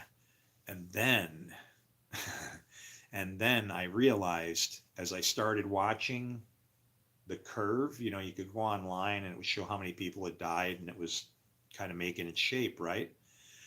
If you look on my subscriber page, whatever, there's a premiere video there with a little glowy fish thing. If you look at the shoulder line of that picture where that was a fish that appeared just on the show. I was on the right shoulder of this sketch that was on the door. I was praying all night and that thing showed up and I was like, what is that? I videotaped it and that's that video. Never thought about it. 14 years later, I'm looking at the thing and I'm noticing that it's following the curve from COVID. It was following the whole thing, right? And it was just following through. And so I was watching it and I'm looking and I'm comparing it and it followed exactly every hump and bump, everything all the way up to the top, you know, under his ear, went underneath and cut his throat, went to this ear, and then for Omicron, flew out a little bit with a slight dip and then dropped off. And it was like exactly, if you look at that picture, you'll see that's the shoulder line of that person.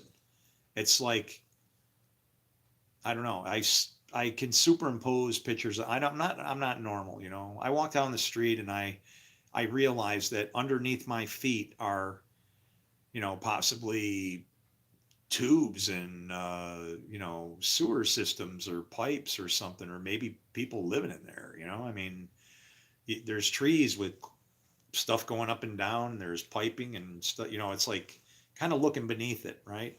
Because there's stuff underneath that you can't really see, but it's still there. It has to be considered too. So it's, I don't know. That's how you do a thought experiment though. You have to consider everything. You consider what's known as well as unknown. If you can know the properties and the actions that the known things can take, then you just massage them into equations with everything else. You don't even need to do an experiment. You got all the math, you know, you save paper. But Gnostic, no, I just started reading the scripture and then I found a problem with the way we interpret it. I found the Son of Man and he's inside of you already. And I found that just like Paul said, and always bothered me, we should not have killed Jesus. That always bothered me. I was really glad when I found that out. It's like, and then it upset me. I was angry. It's like, This is right here. It says right here. Look, go through everything, line it all up, show the stuff in the beginning, unravel Paul's mystery for him, you know, and all of that stuff. It's these people aren't here to tell us and show us what they were talking about. You're talking about things that people can't touch, and you know, I can't call God on the phone and go, "Is this right? Are you sure they want us to do this?" And this don't seem right. I mean, that doesn't exist, right? So we're kind of out here blind, thinking we're doing the right thing, and we should be out here blind, thinking we're doing the right thing. But we really should be, if we think we're doing the right thing, we should be witnessing and seeing the right thing. If what we see doesn't match what we expect, then we're doing something wrong. Ay.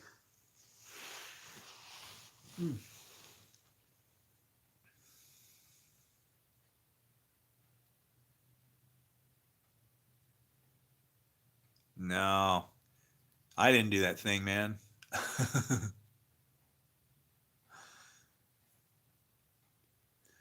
Not me. Quadrant. 462. That was my squadron in the Marine Corps. I used to work there. I feel like Neo in the Matrix. That was my squadron in the Marine Corps. I used to work there.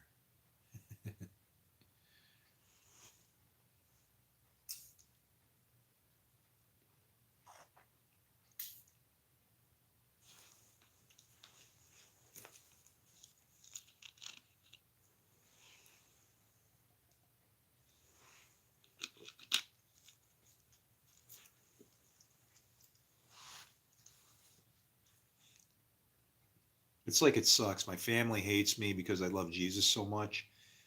And I wish they would come over here and take all this stuff out of this house so I can move away and go chase whatever it is that I need to be called to, you know? I don't know why. I shouldn't have to go anywhere. I have a connection to the world right here. I shouldn't have to move. I don't get it. Unless he's trying to get me out of here, so because something bad's going to happen, maybe. Maybe something bad's going to happen and he needs to move me out. He still wants to use me for later, apparently. Maybe. I don't know.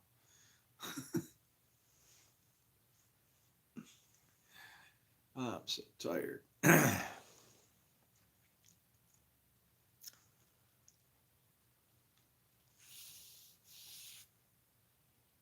Jesus was Zeus. No. Hey man, you got to slow down, or I gotta time you out, man.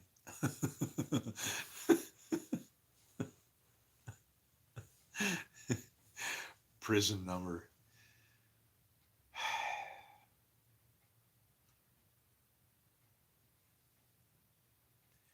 Yeah, that I don't know. If that's what you believe and it makes you peaceful, then fine. I don't believe that, and I'm still fine. So I don't I don't understand that doctrine. I don't see anything like that in Scripture that I can tie that together. Uh, Jesus is the Son of God, and He is the Son of God. You are a son of God if you listen to what Paul says, right?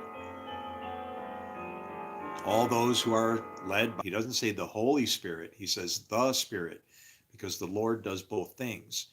So those who are led by the Spirit are called sons of God. Those who reject the Spirit are sons of perdition. But you still going.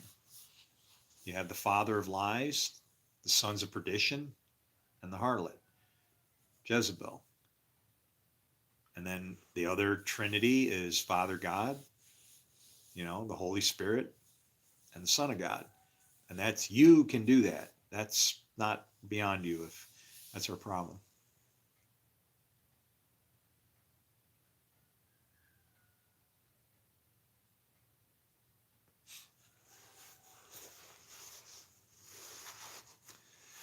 In my book, everybody counts. My book is called The Word or The Way or the Torah or Ruah or something. I've been misled. Okay. Well, I'm not worried about it. The God I know, he takes care of us even if I'm misled. So I'm really not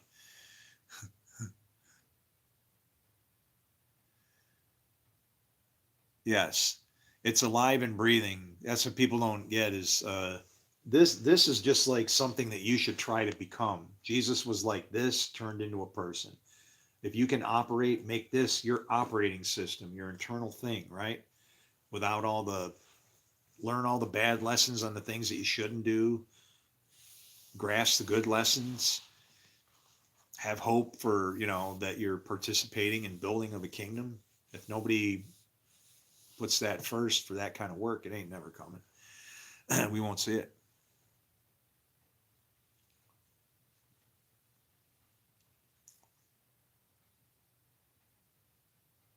What giants? There's no, listen, the giants aren't even what you think they are. They were just spirits. There's no physical giants. They didn't have women with giant kids. There's no skeletons anywhere. It's referring to a religious person that abuses their rights. Okay, so the giants, it says what? Men of renown. What does renown mean? Hashem, the name, men of the name. They were religious people that were taking advantage of what man does. If you want to call them giants, there's giants here now.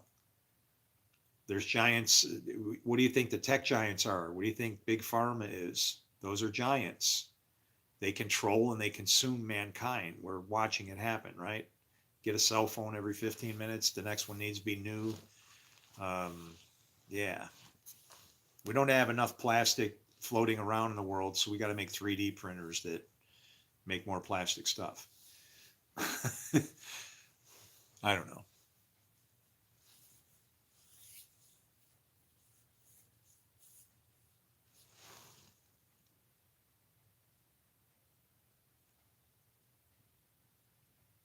I've seen the skeletons at Niagara Falls, huh? Where? Where? You tell me where skeletons are at Niagara Falls, because you know what? I'm about 35 miles from Niagara Falls. You tell me where I can see skeletons in Niagara Falls. Dude, I've been to Niagara Falls so many times. I think if there was any skeletons to be seen, I would have seen them. My uncle used to drive one of those boats or pilot one of those boats. He was a captain, the Maid of the Mist, one of those things. My uncle, that long time before I don't even know if I was born.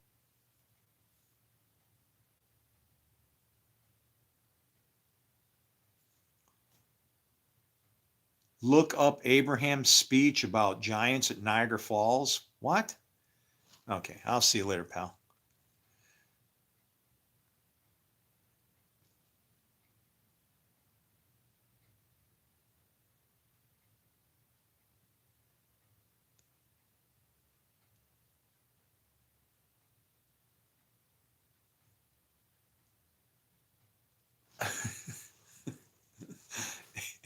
Abraham Lincoln. Oh, Abraham Lincoln seen giants at Niagara Falls. Well, I have to wait till I get to the library where I can get to a computer where I can use a browser, but I'll check it out. It sounds very interesting.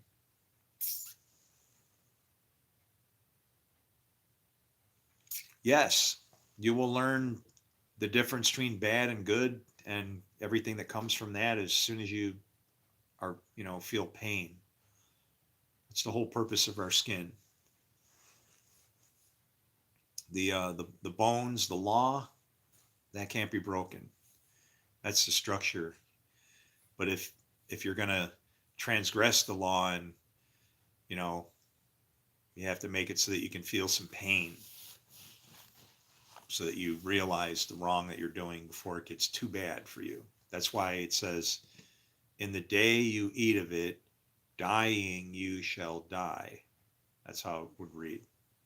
Dying you shall die. So it's like it isn't in the day you eat of it you're going to drop dead. It's like a process that you're going to begin that isn't going to work out for you.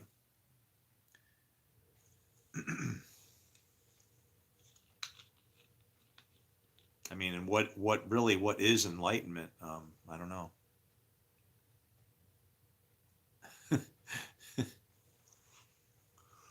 Hey, what is that? Is that a presidential jab there, Donald?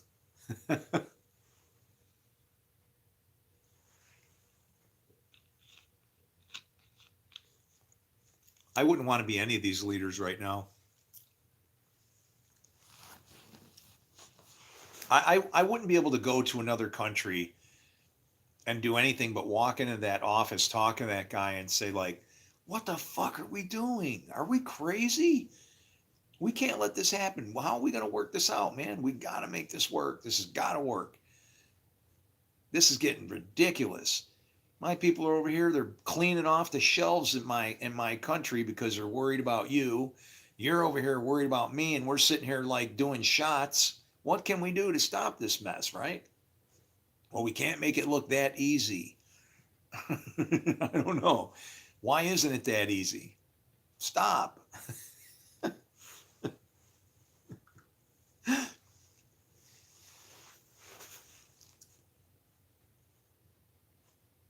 We need to make like a planet where people can go and fight or something. You just go send them off. Go somewhere else and just and it's already half destroyed. Maybe that's what we could do at Mars. It could be like a like an amusement park. You go there and then there's like, laser fights and you can blow stuff up because nobody really cares about anything. It's all rubble anyway, right? Um, I don't know. They think Mars was inhabited. You'll catch every once in a while. They'll see weird things that I don't know. I've seen some things that kind of looks like structure stuff, but when you look at them from the right angle, it's like that could be a piece of some previous spaceship that fell out or something, right? But then you'll see some things that are like that doesn't look right. There was one that had enhanced images on it, uh, and I guess the gripe was that NASA was putting out they were putting out images that didn't have enough definition. But you could get the images, but you had to go search for them to find them. And so this guy was showing going through the effort to show the ones with more definition, right? And yeah, you're looking at him and going, yeah, okay, I see what he's saying. Yeah, there is something going on there, huh?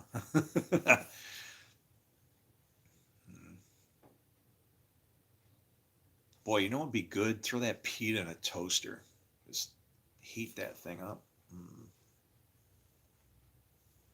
Snack on a piece of bread. Guys, I really did.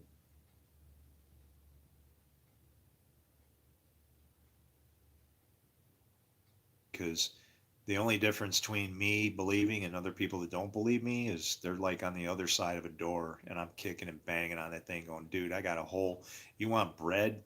I got a freaking bakery standing behind me with all the dead people that the king got rid of so he could save the cupbearer. I mean, it's like, it's packed up in here.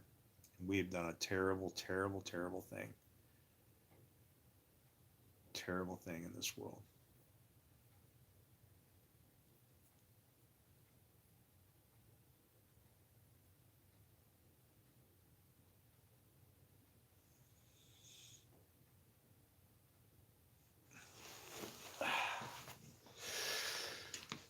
Boy. Sick of crying. Sick of crying. I don't want to do it anymore. Why do I have to get a shit scratch?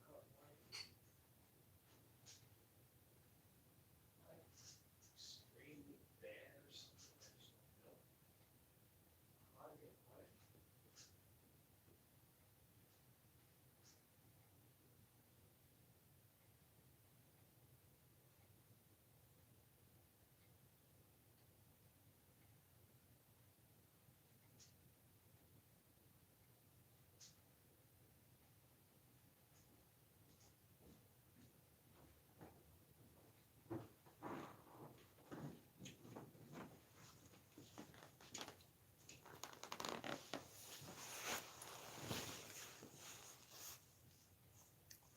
Am I in this hell that everybody talks about?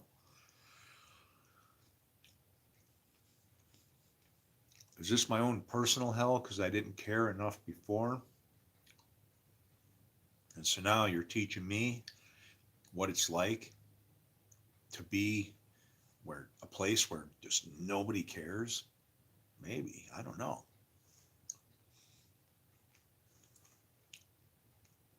I don't want to take it personal all, but I'd like the fact anything, and it sucks for me, is worse than it could ever than anything. I wish I was never born to see this shit. Because it's stupidity on fucking overdrive. And sorry for my mouth. I do believe in God, but I haven't transcended reality. Okay? This is your problem. When you want to know what's wrong, give me a call before I die. I'm not in great shape. I'm not trying to save myself to stay here. I'll make that point. I'm the kind of guy, when I start getting heartburn, I get happy when I feel chest pains. It's like, fuck, it's about time. Thank you. I knew I wasn't going to be able to get anything done. I just felt it. I was miserable. I had no faith in it at all. Get me out of here. I'm like Moses, man. Just please, I can't do it. Get me. You want a prophet like Moses? That's what it feels like. Exactly. It's impossible.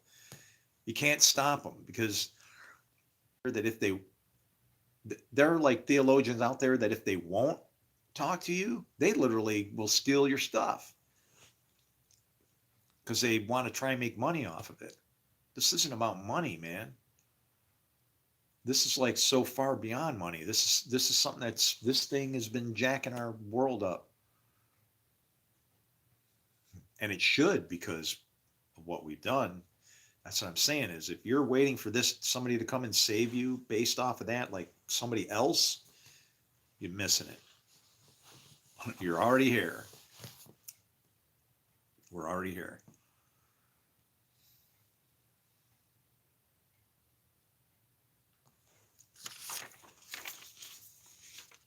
Jesus said, I will give you what no eye has seen, what no ear has heard, and what no hand has touched, and what has not arisen in the human heart.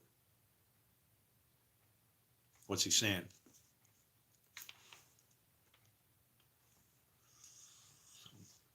I'm the Word. If you do the Word, you are not doing what you want to do, your heart's desire. You're doing his will. So he's giving it to you. You're doing the work, but it comes from him. Four winds.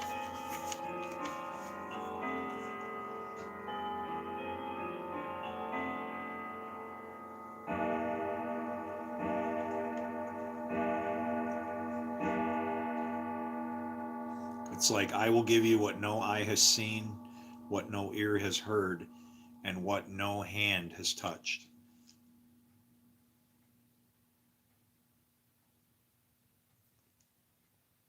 It's like inside you. It's inside you. But then he makes sure you understand that, which part of it. What has not arisen in the human heart. In other words, not from your heart, but his. But you do it, right? The disciples said to Jesus, tell us, how will our end come? Jesus said, you have found the beginning. Then, that you are looking for the end. You see, the end will be where the beginning is. You're kidding me. Congratulations to the one who stands at the beginning. The one will know the end and will not taste death. And I don't taste death.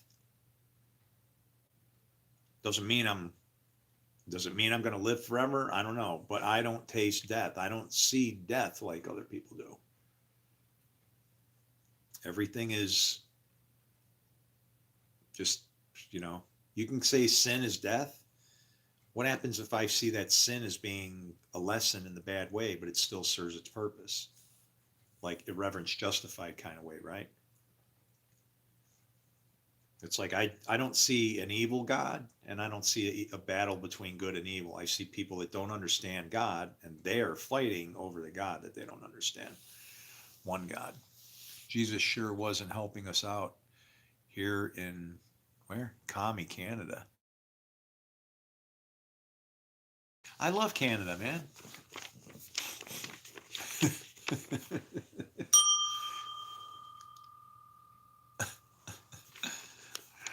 uh,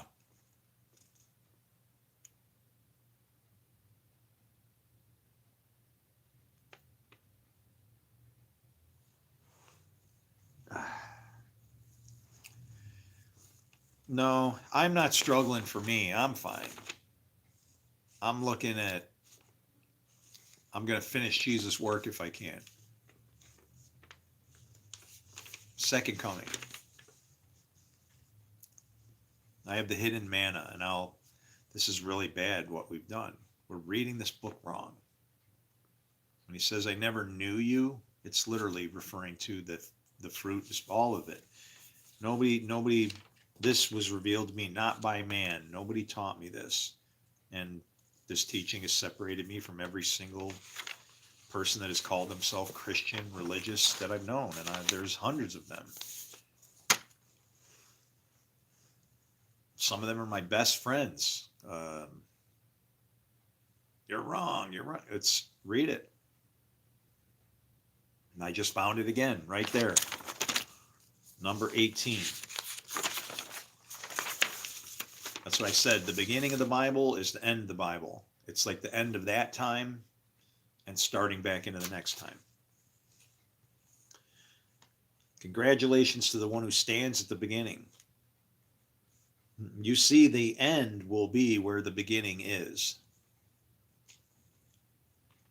Congratulations to the one who stands at the beginning.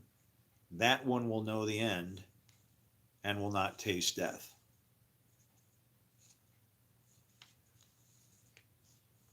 Is he only talking about one person? Because I know exactly what this means. Congratulations to the one who came into being before coming into being.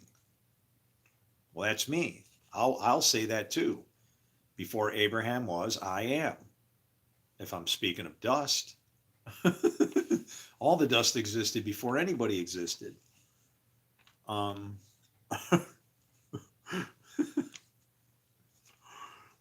you talking about the spirit that's inhabiting your dust? Well, that's the breath of the life. That existed before Abraham too. Coming into being.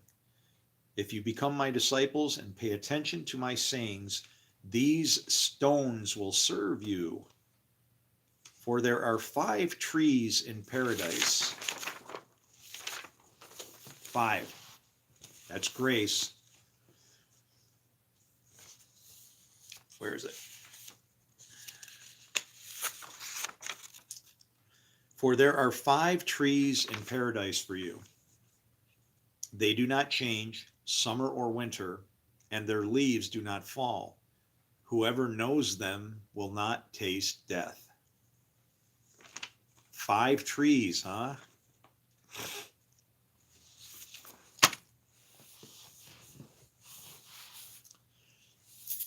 You got at least 2. What are the other 3?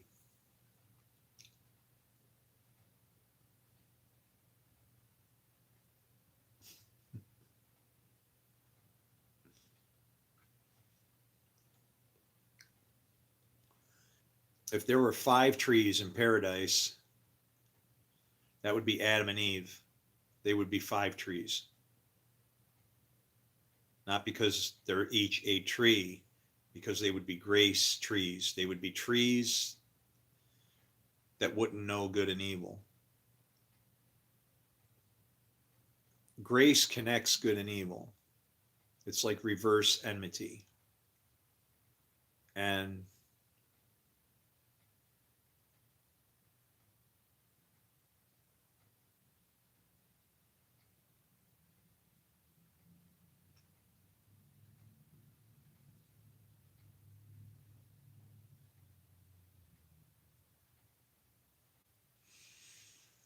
Hmm.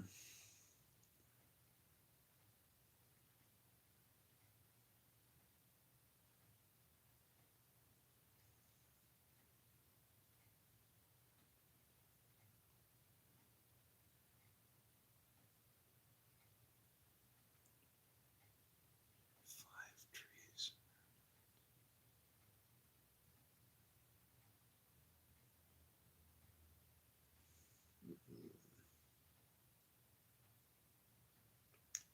There's a couple different ways that could go.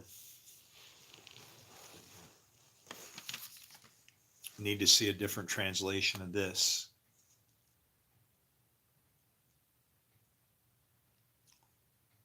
Their leaves do not fall. They do not change summer or winter, and their leaves do not fall. That almost sounds like Enoch. Enoch was talking about some stuff like that too.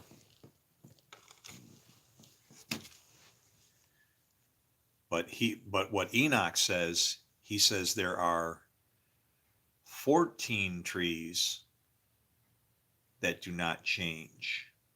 See, 14 is another one of those numbers. 14 is a link to the generation number. It's a double 7. So it's like a 7 for good, 7 for bad, 7 for light, or 7 for dark, 7 for light. When we see the word generation in scripture, it's not referring to a group of people for a period of time. It's referring to how something's made. Like, instead of saying these are the generations, it could say this is how it was made when blah, blah, blah. It's not referring necessarily to people. So when Jesus says that this generation will not see a sign, he's referring to the time. See, when things happen at a time's time, and a half a time is always, that's good at the light and dark. It's always going on in one of these, but that time will be within a time's time. In other words, there's a time's time to happen within a time, like a time for war, time for peace, time. Well, that time is peace. Well, there's a time's time in a time, right? There's a time for that time to happen. And it happens either for good or evil, a half a time. And it can't serve both masters. The prophecy will pass by, fulfilling in one direction or the other. It's kind of like what happens in Nineveh. Nineveh, Jonah comes off looking like a false prophet. People say that God just changed his mind because they repented. No, he would have been a false prophet if they weren't overturned. The thing is they did the work themselves. They overturned themselves. So that prophecy can be fulfilled. All prophecy can be fulfilled in two different ways. You either wait for God to do it, or you pick it up and you do the work yourself. And that's what the Essenes believed. It's what I believe. You see a prophecy you can fulfill, you believe you can, you should try. That's what it's there for.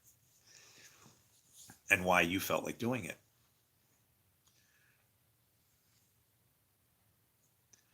Hey, you're welcome, man. I hope you're well, and yeah, good health and everything, right? I don't know. I just have my concerns. The world's I don't even want to look at like news and stuff. I don't want to, I typically I'll get done on a live stream and then go watch and whatever. And it's like, I get done and I'm just like, I don't know what I want to even look at. It's just like, I'm just bummed out about the whole thing, and I can't do anything about it. I'm not finding favor before my friend's eyes here. But someday,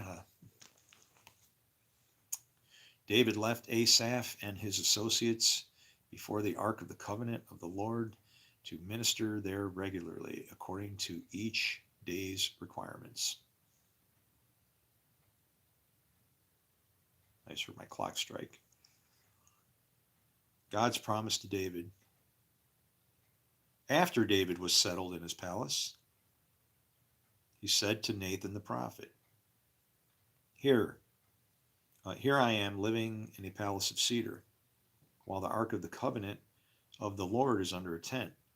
Nathan replied to David, Whatever you have in mind, do it, for God is with you. That night, the word of the alarm came to Nathan. Go and tell my servant David, this is what the Lord says. You are not the one to build me a house to dwell in. I have not dwelt in a house from the day I brought up Israel up out of Egypt to this day. I have moved from one tent site to another, from one dwelling place to another. Wherever I have moved with all the Israelites, did I ever say to any of their leaders whom I commanded to shepherd my people, why have you not built me a house of cedar?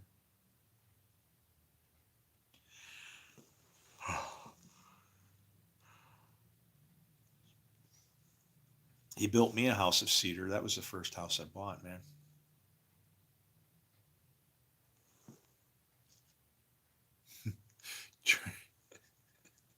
Some of these names, man. Trippy Crystal. uh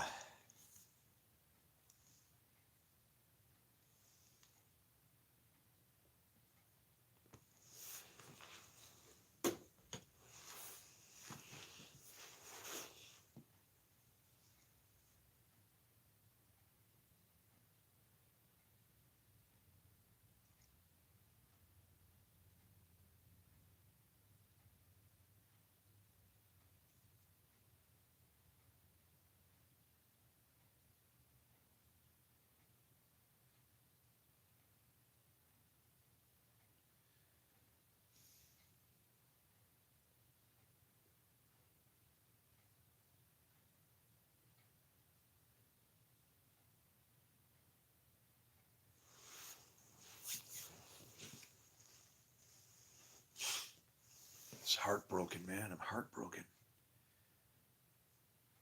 Does God not want you people to know this or what?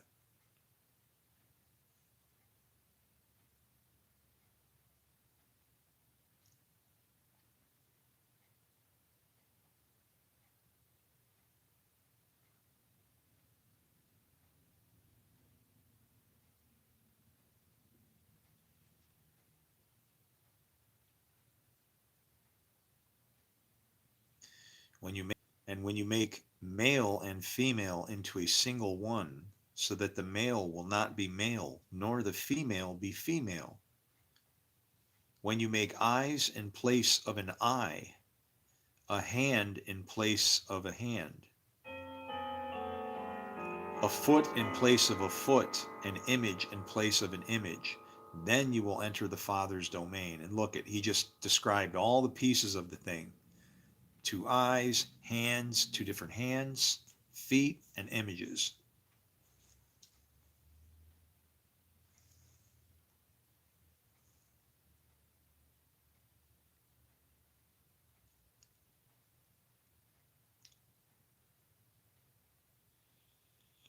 Here, remember, okay, if I've ever said that when it says 400, when it uses the number 1,000 in scripture, okay, when it says anything 1,000, okay, it's referring to like a ranking. It's not like saying 1,000 people. Like if it says like when Samson destroyed the temple by knocking down 2 pillars, okay, 3,000 people. It's really referring to 3 people spiritually, because it's referring to a temple. So it's taken out a Trinity. But the 1,000 is like, that's God's number on there. Jesus confirms it right here. Jesus said, I shall choose you one from 1,000 and 2 from 10,000, and they shall stand as a single one. He just picked 3. Okay, here's why. 1 from 1,000 is 1,000. That's 1,000. The 2 from 10,000 would be 5,000 and 5,000. 10 is the number of perfection. That 5 is like half of that, grace upon grace. So that's why the yod and the hey, that's the 15, though, that's the first part of the name. Those go together. And that's a demonstration of that. Like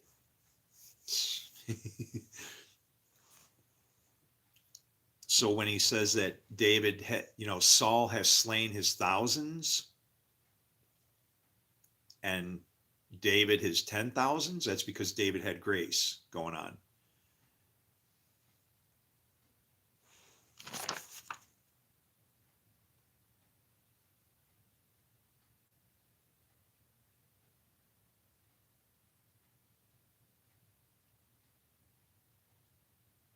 His disciples asked him, "Show us the place where you are, for we must seek it."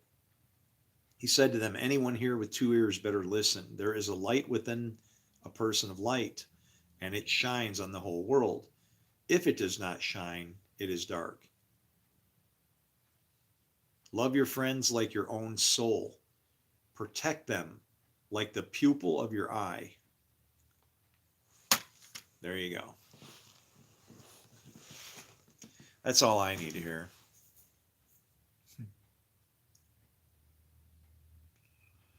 Yes, 7 is perfection.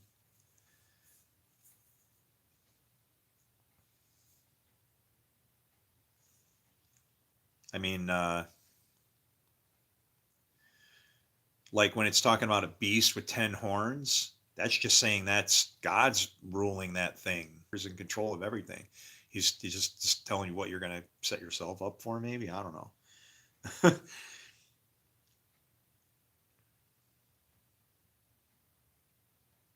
Where there are 3 deities, they are divine. Where there are 2 or 1, I am with that one.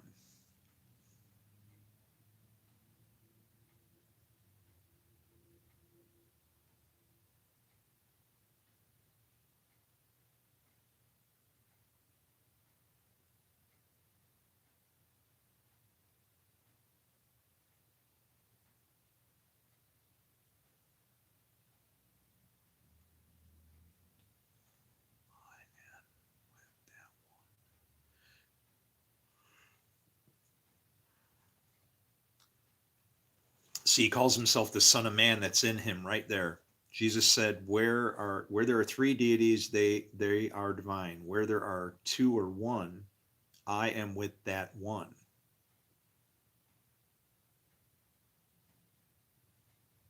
And so it's where 2 or more are gathered, I am there. That's because you're sharing. But even as one, is God still with you? Yeah, you're alive.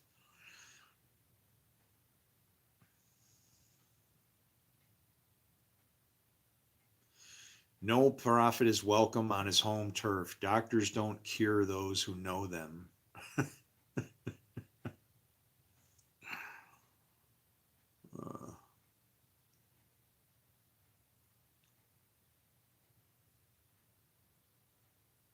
well,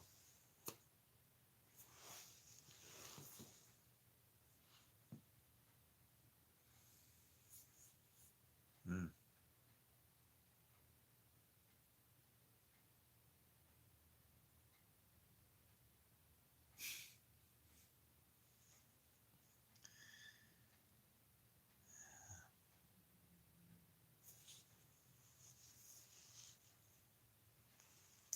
Try this.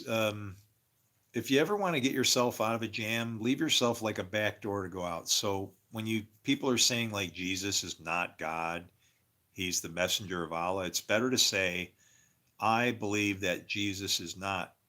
That way you can say, I believe. Your belief can be changed. But to make a statement like that, somebody spoke a lie there, right? If you're both saying the same thing, so somebody's wrong.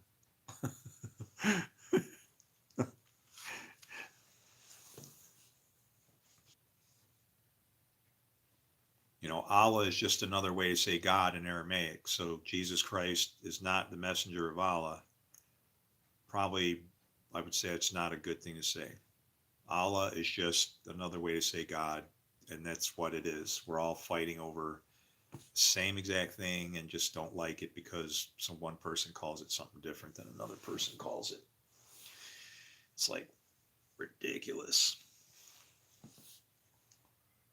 Oh, it's ridiculous. Ridiculous.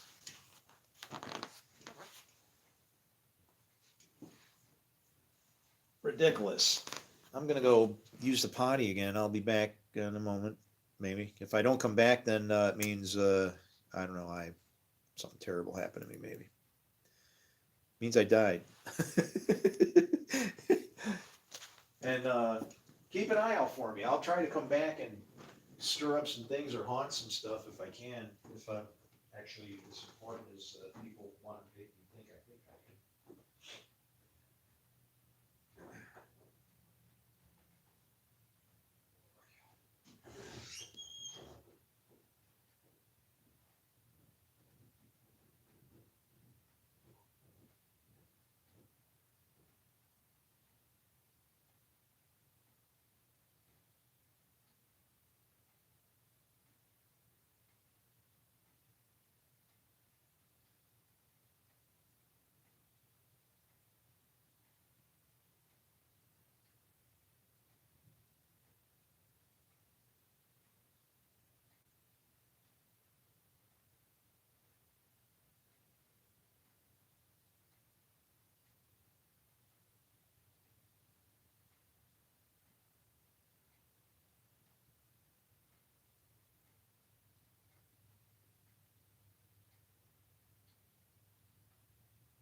good idea.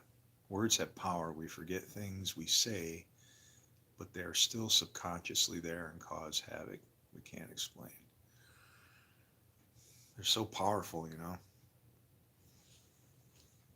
I mean, I married my wife because she called me my love, like, you know, love. She called me love, my love. And it's like no woman ever called me that. Idiot, asshole. A little pet name, but like she was calling me love, and it's like, wow, man. Yeah, I found a good one. She is safe. My baby's safe for now. uh, it's really crazy because like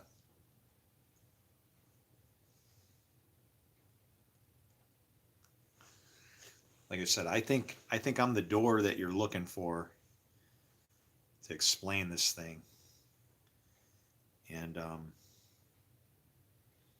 I married her. She actually, it was weird. She had a white Mustang, and has, and it was registered on my birthday. And the tribe that she's in, their logo or thing, whatever they say, their slang phrase, their motto, is Keepers of the Western Door.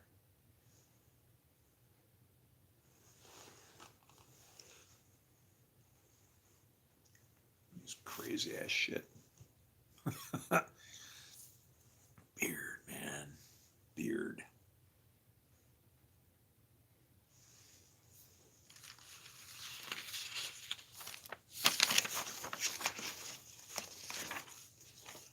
I don't know if I like that translation.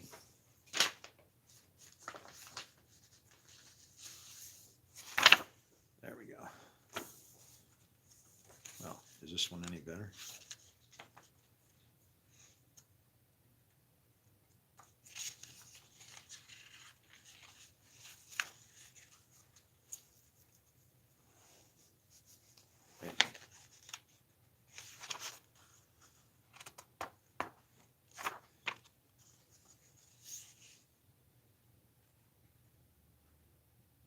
Ah, nice.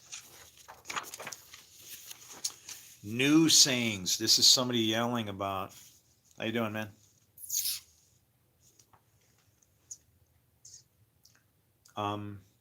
New sayings, such as the sayings of count, have no canonical counterpart, such as 77. Jesus says, I am the light which shines upon all. I am the all. That is actually in Isaiah 45:7. All has gone forth from me, and all has come back to me. Split the wood, and I am there. Lift the stone, and you will find me there. That's Isaiah 45:7 right there. The all. The first words of this saying, of course, remind us of various parts of the fourth gospel where Jesus presented as the light of the world for every man, who speaks here in the Gospel of Thomas, but something much more like the pantheistic logos of Stoicism. See what this guy did? The final sentence of the saying has been known since the discovery of the Oxy papyrus in 1897. It has sometimes been treated as a variant of the words of Jesus in Matthew 20. For where there are 2 or 3 gathered in my name, there I am in the midst of them. But in reality, it means something quite different. Yeah.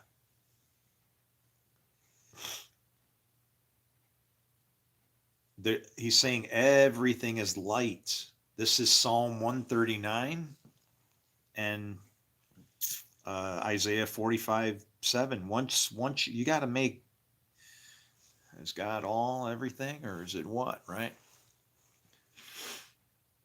Yeshua is the way, the truth, and the life. He is the light of the world. So also his Father.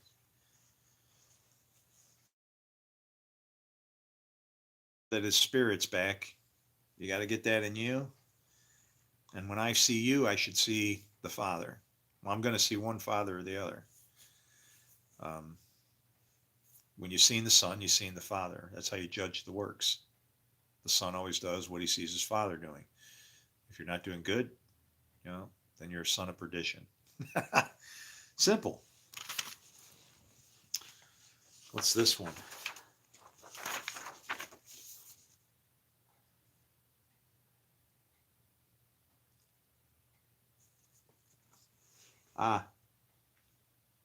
He who is near me is near the fire, and he who is far from me is far from the kingdom.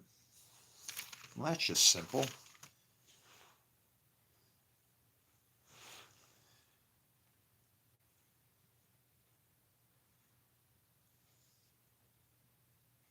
Some of these things are like Kinkorama, man. What the hell is this thing? It feels like it's got barbs on it or something, right? Oh, I can't wait. All gone. You guys gonna freak out? Oh man, dude, you know what? It's really hard for me to read. I know people catch me reading and they think I like to read. I'm studying this because I'm trying to show something that I found in scripture. It's difficult. It's hard because what I found is more perspective based, right? It's hidden in your face, but it's because of the way you read it, you get tricked of seeing things in a certain way. It's like as if you can read this. If it's like if you have a set of pride glasses on as you read the scriptures, you'll read it one way, but there's places where if you look at it, uh, I don't know, how do you say you're humble or from a humble perspective, or I would just like to say take into account for everybody on both sides of the coin, right? You want it to work for everybody, but it gets weird, and I can see, and I don't subscribe to the idea that Jesus needed to be crucified. Um, he gave his life, yes, but he also, it was not a good thing. It was not a good thing to do. Really bad. And so we're kind of living under a curse right now because of it. Um,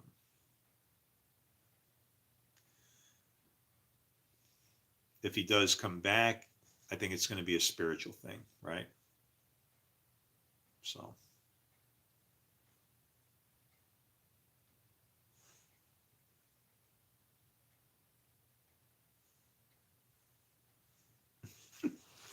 plenty more where that came from, right?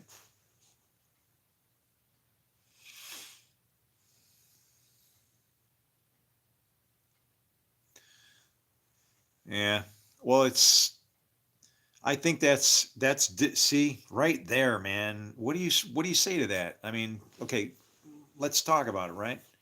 Um, oh yeah, hell yeah, that's trophy advice right there. Um, anytime will do. It's like the angels are standing there saying, "Why are you looking up in the sky? This Jesus, same Jesus will return the way he left." And it's like, I just watched him fly into the sky. What are they talking about, right? I should look at that. There's got to be something in there. If you stare at it long enough, it just starts to unravel for me. You just gotta look at it. I don't know, what verse is that anyway. Let's see if I can find it. Uh,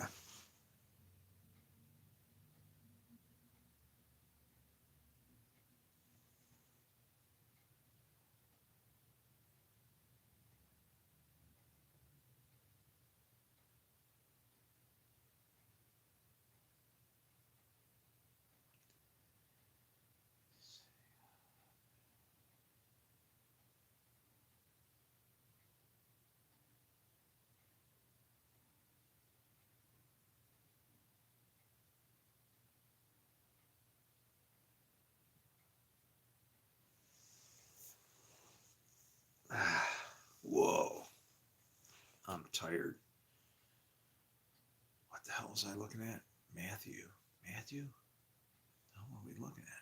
Oh, shit.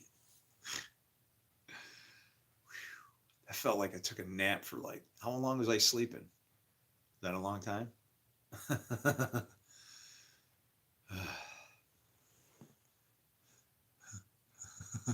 I don't think I can do it again, to be honest. Yeah. I'm not necessarily scared, but I'm scared, you know? Wait, what are you saying? Hey, man, could you please pray for me? We just became, you're shitting me. Where are you at?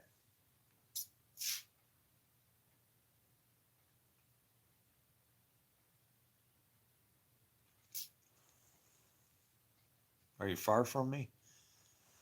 Are you far from Nugan? Yeah, that's shit, man. I'm like, I don't know. I'm tired. I mean, I've, I told the one chick at the library, I said, you know what? I go, I'm tired. I go, I actually owe 666. Look at, right as I'm about to say this, ain't it crazy? Um, yeah, me too. Wow, you're in Texas. Whew.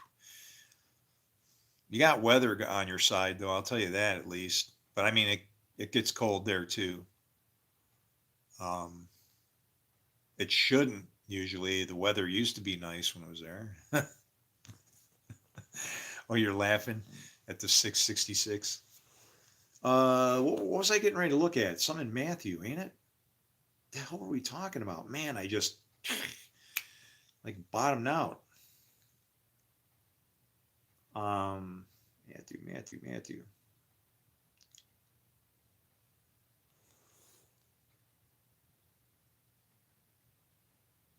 I don't know what's up with this place. This world is we're being judged now. This is what we're witnessing is called thief in the night. Is what I call it. See, the people are expecting the thief in the night to come. You know, every eye will see him. That doesn't mean that you're going to see him. You can be seeing but not seeing. It's a thief in the night, don't forget. And like if there was anybody who could come and rip you off without you knowing it, if that's what the Lord wanted to do, and you're thinking, well, why would he do that? If he's a thief in the night, then he's a thief in the night. Why would he say like a thief in the night? Thieves in the night don't show up and, you know, do nice things to you. It's like, why couldn't it be that he's prowling around? And that's what I feel is going on. See, we live one of two ways. We either live with his word in our mouth, or we are literally Leviathan. Because what does he say? I'll lead you by a hook in your jaw. And so if you speak words and do things that are out of line with, you know, basic, simple, you know, forget morals, man. You got to treat people with respect. I put it in this perspective. Defiling the marriage bedroom, yeah, that's their marriage bedroom. That's not a marriage. That's none of your business. That's their marriage. You're defiling their marriage bedroom. Stay away. You know? And the thing is on the same point, you shouldn't be having demonstrations saying, you know, yay, we're this kind of marriage, because otherwise then maybe what they should do is other people should demonstrate saying we're this kind of marriage, and then you flood the streets with everybody else, which just only serves to highlight the people who don't do what you're doing. But it's petty, right? It's all serves no purpose. And you can see where this basically puts everybody in their own situation and says, look, man, you got to make a choice. And you shouldn't force somebody or drive anybody to a choice. I've watched that book for decades send people to churches that I've been in. Why? not because they found a book and decided to come worship God, because they were getting their ass kicked. And I can look in the book and go, hey, yeah, see, you're doing this. See what it says here? And you were doing this. See what it says there? You were doing this too. See what it says there? No, that would be bullshit. The book and what it is supposed to do is serving its purpose. This thing is working everywhere right now. That's what I'm saying is people just, it has nothing to do with believing God. My ministry is Romans 2, 12 to 14. All right. Read that. Read that in a pipe and smoke it. It's like anybody that's Jewish would read that and just realize that Paul was on track with what we were supposed to accomplish at that time. What was supposed to be done and should have been done. And like, I'm born into like a pretty nice, we all should have been born in a nicer place. And I'm not hurrying things up. I'm not trying to rush God. I'm saying if Jesus said any time will do, well, then what's going on here? When the hell is any time then? Hey, thanks. He does love me. He loves you too. And thank you. I don't really even believe. I don't know. I want to talk and let some shit out, I guess. Thanks for chatting. No, for real, man. Yeah, it's like I don't need to convert you. I know that I look at it like this. See, for me, it's about breath of life. This book says that I'm a bag of dirt unless I have that. Well, I'm not going to call you a bag of dirt, but I have to put you in the same thing as me. If I don't level the playing field, literally, like as level as the dirt, well, then what the hell am I, right? Who am I to be toting that thing around, right? You see what I'm saying? You see, I could that easily walk into being a hypocrite by judging you. I can't. The very same breath of life I got, you got. Well, how come I'm different and I don't believe? Because you're oriented this way towards God and I'm spun in a 180, but doesn't mean I have to kick at you. That's what they were teaching Paul, right? Don't kick the goads. What's going, the bad stuff that some people are looking back there and going crazy, just ignore it. It'll work itself out after time, right? As long as it ain't touching your leg, right? If it is, then maybe you should walk faster.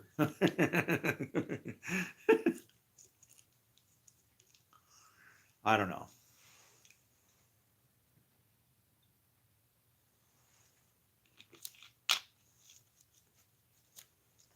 That was a lie. I know. I don't understand is what I'm trying to say is. I don't understand, but I do understand. Because in trying to tell you any of this, you can benefit from me without even anything to do with me. I mean, I would look, my perspective is not like anybody else's. Okay, there's things that are only supposed to happen in end times, right? Like irreverence is supposed to be, it says that even irreverence will be justified. And I'm like, well, that's simple, right? I serve the God of all gods. And I know that God and that God knows me. I am known, like Israel, okay? That's me. Well, guess what? That person might not know my God, whoever they are. That person doesn't care who my God is, whoever he might be, or not. Right? Maybe I'm wrong. I'll be fair, okay? We'll just put it in his court then, right? But guess what? My book says any good comes from my God. So if that guy's doing good, what should I be doing?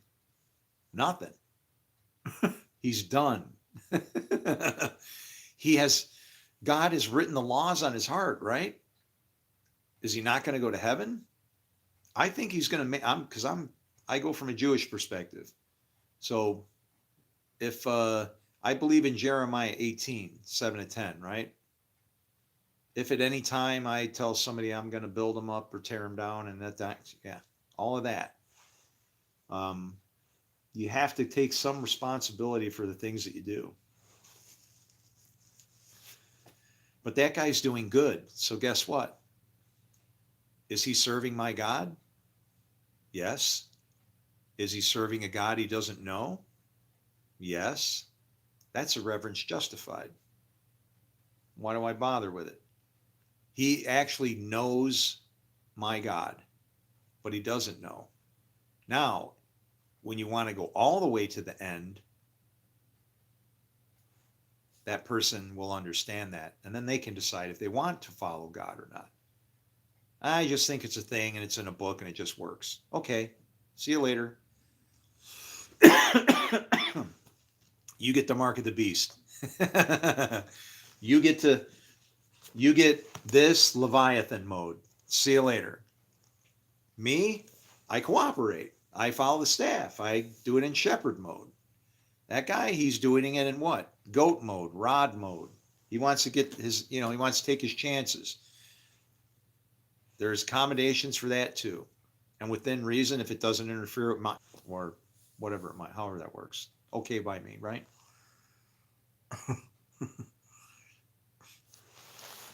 Wait, what's that? I don't even believe, I just don't know it.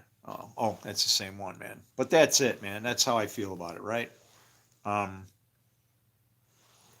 don't judge anybody, man. It's I don't have rights to, and like I said, I'm not a hypocrite.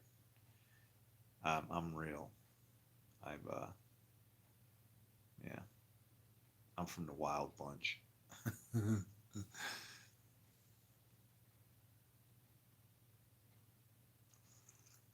But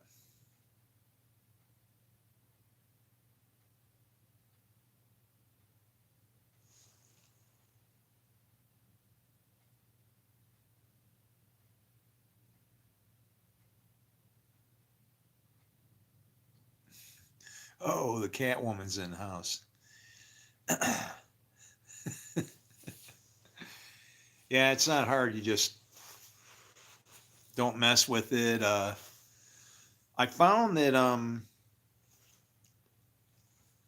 if you hang around like near bridges and stuff, I don't know. I always find I'm sleeping underneath them afterwards. It's the craziest thing. And I don't know. There's like little tracks all around, like little dolls and stuff have been running around, in there. I don't know, man, but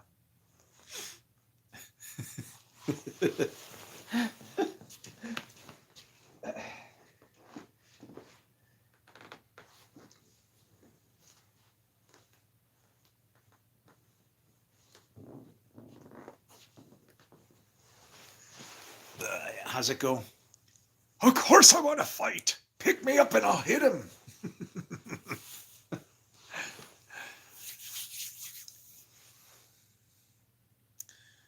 One of the most difficult lessons to learn is how to mind your own business.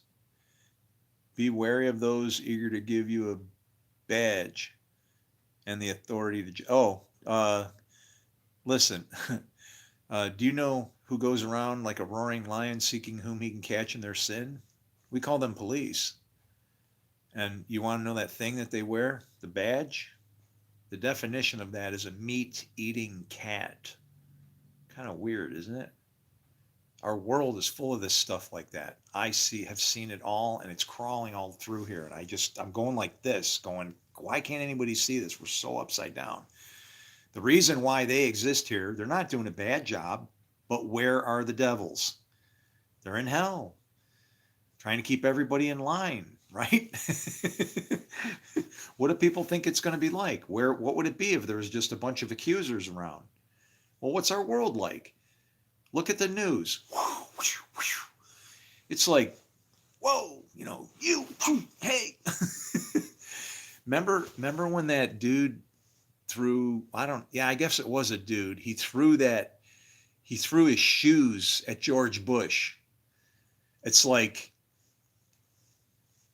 if only George Bush could have appreciated what that meant. I mean, I wonder if anybody briefed him to tell him, but we're here too. We're devils too. That's the thing, right? No, I'm Hebrew, actually. I actually have a bloodline that goes into Egypt. Don't ask me what tribe. We think Judah, because they went north in Italy, and that's where my family finally wound up. and that's at least the last traceable area, northern Italy. But then that's what happened. See, I started to research my Italian name, and I found out it wasn't Italian, it was African. It's actually a bush in Africa. And if you look at my name, it's Musa, Musa. And then because we went to Etna, Mountain of Fire. I got a lot of weird things in my life. Even strange. I mean, like I'm honored that God would mark a jail cell that I was in when I was 14 years old for 3.5 days. I was in that jail cell for 3.5 days at 14 years old. Had robbed a car. Well, the last eclipse drew an X over the jail cell. Metropolis, Illinois, the home of Superman, the man who came with the clouds. I have too many things. It's really weird. I've died and risen from the dead. I got the paperwork. I've said prayers for, like, my mother-in-law was on her deathbed before she was my mother-in-law. She's going to die from like 30 years worth of diabetes. Her disease was cured, and she lived exactly 10 years to the day, and then died the day of the war. I'm pretty sure it was 10 years to the day. I don't know. It's too creepy for that kind of stuff to happen, right? In the future, this is what's going on in my weird numerical everything in there.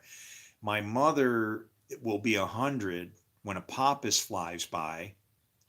My mother, my mother, when my mother was born, my little sister is born exactly 40 days later.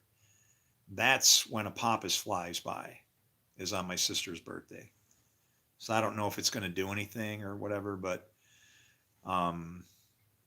in 29, my mother was born in 29, and she died in 92. And that's what they said about my mom. Everything about my mom was 2s and 9s. Everything about my daughters were 2s and 6s. And everything about me is 8s and 2s and 6s. But my daughters are exactly 6 months from my birthday. Like, exactly. I buried my mom on her birthday. That sucked. I buried my daughters the day they were born. That sucked. I don't know. I've seen a lot of bad shit.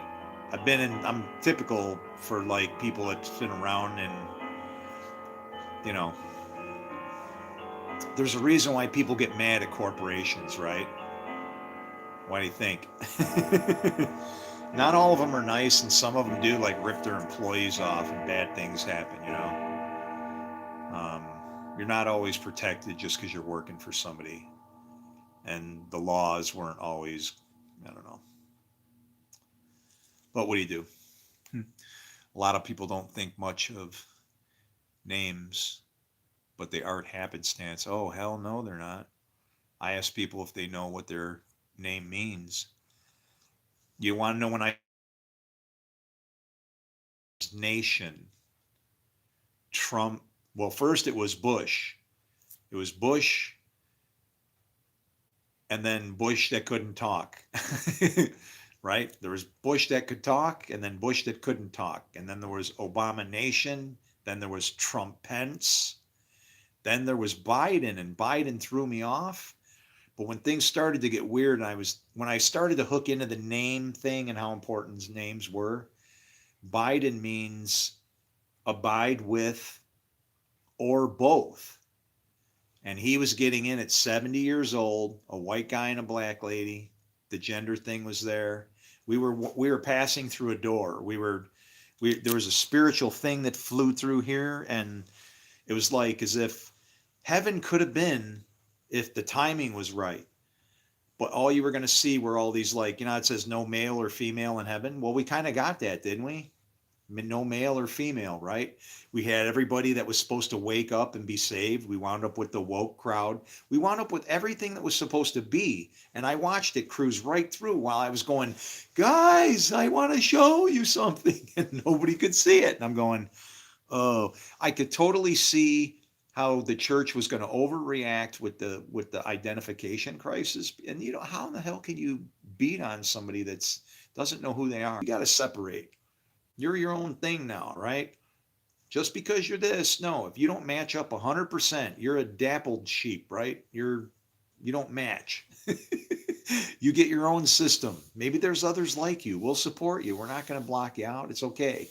I mean, how rotten to have to. I don't know what it'd be like to not feel right in my own body. That's got to be horrible, man. That's a torture I wouldn't wish on my worst enemy. And I don't know, you know. So I have a sympathy for them that I just can't get rid of, right? It's like I just can't imagine. You got to put yourself in another person's shoes before you start pointing fingers. But anyway, but the name thing, oh yeah, Jerusalem means teaching of peace. I see more of Jerusalem coming down from heaven like that than a city flying out of the sky, right? Levi and Leviathan, they split good and evil right there, each with its, you know, priest, if you want to call it that. Mm-hmm. Man.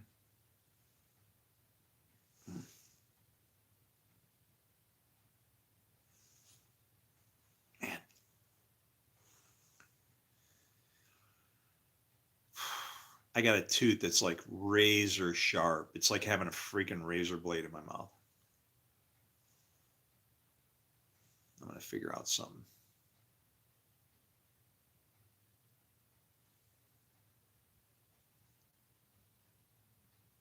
I'm going to take a piece of cheese and jam it in there or something.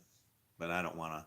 Anytime you leave stuff in there and don't keep it clean, it'll rot out even more. But it's a cavity that's eating the side of the tooth out. So it like, the enamel part just forms like a razor. Oh man, it's like, that's why I'm talking all kind of sideways. I'm trying to make them like a,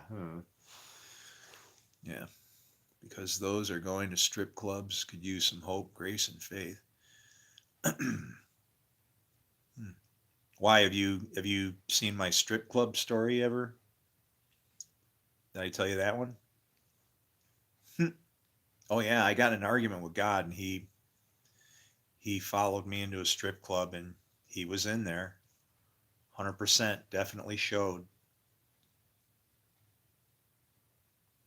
Oh no.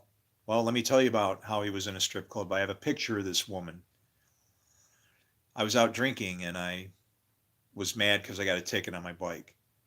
I'm like, oh, you can't, I'm supposed to go out and, you know, hang out and be cool. And I can't even get, you know, what, a ticket? You couldn't give the cops something else to do? Wow, man. I was talking like that really to God. So I'm riding home and I go, this is face to face like a friend. I am like Moses, okay?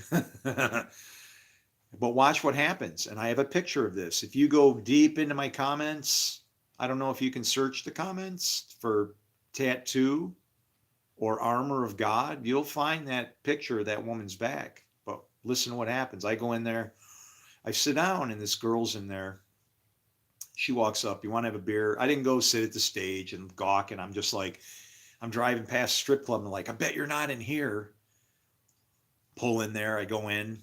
So I'm like, go in there, and I'm like, I'm feeling bad because I'm like, okay, I really probably shouldn't be in here, right? So I sit away from the stage. The waitress walks up, and I go, yeah. She goes, can I get you anything? Oh, yeah, I'll get a beer. So then she brings it back, and she's like, can I sit down? I go, yeah. And so I go, can I ask you something? You know, she's just like in the chat. She's hanging out. And she's got clothes on. And I go, why do you work in here? I go, you seem attractive. You know, you seem like you got enough personality. You could do something else. I mean, you know, is it? And she says, well, and she put me in my place. She said, well, honestly, this could have been a canned response that she said. And I could have taken it that way, but it doesn't matter because watch what happens. she says, my boyfriend was in construction and he hurt his back and he made good money. We were used to it. And now we got all these bills. And so here I am. And I'm like, oh, and I was like, well, and I didn't feel bad about it. I understood. I was like, I felt like crap. And so then what does she say exactly why I sat away from the bar? She goes, well, I don't think you really want to be in here like that. And I go, yeah. And she goes, come on, I'll walk you out. So she's walking me out to my bike. And as I get to my bike, I'm grabbing my helmet off the seat. What the seat's now got dew on it because it's got a, it was about that time. It was starting to get dark. Turn around, and this happened right at sunset. It did, didn't it? I pulled in there right at sunset. But anyway, so I'm getting my stuff ready, and I turn around and look at her, and on her back, it looked like lines on her. I couldn't tell what it was, but there was something on her back. I go, hey, and she stirs. I go, wait a minute. And I go running up to her, and I go, what? And she turns around to face me, and I go, no. I go, what is it on your back? And she spins around, and you want to know what was tattooed on her back from her neck to her belt, right there, whatever. The whole verse, the armor of God. Yeah. And God, you want to know how many times God has done that to me, things like that? I had lightning struck at me once, and the bill for wrecking my car was $6,006.06.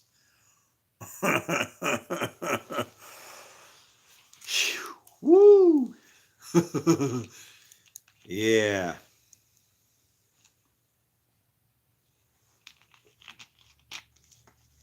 Just what you need, right? I didn't spill that, did I? Okay. Was it raining? Ja, wir can looking for the sheep in the raining. What kind of bike did I have? When? Which story? I've had a lot of bikes I've been talking about. So. Are you guys talking about bikes? I've had a bunch of bikes. Wait, what story?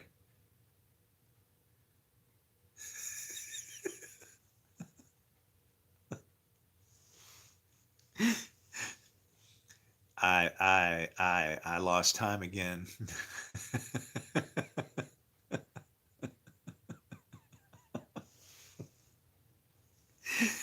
I'm not kidding. I freaked out because I thought I saw a puddle of lemonade on the floor, and now I don't know if I rewound, I could probably figure it out. But what religion am I? I serve the God of Israel. I'm a Hebrew.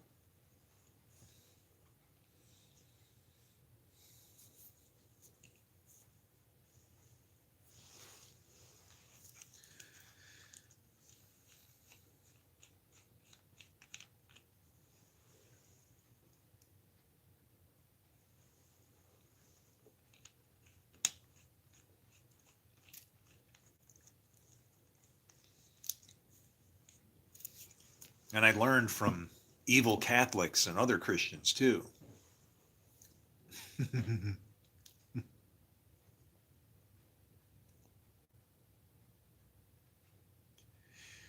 No, it just keeps my head warm, and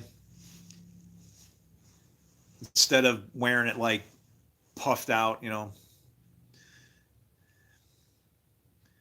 I like the style. Sometimes I wear a cowboy hat. What's my other one? Shofar, show good. Do-rags.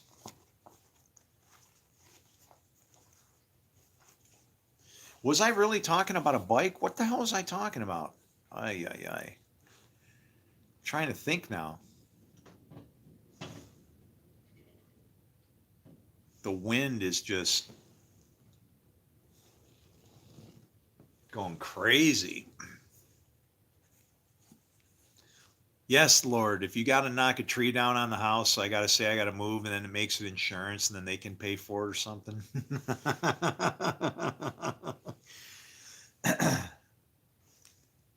No, I think you still had to make all your payments and everything, but no. Um, hmm.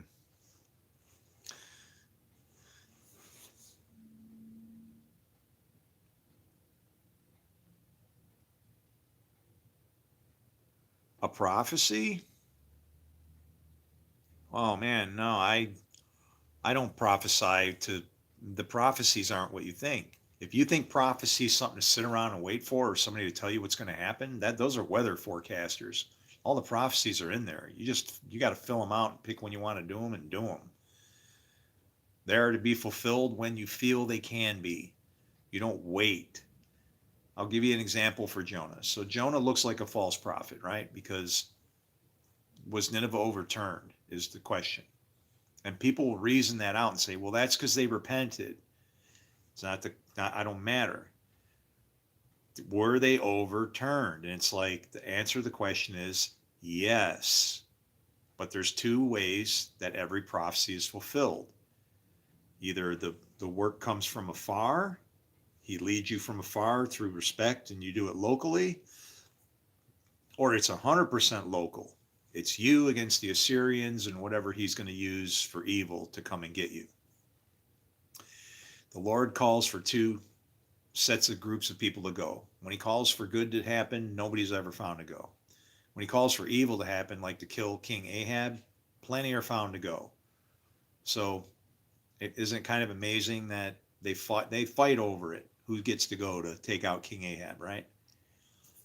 So, and that's our problem. We, yeah,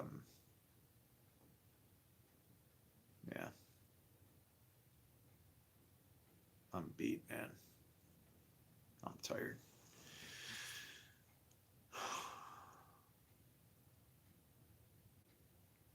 Cooking pot. Oh, the stripper. Oh man, yeah, totally. I got to the end of the thing, so I totally just dispensed with the story. But yeah, it's a Roadstar. I got a Yamaha.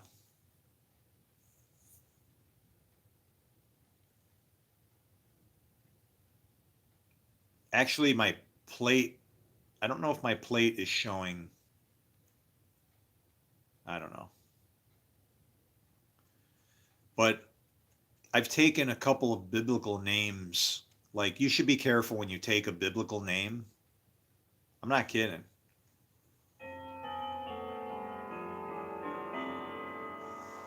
Thank you. Exactly. You might find that you are very sorry. Now, the first name that I took when I first started my walk was Job, and I lost everything. I lost my house, my cars, my kids, everything. The only thing I had was my wife.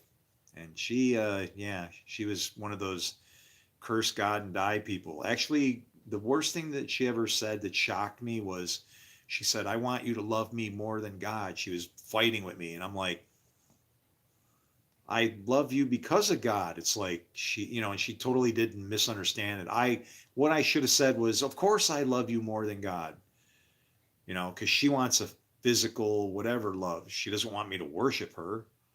I know what she meant. Now I know what she meant, but I was like, that just blew me out of the freaking water, man. I was like, the Antichrist. uh, anyway,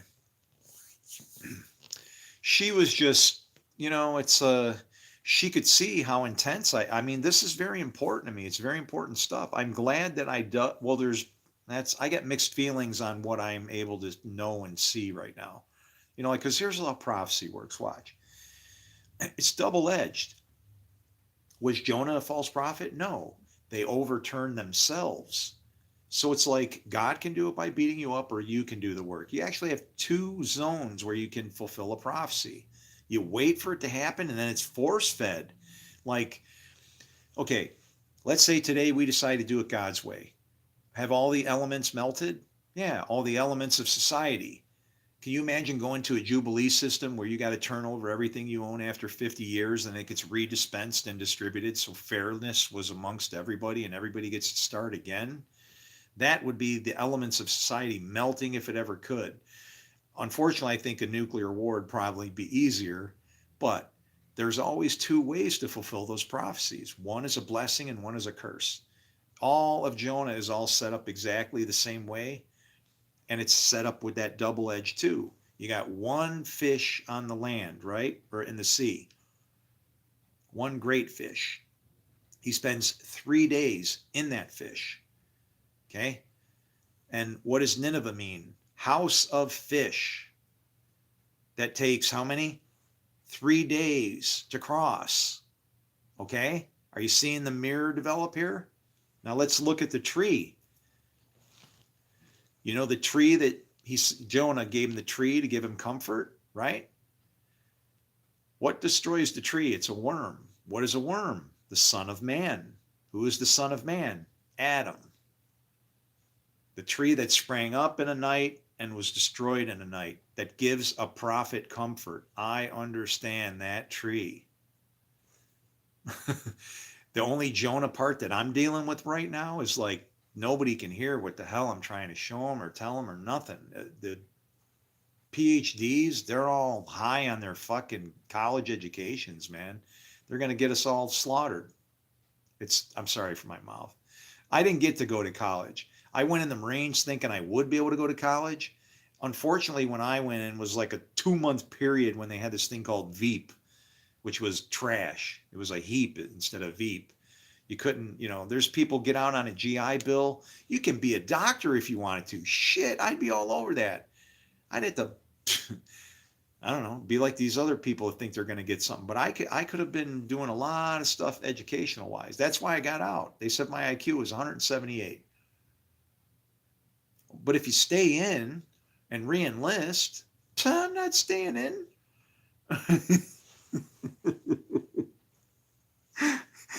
You just told me I'm smart enough that I don't need, I should be escaping you guys. You didn't use resources that were in your midst. The things that I did didn't seem to equate to my capabilities. I'm going to go elsewhere, okay?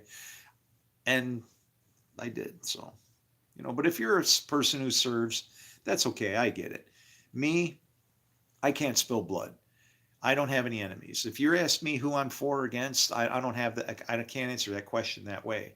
I have to answer it like so. I'm not for you or your enemies. You have no reason to fear me. You have no reason to be against me, any adversity. I'm not for you or against you. I'm working from somewhere else. Don't care who you are. I'm saying the same exact thing to every single person I see. I am not for you or your enemies. I'm here to advise. I'm here to help. I understand what you're saying. It's nice to listen to someone with some relatable experiences. Well, because God's kicked everybody's ass. That's when people show up at church. You can't go out looking for people. They'll come to you after they're beat up. That's how it works. Oh, I'm beat up. What's going on? I think I need God. And then what happens? I don't know. Not everybody cleans up, right? Some people feel like I got God now, I got grace. And then what happens?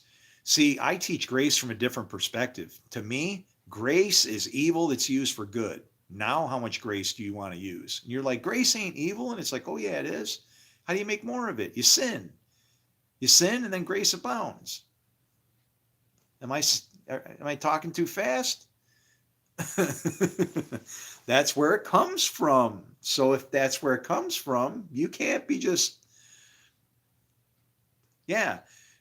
You want to know when it says that truth and grace came through Jesus Christ? Truth is the word. That's this. The truth is that you can't break these scriptures. You can't. Because of the double-edged sword thing, the way it's written. There's two fathers, Father God and Father lies, right? God and devil. What do you say? The son always does what he sees the Father doing. Well, when you look out there, what do you see? Devils and saints. Two fathers. If you're using Jesus' rules, it says they're not supposed to interfere with each other. You don't judge another master's servant. So anybody running around doing this and you're doing and whatever and need to convert, and no, you're a devil. That's why this place is what it is. We're the fallen, we're the dead. Jesus made it out. The rest are when. I hope I got this right. The one who can interpret these sayings will not taste death. And then you know what'll happen? Assholes, I'll actually resurrect from the dead, and you people will be like, oh my God, it was right. And then I'll hang around for 40 days and go, man, can't I just hang around for longer? I wanted to see this shit fixed, you know? It's like I knew it would work. I knew it. I love it when I win like that. People, yeah, that ain't never gonna work. That ain't gonna work. I've rescued stranded people sometimes that were so broke down they thought that there was no help in hell could help them. You know, it's me. Give somebody with a brain and a screwdriver and a razor blade, man. I got your ass back on the road in 5 seconds. You know, I had these people that had a that was right after I died. How many? Wow.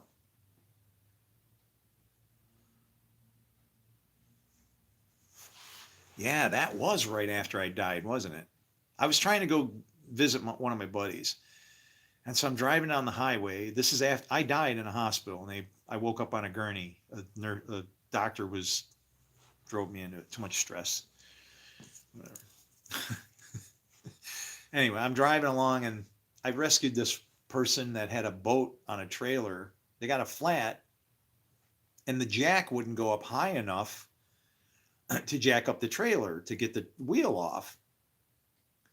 So I'm like, I jacked just put some blocks underneath the thing and then jacked it up and then dug out underneath the wheel, so it would. And then I could get the wheel out. It's like I couldn't get it high enough. I'll dig the earth out from underneath and make a hole. It was just gravel and stuff, Yeah. Yeah, it was weird. Woke up on a gurney. Here's how it happens, okay? I mean, I know I got a lot of spiritual force, right? Imagine before I knew how to express myself. I understand what happened to me now, right? If I had to explain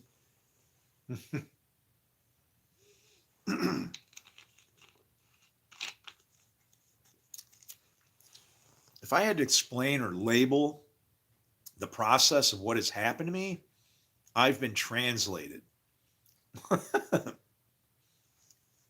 The me that used to be me, motorcycles, like I got guitars laying around and stuff I could be doing. I'd have no focus, no other desire than this. Dream about this and sleep all night long, studying scripture. Wake up with epiphany. Now I understand that one. Nobody does. There's verses where it says like, Israel only have I known. You know how long that's been out there and people are coming up with who knows what for it? Do you know how easy it is? What, God only knows Israel? What else? He knows nothing else? It's not even referring to that. It's referring to only Israel, only those who actually are Israel. That means God is knowing you, known, producing the fruit through you. That's why I tell people that when Israel does not mean wrestles with God prevails. You don't wrestle with God. Nobody, you don't win. You just call it what it is. You're not struggling with God. You're in a match that you're going to lose anyway. Let him win. That's why that battle ends right at sunrise. It's sunrise. We got to get going. I'm the unnamed guy that works at night. The good guy will see you on the other side. When the sun comes up, the new day. But Jacob won. No, he walked off limping, man. Yeah, I don't even want to think about it. But that's what I'm trying to stop. World War III needs to stop. The rib with the bear with the 3 ribs in its mouth, that's Christianity, Islam, and Judaism. That's us. That in 70 AD, because the prophecies always repeat, they roll back through, but they don't have to roll back through the same way. You can fulfill them in a different way. Remember the wise men went back another way? See, Herod means like hero, strong man. And they went, thinking the strong man was actually going to worship his king. And they're like, no, we're going to go back another way.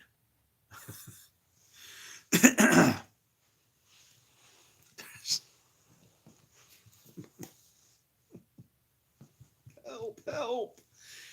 It's his spirit. It's his spirit is knocking on the heaven's door. And it's in the other way. Knock, knock, knocking on heaven's door. Aye, aye, aye, aye, aye.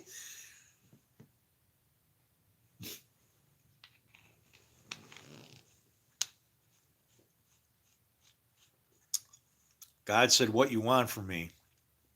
He said, I'm not letting go until you give me my blessing. That's how I am. Everybody should be. Do you know what that's really saying? I'm not going to give up on you. I'm not going to give up on you. It says you're going to bless me. I'm not going to let go. I know you're going to bless me, so I'm just going to keep hanging on, because it wouldn't be so. That's how I feel about it. That's why I'm grinding here, man. Can't believe this is 6 years now. 6 years solid. This is mad.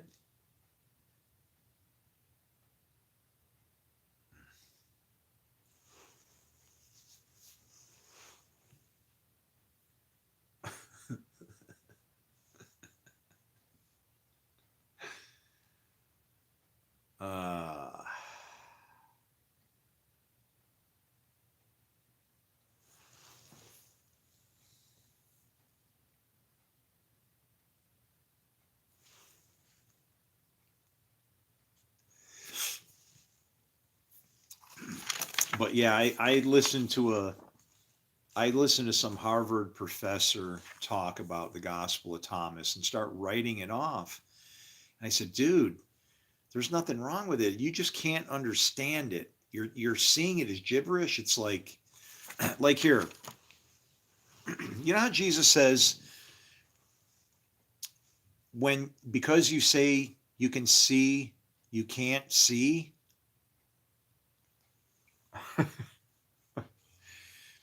This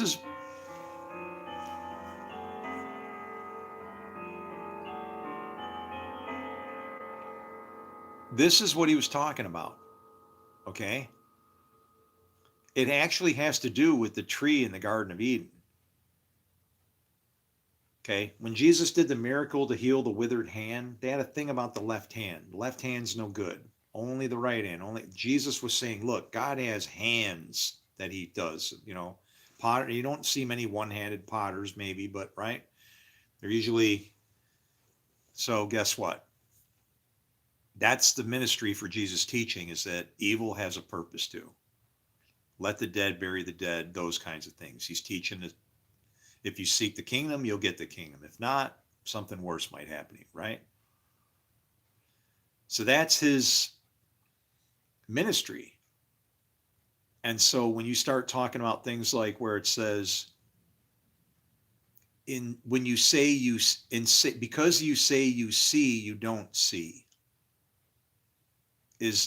What he was saying to them was, because you believe that you can see evil because you've eaten from the tree, you don't see how evil can be justified, irreverence justified, that God's working all the time. My Father's always working. Remember that phrase? Not just during this, not just taking the Sabbath off, all the time working. In the light and the dark, the darkness, the light, the being in the darkness is literally saying that that's you. You are that darkness.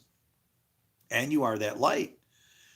But you don't understand your condition because you don't understand what evil is for. You need to understand what grace is about. It's about God beating you up until you make your way out. That's not the purpose. You know, you shouldn't take advantage of grace, but that's what grace is for. It's the you're getting the rod instead of the staff. You're the suffering servant. And people are going, no, the suffering servant is Jesus. And it's like, no, it's you. Obedient. If you're not, you're numbered amongst the transgressors. You're nobody to be esteemed. The things that bring me peace as somebody who follows the law are upon you, right? I'm not worried about it because I see that I believe in, because I follow the law, I believe in the rod and the staff. I'm following the staff, understand what the rod is for, gives me peace. You're getting what you deserve as a transgressor. That's what the suffering servant is. As far as seeing your children, it doesn't even have anything to do with physical children. It's about you seeing when you finally realize what you have done, pouring out your soul to death instead of life, you'll come to your senses and you'll start to see what your fruit is. And then it changes you. That's what it's about. It's not about physical children with this thing, man. It's all a spiritual book. It's been turned into pervasive.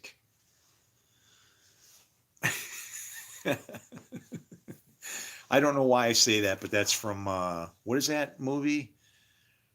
Oh crap, man! With shit, I can't remember anything, man. I'm gone. They're erasing me right now. Pretty soon I'll just be like, oh, they'll be like, what happened to that guy? I don't know, man. They knew how to get him. He had the chip. I'm from MK Ultra, you know that, right? They'll tell me the right things. I'll read the right things, and it'll just take me out. It's interesting. I was almost going to say Bruce Willis, but it wasn't Bruce Willis. It was, I can't think of that guy's name.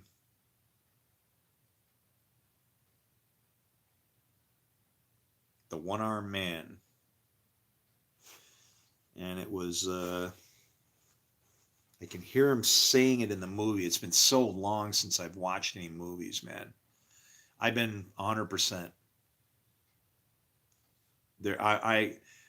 People can say, you're not godly, your doctrine's wrong, whatever. It's like, I know what my heart believes. If David can get away with murdering somebody and stealing his wife, I don't think for me misunderstanding a little bit about God for how hard I've studied and want it is going to matter.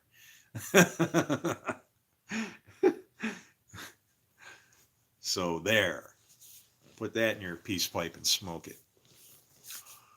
Woo! Mel Gibson. No, it was but he's got some good movies too, man. He's lit up. He's you know what Mel is? I could talk to Mel. Hook me up with him, man. We'd be buddies. I get him. He's hyper aware. He's like a prophet, really. It's what he feels it. When you feel it, it's like and then what happens, everybody is like that. So we're all kind of creeped out by each other, right? It's like, what's going to go wrong next?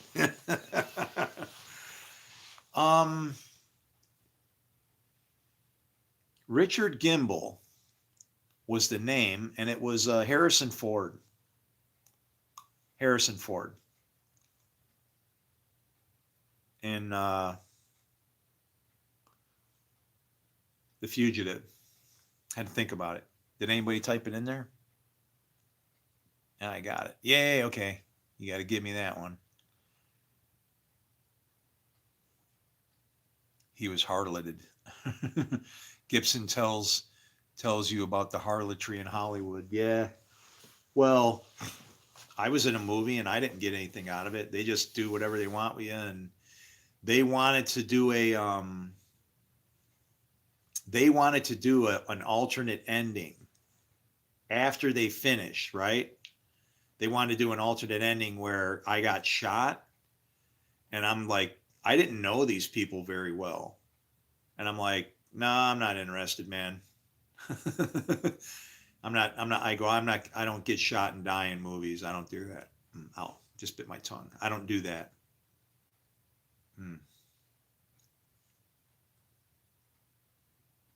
This tooth is bad, man. It's like razor blade. I get them.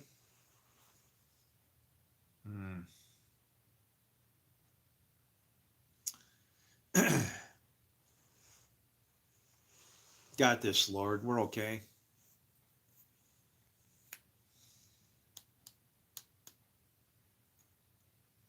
Yeah, Gibson is hyper aware, man.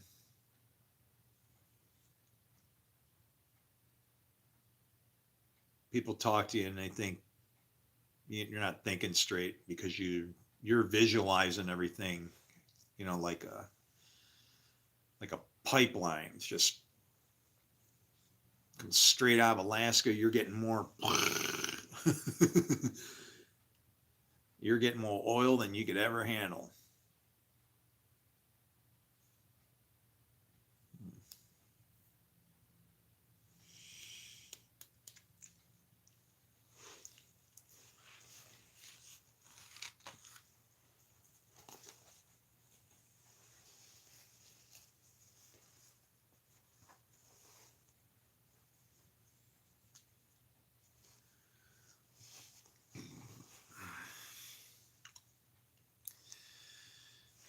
I didn't think it would fit over it. I might have to remember that when I'm riding my motorcycle. That'll keep my head warm. Don't help with the ears though, right? I don't do helmets, man. That's the thing. When I ride my motorcycle, I ride around with like flip flops and whatever. I always just had that. If God's going to ruin me, then he's going to have to do it while I'm having fun too. And I'm going to live, right? So helmets and stuff like that. Sometimes, but not always. It's like, uh, I don't need to be bubble wrapped and stuff. You know what I mean? Sometimes you might get hurt. Something might happen. You got to live, right? You can't be living like that. You won't. Hell's Angels. My girlfriend lives with two Hell's Angels, actually. One of my old girlfriends. I don't have ex-girlfriends. I just call them girlfriends. So one of my girlfriends, she actually lives with two Hell's Angels, Michael and David are their names. I'm like, wow. I go, well, at least got good, somebody keeping a good eye on you, right?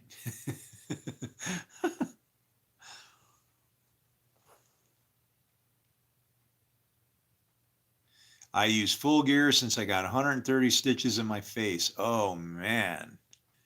The times when I wrecked, I never needed a helmet. It was like, didn't matter anyway. But yeah, I wrecked one time. I lived in California. I lived in the Palisades. I was going up the hills and a sprinkler busted. So the water's like running down and it's following the one side, but then it did like a switchback. So the water went across the road, right? So I'm going and I'm leaning into this turn. I've been through it before. I should be okay. Well, guess what? I hit the water and it went out from underneath me. I don't remember anything after that. I remember just it going, whoa, and then and it hit a guardrail, like a curb and a guardrail, and it high sided, shattered my wrist. And it was gravel in there. Whatever this bone is was sticking out of, there's a hole like right here, and it was sticking out like this far. And my shoulder was dislocated and dropped down like mad. Oh, I was hurting bad, man. It threw me over the guardrail and almost, well, I'm not going to say almost. See, I stray away from almost, and I could have. It's more if God wanted it to, then it would have, right? So, but I got flung off the bike and I landed in the trees right above Pacific Coast Highway. Like I would have went down probably,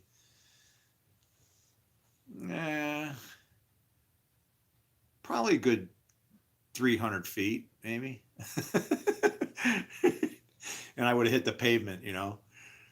So I woke up late. And that happened right at sunset. A lot of weird things happened to me right at sunset. I met this wife at sunset.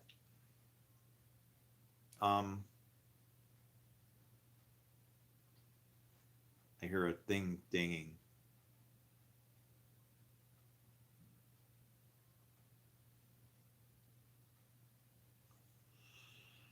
But it was at sunset, so I got flung over the guardrail. I woke up, climbed back over. I looked, my bike was trashed. Nobody even picked it up. It was just sitting there. Somebody left it. I walk back home up the hill and go to. I just second time I'm telling the story today. My buddy Scotty and his wife Tracy live up there. I go walking up, knock on the door. Tracy opens up the door, and as soon as she sees the bones sticking out and all this shit, she goes, "Oh!" and she passes out. She passes out on the floor. Scotty heard her answer the door, and he comes like he's doing something, so he's messing with something. He's like walking with something. He's going like, "Yeah, yeah." He's come walking out. He's like, "Oh yeah, who is it?" What the? He sees his wife laying on the floor and thought like maybe I hit her or something or whatever.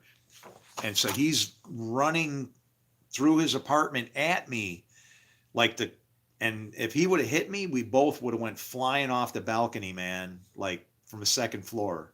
I would have still hit the pavement anyway. And I went, Scotty, Scotty, no, no, no. And then he goes, you, ooh.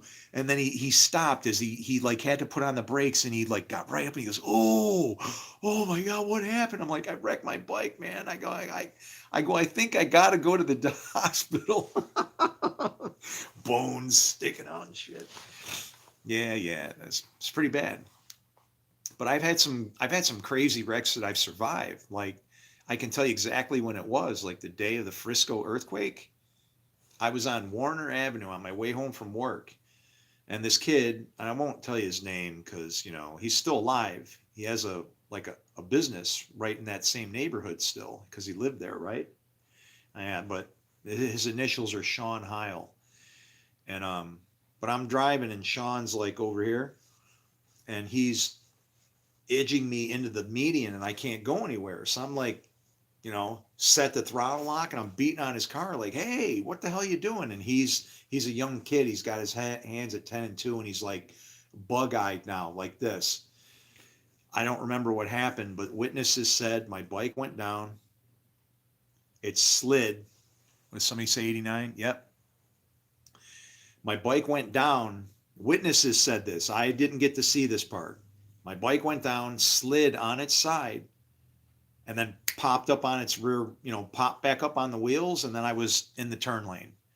Some guy went by in a convertible MG, and he's yelling, you know how the Doppler effect is?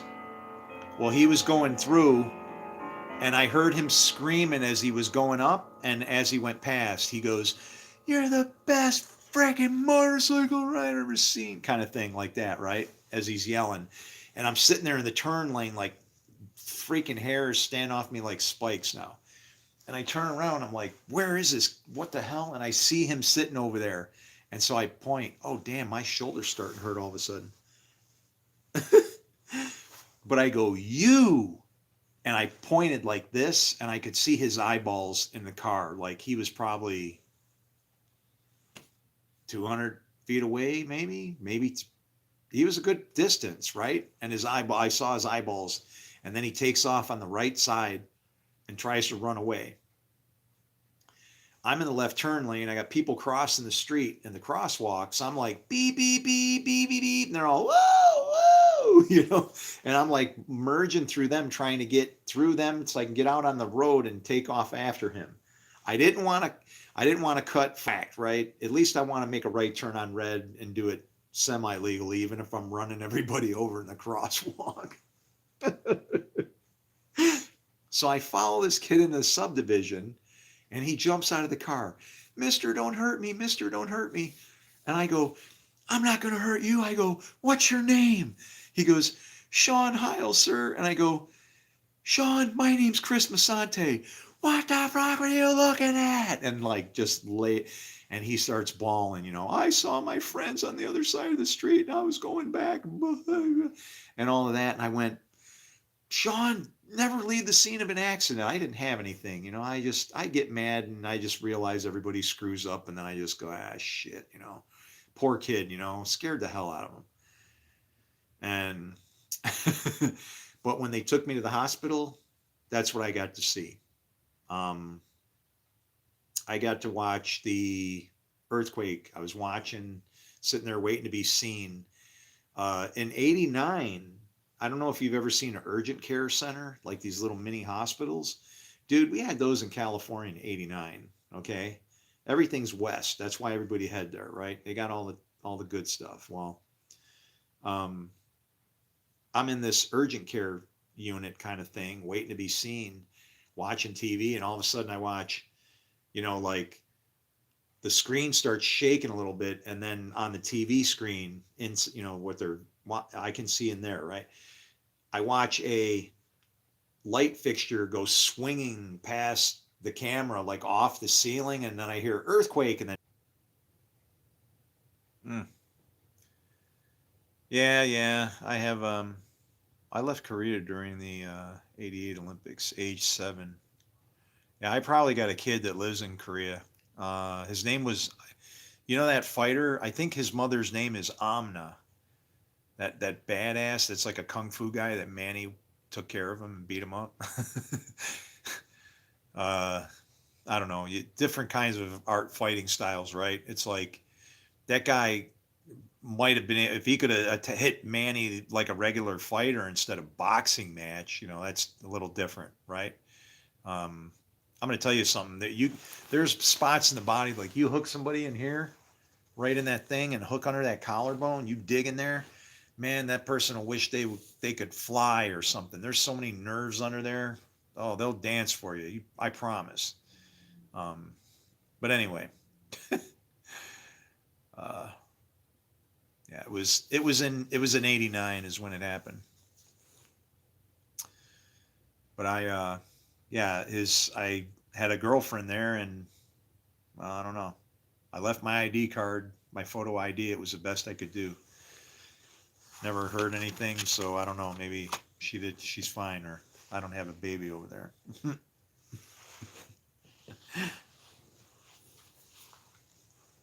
I take care of my kids. I don't care where they're from, right?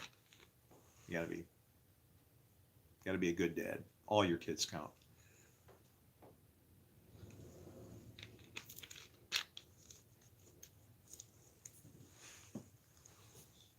Hmm. Anyway, anybody got anything else? Maybe I will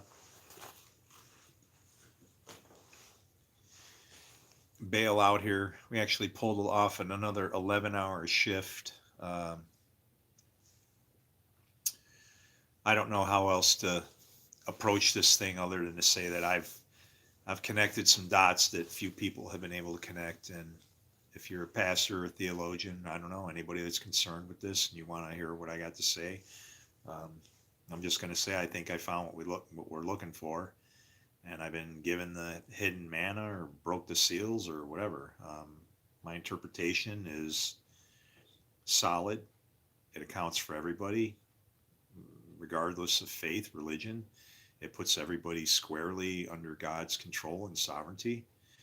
It is univocal, which means it accommodates everybody, including the past where there were other gods. Paul took care of that. You're talking about the God of all gods, every other God that was back there coming up to him. It's not plagiarism. You're watching the God of all gods do his work through other gods that serve him. And this can be proven because Dagon is actually serving in front of the ark, in front of Yahweh in the Philistine temple. And when they stood him up in defiance, that was when Yahweh claimed the silver and the gold, left his feet at the door, broke his head and his hands off. So, work over 6 years. I'm really tired. I'm out of funds. I got no support. This is all me and financed completely by myself. And I have to push this to the level of losing my home, whatever. That's how important it is. So, going to maybe be some adjustments. The world's going to be sad, is what it is, because we've misinterpreted a text. It's obvious. When you read Genesis and it says in the beginning, you're actually watching the end of something. The beginning that Elohim did, you're the Elohim that creates and destroys all of that. Me, you and me. We create the heavens and the earth. And what? And the earth is now destroyed. Not the heavens, the earth. Why? We can't get to the heavens, thank God. We can't get up there. We're the fallen race, and then from there, the Lord picks up and takes over, and then we start again. And then we fall again. So you're actually seeing like the third, would that be the third iteration? Because you'd have that fall, and then he starts to build it, and then another fall. And then Jerusalem was taken. So this should be our third pass through.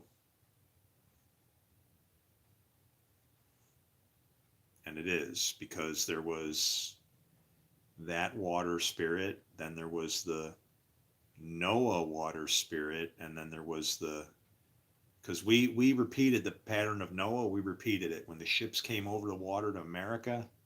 They went to they went, across the ocean, arks, the covenant, people with the covenant.